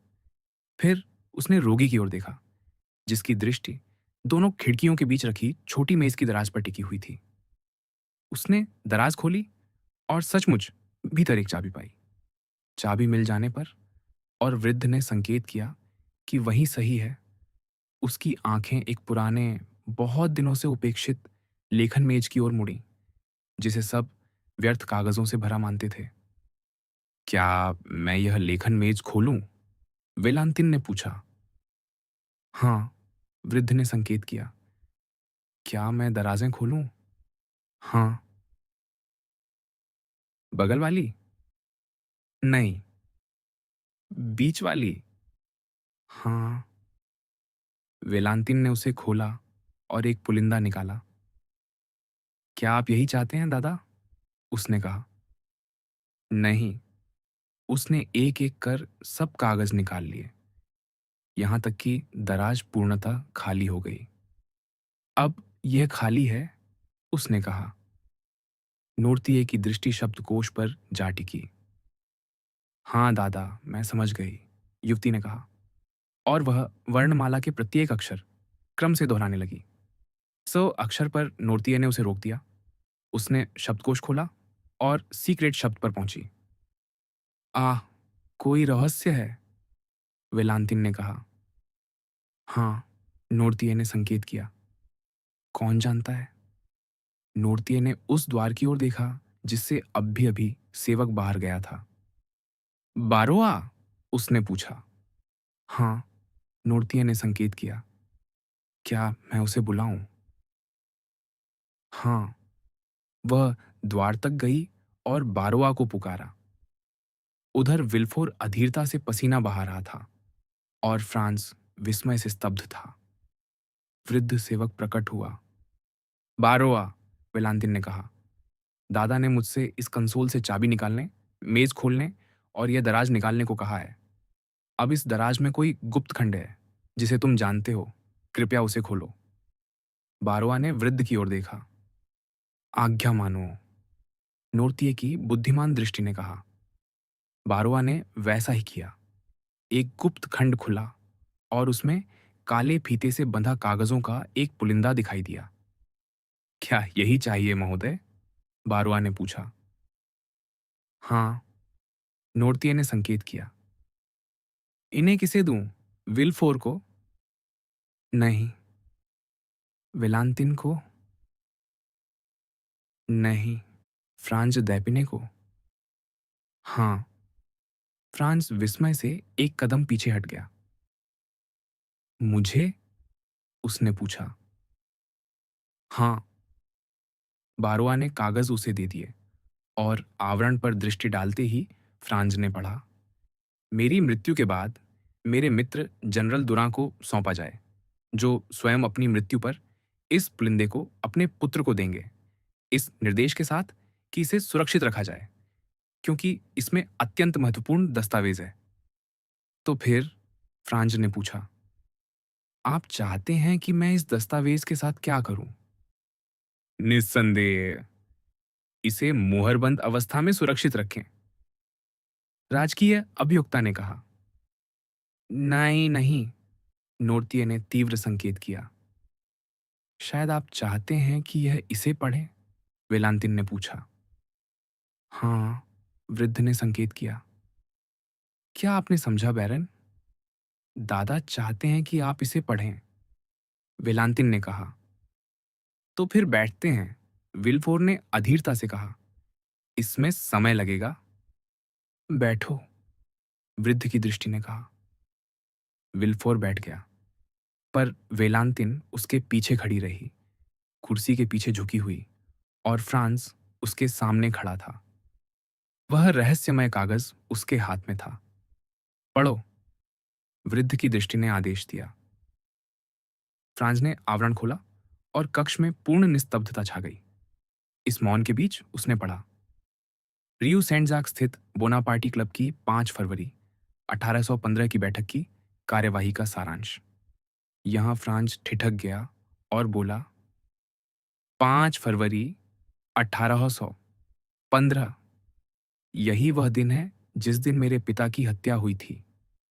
वेलांतिन और विल्फोर मौन रहे। केवल वृद्ध की दृष्टि ने उसे आगे पढ़ने का आदेश दिया। पर मेरे पिता इसी क्लब से निकलने के बाद लापता हुए थे, फ्रांज ने कहा। नोर्तिये की दृष्टि अब भी कह रही थी। पढ़ो, फ्रांज ने आगे पढ़ा। हम अधोहस्ताक्षरी लुई जाक बोरेपेर, तोपखाने में लेफ्टिनेंट कर्नल, एतियेन दुशाम्पी ब्रिगेडियर और क्लोद लेशारपाल वन विभाग निदेशक, यह घोषणा करते हैं कि 4 फरवरी 1815 को एल्बा द्वीप से हमें एक पत्र प्राप्त हुआ, जिसमें बोनापार्टी क्लब के सदस्यों को जनरल फ्लाविया दे क्वेस्नेल की अनुशंसा की गई, जिन्होंने 1804 से 1815 तक सम्राट की सेवा की थी और जो उनके विश्वास तथा सद्भावना के पूर्णतः पात्र थे, क्योंकि वे नेपोलियन वंश के प्रति पूर्ण समर्पित थे। यद्यपि लुई 18वें ने हाल ही में उन्हें एपिने की संपत्ति के साथ बैरन की उपाधि प्रदान की थी। फलतः जनरल द क्वेस्नेल को 5 फरवरी की अगली बैठक में भाग लेने का निमंत्रण भेजा गया। इस पत्र में उन्हें न तो सड़क का नाम बताया गया था, न भवन संख्या, पर उनसे कहा गया था कि वे रात्रि 9 बजे किसी व्यक्ति द्वारा ले जाए जाने के लिए तैयार रहे। बैठकें 9 बजे से मध्य रात्रि तक चलती थीं। 9 बजे क्लब के अध्यक्ष जनरल को लेने पहुंचे। जनरल तैयार थे। अध्यक्ष ने उनसे कहा कि उनके प्रवेश की एक शर्त यह है कि वे सभा स्थल के विषय में सदा अज्ञान बने रहेंगे और उन्हें अपनी आंखों पर पट्टी बांधने देनी होगी, यह शपथ लेते हुए कि वे उसे हटाने का प्रयास नहीं करेंगे। जनरल द क्वेस्नेल ने यह शर्त स्वीकार कर ली और अपने सम्मान की शपथ लेकर वचन दिया कि वे यह जानने का प्रयास नहीं करेंगे कि उन्हें कहाँ ले जाया जा रहा है। उन्होंने अपनी गाड़ी तैयार रखने को कहा था, पर अध्यक्ष ने बताया कि किसी भी दशा में उसका उपयोग नहीं किया जा सकता, क्योंकि यदि स्वामी की आंखों पर पट्टी बांधी जाए और कोचवान खुली आंखों से सड़कों को पहचानता चले, तो उसका कोई अर्थ नहीं। तो फिर क्या किया जाए? जनरल ने पूछा। मेरी अपनी गाड़ी है, अध्यक्ष ने कहा। तो क्या तुम्हें अपने कोचवान पर इतना विश्वास है कि तुम उसे वह रहस्य सौंप सको जिसे मेरे कोचवान से छिपाना उचित समझते हो? हमारा कोचवान क्लब का सदस्य है, अध्यक्ष ने कहा। हमें राज्य परिषद के एक सदस्य द्वारा ले जाया जाएगा। उस स्थिति में जनरल हंसते हुए बोले, हम एक और जोखिम उठा रहे हैं कि कहीं हम खाई में न जा गिरे। हम इस परिहास का उल्लेख इस प्रमाण के रूप में करते हैं कि जनरल किसी प्रकार बाध्य नहीं थे, बल्कि अपनी स्वतंत्र इच्छा से उस सभा में उपस्थित हुए। गाड़ी में बैठने के बाद अध्यक्ष ने जनरल को अपनी आंखों पर पट्टी बंधवाने की प्रतिज्ञा स्मरण दिलाई। जनरल ने इस औपचारिकता पर कोई आपत्ति नहीं की और गाड़ी में पहले से रखे एक दुपट्टे से यह कार्य कर दिया गया। चलते समय अध्यक्ष को लगा कि जनरल पट्टी के नीचे से देखने का प्रयास कर रहे हैं और उन्होंने उन्हें पुनः उनकी शपथ स्मरण कराई। निश्चय ही, जनरल ने कहा। गाड़ी रियू सेंट चाक से हटकर एक मार्ग में रुकी। जनरल उतरे। अध्यक्ष के हाथ के सहारे, बिना उनके पद का अनुमान किए, वे उन्हें क्लब का एक साधारण सदस्य समझ रहे थे। मार्ग पार कर वे भवन की प्रथम मंजिल पर पहुंचे और परिषद कक्ष में प्रवेश किया। सभा आरंभ हो चुकी थी। क्लब के सदस्य, जिन्हें उस संध्या प्रस्तुत किए जाने वाले व्यक्ति के विषय में सूचित कर दिया गया था, सभी उपस्थित थे। जनरल को कक्ष के मध्य लाया गया और उनसे पट्टी हटाने को कहा गया। उन्होंने तुरंत वैसा किया और इतने परिचित चेहरों को एक ऐसे संगठन में देखकर अत्यंत आश्चर्यचकित हुए जिसके अस्तित्व का उन्हें अब तक संदेह तक न था। उनसे उनकी निष्ठाओं के विषय में प्रश्न किया गया, पर उन्होंने उत्तर देने के स्थान पर केवल इतना कहा कि एल्बा से आए पत्रों ने इसे पर्याप्त स्पष्ट कर दिया होगा। यहां फ्रांस पढ़ते पढ़ते रुक गया। मेरे पिता राजभक्त थे, उसने कहा। उनकी निष्ठाओं के विषय में पूछने की आवश्यकता ही न थी, वे सर्वविदित थीं। इसी कारण मैं उनसे जुड़ा था, विल्फोर ने कहा। जब दो व्यक्तियों के विचार समान होते हैं, प्रिय फ्रांस, तो वे सहज ही एक दूसरे से जुड़ जाते हैं। पढ़ो, वृद्ध की दृष्टि ने आदेश दिया। फ्रांस ने आगे पढ़ा। यहां अध्यक्ष ने जनरल से और स्पष्ट कथन करने का अनुरोध किया, पर क्वेस्नेल ने उत्तर दिया कि उनकी प्रमुख इच्छा यह जानने की है कि उनसे अपेक्षित क्या है। तब उन्हें एल्बा द्वीप से आए पत्र की विषय वस्तु बताई गई, जिसमें उन्हें ऐसे व्यक्ति के रूप में अनुशंसित किया गया था जिनकी सहायता और सहयोग पर विश्वास किया जा सकता है। एक अनुच्छेद में सम्राट के एल्बा से संभावित लौटने का विस्तृत उल्लेख था और फराउन नामक जहाज के आगमन पर, जो मार्से के जहाज मालिक मोरेल का था और जिसका कप्तान साम्राज्यवादी उद्देश्य के प्रति पूर्णतः समर्पित था, एक अन्य पत्र आने का आश्वासन दिया गया था। इस पूरे पाठ के वाचन के दौरान जिस व्यक्ति पर सभा ने भ्राता के समान विश्वास किया था, उसी जनरल के मुख पर घृणा और असंतोष के स्पष्ट चिन्ह दिखाई देते रहे। पत्र समाप्त होने पर वे झुके हुए मस्तक के साथ मौन रहे। तो अध्यक्ष ने पूछा, इस पत्र पर आपका क्या कहना है? मेरा कहना है कि यह बहुत शीघ्रता है, उन्होंने उत्तर दिया, क्योंकि हमने लुई 18वें के प्रति शपथ ली है और पूर्व सम्राट के पक्ष में उसे भंग करना उचित नहीं। इस बार उनका उत्तर इतना स्पष्ट था कि उनकी भावना में कोई संदेह न रहा। जनरल, अध्यक्ष ने कहा, हमारे लिए न कोई वर्तमान लुई 18वां है, न कोई पूर्व सम्राट। हमारे लिए केवल महाराज सम्राट हैं, जिन्हें 10 महीनों से हिंसा और विश्वासघात द्वारा फ्रांस से निर्वासित रखा गया है। क्षमा कीजिए महाशयों, जनरल ने कहा, आपके लिए लुई 18वां ना हो, पर मेरे लिए है, क्योंकि उसी ने मुझे बैरन और ब्रिगेडियर बनाया। मैं कभी नहीं भूलूंगा कि ये दोनों उपाधियां मुझे उसके फ्रांस वापसी के कारण प्राप्त हुईं। महाशय, अध्यक्ष ने गंभीरतम स्वर में उठते हुए कहा, अपने शब्दों से सावधान रहिए। आपके कथन से स्पष्ट है कि एल्बा स्थित हमारे मित्र आपके विषय में भ्रमित थे और उन्होंने हमें भी भ्रमित किया। जो कुछ आपको बताया गया वह हमारे आपके प्रति विश्वास पर आधारित था और उसी विश्वास ने आपको सम्मान दिया था।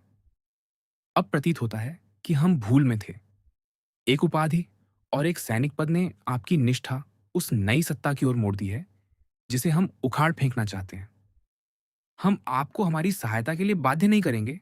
हम किसी को उसके विवेक और इच्छा के विरुद्ध सम्मिलित नहीं करते, पर हम आपको एक सम्मानित व्यक्ति की भांति आचरण करने के लिए बाध्य करेंगे, चाहे आप स्वयं ऐसा करना न चाहें। सम्मानित व्यक्ति से आपका अभिप्राय है, आपके षड्यंत्र को जानकर भी उसे प्रकट न करना। मेरे विचार में तो यह आपका सहभागी होना हुआ। आप देख रहे हैं कि मैं आपसे भी अधिक स्पष्टवादी हूं। ओह पिता, फ्रांज ने पढ़ना रोकते हुए कहा, अब मैं समझता हूं कि उन्होंने आपकी हत्या क्यों की। वेलांतिन अपने को रोक न सकी और फ्रांस की ओर देखने लगी। पुत्रवत भक्ति में वह युवक सचमुच अत्यंत सुंदर लग रहा था। विल्फोर उसके पीछे टहल रहा था और नोर्तिये की आंखें वहां उपस्थित प्रत्येक व्यक्ति के चेहरे को परख रही थीं, जबकि स्वयं उस वृद्ध का भाव कठोर और गरिमामय बना हुआ था। फ्रांज फिर पांडुलिपि की ओर लौटा और पढ़ना जारी रखा। महाशय, अध्यक्ष ने कहा, हमने आपको इस सभा में आने के लिए आमंत्रित किया था। आपको बलपूर्वक यहां नहीं लाया गया। जब हमने आपकी आंखों पर पट्टी बांधने का सुझाव दिया, तब भी आपने आपत्ति नहीं की। इन दोनों बातों को स्वीकार करके आप भलीभांति जानते थे कि हमारा उद्देश्य लुई 18वें के सिंहासन को सुदृढ़ करना नहीं है, क्योंकि उस स्थिति में हम पुलिस से छिपने का इतना कष्ट न उठाते। अब आप समझ सकते हैं कि यदि कोई व्यक्ति मुखौटा पहनकर लोगों के रहस्य उघाड़े और फिर वही मुखौटा उतारकर उन लोगों का विनाश कर दे जिन्होंने उस पर विश्वास किया, तो यह अत्यंत सुविधाजनक हो जाएगा। नहीं नहीं, आपको पहले स्पष्ट रूप से कहना होगा कि आप इस वर्तमान आकस्मिक सम्राट का समर्थन करते हैं या महाराज सम्राट का। मैं राजभक्त हूं, जनरल ने उत्तर दिया। मैंने लुई 18वें के प्रति शपथ ली है और उसे निभाऊंगा। इन शब्दों पर कक्ष में हलचल की धीमी लहर दौड़ गई और क्लब के कई सदस्यों के बीच अदला बदली होती दृष्टियों से स्पष्ट था कि वे विचार कर रहे थे, क्या दैपिने को इन उतावले शब्दों पर पछताने के लिए विवश किया जाए। अध्यक्ष पुनः उठ खड़ा हुआ और मौन का संकेत किया। महाशय, उसने कहा, आप इतने गंभीर और बुद्धिमान हैं कि हमारी पारस्परिक स्थिति के परिणामों को न समझें। ऐसा हो ही नहीं सकता। आपकी स्पष्टवादिता ही वे शर्तें निर्धारित करती है जिन्हें अब हमें आप पर लागू करना होगा। अतः आपको अपने सम्मान की शपथ लेनी होगी कि आपने जो कुछ सुना है उसे किसी से प्रकट नहीं करेंगे। जनरल ने अपनी तलवार की ओर हाथ बढ़ाया। जब आप सम्मान की बात करते हैं तो पहले स्वयं सम्मान के नियमों की अवहेलना न कीजिए और बलपूर्वक कुछ थोपने का प्रयास मत कीजिए।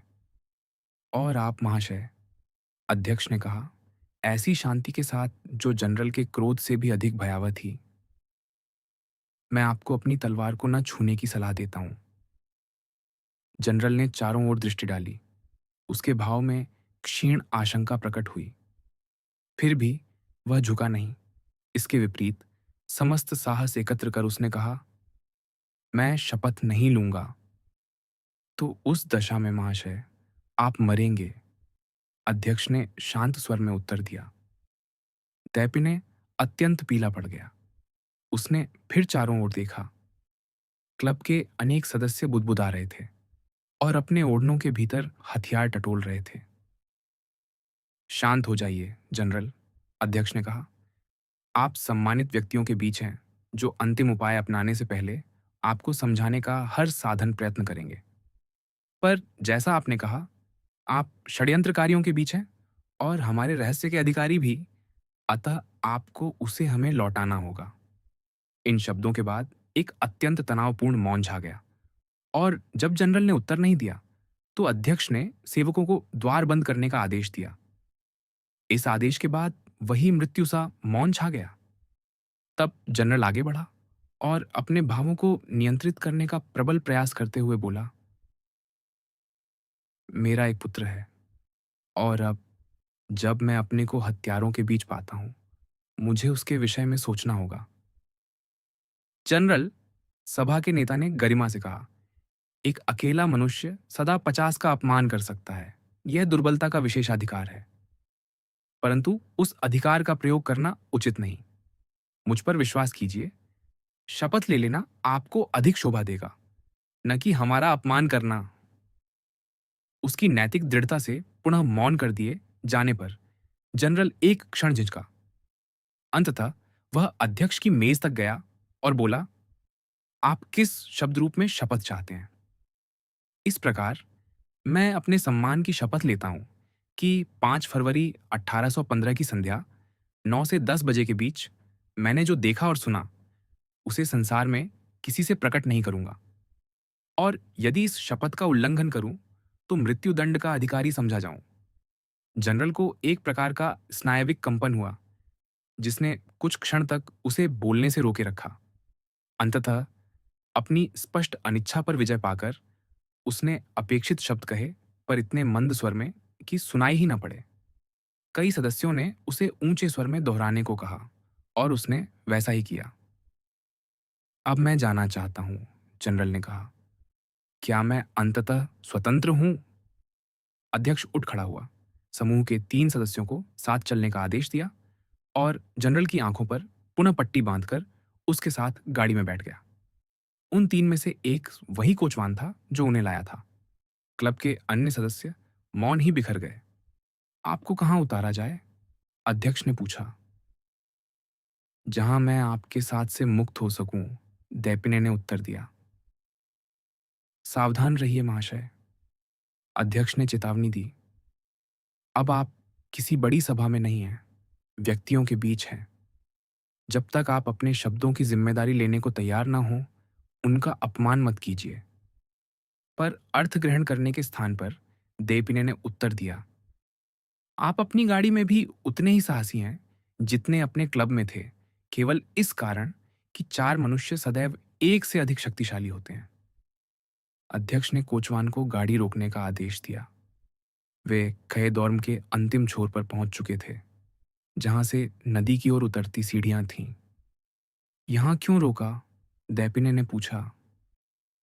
क्योंकि आपने एक व्यक्ति का अपमान किया है, अध्यक्ष ने कहा, और वह व्यक्ति बिना सम्मानजनक प्रतिकार की मांग किए एक कदम भी आगे नहीं बढ़ेगा। हत्या का एक और उपाय, जनरल ने कंधे उचकाते हुए कहा। मौन, अध्यक्ष ने उत्तर दिया। अन्यथा मैं आपको उन्हीं में से समझूंगा जिनका उल्लेख आपने अभी किया, अर्थात ऐसा कायर जो अपनी दुर्बलता को ढाल बनाता है। आप अकेले हैं और एक अकेला व्यक्ति ही आपका उत्तर देगा। आपके पास तलवार है और मेरे पास इस छड़ी में। आपके पास सहायक नहीं, पर इनमें से एक आपका सहायक बनेगा। अब यदि आप सहमत हों तो अपनी आंखों की पट्टी हटा सकते हैं। जनरल ने तुरंत रूमाल फाड़कर हटा दिया और कहा, अंततः मैं जान ही लूंगा कि मेरा सामना किससे है। गाड़ी का द्वार खोला गया और चारों पुरुष नीचे उतर गए। फ्रांस एक बार फिर रुक गया। उसने अपने ललाट का पसीना पोंछा, अपने पिता की मृत्यु के अब तक अज्ञात विवरणों को ऊंचे स्वर में पढ़ते। इस पीले, कांपते पुत्र का दृश्य स्वयं में भयावह था। वेलांतिन ने अपने हाथ ऐसे जोड़ लिए मानो प्रार्थना कर रही हो। नोर्तिये ने विल्फोर की ओर लगभग उदात्त तिरस्कार और गर्व से भरी दृष्टि डाली। फ्रांज ने आगे पढ़ा, जैसा कि हमने उल्लेख किया, वह 5 फरवरी का दिन था। पिछले 3 दिनों से तापमान हिमांक से 5 या 6 अंश नीचे गिरा हुआ था। सीढ़ियाँ बर्फ से जमी हुई थीं। जनरल लंबे और भारी शरीर के थे, इसलिए अध्यक्ष ने उन्हें रेलिंग के निकट वाला भाग पकड़कर उतरने का सुझाव दिया। दोनों सहायक उनके पीछे पीछे चले। रात अंधेरी थी। सीढ़ियों और नदी के बीच का घाट तट बर्फ और पाले से नम था, और गहरे काले जल में बर्फ के कुछ टुकड़े बहते जा रहे थे। एक सहायक पास खड़ी कोयले की नाव से लालटेन ले आया और उसी के प्रकाश में हथियारों की जांच की गई। अध्यक्ष की तलवार, जिसे वह साधारण छड़ी तलवार कह रहा था, अपने प्रतिद्वंद्वी की तलवार से छोटी थी और उसमें हाथ की रक्षा के लिए कवच भी न था। जनरल डेपिने ने प्रस्ताव रखा कि दोनों तलवारों के लिए चिट्ठी डाली जाए, पर अध्यक्ष ने उत्तर दिया कि उसने द्वंद्व को उकसाया है, अतः स्वाभाविक है कि दोनों अपने अपने हथियारों का उपयोग करें। सहायकों ने उसे मनाने का प्रयास किया, पर उसने उन्हें विरत कर दिया। लालटेन भूमि पर रख दी गई। दोनों प्रतिद्वंद्वी उसके दो ओर खड़े हुए और द्वंद्व आरंभ हुआ।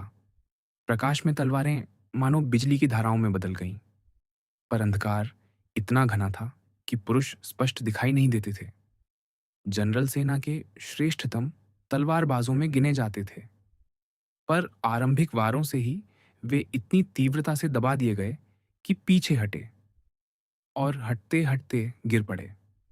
सहायकों ने समझा कि वे मारे गए, पर उनके प्रतिद्वंद्वी ने, या जानते हुए कि उसने वार नहीं किया, उन्हें उठाने को हाथ बढ़ाया। यह सौजन्य जनरल को शांत करने के स्थान पर और क्रोधित कर गया और वे पुनः उस पर टूट पड़े। पर प्रतिद्वंद्वी तनिक भी पीछे न हटा। उसने अपनी तलवार से उन्हें रोके रखा। 3 बार जनरल पीछे हटे, दबाव असह्य पाकर, और फिर लौटे। तीसरी बार वे फिर गिर पड़े। पहले की भांति फिसलने का ही अनुमान किया गया, पर जब वे उठे नहीं तो साक्षी उनके पास गए और उन्हें उठाने का प्रयास किया। तभी जिसने उनके कंधे थामे थे, उसके हाथों के नीचे कुछ गीला अनुभव हुआ। वह रक्त था। जनरल, जो लगभग अचेत हो चुके थे, ने चेतना पाकर कहा, आह, उन्होंने मुझे किसी उस्ताद तलवारबाज के पास भेजा है, सेना का कोई शस्त्र गुरु। बिना उत्तर दिए अध्यक्ष उस सहायक के पास गया जो लालटेन पकड़े था, और अपनी बांह की आस्तीन मोड़कर 2 घाव दिखाए जो उसकी भुजा को भेद चुके थे। फिर उसने कोट खोलकर और वास्कट के बटन खोलकर पार्श्व का तीसरा घाव दिखाया। फिर भी उसने एक आह ताह तक न भरी थी। जनरल देपिने मृत्यु पीड़ा में थे। 5 मिनट बाद उन्होंने प्राण त्याग दिए। फ्रांज ने ये अंतिम शब्द ऐसे रूंधे हुए स्वर में पढ़े कि वे सुनाई ही न पड़े। पढ़कर वह रुक गया, मानो नेत्रों पर छाई धुंध हटाने को हाथ फेर रहा हो। क्षण भर के मौन के बाद उसने आगे पढ़ा। अध्यक्ष ने अपनी तलवार पुनः छड़ी में रखी और सीढ़ियां चढ़ गया। हिम पर रक्त की रेखा उसके पथ का चिन्ह बना रही थी। वह सीढ़ियों की चोटी तक पहुंचा भी न था कि उसे जल में कुछ गिरने का मंद स्वर सुनाई दिया। वह जनरल का शरीर था, जिसे सहायकों ने मृत निश्चित कर नदी में फेंक दिया था। अतः जनरल की मृत्यु एक सम्मानजनक द्वंद्व में हुई, न कि, जैसा समझा जा सकता था, किसी घात में। इन तथ्यों की सत्यता प्रमाणित करने और यह स्थापित करने के लिए कि इन भयानक घटनाओं में सम्मिलित किसी भी व्यक्ति पर पूर्व नियोजित हत्या या सम्मान नियमों की अवहेलना का आरोप न लगे, हमने इस वृत्तांत पर हस्ताक्षर किए। हस्ताक्षर बोरेपेयर दुशाम्पी लेशारपाल।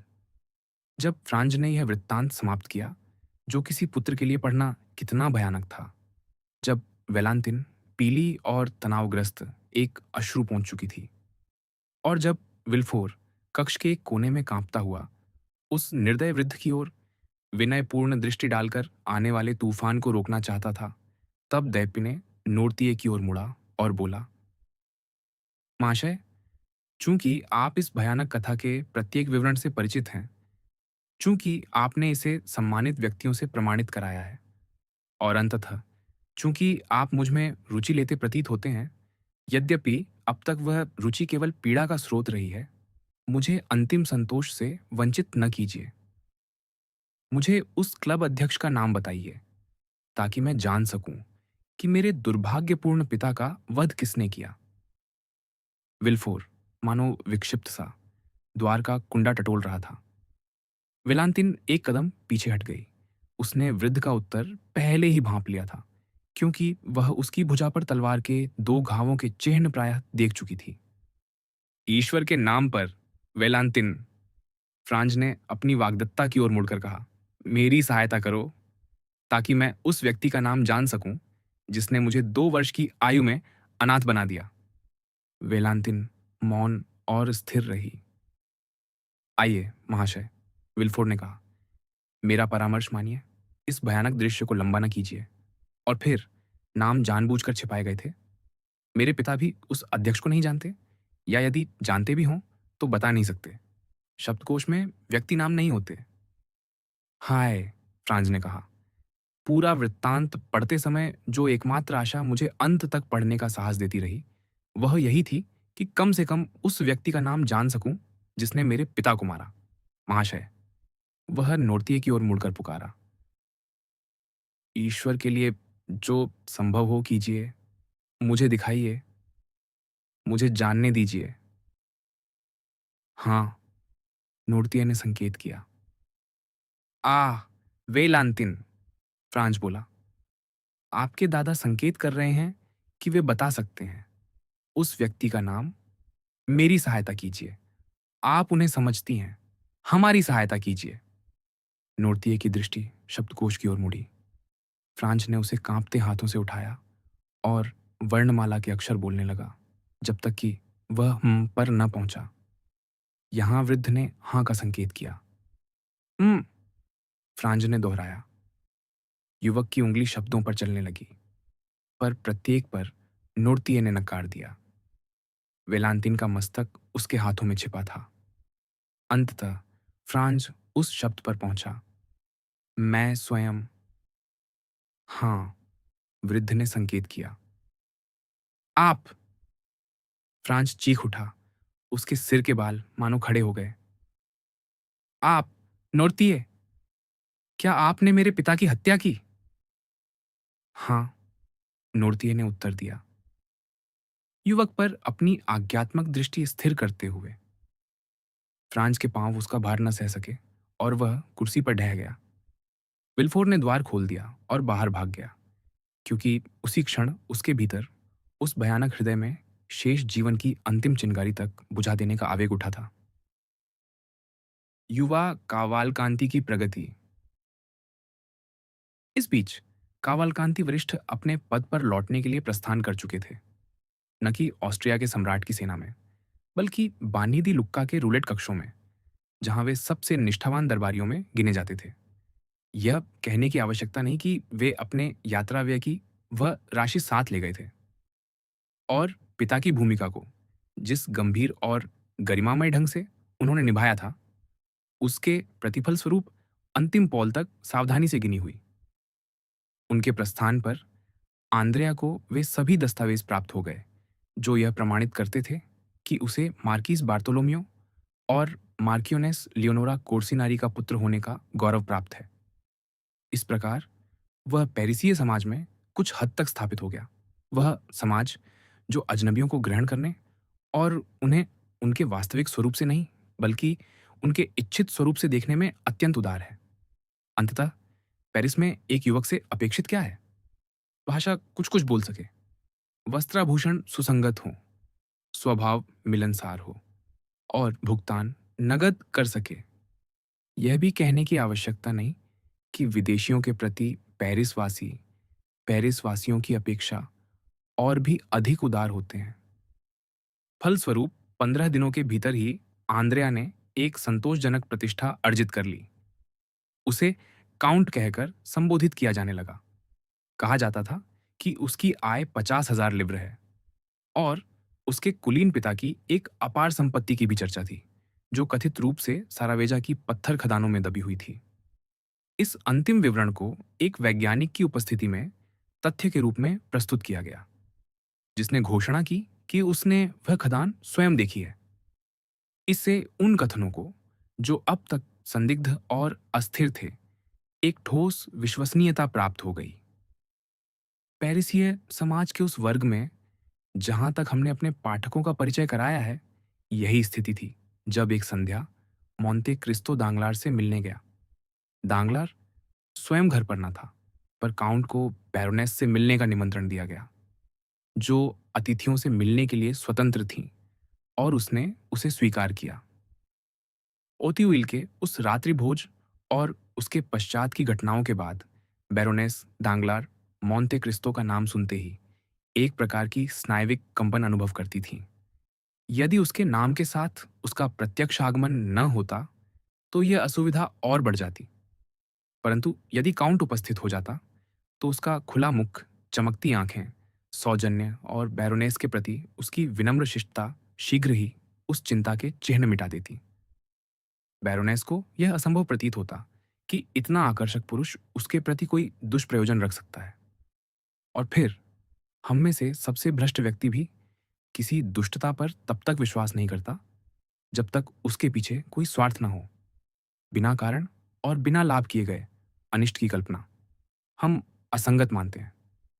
जब मोंते क्रिस्तो उस निजी कक्ष में प्रवेश किया, जहां हम अपने पाठकों को पहले भी ले जा चुके हैं और जहां बैरोनेस अपनी पुत्री द्वारा दिखाए गए चित्रों को देख रही थी, जिन्हें उसने अब भी अभी युवा कावालकांति के साथ देखा था, तो काउंट की उपस्थिति ने अपना सामान्य प्रभाव डाला और बैरोनेस ने मुस्कान के साथ उसका स्वागत किया।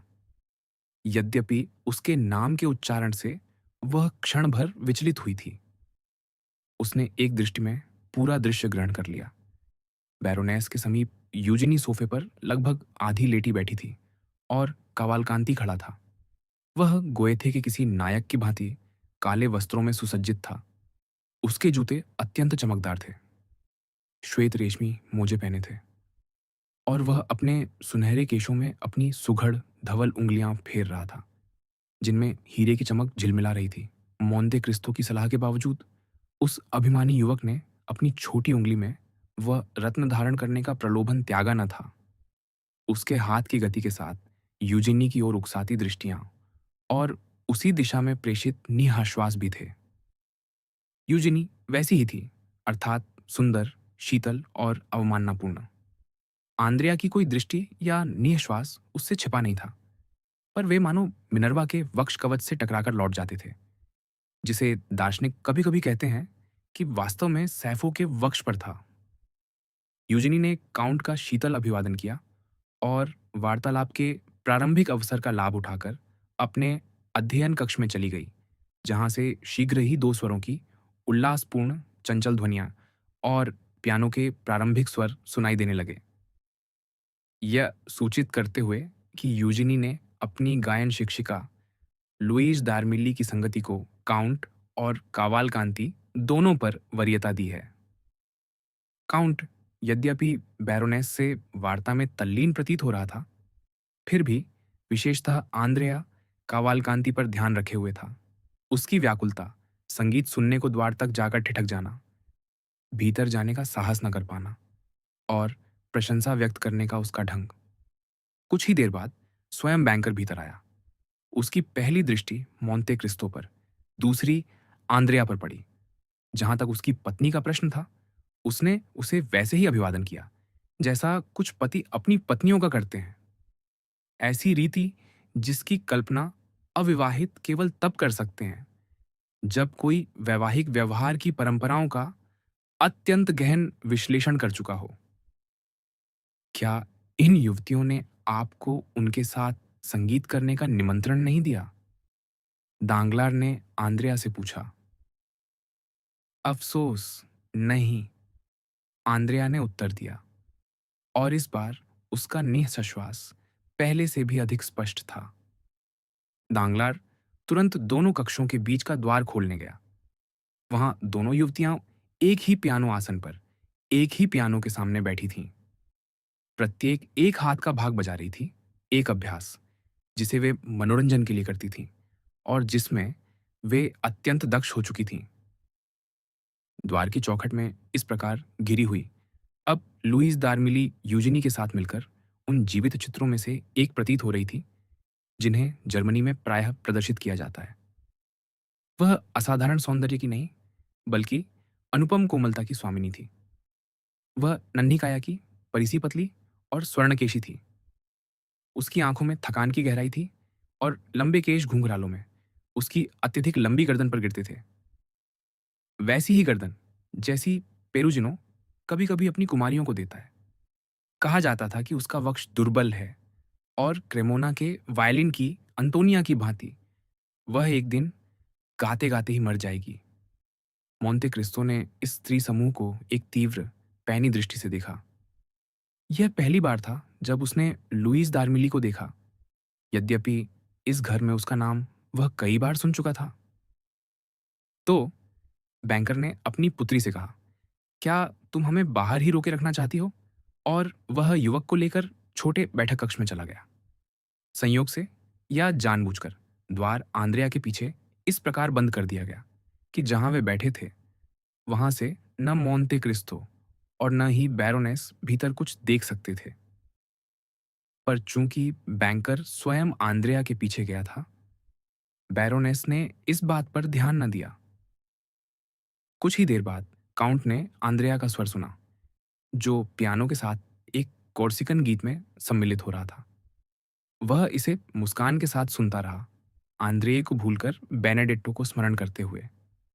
और इसी बीच बैरोनेस मोंटे क्रिस्टो से अपने पति के धैर्य और चरित्र बल की प्रशंसा कर रही थी, क्योंकि उसी प्रातः उसने मिलान के एक दिवालियेपन में 3-4 लाख फ्रैंक फिर खो दिए थे। वास्तव में यह प्रशंसा उचित थी, यदि काउंट को यह बात बैरोनेस से या उन अन्य साधनों से झांत न होती जिनसे वह सब कुछ जान लेता था, तो बैंकर के मुख से उसे कुछ भी आभास न होता। अच्छा, मोंटे क्रिस्टो ने मन ही मन सोचा, अब वह उस अवस्था में पहुंच गया है जहां वह अपने घाटों को छिपाने लगा है। 1 महीने पहले तक वह उनका ढिंढोरा पीटता था। फिर उसने ऊंचे स्वर में कहा, अरे बैरोनेस, दांगलार को विनिमय बाजार का इतना ज्ञान है कि जो वह कहीं और खोता है, उसे वहीं पुनः पा लेता है। आप भी उसी सामान्य भ्रांति के भागी हैं, बैरोनेस ने कहा। कौन सी? मोंटे क्रिस्टो ने पूछा। यह कि दांगलार विनिमय बाजार में जुआ खेलते हैं, जबकि वास्तव में वे ऐसा कभी नहीं करते। अच्छा, हाँ, अब स्मरण आया, देबराय ने मुझसे कहा था। वैसे बैरोनेस, देबराय का क्या हुआ? 3-4 दिनों से मैंने उसे देखा नहीं। मैंने भी नहीं, बैरोनेस ने आश्चर्यजनक आत्मसंयम से कहा। पर आप कुछ कह रहे थे? क्या? कि देबराय ने आपको बताया था? हाँ, वही। देबराय ने मुझसे कहा था कि विनिमय बाजार में जुआ खेलने की अभ्यस्त तो आप हैं। कुछ समय तक मुझे उसका शौक रहा, स्वीकार करती हूँ, बैरोनेस ने कहा, पर अब नहीं। तो आप भूल करती हैं, बैरोनेस, भाग्य कितनी अनिश्चित वस्तु है। यदि मैं स्त्री होता और भाग्य ने मुझे किसी बैंकर की पत्नी बनाया होता, चाहे मुझे अपने पति के सौभाग्य पर कितना ही विश्वास क्यों ना होता, क्योंकि जैसा आप जानती हैं, सट्टे का सारा आधार शुभ या अशुभ भाग्य पर ही है। तो भी मैं कुछ स्वतंत्र साधन सुनिश्चित कर लेता, चाहे उसके लिए मुझे अपने हित किसी अजनबी को ही क्यों ना सौंपने पड़ते। बैरोनेस अनायास लजा उठी। उदाहरण के लिए, मोंटे क्रिस्टो ने ऐसे कहा मानो उसने कुछ देखा ही ना हो। कल नेपोलिटन बांडों पर हुए एक अद्भुत लाभ की चर्चा हो रही है। मेरे पास उनमें से कुछ नहीं, बैरोनेस ने तुरंत कहा, और कभी थे भी नहीं। पर अब इस विनिमय बाजार की चर्चा बहुत हुई, काउंट। हम दोनों दलालों जैसे लग रहे होंगे। उन दुर्भाग्यग्रस्त विल्फोरों का क्या, जिन पर इस समय विपत्ति पर विपत्ति टूट रही है? उनके साथ क्या हुआ? मोंटे क्रिस्टो ने पूर्ण सरलता से पूछा। आप भली भांति जानते हैं, सेंट मेराव के प्रस्थान के 3-4 दिन बाद ही उनकी मृत्यु हुई, और अब उनकी पत्नी भी आगमन के 3-4 दिन बाद चल बसी। हाँ, सुना तो था, पर जैसा क्लॉडियस हैमलेट से कहता है, यही प्रकृति का नियम है। उन्होंने अपने पिताओं को खोया और शोक मनाया। वे स्वयं भी अपने पुत्रों से पहले मरेंगे, और पुत्र उनके लिए शोक करेंगे। पर बस इतना ही नहीं। कैसे? बस इतना ही नहीं? नहीं, आप जानते हैं, वे अपनी पुत्री का विवाह करने वाले थे। फ्रांज देपिने से। क्या विवाह टूट गया? कहते हैं, कल प्रातः फ्रांज ने उन्हें उनके वचन से मुक्त कर दिया। सच? क्या कोई कारण जानता है? नहीं। हे ईश्वर, आप क्या कह रही हैं, बैरोनेस? और विल्फोर इन सब विपत्तियों का सामना कैसे कर रहे हैं? सदैव की भांति, दार्शनिक भाव से। उसी क्षण दांगलार लौट आया, अकेला। तो बैरोनेस ने कहा, क्या आपने कावालकांति को अपनी पुत्री के साथ ही छोड़ दिया? और दार्मिली का क्या? बैंकर ने कहा, क्या वह गिनी नहीं जाती? फिर वह मोंटे क्रिस्टो की ओर मुड़ा। अत्यंत आकर्षक युवक है। क्या कहते हैं आप? काउंट या अभी है प्रिंस कावालकांति? बस एक ही प्रश्न है, क्या वह सचमुच प्रिंस है? मैं इसकी पुष्टि नहीं कर सकता, मोंटे क्रिस्टो ने कहा। उसके पिता का परिचय मुझसे मार्किस के रूप में कराया गया था। वह काउंट हो सकता है, पर मेरा विश्वास है कि वह स्वयं भी इस उपाधि का कोई विशेष दावा नहीं करता। क्यों नहीं? बैंकर ने कहा। यदि वह प्रिंस है तो उसे इसका गर्व करना चाहिए। प्रत्येक व्यक्ति को अपने अधिकार प्रिय होते हैं। व्यक्तिगत रूप से मुझे वे लोग नहीं भाते जो अपनी उत्पत्ति से विमुख होते हैं। आप तो पूर्ण लोकतंत्री निकले, मोंटे क्रिस्टो ने मुस्कुराकर कहा। जरा उस जोखिम पर विचार कीजिए जो आप उठा रहे हैं, बैरोनेस ने कहा। यदि संयोग से मोर्सेर यहां आ जाए तो वह कावालकांति को उस कक्ष में पाएगा जहां उसे यूजिनी के मंगेतर को कभी प्रवेश की अनुमति नहीं दी गई। आपने ठीक ही संयोग से कहा, बैंकर ने कहा, क्योंकि सच तो यह है कि वह हमें इतना कम दिखाई देता है कि उसके आगमन को सचमुच संयोग ही कहा जा सकता है। खैर, इससे क्या? यदि वह आ जाए और इस युवक को आपकी पुत्री के साथ देख ले तो उसे अप्रसन्नता हो सकती है। वह, हाँ, आप भूल करती हैं। अल्बेर द मोरसेर अपनी मंगेतर से ईर्ष्या करने का कष्ट नहीं उठाते। वह उससे इतना प्रेम ही नहीं करता कि ईर्ष्या करे। और फिर यदि वह अप्रसन्न हो भी जाए तो मुझे उससे क्या? फिर भी जिस स्थिति तक बात पहुंच चुकी है, हाँ, जिस स्थिति तक पहुंच चुकी है, क्या मैं बताऊं कि हम किस स्थिति तक पहुंचे हैं? स्थिति यह है कि उसकी माता के नृत्य समारोह में उसने मेरी पुत्री के साथ केवल एक बार नृत्य किया, जबकि कवलकांति ने 3 बार और अल्बेर ने ध्यान तक नहीं दिया। विस्काउंट अल्बेर द मोर्सेयर, परिचारक ने घोषणा की। बैरोनेस उछलकर खड़ी हो गई। वह अपनी पुत्री को सचेत करने छोटे बैठक कक्ष की ओर जाने ही वाली थी कि दांगलार ने उसका हाथ थाम लिया। रहने दो, उसने कहा। उसने विस्मय से उसकी ओर देखा। मोंटे क्रिस्टो ने मानो इस छोटे से नाट्य दृश्य को देखा ही नहीं। अल्बेर भीतर आया, अत्यंत आकर्षक, प्रसन्न और जीवन से संतुष्ट। उसने बैरोनेस का सहजता से, दांगलार का परिचयपूर्ण ढंग से और मोंटे क्रिस्टो का स्नेहपूर्वक अभिवादन किया। फिर बैरोनेस की ओर मुड़कर बोला, क्या मुझे मादेमोआ जेल दांगलार के स्वास्थ्य का समाचार पूछने की अनुमति है? अत्युत्तम, दांगलार ने तीखे स्वर में उत्तर दिया।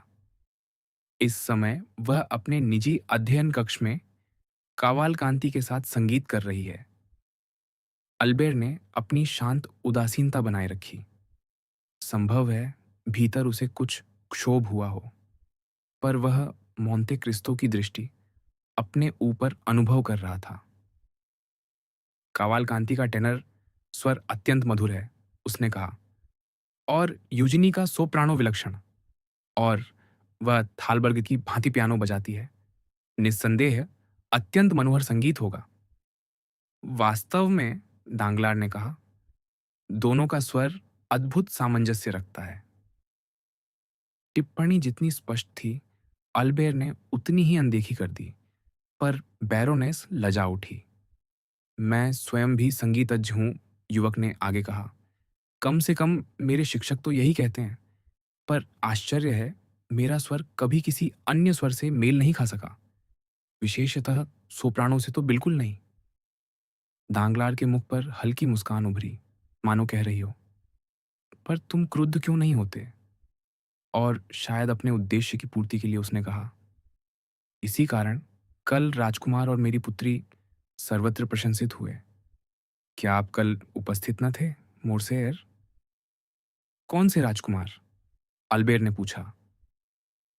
प्रिंस कवालकांति, दांगलार ने उसी उपाधि पर आग्रह बनाए रखते हुए कहा। ओह, क्षमा कीजिए, अल्बेर बोला। मुझे झांत न था कि वह राजकुमार हैं। तो प्रिंस कवालकांति ने कल यूजिनी के साथ गाया? कितना मनोहर रहा होगा। और मुझे खेद है कि मैं अनुपस्थित रहा। मैं आपका निमंत्रण स्वीकार न कर सका। मुझे मोर्सेर की पत्नी के साथ शातो रेनो की बैरोनेस अर्थात माता के यहाँ जाना पड़ा, जहाँ जर्मन गा रहे थे। फिर थोड़ी देर रुककर उसने सहज भाव से जोड़ा, क्या मुझे यूजिनी को प्रणाम करने की अनुमति है? अरे ठहरिए ठहरिए, बैंकर ने उसकी भुजा थामते हुए कहा। सुनिए तो, क्या अद्भुत कवातिना है। ता ता ताती ताती ताता। मनोहर, बस एक क्षण, अब भी समाप्त होगा। अद्भुत, ब्रावो, ब्रावी, ब्रावा। दांगलार उन्मत्त सी तालियों में फूट पड़ा। निस्संदेह अत्यंत मनोहर, अल्बेर ने कहा। अपने देश के संगीत को प्रिंस कवालकांति से बेहतर कौन समझ सकता है? आपने प्रिंस ही कहा था ना?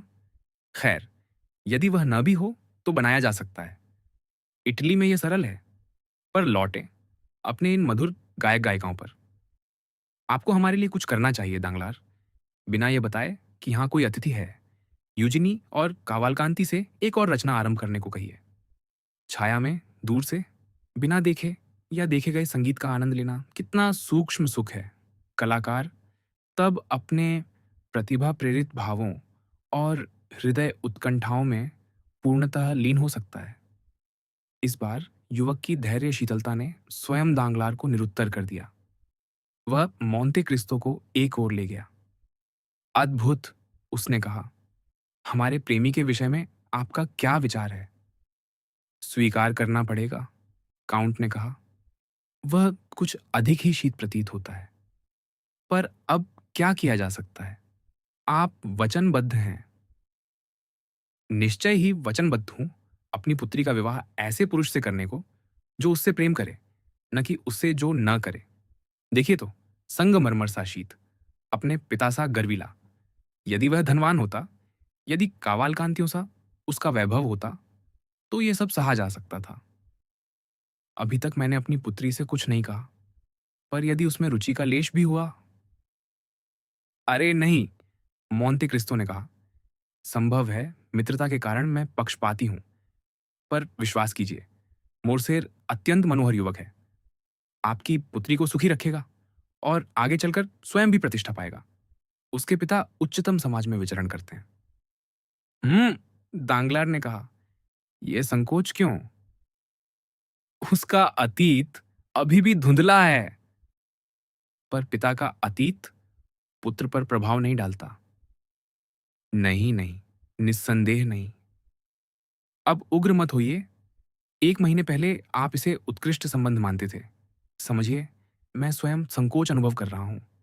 मेरे ही यहां आपकी भेंट युवा कवालकांति से हुई थी, और जैसा मैंने कहा, मैं उसे नहीं जानता। मैं जानता हूं, दांगलार ने कहा। मेरे लिए इतना ही पर्याप्त है। आप जानते हैं, क्या आपने उसके अतीत की जांच कराई है?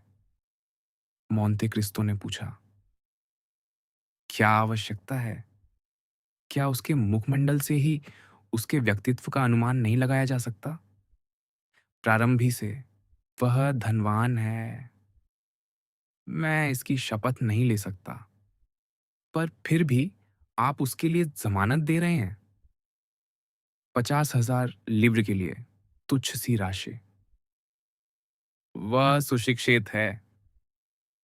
अब कहने की बारी मोंते क्रिस्तो की थी। वह संगीतज्ञ है। सभी इतालवी होते ही हैं। काउंट, आप उस युवक के प्रति न्याय नहीं कर रहे। स्वीकार करता हूं, मुझे खेद है कि मोरसेर परिवार के साथ आपकी जो व्यवस्था है, उसके होते हुए भी वह उसमें हस्तक्षेप कर रहा है और अपने धन का लाभ उठा रहा है। तांगलार हंस पड़ा। आप कितने पुरातन नैतिकतावादी हैं, उसने कहा। समाज में यह प्रतिदिन होता है।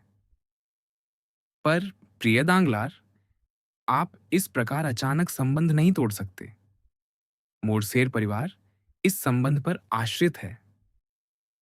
आश्रित है, निस्संदेह। तो वे स्वयं आकर स्थिति स्पष्ट करें। आपको इस विषय में पिता से बात करनी चाहिए। काउंट, आप उनके घनिष्ठ मित्र हैं। मैं? आपको ऐसा क्या प्रतीत हुआ? उनका नृत्य समारोह। मेरा आशय है, काउंटेस, वह गर्वीली मर्सिडीज, वह अभिमानी कातालान, जो अपने पुराने परिचितों से भी मुश्किल से बात करती है। उसने आपका हाथ थामा और आपको बगीचे में ले गई, दूर एक कोने में, और आधे घंटे बाद ही लौट कर आई। कृपया, बैरन, कृपया, अल्बेर ने कहा। हमें कुछ सुनाई नहीं दे रहा, और यह तो अत्याचार है, आप जैसे संगीत प्रेमी से। ओह, बहुत चतुर, व्यंग्य प्रिय युवक, उसने कहा। फिर मोंते क्रिस्तो की ओर मुड़कर बोला, क्या आप ये बात पिता से कहने का कष्ट करेंगे? निश्चित ही, यदि आप चाहें। और इस बार सब स्पष्ट और निश्चित हो। वह मुझसे मेरी पुत्री का हाथ मांगे, तिथि निश्चित करे, दहेज की चर्चा हो, संक्षेप में, या तो हाथ मिलाए या मुठ्ठियां। पर अब और विलंब नहीं, आप समझते हैं। अच्छा, मैं उनसे बात करूंगा। यह नहीं कहता कि मैं परिणाम की प्रतीक्षा आनंद से करूंगा, पर उत्तर अवश्य अपेक्षित है। जैसा आप जानते हैं, एक बैंकर अपने वचन से बंधा होता है, और उसने वही प्रकार का निश्वास भरा जो आधा घंटा पूर्व युवा कावालकांति ने भरा था। Brahui, Bravo, Brava. मोर्सेर ने रचना के अंत पर ताली बजाते हुए बैंकर की नकल करते हुए पुकारा। दांगलार चिढ़ने ही वाला था कि एक परिचारक आया और उसके कान में कुछ कहा। मैं अब भी लौटता हूं, उसने मोंते क्रिस्तो से कहा। प्रतीक्षा कीजिए, संभव है आपके जाने से पहले मुझे कुछ कहना हो। और वह बाहर चला गया। पति की अनुपस्थिति का लाभ उठाकर बैरोनेस ने अपनी पुत्री के अध्ययन कक्ष का द्वार खोल दिया। उन्होंने देखा, आंद्रेया, जो यूजिनी के साथ पियानो पर बैठा था, मानो स्प्रिंग से उछल कर खड़ा हो गया हो। एल्बेर मुस्कुराया और यूजिनी को प्रणाम किया। वह तनिक भी संकोच में न थी, और उसने अपने सामान्य शीतल अभिवादन से प्रत्युत्तर दिया। कवालकांति, इसके विपरीत, स्पष्टतः संकुचित प्रतीत हुआ। उसने मोरसेर को अभिवादन किया, जिसने उसे अत्यंत उद्दंड दृष्टि से उत्तर दिया। फिर वह यूजिनी के स्वर की प्रशंसा का प्रवाह आरंभ कर बैठा, और ये कहते हुए खेद प्रकट करने लगा कि वह पिछली संध्या के संगीत समारोह में उपस्थित न हो सका, यद्यपि उसने उसका वृत्तांत सुना था। कावालकांति जब कुछ क्षण अकेला रह गया, मोंते क्रिस्तो को एक ओर ले गया। अब बस, बैरोनेस ने कहा, संगीत और प्रशंसा बहुत हुई। आइए, चाय लें। आओ लुइस, यूजिनी ने अपनी सहेली से कहा, और सब लोग समीपवर्ती बैठक कक्ष में गए, जहां सचमुच चाय तैयार थी। वे अभी अंग्रेजी ढंग से अपने चम्मच प्यालों में छोड़ ही रहे थे कि द्वार खुला और धांगलार पुनः प्रकट हुआ, स्पष्टतः अत्यंत व्याकुल। मोंते क्रिस्तो ने विशेष रूप से यह देखा और बैंकर की ओर प्रश्नसूचक दृष्टि डाली। मुझे अभी ग्रीस से अपने पत्र मिले हैं, उसने कहा। अच्छा, काउंट ने पूछा। इसी कारण आपको बुलाया गया था? हाँ। और राजा ओत्तो कुशल हैं? अल्बेर ने अपने सर्वाधिक प्रसन्न स्वर में पूछा। दांगलार ने बिना उत्तर दिए उसे तिरछी दृष्टि से देखा, और मोंते क्रिस्तो ने मुंह फेर लिया, ताकि उसके मुख पर आई करुणा की झलक छिप जाए, जो तुरंत ही लुप्त भी हो गई। हम साथ चलेंगे, है ना? अल्बेर ने काउंट से पूछा। हाँ, यदि तुम चाहो, उसने उत्तर दिया। अल्बेर बैंकर के मुख मुद्रा का अर्थ समझ न सका, इसलिए मोंते क्रिस्तो से, जो सब समझ चुका था, बोला, क्या तुमने देखा उसने मुझे किस दृष्टि से देखा? हाँ, काउंट ने कहा। क्या तुम्हें उसमें कुछ असामान्य लगा? निश्चय ही, पर यह ग्रीस से समाचार की बात क्या है? मैं कैसे जानूं? क्योंकि मेरा अनुमान है कि वहां तुम्हारे गुप्तचर होंगे। मोंते क्रिस्तो मुस्कुराया, वैसी मुस्कान जिसमें उत्तर देने का कोई अभिप्राय नहीं होता। देखो, वह तुम्हारी ओर आ रहा है, एल्बेर ने कहा। मैं यूजिनी के केमियो की प्रशंसा करने जा रहा हूं। तब तक पिता तुम्हें सब बता सकेंगे। यदि प्रशंसा ही करनी है, मोंटे क्रिस्टो ने कहा, तो उसके स्वर की करो। नहीं, वह तो कोई भी कर सकता है। प्रिय विस्काउंट, तुम्हारा दंभ उद्दंडता की सीमा छूता है, मोंटे क्रिस्टो ने कहा। अल्बेर मुस्कुराते हुए यूजिनी की ओर चला गया। उधर दांगलार झुककर काउंट के कान में बोला, आपने मुझे अत्यंत उत्तम परामर्श दिया था, और उन दो शब्दों के पीछे एक भयानक कथा है, फर्नांद और जानिना। सच? मोंटे क्रिस्टो ने कहा। हाँ, बताऊंगा, पर पहले इस युवक को यहां से ले जाइए। इस समय उसके साथ एक ही कक्ष में रहना मुझे असहज कर रहा है। अभी ले जाता हूं, वह मेरे साथ ही जा रहा है। और क्या अब भी आप चाहते हैं कि मैं उसके पिता को आपके पास भेजूं? पहले से भी अधिक। अच्छा। काउंट ने अल्बेर को संकेत किया। दोनों ने महिलाओं से विदा ली और चले गए। अल्बेर ने यूजिनी के तिरस्कार को पूर्ण उदासीनता से लिया, और मोंटे क्रिस्टो ने बैरोनेस को पुनः वही परामर्श दोहराया कि एक बैंकर की पत्नी के लिए अपने भविष्य को सुरक्षित करना कितना बुद्धिमानीपूर्ण है। कावालकांति वहीं का स्वामी बना रह गया। हैदे। काउंट की घोड़ागाड़ी अभी बुलेवार के मोड़ से मुड़ी ही थी कि अल्बेर उसकी ओर घूमकर जोर से हंस पड़ा, कुछ अधिक ही जोर से, मानो हंसी में हल्का सा बनावटीपन हो। तो उसने कहा, मैं आपसे वही प्रश्न कर सकता हूं जो चार्ल्स नवम ने सेंट बार्थोलोम्यू के नरसंहार के बाद कैथरीन द मेडिसी से पूछा था। आपको कैसा लगा? मैंने अपना छोटा सा अभिनय कैसे निभाया? किस संदर्भ में? मोंटे क्रिस्टो ने पूछा। क्यों? दांगलार के सामने अपने प्रतिद्वंद्वी को स्थापित करने के संदर्भ में? कौन सा प्रतिद्वंद्वी? कौन सा प्रतिद्वंद्वी? आपका आश्रित आंद्रेया कावालकांति। और कौन? आप परिहास कर रहे हैं विस्काउंट। मैं किसी भी प्रकार आंद्रेया का संरक्षण नहीं करता, कम से कम दांगलार के प्रसंग में तो बिल्कुल नहीं। यदि उस युवक को संरक्षण की आवश्यकता होती तो मैं आपको इसका दोष देता, पर सौभाग्य से उसे उसकी आवश्यकता नहीं। क्यों? क्या आपको लगता है वह प्रणय प्रस्ताव में है? मैं इसकी गारंटी देता हूं। वह प्रेमी की भांति आंखें मटकाता और आहें भरता है। वह अभिमानी यूजनी का हाथ पाने की आकांक्षा रखता है। हाँ, यह तो एक परिपूर्ण छंद बन गया। मैं शपथपूर्वक कहता हूं, यह अनायास था। खैर, फिर कहता हूं, वह अभिमानी यूजिनी का हाथ पाने की आकांक्षा रखता है। इससे क्या, जबकि विचाराधीन एकमात्र वर आप ही हैं? ऐसा मत कहिए, प्रिय काउंट। मुझे दोनों ओर से ठुकराया जा रहा है। दोनों ओर से? कैसे? निश्चय ही। यूजिनी ने मुझसे मुश्किल से बात की, और उसकी अंतरंग सखी लुइस दार्मिली ने तो बिल्कुल नहीं। पर पिता तो आप पर मोहित हैं, मोंटे क्रिस्टो ने कहा। सच? इसके विपरीत उसने मेरे हृदय में हजारों खंजर भोंके।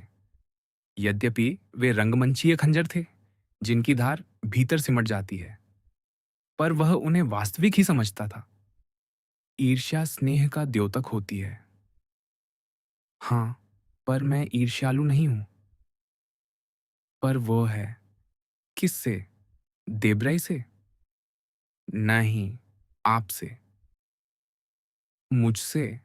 मैं आपको विश्वास दिलाता हूं, एक सप्ताह में वह मेरे लिए अपना द्वार बंद कर देगा। आप भूल करते हैं विस्काउंट। सिद्ध कीजिए। क्या आप चाहते हैं? हाँ, मुझसे कहा गया है कि मोरसेर के पिता से अनुरोध करूं कि वे बैरन के समक्ष एक निश्चित प्रस्ताव रखें। आपसे किसने कहा? स्वयं बैरन ने। ओह! अल्बेर ने अत्यंत विनयपूर्ण स्वर बनाकर कहा। आप ऐसा ना करेंगे, मेरे प्रिय काउंट? यहीं आप भूल करते हैं, अल्बेर। मैंने वचन दिया है और निभाऊंगा। तो फिर अल्बेर ने आह भरकर कहा, प्रतीत होता है कि आप मुझे विवाह मंडप तक पहुंचाकर ही दम लेंगे। मैं तो केवल सबके साथ उचित संबंध बनाए रखना चाहता हूं। पर देबरई की बात चली, मैंने उसे हाल में बैरन के यहां नहीं देखा। वहां मतभेद हो गया है। पत्नी से, पति से। क्या उसने कुछ भांप लिया? हाँ, अच्छा प्रश्न है। क्या सचमुच उसे संदेह हुआ? मोंते क्रिस्तो ने आकर्षक निष्कपटता से पूछा। संदेह? निश्चय ही। आप कहाँ से आए हैं, मेरे प्रिय काउंट? यदि चाहें तो कांगो से। फिर भी पर्याप्त दूर नहीं। मैं आपके पेरिसीय पतियों के विषय में क्या जानूं? पति, प्रिय काउंट, सर्वत्र एक से होते हैं। किसी देश में एक नमूना देख लीजिए, पूरी जाति समझ में आ जाती है। तो दांगलार और देब्रय के बीच क्या हुआ होगा? वे तो अत्यंत घनिष्ठ प्रतीत होते थे। मोंते क्रिस्तो ने अभी भी अनभिज्ञता का अभिनय करते हुए कहा। अब आप उन रहस्यों में प्रवेश कर रहे हैं जो देवी आइसिस के रहस्यों जैसे हैं। और मैं दीक्षित नहीं हूं।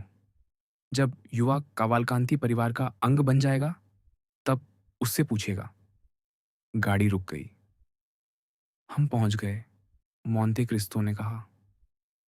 अभी केवल 10:30 बजे हैं। ऊपर क्यों नहीं चलते? इच्छा तो है। मेरी गाड़ी आपको घर पहुंचा देगी। धन्यवाद। पर मेरा कूपे पीछे ही आ रहा होगा। हाँ, ये रहा। मोंते क्रिस्तो ने उतरते हुए कहा। दोनों भीतर गए। बैठक कक्ष पहले ही प्रकाशमान था।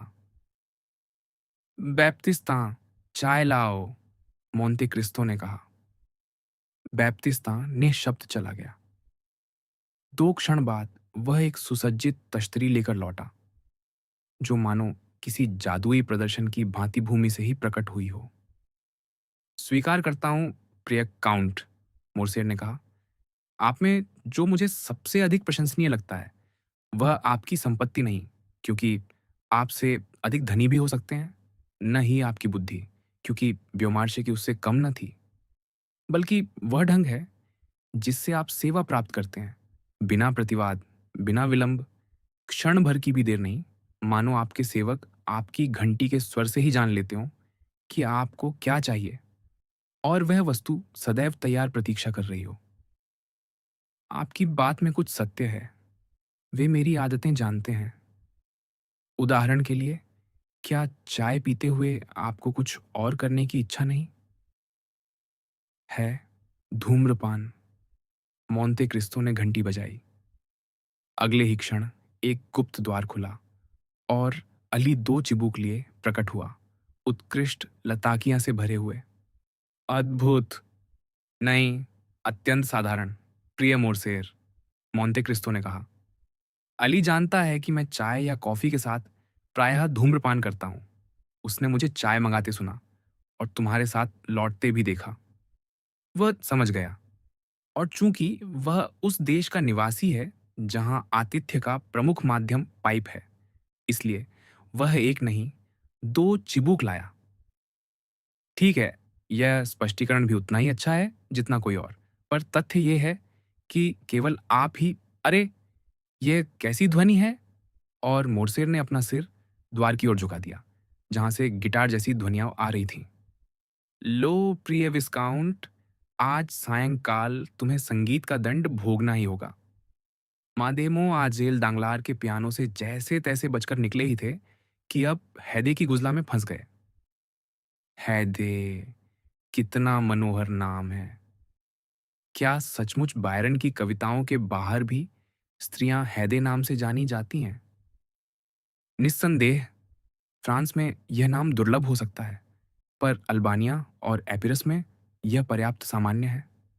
ये वैसा ही है जैसे तुम कहो, पवित्रता, लज्जा, निष्कलुषता। एक प्रकार का बपतिस्मा नाम, जैसा तुम पेरिसवासी कहते हो। अत्यंत मनोहर। कितना अच्छा होता यदि हमारी फ्रांसीसी स्त्रियां भी मादेमोआ जेल साइलेंस, मिस गुडनेस या मिस क्रिश्चियन चैरिटी कहलाती।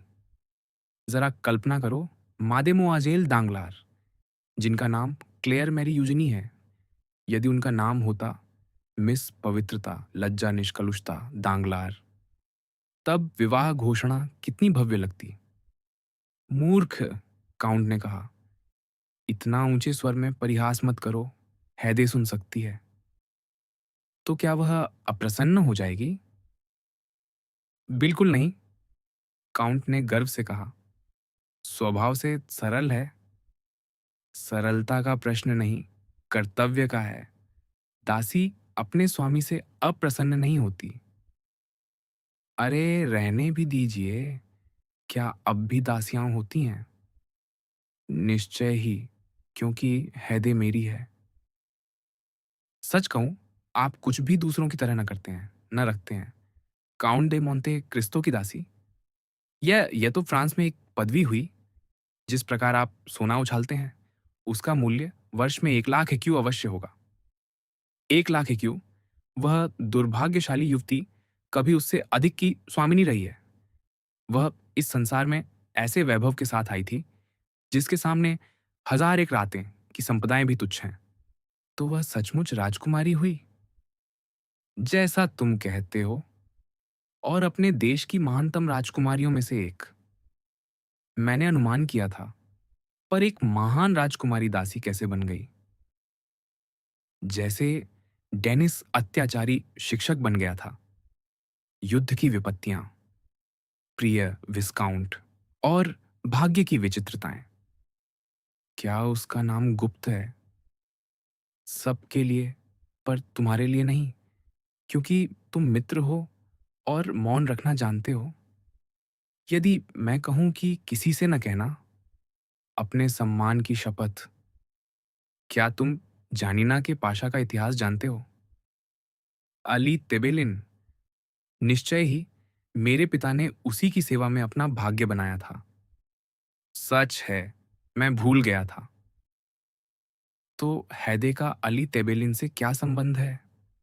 सीधे सीधे, वह उसकी पुत्री है। क्या अली पाशा की पुत्री? और सुंदर वासिलिकी की भी। और अब वह आपकी दासी है? निस्संदेह। यह कैसे हुआ? एक दिन मैं कॉन्स्टेंटिनोपल के बाजार में टहल रहा था और मैंने उसे खरीद लिया। अद्भुत। आपके साथ रहा नहीं जाता। आपके साथ तो स्वप्न देखा जाता है। पर सुनिए, मैं कुछ अधिक साहस कर रहा हूं। फिर भी कहो। चूंकि आप उसे अपने साथ बाहर ले जाते हैं, ओपेरा तक, तो क्या मैं इतना साहस कर सकता हूं कि आपसे एक निवेदन करूं? जो चाहो निसंकोच कहो। तो काउंट, क्या आप मुझे अपनी उस राजकुमारी से परिचित कराएंगे? निश्चय ही, 2 शर्तों पर। सुने बिना स्वीकार। पहली, तुम किसी से न कहोगे कि तुम उससे मिले हो। स्वीकार। मोरसेर ने हाथ बढ़ाया। शपथ। दूसरी, तुम उससे यह नहीं कहोगे कि तुम्हारे पिता ने उसके पिता की सेवा की थी। यह भी शपथ। उत्तम, विस्काउंट। इन दोनों शपथों को स्मरण रखोगे? निश्चय ही। काउंट ने घंटी बजाई। अली उपस्थित हुआ। हैदे से कहो, काउंट ने कहा, कि मैं उसके कक्ष में कॉफी लूंगा, और उससे कहो कि मैं चाहता हूं वह मुझे अपने एक मित्र से परिचित कराने की अनुमति दे। अली झुककर चला गया। तो निश्चय निश्चय हुआ, विस्काउंट। कोई प्रत्यक्ष प्रश्न नहीं। यदि कुछ जानना चाहो, मुझसे पूछना। मैं उससे पूछूंगा। स्वीकार। तीसरी बार अली आया और द्वार खोलकर संकेत किया कि वे भीतर जा सकते हैं। आओ, मोंते क्रिस्तो ने कहा।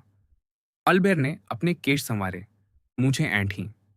काउंट ने टोपी उठाई, दस्ताने पहने और अपने अतिथि को आगे ले चला। उस अपार्टमेंट में जिसकी रखवाली अली अग्रिम प्रहरी की भांति कर रहा था और जिसे मिर्टो के अधीन 3 फ्रांसीसी परिचारिकाएं सुरक्षित रखती थीं। हैदे प्रथम कक्ष बैठक में प्रतीक्षा कर रही थी। उसकी आंखों में विस्मय था। मोंटे क्रिस्टो के अतिरिक्त कोई पुरुष वहां पहले कभी प्रवेश न कर पाया था। वह सोफे के कोने में बैठी थी, पांव अपने नीचे मोड़े, मानो पूर्व के समृद्ध कढ़ाईदार वस्त्रों में अपने लिए एक घोंसला सा बना लिया हो।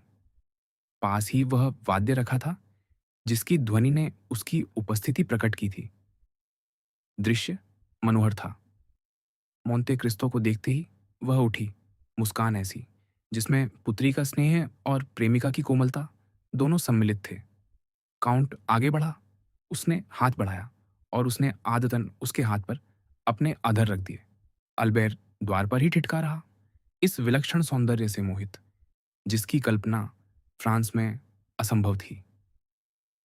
आप मुझे किससे मिलाने लाए हैं? युवती ने रोमाइक भाषा में पूछा। भाई, मित्र, परिचित या शत्रु? एक मित्र, मोंटे क्रिस्टो ने उसी भाषा में उत्तर दिया। किस नाम से पुकारे जाते हैं? काउंट ऑल्बेर, वही जिन्हें मैंने रोम में डाकुओं से मुक्त कराया था। मैं उनसे किस भाषा में बात करूं? मोंटे क्रिस्टो अल्बेर की ओर मुड़ा। क्या तुम आधुनिक यूनानी जानते हो? उसने पूछा। अफसोस नहीं, अल्बेर ने कहा। प्राचीन यूनानी भी नहीं, प्रिय काउंट। होमर और प्लेटो को मुझ जैसा निकृष्ट, बल्कि कहूं तो उपेक्षापूर्ण विद्यार्थी कभी नहीं मिला। तो उस स्थिति में, हैदे ने कहा, यह दर्शाते हुए कि वह मोंटे क्रिस्टो का प्रश्न और अल्बेर का उत्तर दोनों समझ चुकी थी, मैं फ्रेंच या इतालवी बोलूंगी यदि मेरे स्वामी चाहें कि मैं बोलूं। मोंटे क्रिस्टो ने एक क्षण विचार किया। इतालवी बोलो, उसने कहा। फिर अल्बेर की ओर मुड़कर बोला, दुर्भाग्य है कि तुम आधुनिक या प्राचीन यूनानी में से कोई नहीं जानते। दोनों भाषाएं हैदे असाधारण रूप से बोलती है। उस बेचारी को तुमसे इतालवी में बात करनी होगी और इससे तुम्हें उसके विषय में गलत धारणा हो सकती है। और उसने हैदे को संकेत किया।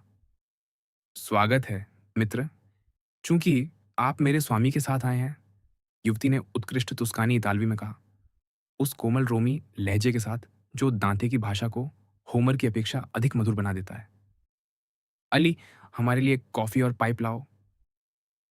उसने अल्बेर को समीप आने का संकेत किया और अली आदेश पूरा करने चला गया। मोंटे क्रिस्टो ने 2 मोड़ने वाले आसन दिखाए। दोनों ने एक एक लेकर उन्हें एक प्रकार की चौकी नुमा मेज के समीप खींच लिया, जिसके मध्य में हुक्का रखा था और चारों ओर प्राकृतिक पुष्प, चित्र और संगीत एल्बम सजे थे।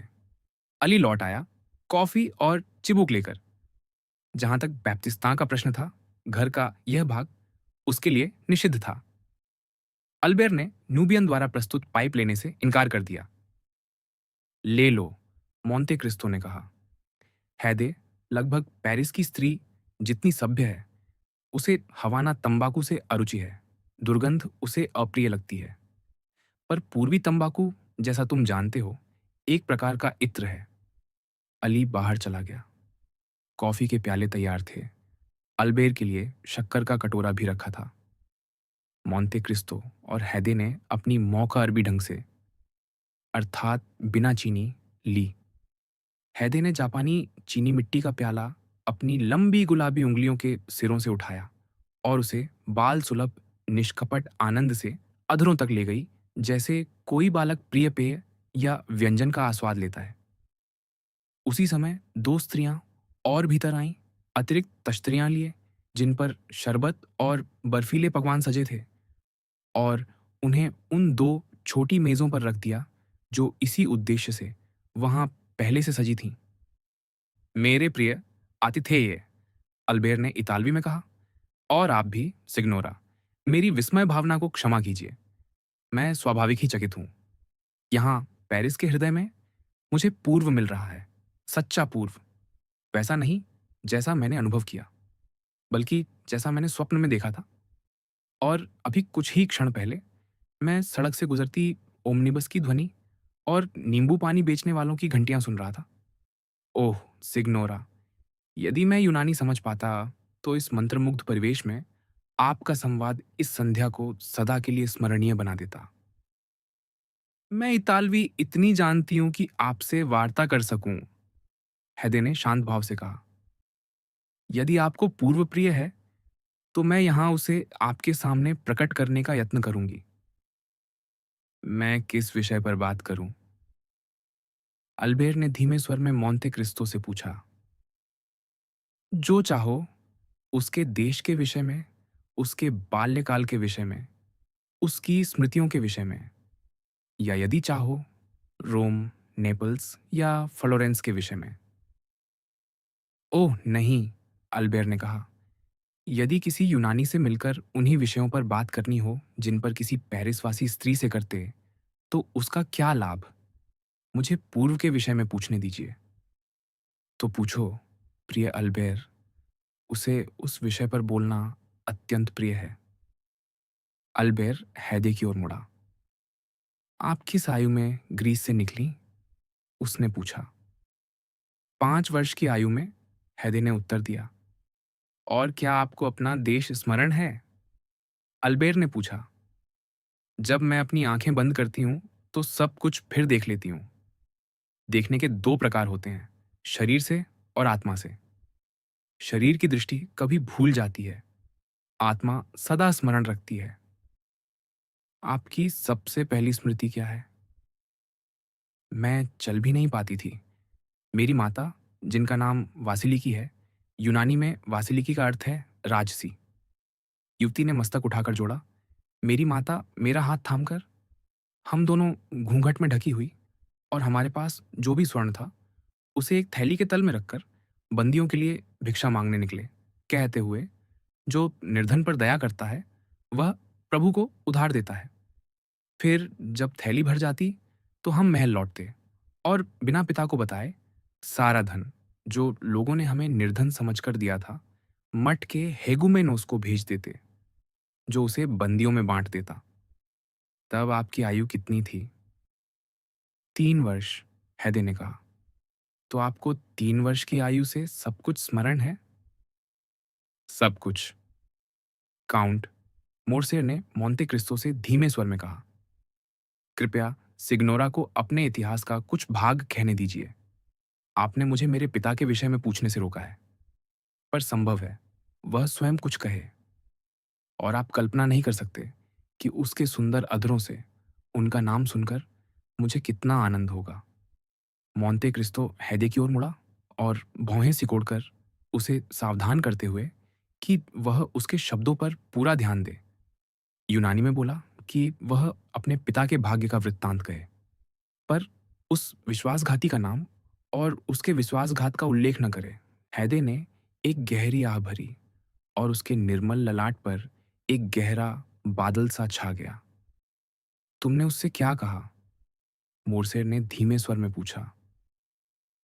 मैंने केवल इतना दोहराया कि तुम मेरे मित्र हो, और उसे तुमसे कुछ भी छिपाने का कोई कारण नहीं। तो अल्बेर ने आगे कहा, बंदियों के लिए किया गया वह दूरस्थ तीर्थ प्रयाण तुम्हारी प्रथम स्मृति था। अगली स्मृति क्या है? अगली, मैं अपने को कुछ चिनार वृक्षों की छाया में देखती हूँ, एक झील के निकट, जिसकी झिलमिलाती प्रतिछाया अब भी मुझे शाखाओं के बीच से दिखाई देती है। मेरे पिता उनमें से सबसे प्राचीन और सघन वृक्ष के तने से टिके गद्दों पर बैठे हैं, और मेरी माता उनके चरणों में लेटी है, जबकि मैं, एक दुर्बल बालिका, उनके वक्ष पर झरती श्वेत दाढ़ी से खेल रही हूँ, और उस कंगियार से भी, जिसकी हीरे जड़ी मूठ उनकी कमर में टंगी थी। तब समय समय पर कोई अल्बानियाई आता और उनसे कुछ शब्द कहता, जिन्हें मैं नहीं समझती थी, और वे बिना स्वर बदले उत्तर देते, मारो या बख्श दो। अजीब लगता है, अल्बेर ने कहा। ऐसी बातें किसी युवती के अधरों से सुनना, रंगमंच के अतिरिक्त, और अपने आप से कहना, यह कल्पना नहीं है। ऐसे काव्यमय क्षितिज, ऐसे अद्भुत अतीत के साथ तुम्हें फ्रांस कैसा लगता है? मुझे लगता है ये एक सुंदर देश है, हैदे ने कहा। पर मैं फ्रांस को वैसा देखती हूँ जैसा वह है, क्योंकि मैं उसे एक प्रौढ़ स्त्री की आंखों से देखती हूँ, जबकि मैंने अपने देश को केवल बालिका की दृष्टि से देखा है। इसलिए वह मुझे सदा किसी कुहासे में लिपटा प्रतीत होता है, जो कभी उज्ज्वल होता है, कभी अंधकारमय। इस पर निर्भर कि मेरी दृष्टि उसे मधुर मातृभूमि मानती है या कटु पीड़ा का स्थल। तुम जैसी युवा स्त्री ने पीड़ा कैसे जानी होगी? अल्बेर ने पूछा, यद्यपि साधारणता की शक्ति के आगे स्वयं झुकते हुए। हैदे मोंते क्रिस्तो की ओर मुड़ी, जिसने एक अत्यंत सूक्ष्म संकेत से कहा, कहो। सबसे बढ़कर मन की गहराइयों को वही स्मृतियां भरती हैं जो सबसे पहली होती हैं, और जिन दो स्मृतियों का मैंने अब भी उल्लेख किया है, उन्हें छोड़कर मेरे समस्त बाल्यकाल की स्मृतियां दूहकमय हैं। मैं आपसे निवेदन करता हूँ, सिग्नोरा, आगे कहिए, अल्बेर ने कहा। आपको सुनना मेरे लिए अत्यंत मोहक है। हैदे ने विषादपूर्ण मुस्कान दी। क्या आप चाहेंगे कि मैं अपनी अन्य स्मृतियां भी स्मरण करूं? उसने कहा। कृपया, अल्बेर ने उत्तर दिया। मैं 4 वर्ष की थी जब एक संध्या मेरी माता ने मुझे जगा दिया। हम जानिना के महल में थे। उन्होंने मुझे उन गद्दों से उठाया जिन पर मैं लेटी थी, और जब मैंने आंखें खोली तो देखा कि उनकी आंखें बड़े बड़े अश्रुओं से भरी हैं। वह मुझे बिना कुछ कहे ले चलीं, पर जब मैंने उन्हें रोते देखा तो मैं भी रोने लगी। चुप रहो बच्ची, उन्होंने कहा। अक्सर सभी बच्चों की भांति चंचल होकर मैं उनकी सांत्वना या धमकी के बाद भी रोती रहती, पर इस बार उनकी वाणी में ऐसा आतंक था कि मैं तत्काल मौन हो गई। वह मुझे शीघ्रता से ले चली। मैंने देखा कि हम एक विस्तृत सीढ़ी उतर रहे हैं। हमारे आगे मेरी माता की समस्त दासियां थीं, या यूं कहूं कि वे दौड़ती उतर रही थीं, संदूक, थैले, आभूषण, गहने और स्वर्ण मुद्राओं की थैलियां ने उठाए। उनके पीछे 20 सशस्त्र पुरुषों का एक पहरा था, लंबी बंदूकें और पिस्तौल लिए, ऐसे वेश में जो ग्रीस के राष्ट्र पुनरुद्धार के बाद से फ्रांस में भी परिचित हो गया है। मैं आपको विश्वास दिलाती हूँ, हैदे ने सिर हिलाते हुए कहा। इस दीर्घ जुलूस में कुछ भयावह था, दासियों और अर्धनिद्रा में डूबी स्त्रियों का, या कम से कम मुझे ऐसा लगा। संभव है मैं दूसरों को सोता हुआ समझ रही थी, क्योंकि मैं स्वयं आधी जागी थी। विशाल आकृतियां सीढ़ियों से उतरती जाती थीं, और देवदार की मशालों से उनकी छायाएं छत पर पड़ती थीं। शीघ्र, दीर्घा के अंत से एक स्वर पुकारा। उस ध्वनि पर प्रत्येक सिर झुक गया, जैसे मैदानों पर चलती वायु से धान की बालियां झुक जाती हैं।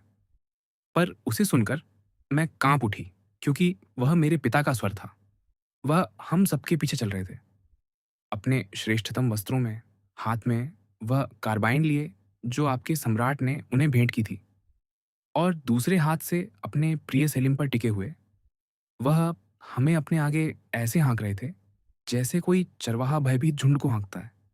मेरे पिता, हैदे ने सिर उठाकर कहा, एक विख्यात पुरुष थे, यूरोप में अली तेबिलिन, जानिना के पाशा के नाम से परिचित, जिनसे तुर्क कांपते थे। इन शब्दों को इतने गर्व और गरिमा से उच्चारित सुनकर बिना जाने क्यों अल्बेर कांप उठा।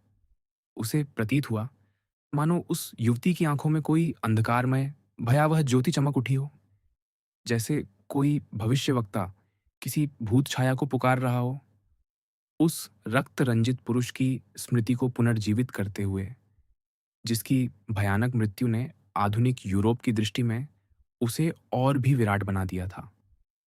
कुछ ही क्षण बाद हैदे ने आगे कहा, वह जुलूस रुक गया।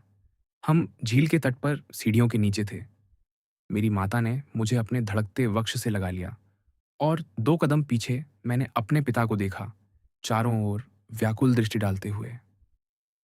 हमारे सामने संगमरमर की 4 सीढ़ियाँ थीं, जिनकी अंतिम सीढ़ी से एक नौकाबंदी डोल रही थी। जहाँ हम खड़े थे, वहाँ से झील के मध्य एक काला आकार दिखाई देता था। वही मंडप, जिसकी ओर हम जा रहे थे। संभवतः अंधकार के कारण वह मुझे अत्यंत दूर प्रतीत हो रहा था। हम नाव में उतरे। मुझे स्मरण है कि जब चप्पू जल को छूते थे, तो कोई ध्वनि नहीं होती थी। मैंने झुककर उन्हें देखा। वे हमारे पालिकाड़ों की कमर पट्टियों से लिपटे हुए थे। नाव में चप्पू चलाने वालों को छोड़कर केवल कुछ स्त्रियां थीं। मेरे पिता, मेरी माता, सेलीम और मैं। पालिकार झील के किनारे ही रह गए थे, अंतिम सीढ़ी पर घुटनों के बल टिके, और शेष 3 सीढ़ियों को दुर्ग प्राचीर की भांति घेरे हुए। यदि हमारा पीछा किया जाए, तो रोकने के लिए। हमारी नाव वायु की गति से भाग रही थी। नाव इतनी तेज क्यों जा रही है? मैंने अपनी माता से पूछा। चुप रहो बच्ची, उन्होंने कहा। हम भाग रहे हैं। मैं समझ नहीं पाई। मेरे पिता क्यों भाग रहे थे? मेरे पिता सर्वशक्तिमान, जिनसे अन्य लोग भागते थे। मेरे पिता, जिनका सूत्र वाक्य था, वे मुझसे घृणा करते हैं, इसलिए मुझसे भय करते हैं। फिर भी वह सचमुच झील पार कर भाग रहे थे। बाद में उन्होंने मुझे बताया कि जानिना के दुर्ग की सेना दीर्घ सेवा से ऊब कर।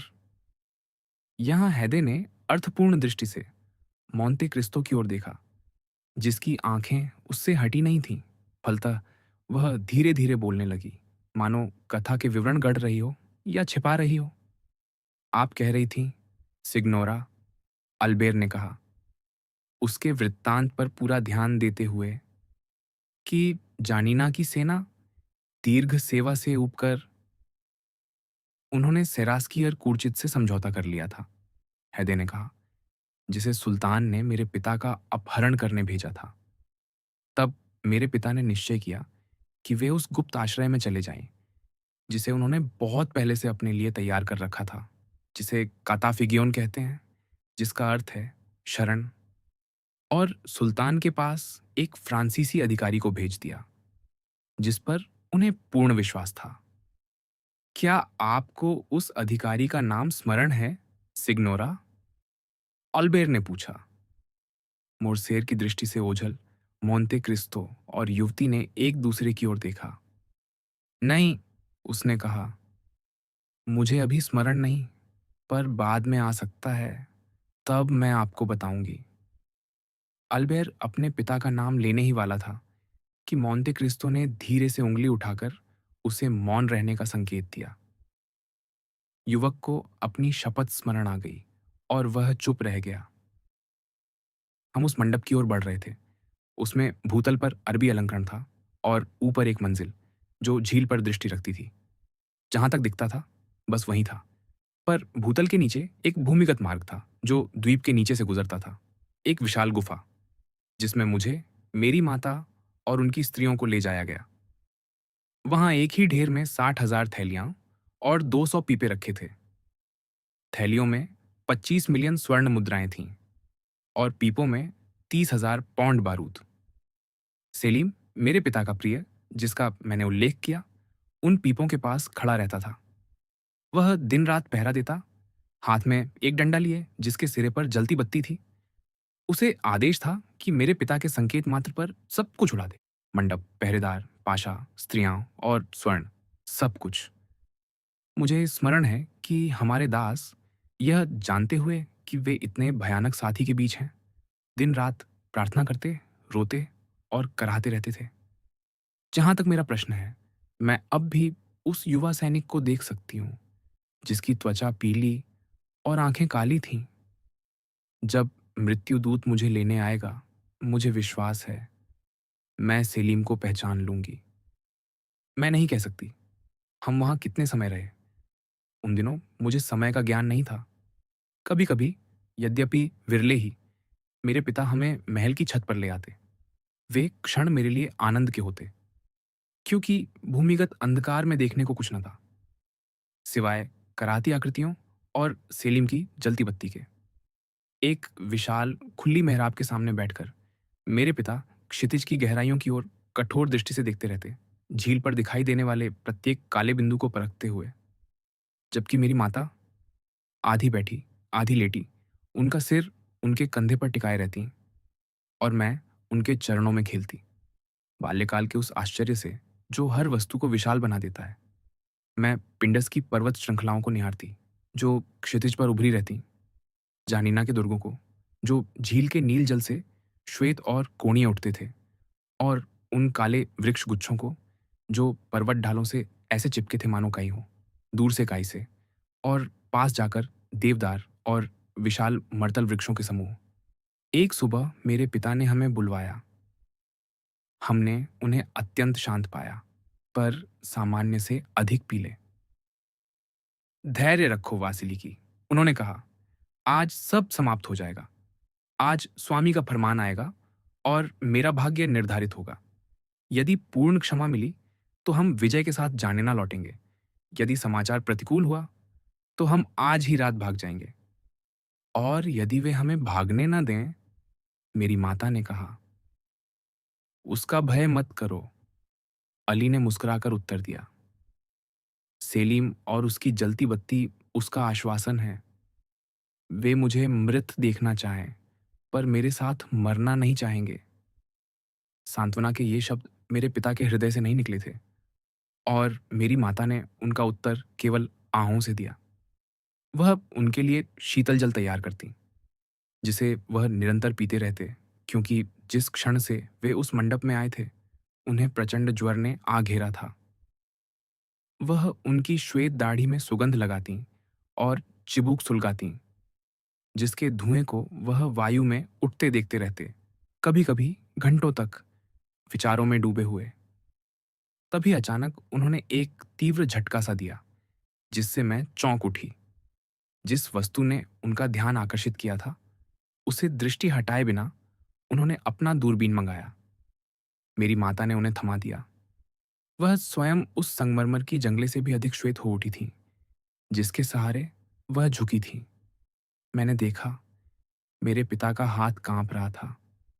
एक नाव, दो, तीन, वह बुदबुदाए, चार, और वह उठ खड़े हुए, अपने हथियार संभाले, और मुझे स्मरण है, अपनी पिस्तौलों की तश्तरी में कुछ बारूद भर दिया।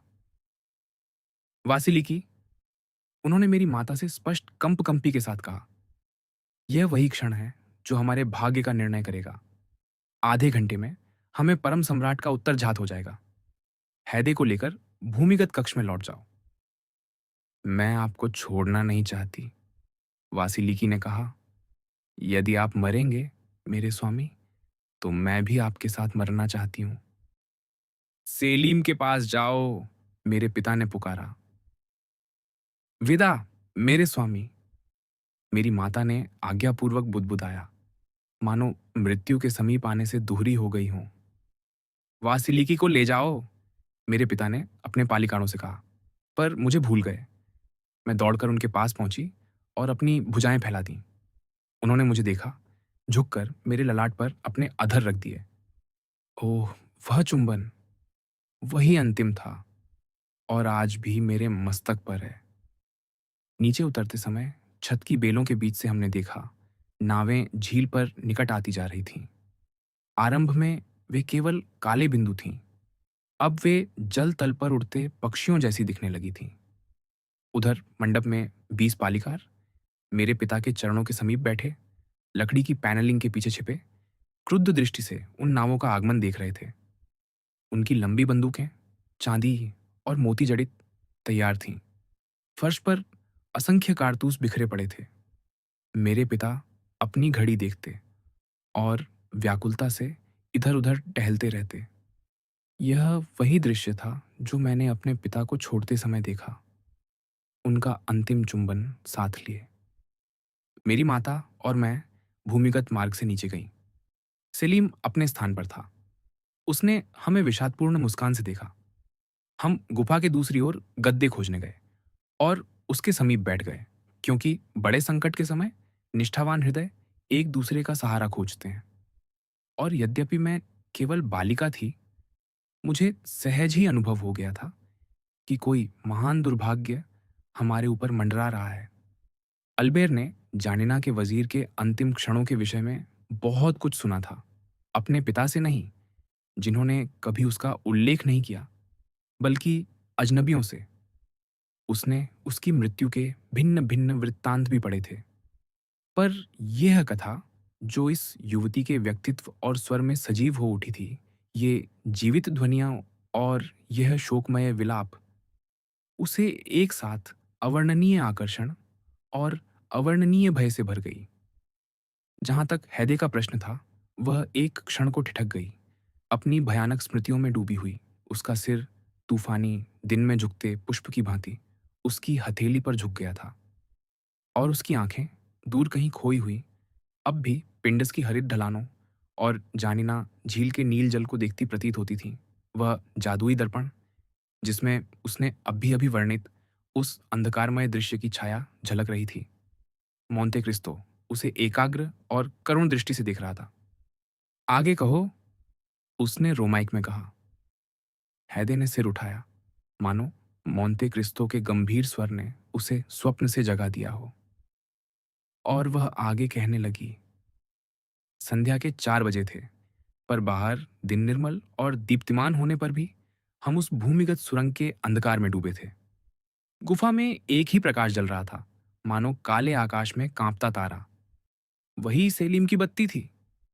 मेरी माता ईसाई थीं, वह प्रार्थना कर रही थीं, और समय समय पर सेलीम पवित्र उद्घोष दोहराता, ईश्वर महान है।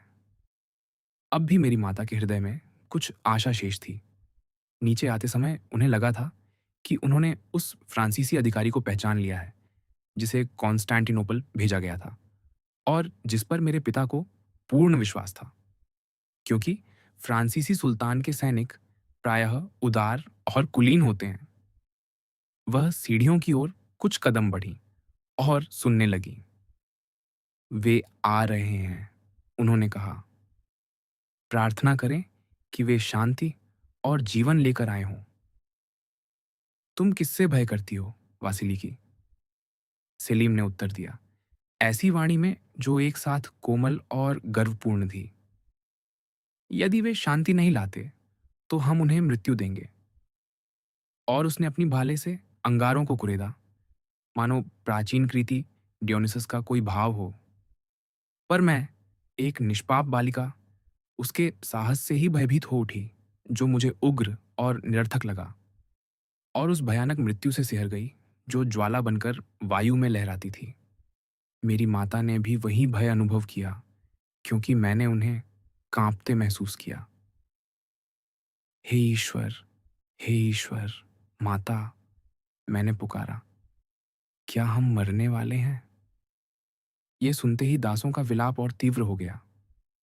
बच्ची, वासिलिकी ने कहा, ईश्वर से प्रार्थना करो कि तुम उस मृत्यु की कामना करने न लगो जिससे अभी इतना भय करती हो। फिर धीरे से बोली, सेलीम, स्वामी का आदेश क्या है? यदि वह मुझे अपना खंजर भेजें, तो सुल्तान ने उन्हें क्षमा नहीं दी और मुझे अग्नि प्रज्वलित करनी होगी। यदि वह अपनी अंगूठी भेजें, तो सुल्तान ने उन्हें क्षमा कर दिया है और मैं बारूद भंडार सौंप दूंगा। मित्र, मेरी माता ने कहा, जब स्वामी का आदेश आए, यदि वह खंजर हो, तो हमें उस मृत्यु के हवाले करने के स्थान पर, जिससे हम दोनों भयभीत हैं, हम स्वयं तुम्हारे सामने अपने कंठ प्रस्तुत कर देंगे, और तुम उसी खंजर से हमें मार देना। हाँ, वासिलिकी, सेलीम ने शांत भाव से उत्तर दिया। अचानक हमने ऊंची पुकारें सुनी। हमने ध्यान से सुना। वे आनंद की पुकारें थीं। उस फ्रांसीसी का नाम, जिसे कॉन्स्टेंटिनोपल भेजा गया था, हमारे पालिकाओं के बीच आगे पीछे गूंज रहा था। स्पष्ट था कि वह परम सम्राट का उत्तर लेकर लौटा है, और वह उत्तर अनुकूल है। तुम्हें उसका नाम स्मरण नहीं? मोरसेर ने पूछा, मानो कथावाचिका की स्मृति को उकसाने को तत्पर हो। मोंते क्रिस्तो ने उसे संकेत किया। नहीं, मुझे स्मरण नहीं, हैदे ने कहा। कोलाहल बढ़ गया। पदचाप निकट आई। कोई भूमिगत आश्रय की सीढ़ियां उतर रहा था। सलीम ने अपना भाला संभाल लिया। थोड़ी ही देर बाद सूर्य की किरणों के उस नीले अर्ध अंधकार में जो गुफा के द्वार तक उतर आता था, एक आकृति प्रकट हुई। कौन हो तुम? सेलिम ने पूछा। जो भी हो, एक कदम और मत बढ़ना। सुल्तान की जय! उस आकृति ने कहा। वजीर अली को पूर्ण क्षमा प्रदान की गई है। न केवल उनका जीवन सुरक्षित है, बल्कि उनका धन और उनकी संपत्ति भी उन्हें लौटा दी गई है। मेरी माता ने आनंद की पुकार भरी और मुझे अपने हृदय से लगा लिया। रुको, सेलीम ने उन्हें कहा, यह देखकर कि वह बाहर भागने को ही थीं। तुम जानती हो, मुझे अंगूठी चाहिए। यह सत्य है, मेरी माता ने कहा, घुटनों पर गिरते हुए और मुझे आकाश की ओर उठाते हुए। मानो चूंकि वह ईश्वर से मेरी ओर से प्रार्थना कर रही थी, वह सचमुच मुझे उसकी ओर उठा देना चाहती हो। एक बार फिर हैदे रुक गई, इतनी तीव्र भावना से अभिभूत कि उसके पीले ललाट पर पसीना छलक आया और उसका घुटा हुआ स्वर उसके शुष्क कंठ से निकलना कठिन हो गया। मोंते क्रिस्तो ने एक गिलास में थोड़ा शीतल जल डाला और उसे देते हुए कोमल स्वर में कहा, जिसके भीतर आदेश की हल्की छाया थी, साहस रखो। हैदे ने अपनी आंखें और ललाट पोंछे और आगे कहने लगी, इस बीच हमारी आंखें अंधकार की अभ्यस्त हो चुकी थीं और हमने पाशा के दूत को पहचान लिया। वह मित्र था। सेलिम ने उसे पहचान लिया था, पर वह कुलीन युवक केवल एक ही बात जानता था, आज्ञा का पालन। किसके नाम पर आए हो? उसने पूछा। हमारे स्वामी अली, तेबेलिन के नाम पर। यदि अली के नाम पर आए हो, तो क्या जानते हो मुझे क्या देना है? हाँ, दूत ने कहा, मैं तुम्हारे लिए उनकी अंगूठी लाया हूं। और यह कहते हुए उसने अपना हाथ सिर के ऊपर उठा दिया। पर वह बहुत दूर था और जहां हम खड़े थे, वहां पर्याप्त प्रकाश नहीं था कि सेलिम पहचान सके कि वह क्या दिखा रहा है। मैं नहीं देख सकता तुम क्या पकड़े हो, सेलिम ने कहा। तो यहां आ जाओ, दूत ने कहा, या मैं तुम्हारे पास आ जाऊं। इन दोनों, युवा सैनिक ने उत्तर दिया। जो कुछ दिखा रहे हो, उसे वहीं उस प्रकाश रेखा के नीचे रख दो जहां तुम खड़े हो, और तब तक दूर हट जाओ जब तक मैं उसे जांच न लूं। अच्छा, दूत ने कहा, और जिस स्थान पर उसे कहा गया था, वहां चिन्ह रखकर पीछे हट गया। हमारे हृदय तीव्रता से धड़क रहे थे। वह वस्तु सचमुच अंगूठी प्रतीत होती थी, पर क्या वह मेरे पिता की थी? सेलीम अब भी अपनी जलती बत्ती लिए द्वार तक गया, प्रकाश रेखा के नीचे झुका और चिन्ह उठा लिया। स्वामी की अंगूठी, उसने कहा उसे चूमते हुए। सब ठीक है। फिर उसने मशाल भूमि की ओर झुका दी और पैरों से बुझा दी। दूत ने आनंद से पुकार भरी और ताली बजाई। उस संकेत पर सेरास्कियर कूर्चित के 4 सैनिक झपटे और 5 खंजरों के प्रहार से सेलीम गिर पड़ा। प्रत्येक ने अपने अपने खंजर से उसे मारा। फिर भी अपने अपराध के उन्माद में, यद्यपि भय से पीले, वे गुफा में घुस आए, हर ओर अग्नि के किसी चिन्ह को खोजते हुए और स्वर्ण थैलियों के बीच लौटते हुए। उधर मेरी माता ने मुझे बाहों में उठा लिया और उन घुमावदार मार्गों से शीघ्रता से दौड़ी जिन्हें केवल हम जानते थे, और हमें उस गुप्त सीढ़ी तक ले आईं जो मंडप की ओर जाती थी, जहां सबसे भयानक कोलाहल मचा हुआ था। निचले कक्ष पूर्णतः कूर्चित के चौदोरों से भरे थे, अर्थात हमारे शत्रुओं से। जिस क्षण मेरी माता उस छोटी द्वारिका को खोलने ही वाली थी, हमने पाशा का स्वर सुना, भयानक और धमकी से भरा। मेरी माता ने दीवार की एक दरार से आंख लगाई और संयोग से उसी ऊंचाई पर एक और छिद्र था, मेरी आंखों के स्तर पर। अतः मैंने भी देखा। तुम क्या चाहते हो? मेरे पिता कुछ पुरुषों से कह रहे थे, जिनके हाथ में स्वर्ण अक्षरों से अंकित एक पत्र था। हम क्या चाहते हैं? हम आपको महामहिम की इच्छा बताने आए हैं। क्या आप यह फरमान देखते हैं? देखता हूं, मेरे पिता ने कहा। तो पढ़ो, ये तुम्हारे सिर की मांग करता है। मेरे पिता ने ऐसा अट्टहास किया जो किसी भी धमकी से अधिक भयावह था। वह अब भी समाप्त भी ना हुआ था कि उनकी दोनों पिस्तौलों से 2 गोलियाँ चलीं और 2 पुरुष गिर पड़े। यह देखते ही पालिकार, जो चारों ओर भूमि पर औंधे पड़े थे, उठ खड़े हुए और गोलीबारी करने लगे। कक्ष शोर, ज्वाला और धुएं से भर गया। उसी क्षण दूसरी ओर से भी गोलीबारी आरंभ हुई और गोलियां हमारे चारों ओर लकड़ी की पट्टियों को चीरती हुई सीटी बजाने लगीं। ओह! वह कितने सुंदर और महान थे, मेरे पिता वजीर अली तेबेलिन, उस भीषण गोली वर्षा के बीच, हाथ में अपनी तलवार लिए और मुख बारूद से काला पड़ा हुआ। कैसे उनके शत्रु उनके सामने भाग रहे थे। सेलीम, सेलीम, वह पुकारे, अग्नि के रक्षक, अपना कर्तव्य निभाओ। सेलीम मर चुका है। मंडप की गहराइयों से आती प्रतीत होने वाली एक आवाज ने उत्तर दिया। और आप, अली, आप नष्ट हो चुके हैं। उसी क्षण एक भारी आघात हुआ और मेरे पिता के चरणों के चारों ओर फर्श फटकर बिखर गया। चौधर नीचे से ऊपर की ओर गोली चला रहे थे। 3 या 4 पालिकार सिर से पांव तक भेदे हुए घावों से चीर दिए गए और गिर पड़े। मेरे पिता गरजे, अपनी उंगलियां उन गोली छिद्रों में डाल दी और पूरी की पूरी एक फर्श पट्टी उखाड़ फेंकी। पर उसी क्षण उनके बनाए उस छेद से 20 गोलियां दग्ध हो उठीं और ज्वाला की एक लपट, मानो ज्वालामुखी के मुख से उठ रही हो, पर्दों को आलोकित करती हुई उन्हें निगलने लगी। इस समस्त भीषण कोलाहल और उन भयानक चीत्कारों के बीच 2 गोलियों की ध्वनि अन्य सभी से अधिक स्पष्ट गूंजी और 2 ऐसी पुकारें उठीं जो आसपास की किसी भी पुकार से अधिक हृदय विदारक थीं। वे दोनों गोलियां मेरे पिता को लगी थीं और वही चीख उठे थे। फिर भी वह खड़े रहे, एक खिड़की के चौखटे को थामे हुए। मेरी माता द्वार पीटती रहीं, भीतर जाकर उनके साथ मरना चाहती थीं, पर द्वार भीतर से बंद था। उनके चारों ओर पालिकार मृत्यु पीड़ा में तड़प रहे थे। 2 या 3 जो अक्षत थे या केवल हल्के घायल खिड़कियों से कूद पड़े। उसी समय पूरा फर्श नीचे से छटक कर खुल गया।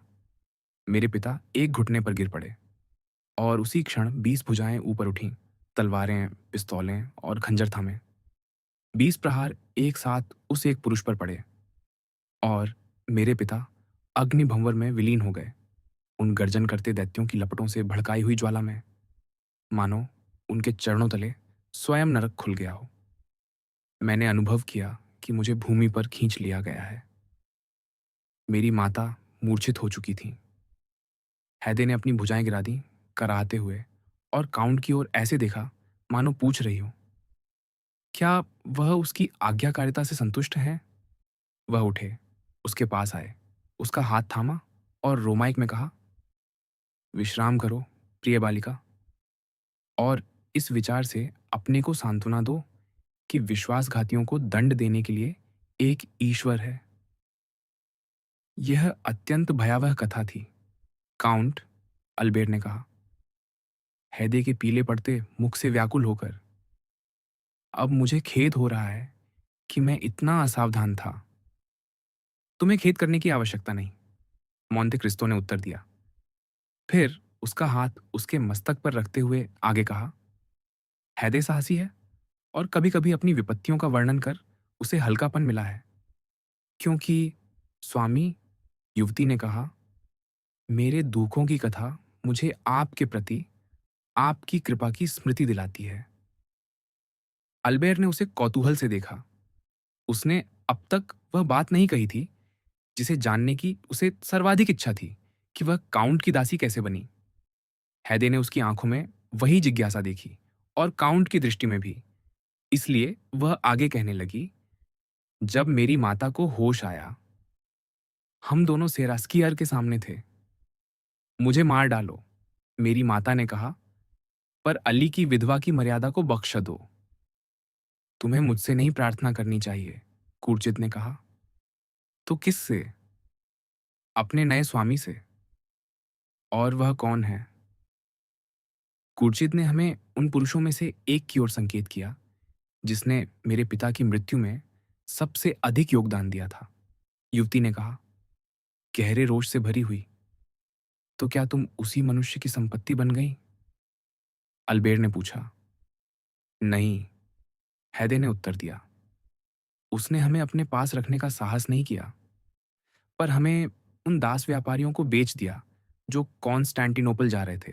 हम ग्रीस से होकर गुजरे और जब हम साम्राज्य द्वार पर पहुंचे, जहां भीड़ हमारे लिए हटती जा रही थी, तब अचानक मेरी माता ने उनकी दृष्टि का अनुसरण किया, चीख उठी और भूमि पर गिर पड़ी। मुझे वह मस्तक दिखाते हुए जो द्वार के ऊपर खूंटे पर टंगा था, उसके नीचे लिखा था, यह अली तेबेलिन जानिना के पाशा का सिर है। रोते हुए मैंने उन्हें उठाने का प्रयत्न किया, पर वह मृत थीं। मुझे बाजार ले जाया गया। एक धनी आर्मेनियाई ने मुझे खरीदा, मुझे शिक्षित किया, गुरु दिए, और जब मैं 13 वर्ष की हुई तो मुझे सुल्तान महमूद को बेच दिया।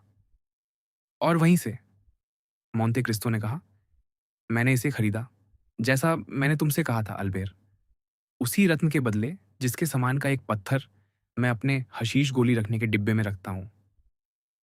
ओह स्वामी, आप कितने उदार और महान हैं, हैदे ने कहा, मोंते क्रिस्तो का हाथ चूमते हुए। आपकी होकर मैं कितनी भाग्यशाली हूं। अल्बेर स्तब्ध बैठा रहा, जो कुछ उसने सुना था उससे अभिभूत। अपनी कॉफी समाप्त करो, काउंट ने उससे कहा। कथा समाप्त हुई। जानिना से एक संवाददाता लिखता है, फ्रांज नोर्तिये के कक्ष से इस प्रकार लड़खड़ाता हुआ बाहर निकला कि वेलांतिन को भी उस पर दया आ गई। विल्फोर ने कुछ अस्पष्ट शब्द बुदबुदाए और अपने अध्ययन कक्ष में जा छिपा, जहां 2 घंटे बाद उसे निम्नलिखित पत्र प्राप्त हुआ। आज प्रातः जो कुछ उद्घाटित हुआ, उसके पश्चात नोर्तिये द विल्फोर यह कल्पना भी नहीं कर सकते कि उनके परिवार और फ्रांज दैपिने के परिवार के बीच कोई संबंध संभव रह गया है। फ्रांज दैपिने यह विचार कर स्तब्ध हैं कि विल्फोर, जिन्हें आज वर्णित घटनाओं का ज्ञान प्रतीत होता था, उनके प्रतिक्रिया का पूर्वानुमान न कर सके। जो कोई उस क्षण मजिस्ट्रेट को देखता जिस आघात से वह अभिभूत थे, वह यह विश्वास न करता कि उन्होंने इसका पूर्वाभास किया था।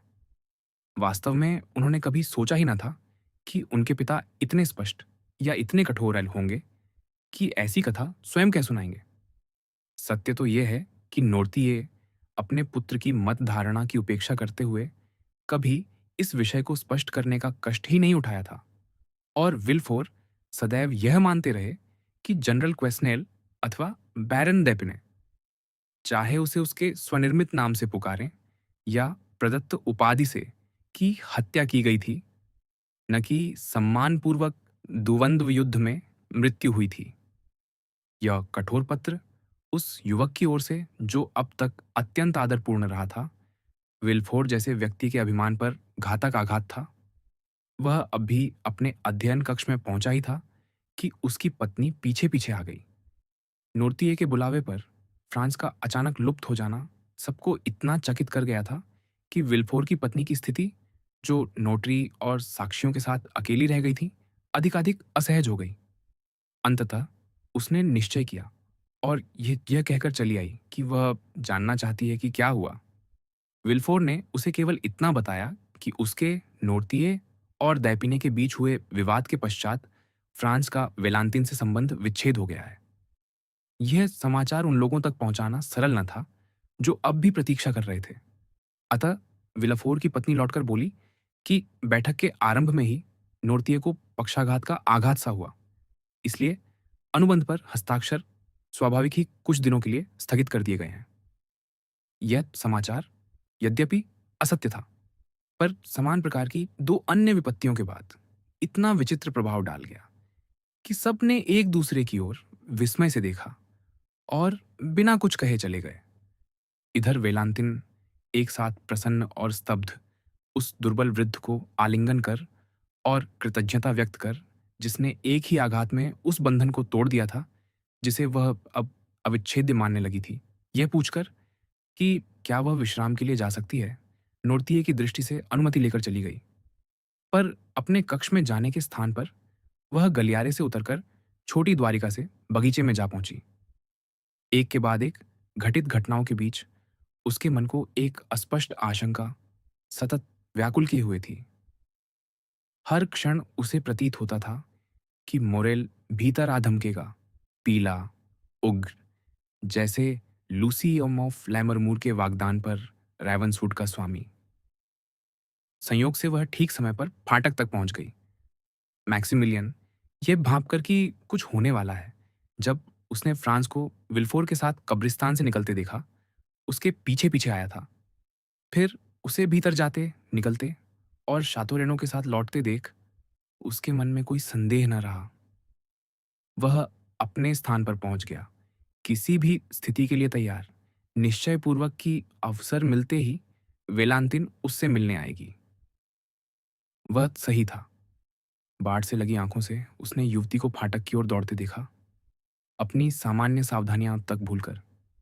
पहली दृष्टि में ही मैक्सिमिलियन आश्वस्त हो गया और उसके प्रथम शब्द पर वह आनंद से उछल पड़ा। हम बच गए, वेलांतिन ने कहा। बच गए, मोरेल ने दोहराया, इस सौभाग्य पर विश्वास न कर सकने की दशा में। किसने बचाया हमें? मेरे दादा ने। ओह, मोरेल, उनसे प्रेम करो। मोरेल ने शपथ ली कि वह उस वृद्ध से अपने प्राणों से भी अधिक प्रेम करेगा, और यह शपथ उसके लिए कठिन न थी, क्योंकि उस क्षण वह उन्हें केवल मित्र या पिता की भांति नहीं, वरन देवता की भांति पूज रहा था। पर यह हुआ कैसे? मोरेल ने पूछा। उन्होंने कौन सा विचित्र उपाय अपनाया? वेलांतिन सब कहने को उद्यत हुई, पर फिर सोचा कि इस सब के पीछे एक भयानक रहस्य है जो केवल उसका अपना नहीं। बाद में, उसने कहा, सब बताऊंगी, बाद में। कब? जब मैं तुम्हारी पत्नी बनूंगी। इस उत्तर ने वार्ता को ऐसे स्तर पर पहुंचा दिया जहां मोरेल सब समझ सका। उसने समझ लिया कि आज के लिए जितना जाना पर्याप्त है, उसी से संतोष करना होगा। फिर भी वह तभी जाने को तैयार हुआ जब वेलांतिन ने अगले संध्या मिलने का वचन दिया। उसने वचन दिया। उसकी दृष्टि में सब कुछ बदल चुका था, और अब उसके लिए यह विश्वास करना कहीं सरल था कि वह मोरेल से विवाह करेगी, बनिस्बत उस विश्वास के जो 1 घंटे पूर्व था कि उसे फ्रांजस से विवाह करना ही होगा। इसी बीच विल्फोर की पत्नी नोर्तिये से मिलने ऊपर गई। वृद्ध ने उसे उसी कठोर, अंधकारमय दृष्टि से देखा जो वह प्रायः उस पर डाला करता था। विल्फोर की पत्नी ने उसी कठोर, अंधकारमय दृष्टि का सामना किया जिससे वृद्ध प्रायः उसे देखा करते थे। मैं जानती हूँ, उसने कहा, कि वेलांतिन का संबंध टूट गया है, क्योंकि यह विच्छेद यहीं हुआ है। नोर्तिये ने कोई भाव प्रकट नहीं किया, पर विल्फोर की पत्नी ने आगे कहा, जो आप नहीं जानते वह यह है, वह ही है कि मैं सदा इस संबंध के विरुद्ध रही हूं जो मेरी आपत्तियों के बावजूद होने जा रहा था। नोर्तिये ने प्रश्न सूचक दृष्टि से अपनी पुत्रवधू की ओर देखा। अब जबकि संबंध टूट चुका है और मैं जानती थी कि आपको यह अप्रिय था, मैं एक ऐसी प्रार्थना लेकर आई हूं जो न विल्फोर कर सकते थे और न वेलांतिन। नोर्तिये की आंखों ने पूछा, कौन सी? मैं आई हूं, उसने आगे कहा, एकमात्र उस व्यक्ति के रूप में जिसे ऐसा करने का अधिकार है, क्योंकि इस विषय में मुझे कोई स्वार्थ नहीं। आपसे यह निवेदन करने कि आप अपनी पौत्री को अपना स्नेह नहीं, क्योंकि वह उसे सदैव प्राप्त रहा है, बल्कि अपनी संपत्ति लौटा दें। एक क्षण के लिए नोर्तिये की दृष्टि अस्थिर रही, मानो वह इस आग्रह के पीछे का कारण खोज रही हो और उसे न पा रही हो। क्या मैं आशा कर सकती हूँ, उसने कहा, कि आपकी इच्छा उसी अनुरोध के अनुकूल थी जो मैंने अब भी किया है? हाँ, नोर्तिये ने संकेत दिया। तो उसने निष्कर्ष में कहा, मैं कृतज्ञता और संतोष के साथ आपको छोड़ती हूँ, और झुककर प्रणाम कर वह कक्ष से बाहर चली गई। अगले दिन नोर्तिये ने विधिवत नोटरी को बुलवाया। पहला वसीयतनामा नष्ट कर दिया गया और एक नया तैयार हुआ, जिसके अनुसार उन्होंने अपनी संपूर्ण संपत्ति वेलांतिन के नाम कर दी, इस शर्त पर कि वह उनसे अलग न होगी। समाज में यह गणना की जाने लगी कि सेंट मेराव के मार्कीस और मार्कीस की उत्तराधिकारी और अब अपने दादा की कृपा से पुनः संपन्न हुई मादेमोआजेल द विल्फोर एक दिन लगभग 3 लाख लिव्र वार्षिक आय की स्वामिनी होगी। उधर जहां विल्फोर के घर संबंध विच्छेद हो रहा था, वहीं मॉर्सेयर के काउंट को मोंटे क्रिस्तो ने भेंट दी और दांगलार को अपनी उत्सुकता दिखाने के लिए उसने अपना लेफ्टिनेंट जनरल का वर्दीधारी परिधान धारण किया, वही जिसमें उसके समस्त अलंकरण जड़े थे, और अपने श्रेष्ठ घोड़े जुड़वाए। इस भव्य सज्जा में वह रूदला शौसेदंता पहुंचा और दांगलार को अपनी उपस्थिति की सूचना भेजी, जो उस समय माह के अंतिम लेखे जोखे में व्यस्त था। पिछले कुछ सप्ताहों से यह समय बैंकर से मिलने का अनुकूल अवसर नहीं था, यदि कोई उसे प्रसन्न मुद्रा में पाना चाहता। अतः अपने पुराने मित्र को देखते ही दांगलार ने अत्यंत औपचारिक भाव धारण कर लिया और अपनी कुर्सी पर तन कर बैठ गया। मॉर्सेयर अपने सामान्य कठोर औपचारिक व्यवहार के विपरीत प्रसन्न और सौहार्दपूर्ण मुस्कान धारण किए हुए था। चूंकि उसे लगभग निश्चित था कि उसका प्रस्ताव अनुकूल ही ग्रहण किया जाएगा, उसने कूटनीतिक भूमिका बांधने का कष्ट न किया और सीधे विषय पर आ गया। मैं उपस्थित हूं बैरन, उसने कहा। काफी समय से हम उस विषय के चारों ओर घूमते रहे हैं जिसके बारे में हमने कहा था। वह बोल ही रहा था कि उसने सोचा था बैंकर का मुखमंडल शिथिल होगा, अपनी चुप्पी के कारण की व्याख्या करता हुआ। पर इसके विपरीत वह और अधिक शीतल और निश्चेष्ट हो गया। इसी कारण मॉर्सेर वाक्य के मध्य ही रुक गया। हमने क्या कहा था काउंट? बैंकर ने पूछा, मानो अपने स्मरण में उसके आशय का कारण खोज रहा हो। समझ गया, मॉर्सेर ने कहा। आप औपचारिकताओं का पालन करना चाहते हैं और मुझे स्मरण दिलाना चाहते हैं कि शिष्टाचार के अनुसार उचित प्रक्रिया का अनुसरण होना चाहिए। अच्छा, जैसा आप चाहें। मुझे क्षमा कीजिए। मेरा एक ही पुत्र है और यह प्रथम अवसर है जब मैं उसके विवाह पर विचार कर रहा हूं। इसलिए इन विषयों में अभी नवागत हूं। अच्छा, मैं आपकी इच्छा के अनुसार करूंगा। वह उठा, गहरा झुककर प्रणाम किया और बोला, बैरन, मुझे यह सम्मान दीजिए कि मैं आपकी पुत्री मादेमोआजेल यूजनी दांगलार का हाथ अपने पुत्र विस्काउंट अल्बेर द मॉर्सेर के लिए मांगूं। पर जिन शब्दों को मॉर्सेर ने अनुकूल भाव से ग्रहण किए जाने की अपेक्षा की थी, उन्हें सुनकर दांगलार ने भौं उठा दी और बिना उसे बैठने का निमंत्रण दिए कहा, काउंट, उत्तर देने से पूर्व मुझे इस विषय पर विचार करना होगा। विचार? मॉर्सेर विस्मय से बोला। क्या 8 वर्षों में जब से हमने इस संबंध का प्रथम उल्लेख किया, आपको विचार करने का समय नहीं मिला? प्रतिदिन, दांगलार ने कहा। नए विचार हमें पुराने निर्णयों पर पुनर्विचार करने को बाध्य कर देते हैं। आपका क्या अभिप्राय है? मॉर्सेर ने पूछा। मैं समझा नहीं। मेरा आशय है, काउंट, कि पिछले 15 दिनों में कुछ नई परिस्थितियां। एक क्षण, मॉर्सेर ने कहा। क्या आप गंभीर हैं या यह कोई खेल है जो हम खेल रहे हैं? कौन सा खेल? हाँ, आइए, अपने पत्ते मेज पर रख दें। मैं तो यही चाहता हूं। आप मोंते क्रिस्तो से मिले हैं। मैं उनसे प्रायः मिलता हूं, दांगलार ने ठुड्डी सहलाते हुए कहा। वह मेरे मित्र हैं।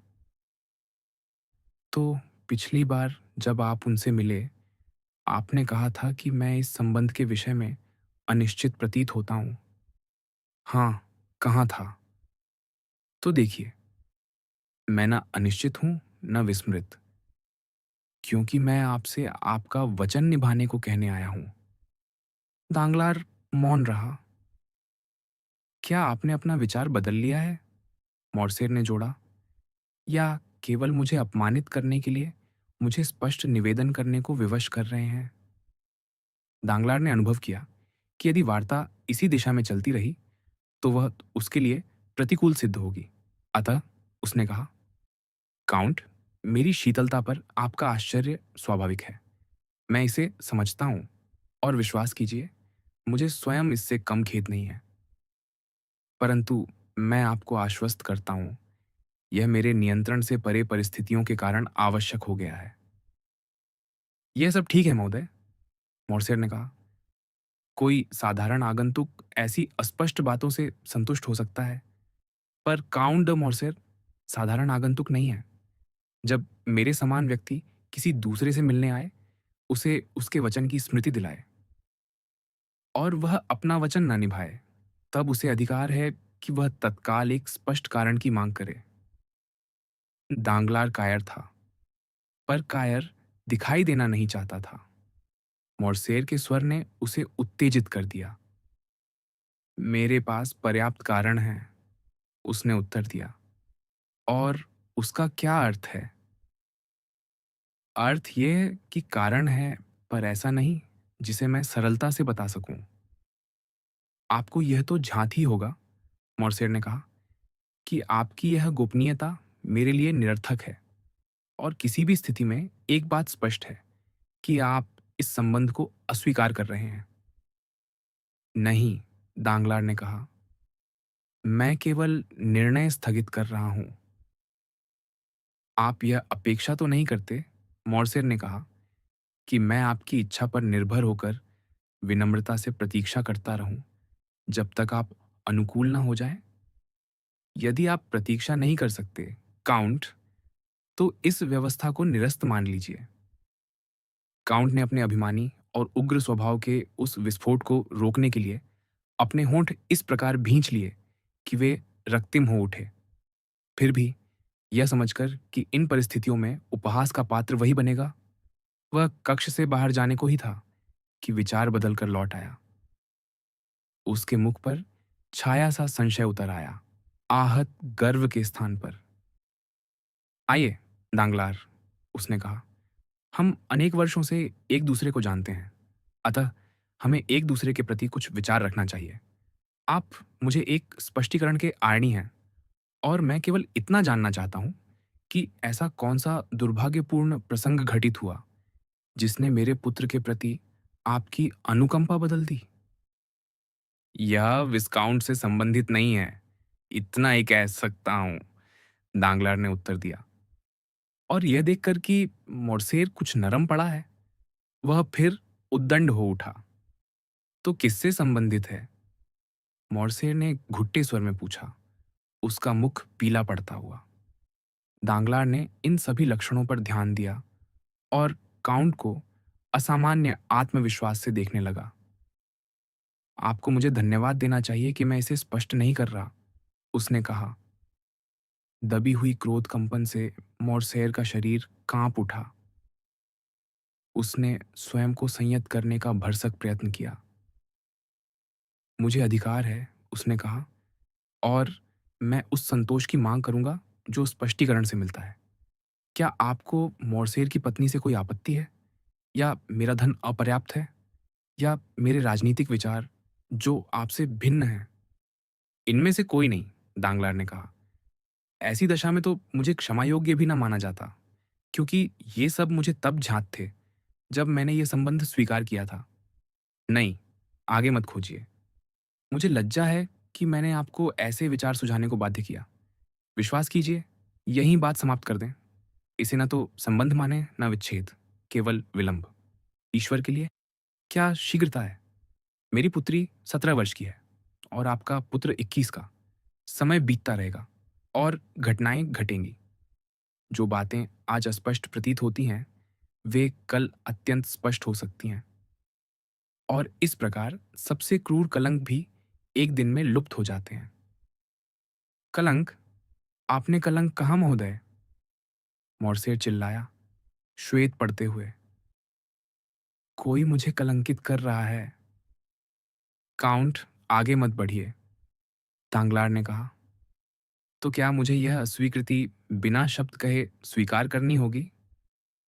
यह मेरे लिए भी उतना ही पीड़ादायक है, बल्कि आपसे अधिक, क्योंकि मैं इस संबंध के सम्मान की अपेक्षा रखता था और टूटा हुआ संबंध सदैव युवती के लिए उसके वर की अपेक्षा अधिक अपमानजनक होता है। अच्छा, महोदय, फिर और कुछ नहीं। मोरसेर बुदबुदाया और अपने दस्ताने क्रोध से पटकता हुआ कक्ष से निकल गया।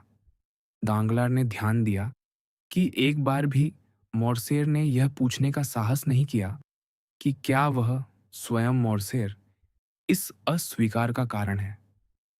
उस संध्या उसने अपने कुछ मित्रों के साथ दीर्घ बैठक की और कवालकांति, जो महिलाओं के साथ प्रायः पूरे समय सैलून में उपस्थित रहा था, बैंकर के घर से विदा होने वाला अंतिम व्यक्ति था। अगली प्रातः जागते ही दांगलार ने समाचार पत्र मंगवाए। वे तुरंत प्रस्तुत किए गए। उसने 3-4 को एक ओर रख दिया और लिम्पार्शियल उठा लिया। वही पत्र जिसका प्रबंधन और संपादन बोशां करता था। उसने आवरण शीघ्रता से फाड़ा, गृह समाचारों पर उपेक्षापूर्ण दृष्टि डाली और संक्षिप्त समाचार स्तंभ पर आकर ठिठक गया, जहां एक समाचार आरंभ होता था। जानिना से एक संवाददाता लिखता है। अच्छा, उसने पढ़कर कहा, कर्नल फर्नांद के विषय में एक छोटा सा लेख है जो संभवतः मुझे काउंट ड मोर्सेर को किसी भी आगे के स्पष्टीकरण से मुक्त कर देगा। ठीक उसी समय, अर्थात जब 9 बजे का घंटा बज ही रहा था, अल्बेर de मोर्सेर काले वस्त्रों में बटन तक सलीके से बंद किए हुए कुछ व्याकुल अवस्था में शॉम्स एलिजे स्थित भवन पर पहुंचा और संक्षेप में काउंट के विषय में पूछा। काउंट साहब लगभग आधे घंटे पहले बाहर गए हैं, द्वारपाल ने कहा। क्या वह बैप्तिस्ता को साथ ले गए? मोर्सेर ने पूछा। नहीं, विस्काउंट साहब। बैप्तिस्ताओं को बुलाइए, मुझे उससे बात करनी है।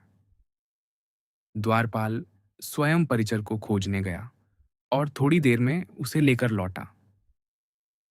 मेरे मित्र, अल्बेर ने कहा, क्षमा कीजिएगा, पर मैं आपसे यह जानना चाहता था कि आपके स्वामी सचमुच घर पर नहीं हैं? नहीं महोदय, वे नहीं हैं, बैप्तिस्ता ने उत्तर दिया। मुझसे भी नहीं मिलेंगे। मैं जानता हूं कि मेरे स्वामी आपको पाकर अत्यंत प्रसन्न होते हैं और मैं सामान्य निर्देश के आधार पर आपको रोकने का साहस नहीं करता। आप ठीक कहते हैं, क्योंकि मुझे उनसे एक गंभीर विषय पर बात करनी है। क्या आपको लगता है वह देर से लौटेंगे? नहीं, उन्होंने 10 बजे का नाश्ता मंगाया है। अच्छा, तब मैं शॉम्स एलिजे पर टहलकर समय काटता हूँ और 10 बजे लौट आऊंगा।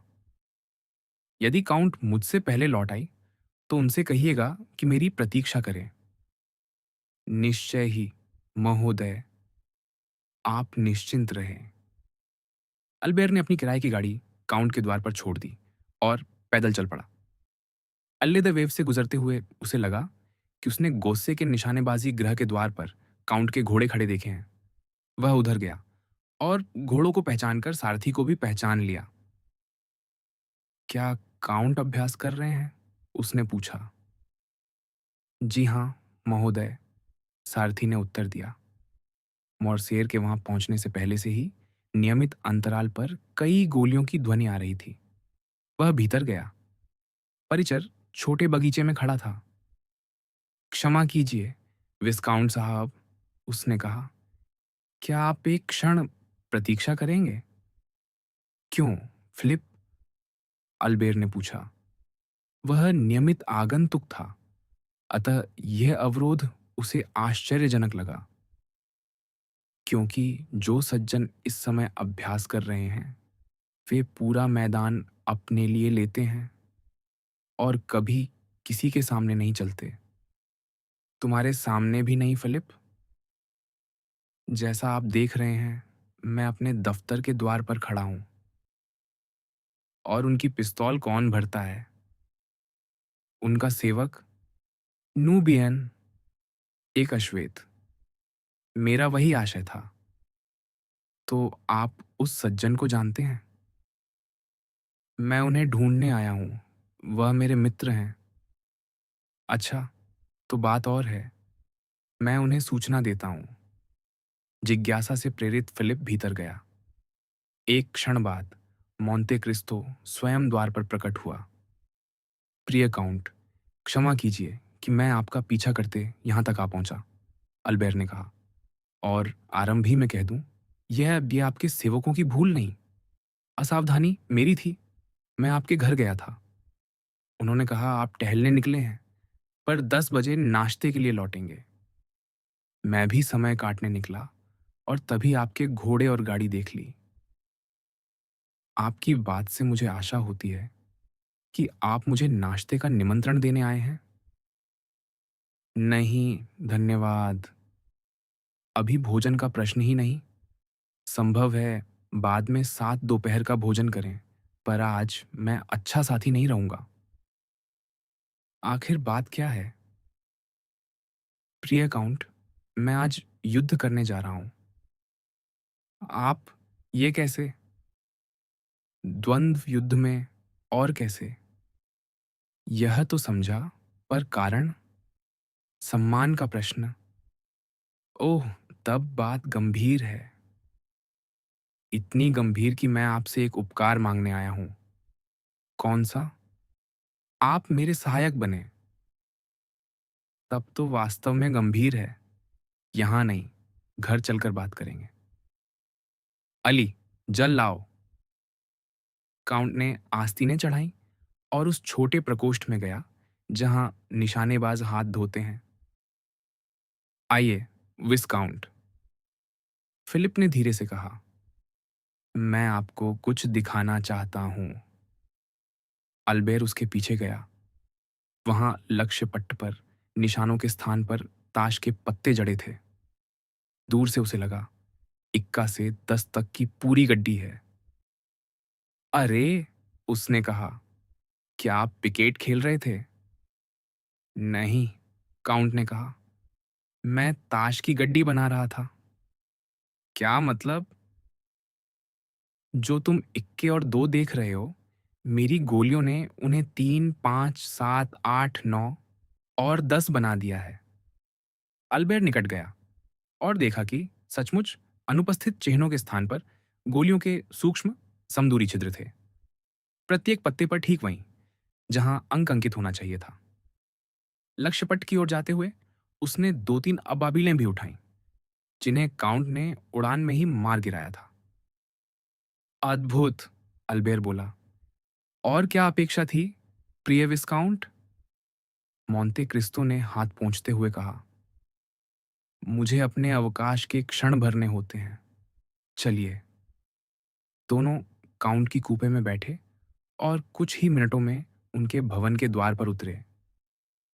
काउंट ने उसे अपने अध्ययन कक्ष में बैठाया। अब शांतिपूर्वक बात करें, उसने कहा। जैसा आप देख रहे हैं, मैं पूर्णतः शांत हूं। आप किससे युद्ध करने जा रहे हैं? बोशां, पर वह तो आपका मित्र है। मनुष्य प्रायः अपने मित्रों से ही युद्ध करता है। कम से कम कोई कारण तो होगा। है। उसने आपके साथ क्या किया?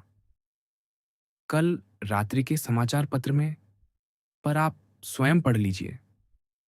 और अल्बेर ने काउंट को वह पत्र दिया जिसमें उसने निम्नलिखित पढ़ा। जानिना से एक संवाददाता लिखता है, हमें एक ऐसा तथ्य ज्ञात हुआ है जो अब तक अज्ञात रहा था या कम से कम प्रकाशित नहीं हुआ था। नगर की रक्षा करने वाले दुर्गों को तुर्कों के हाथों सौंप दिया गया था, एक फ्रांसीसी अधिकारी द्वारा, जिस पर वजीर अली तैबेलिन ने पूर्ण विश्वास रखा था। उसका नाम फरनाव था।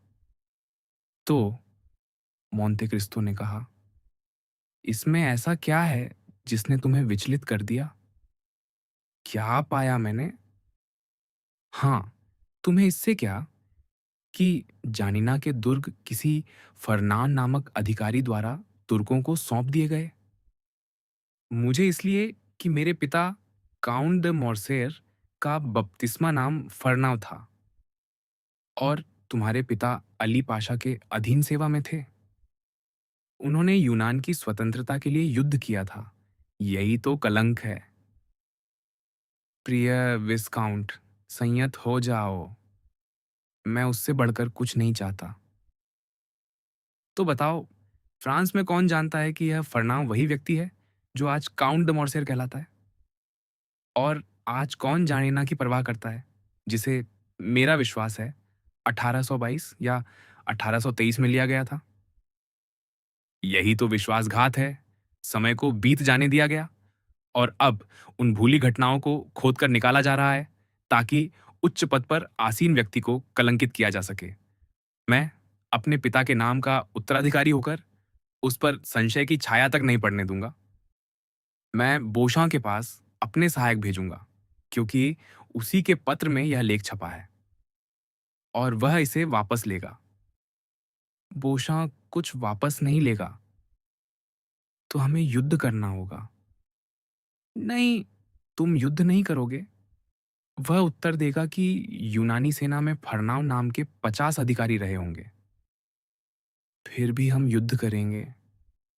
ओह, काश ये सब मिट जाए। मेरे पिता, इतने महान सैनिक, इतना गौरवपूर्ण जीवन। या वह यह लिख सकता है, हमें विश्वास करने का पूर्ण कारण है कि यहाँ उल्लिखित फरनाव का काउंट दे मॉर्सेर से कोई संबंध नहीं, जिनका दिया गया नाम भी फरनाव है। मुझे पूर्ण और स्पष्ट प्रतिवापसी चाहिए। यह पर्याप्त नहीं। तो तुम अपने सहायक भेजोगे? हाँ, तुम भूल कर रहे हो। अर्थात आप वह सेवा अस्वीकार करते हैं जो मैंने आपसे मांगी थी। तुम जानते हो मैं द्वंद्व युद्ध के विषय में क्या सोचता हूँ। मैंने रोम में तुम्हें अपने विचार बताए थे, स्मरण है?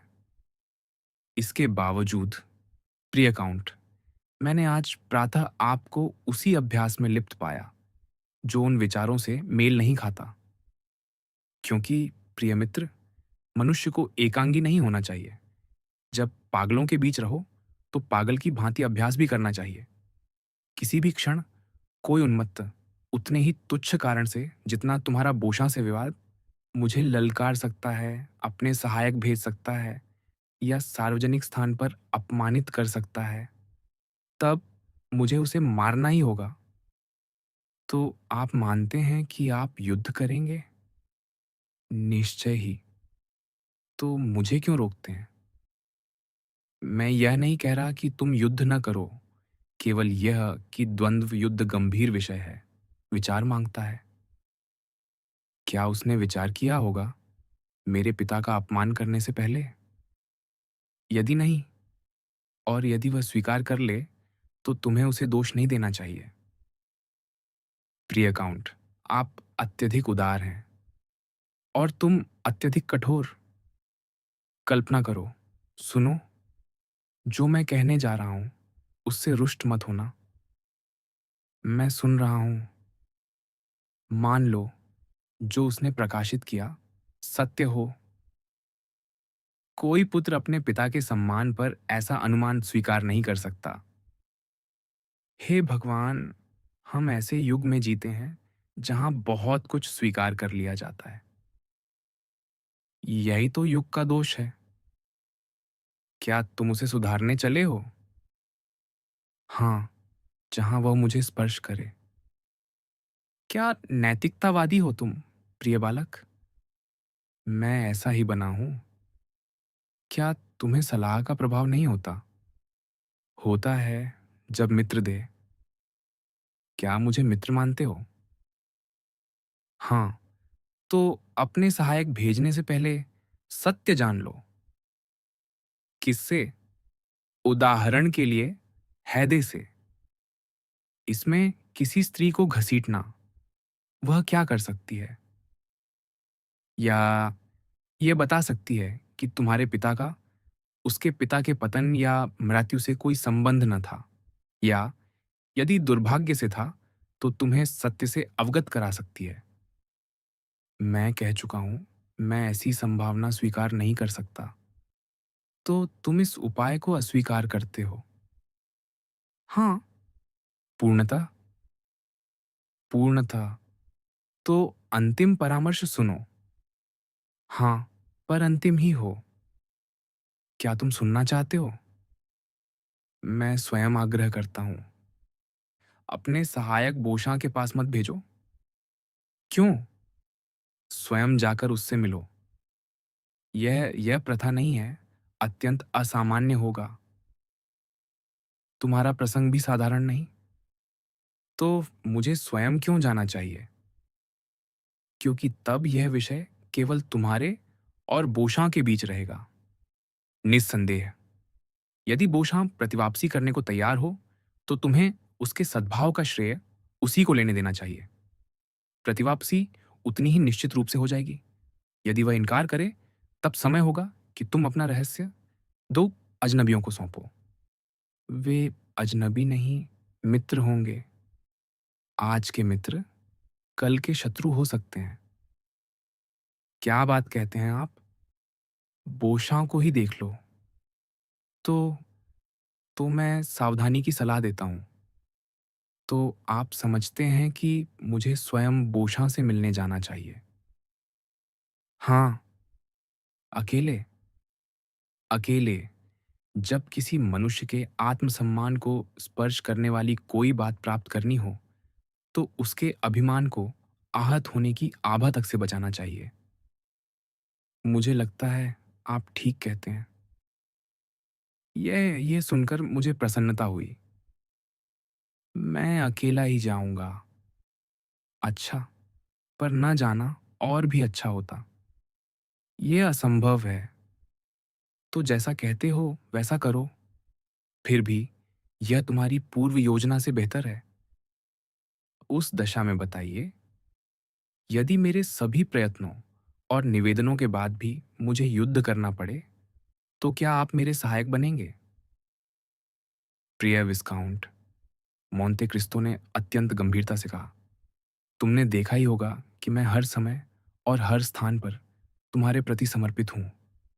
पर जो सेवा तुम मुझसे मांग रहे हो, वह उन सेवाओं के क्षेत्र से बाहर है जिन्हें मैं तुम्हारे लिए कर सकता हूं। ऐसा क्यों? संभव है एक दिन तुम स्वयं जान जाओ। और तब तक मेरे इस रहस्य पर कृपा करो। अच्छा, तब मैं फ्रांस और शातो रेनो को ले लूंगा।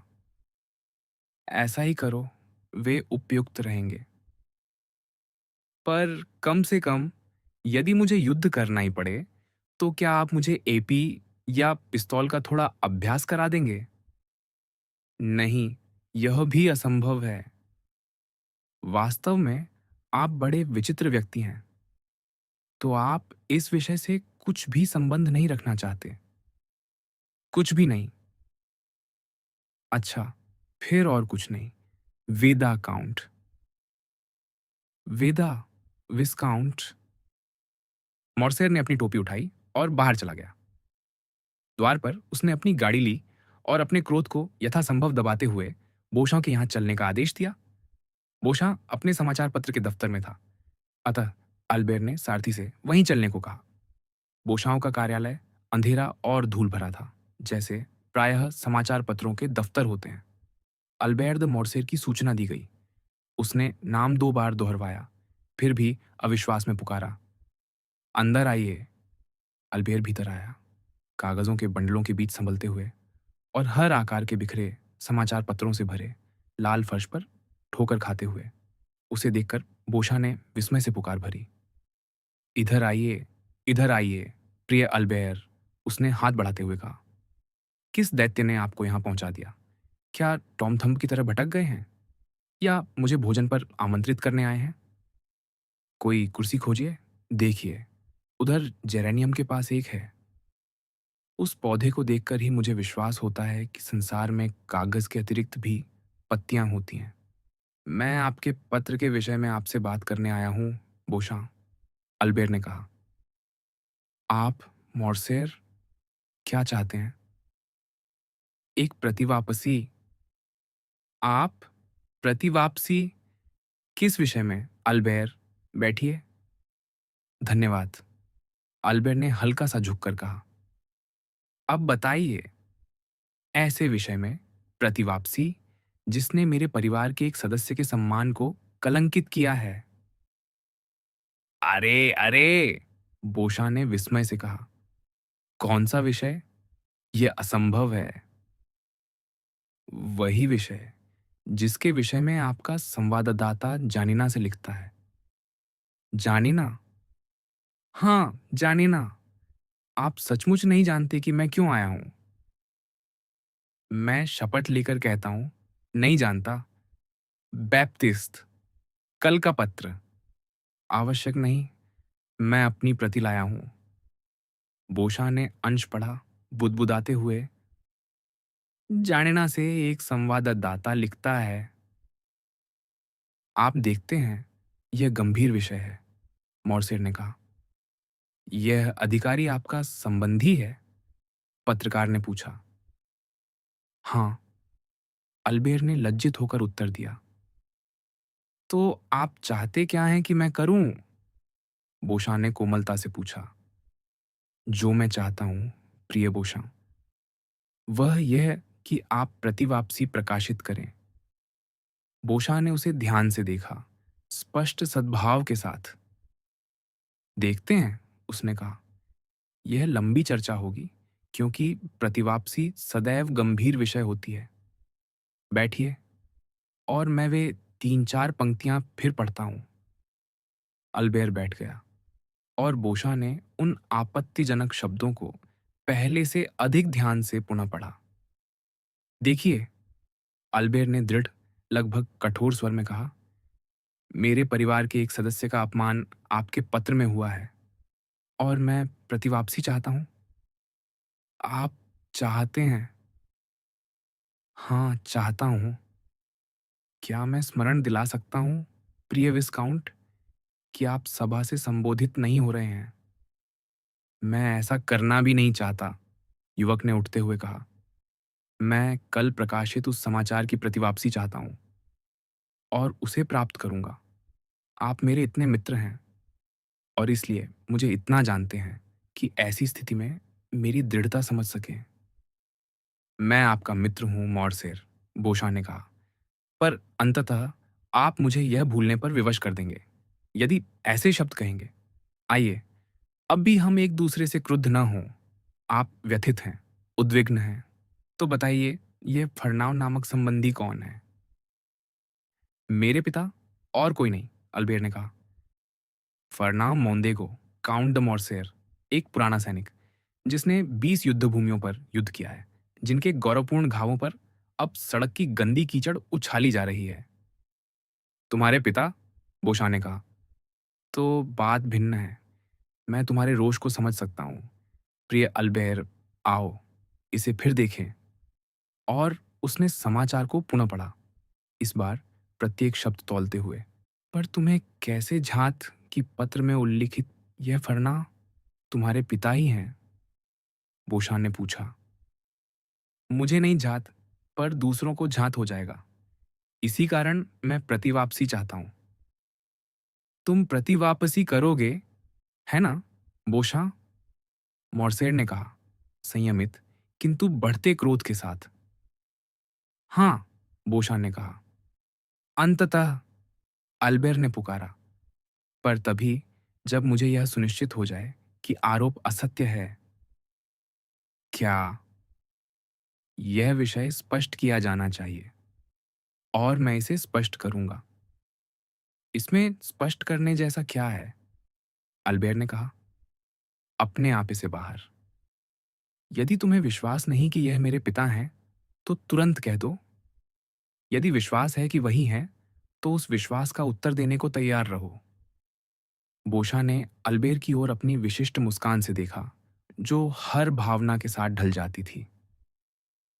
महोदय, वह बोला, चूंकि हम ऐसी स्थिति में आ पहुंचे हैं, यदि आप मुझे ललकारने आए हैं, तो सीधे आते, मित्रता और अन्य उबाऊ बातों में आधा घंटा ना गंवाते। यदि अब से हमारे बीच यही संबंध रहना है, तो स्पष्ट कहिए। यही रहेगा, यदि तुम उस घृणित कलंक को वापस नहीं लेते। एक क्षण, धमकियाओ नहीं, कृपया अल्बेर मोंदेगो, विस्काउंट द मॉर्सेयर। मैं उन्हें अपने शत्रुओं से भी सहन नहीं करता, मित्रों से तो और भी नहीं। तो तुम चाहते हो कि मैं कर्नल फर्नाव के विषय में उस समाचार का खंडन करूं? एक ऐसा समाचार जिसमें अपने सम्मान की शपथ पर कहता हूं, मेरा कोई हाथ नहीं? हाँ, यही चाहता हूं, अल्बेर ने कहा। उसका मस्तिष्क चक्कराने लगा था। अन्यथा हम युद्ध करेंगे? बोशा ने पूर्ववत शांति से पूछा। हाँ, अल्बेर ने ऊंचे स्वर में दोहराया। अच्छा, बोशा ने कहा, तो यह मेरा उत्तर है। प्रिय महोदय, यह समाचार मेरे द्वारा प्रकाशित नहीं हुआ और न मुझे इसका ज्ञान था, पर तुम स्वयं इसे मेरे ध्यान में लाए हो और अब मेरी रुचि इसमें जाग उठी है। अतः ये यह समाचार यथावत रहेगा जब तक कि उसे विधिवत प्राधिकार द्वारा सत्य या असत्य सिद्ध न कर दिया जाए। उस दशा में, महोदय, अल्बेर ने कहा, मुझे आपको अपने सहायक भेजने का सम्मान होगा। आप उनसे स्थान और शस्त्र पर चर्चा कर सकते हैं। ठीक वही, प्रिय महोदय। और हम आज साय मिलेंगे, यदि आप चाहें, या अधिकतम कल। नहीं नहीं, इतनी शीघ्रता नहीं। समय आने पर मैं उपस्थित रहूंगा। और चूंकि मुझे उकसाया गया है, मुझे अपने मत देने का अधिकार है। और मेरा मत है कि समय अब भी नहीं आया। मैं जानता हूं तुम अच्छे तलवारबाज हो और मैं भी कुछ कम नहीं। मैं जानता हूं तुम 6 में से 3 बार लक्ष्य भेद सकते हो और मेरा भी लगभग वही लिखा है। मैं जानता हूं कि हमारे बीच द्वंद्व युद्ध गंभीर होगा, क्योंकि तुम साहसी हो और मैं भी। अतः मैं न तो तुम्हें मारने का जोखिम लेना चाहता हूं, न तुम्हारे हाथों मरने का, बिना पर्याप्त कारण के। अब मैं तुमसे प्रतिप्रश्न करता हूं, और अत्यंत स्पष्टता से। क्या तुम इस प्रतिवापसी के लिए इतने कटिबद्ध हो कि यदि मैं इसे न करूं, जबकि मैं तुम्हें बता चुका हूं, पुनः कहता हूं और अपने सम्मान की शपथ लेता हूं कि इस समाचार से अनभिज्ञ था, और जबकि तुम्हारे अतिरिक्त कोई डॉन जापेत जैसा व्यक्ति ही अनुमान लगा सकता था कि काउंट द मॉर्सेर को उनके पूर्व नाम फरनाव से इंगित किया गया है, तब भी तुम मुझे मार डालोगे? मैं पूर्णतः कटिबद्ध हूं। अच्छा, प्रिय महोदय, तब मैं भी तुम्हारे साथ कंठ काटने को प्रस्तुत हूं, पर मुझे 3 सप्ताह चाहिए।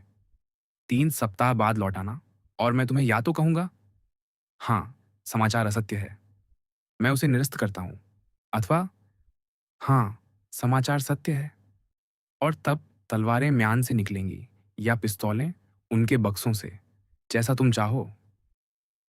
3 सप्ताह, अल्बेर्ट चिल्लाया। पर 3 सप्ताह तो 3 शताब्दियां हैं जिनमें मेरा अपमान होता रहेगा। यदि तुम मेरे मित्र बने रहते, बोशा ने कहा, तो मैं कहता, धैर्य रखो मित्र, पर तुमने स्वयं को मेरा शत्रु बना लिया है। अतः मैं कहता हूं, मुझे क्या? अच्छा, 3 सप्ताह, मोर्सेर ने कहा, पर ध्यान रहे, 3 सप्ताह बाद कोई विलंब नहीं, कोई बहाना नहीं जिससे तुम बच सको। अल्बेर दे मोर्सेर, बोशा ने भी उठते हुए कहा, मैं तुम्हें खिड़की से बाहर नहीं फेंक सकता। अभी नहीं, 3 सप्ताह बाद, अर्थात 24 दिन बाद। तब तुम्हें मुझे आक्रमण करने का अधिकार होगा। आज 29 अगस्त है, अतः 21 सितंबर को। तब तक, और यह एक सज्जन की सलाह है, हम दोनों उन बुलडॉगों की भांति भौंकने से बचें जो जंजीरों से बंधे एक दूसरे तक पहुंच नहीं सकते। यह कहकर वह झुका, युवक की ओर पीठ फेर ली और मुद्रण कक्ष में चला गया। अल्बेर ने अपना क्रोध वहां पड़े समाचार पत्रों के ढेर पर उतारा, अपनी छड़ी के प्रहारों से उन्हें चारों ओर बिखेर दिया। फिर वह बाहर निकल गया, यद्यपि 2-3 बार पीछे मुड़कर मुद्रण कक्ष के द्वार की ओर देखा। बुलेवार पार करने के बाद उसने अपनी गाड़ी के अग्रभाग पर कोड़े बरसाने आरंभ कर दिए, जैसे अभी-अभी उसने उन निर्दोष कागजों पर बरसाए थे, जो उसकी व्यथा का कोई निवारण न कर सके थे। उसी समय उसकी दृष्टि मोरेल पर पड़ी। ऊंचा मस्तक, दीप्त नेत्र, स्वतंत्र झूलती भुजाएं, जो पोर्ट सेंट मार्टिन की दिशा से चीनी स्नानागारों के सामने से होते हुए मादलेन की ओर जा रहा था। आह! अल्बेर ने आह भरकर सोचा, यह एक संतुष्ट मनुष्य है और इस बार वह भूल नहीं रहा था